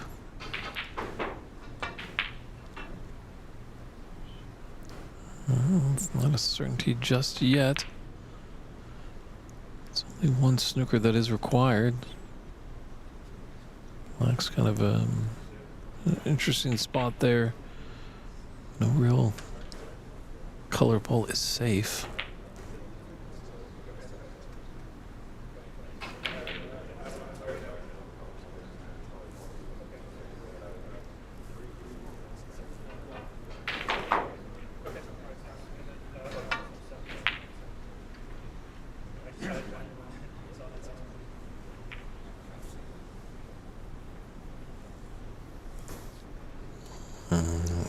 Pink has gone relatively safe. That's nice for Andy.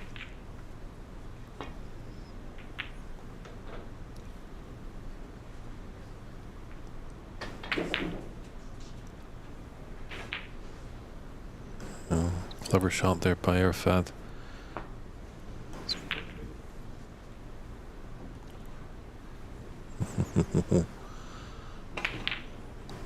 Some shot of that brown went in, but he's taken the pink off the cushion. Put in a nice little spot for snookers. He's got a beautiful one here behind the blue. He's doing what he needs to do.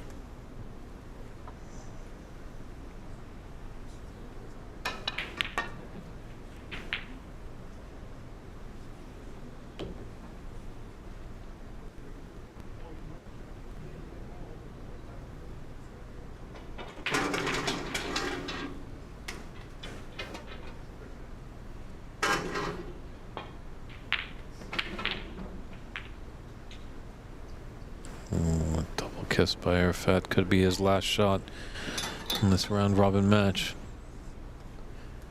It's a long brown. It's difficult.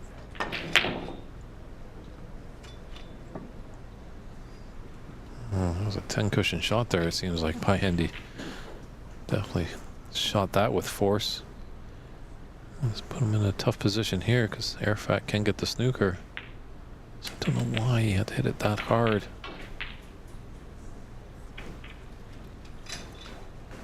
He should be able to come off the one cushion to hit the brown here.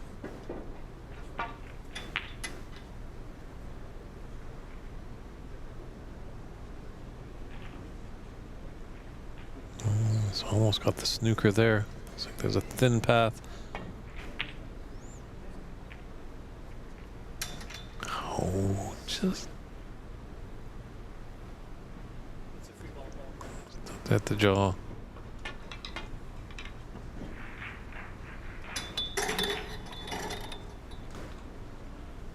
Looks like he's trying to cut it into the yellow. Just off. Yeah, they've got 3 reds on our other TV table. We'll swap back to that, I think, at the conclusion of this frame.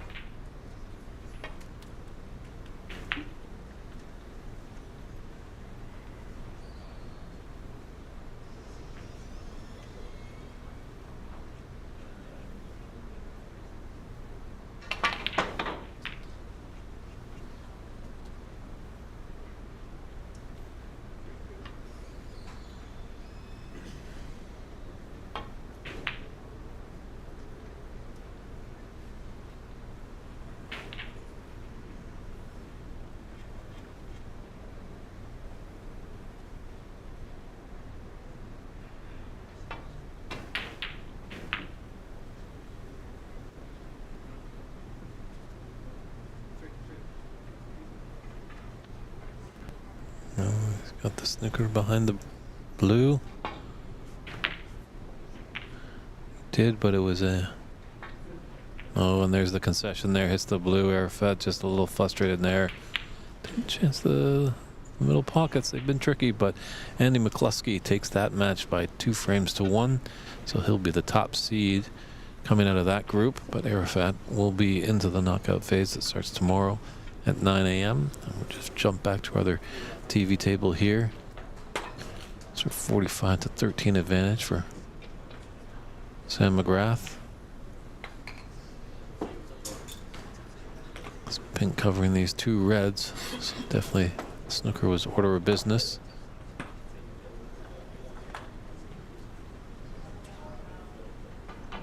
$33 in it and 43 on.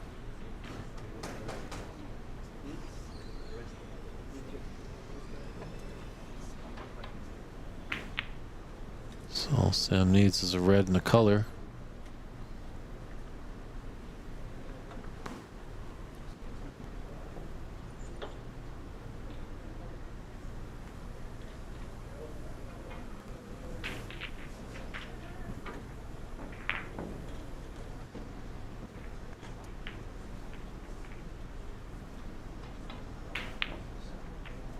Well, he's got the red.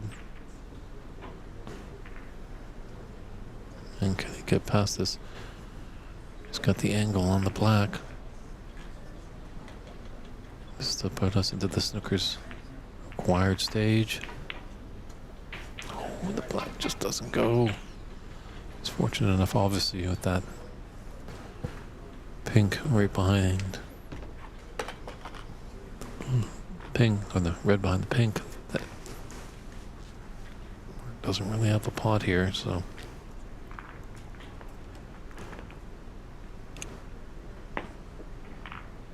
$34 in it and 35 on, so Mark needs red with black and then run the table for the win, or red with pink and run the table and force a black ball respot. So it's an uphill battle for Mr. Ziegler, but stranger things have happened on a snooker table.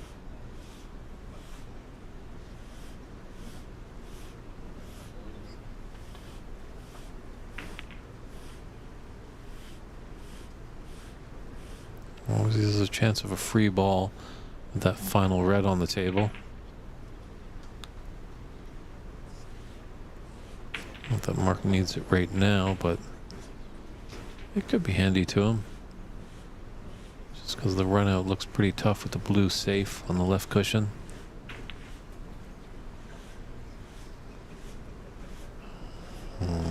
Just can't believe how much that cue ball ran.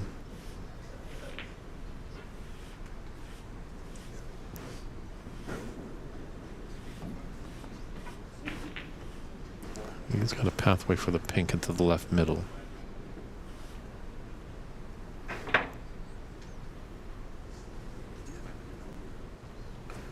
Thing, if he just rolls up to the black, that one red will put us at the snooker's required stage, so he's definitely going to have to earn them.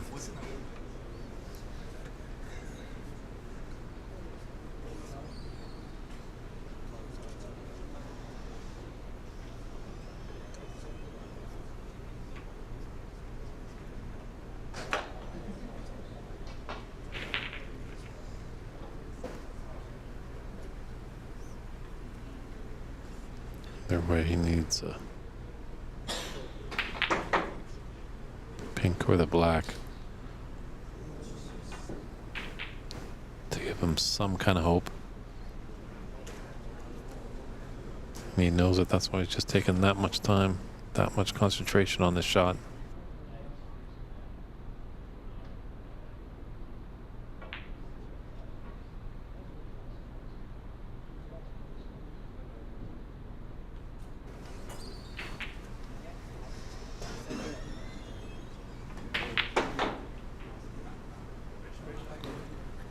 Pressure shot on the pink, he's got it there. Wanted to run a little bit more. This green been a little bit of a nuisance with that yellow.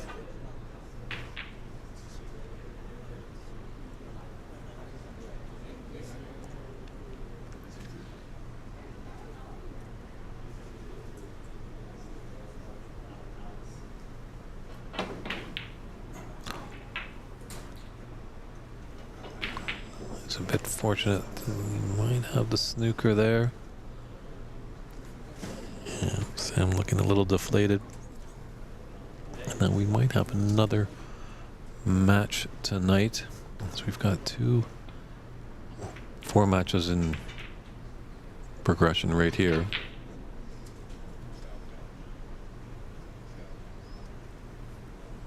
He's gifted him an opportunity. This blue is of paramount importance right now. It's the only one that's really safe. But going back there, there's 4 matches on the table. Obviously, this is a best of 3. There's another best of 3, but there's actually 2 matches that are best of 5s, just because they're in groups of 3 of how it worked out, just for equal frame differential. So those 2 best of 5 matches need to come to a conclusion, because then we have 2 more best of 5 matches after that.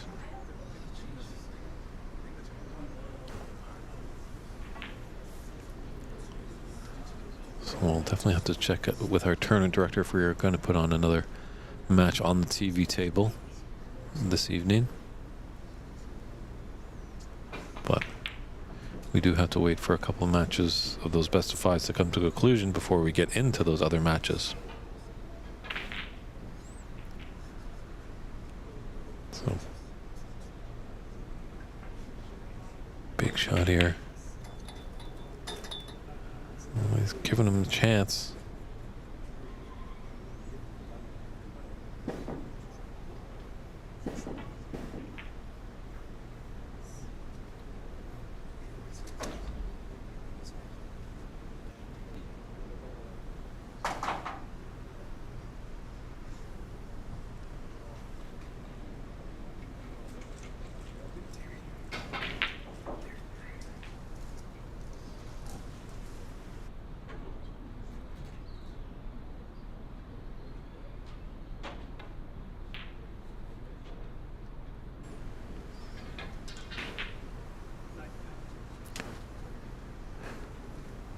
So just been informed by our co-tournament director, Stephen Wong.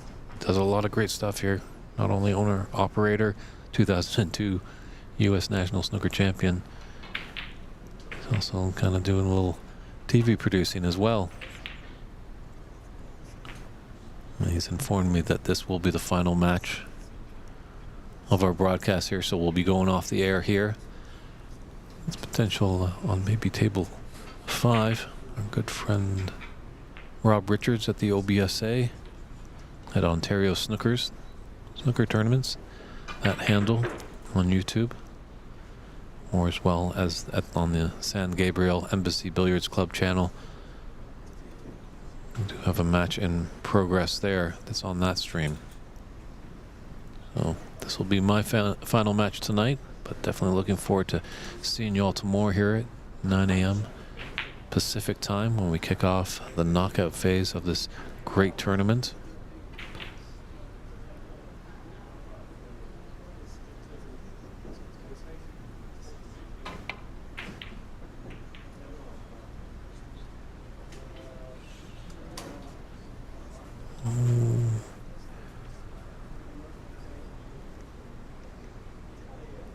Paper thin here if he looks to go into the side.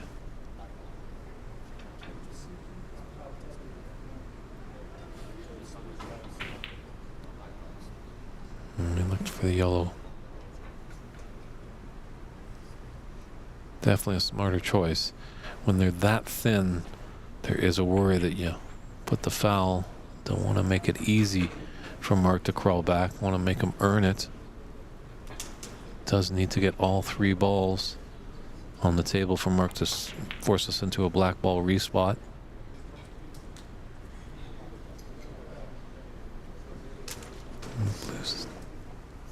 Blue could be in worser places for Mark.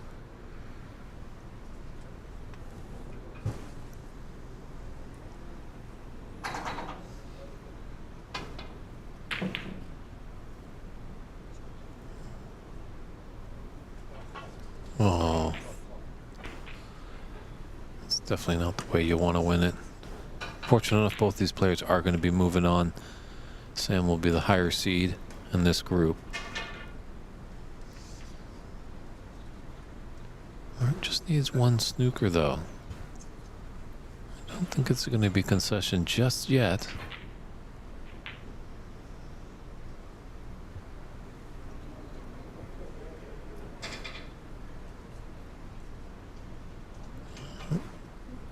It's an uphill battle, 23.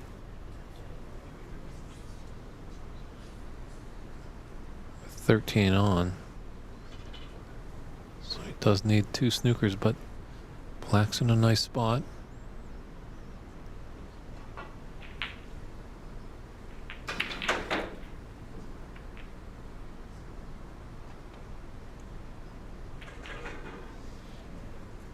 We just missed the trick there. Because the longer this battle goes here, the pressure builds on Sam that he should have killed it off a little earlier, but just needs to tuck this into the middle pocket. He does. Not there.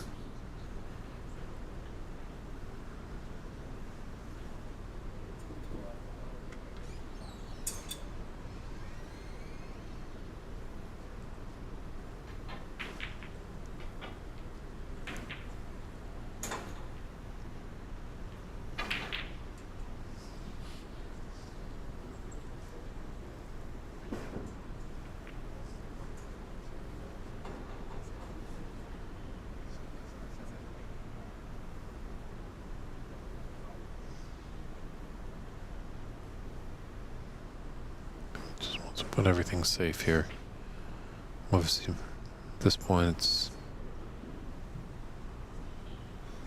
a tough place to see where he's going to get the snooker.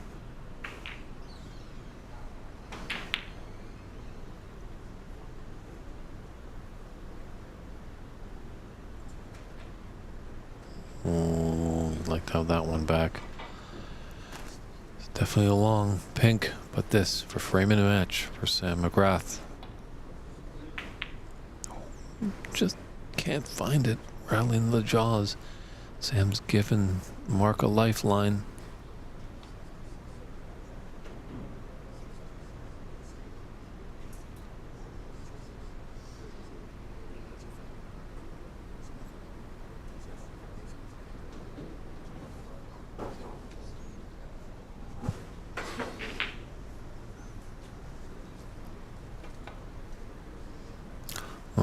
misses there. That's going to be handshakes there. So valiant effort there by Mark Ziegler.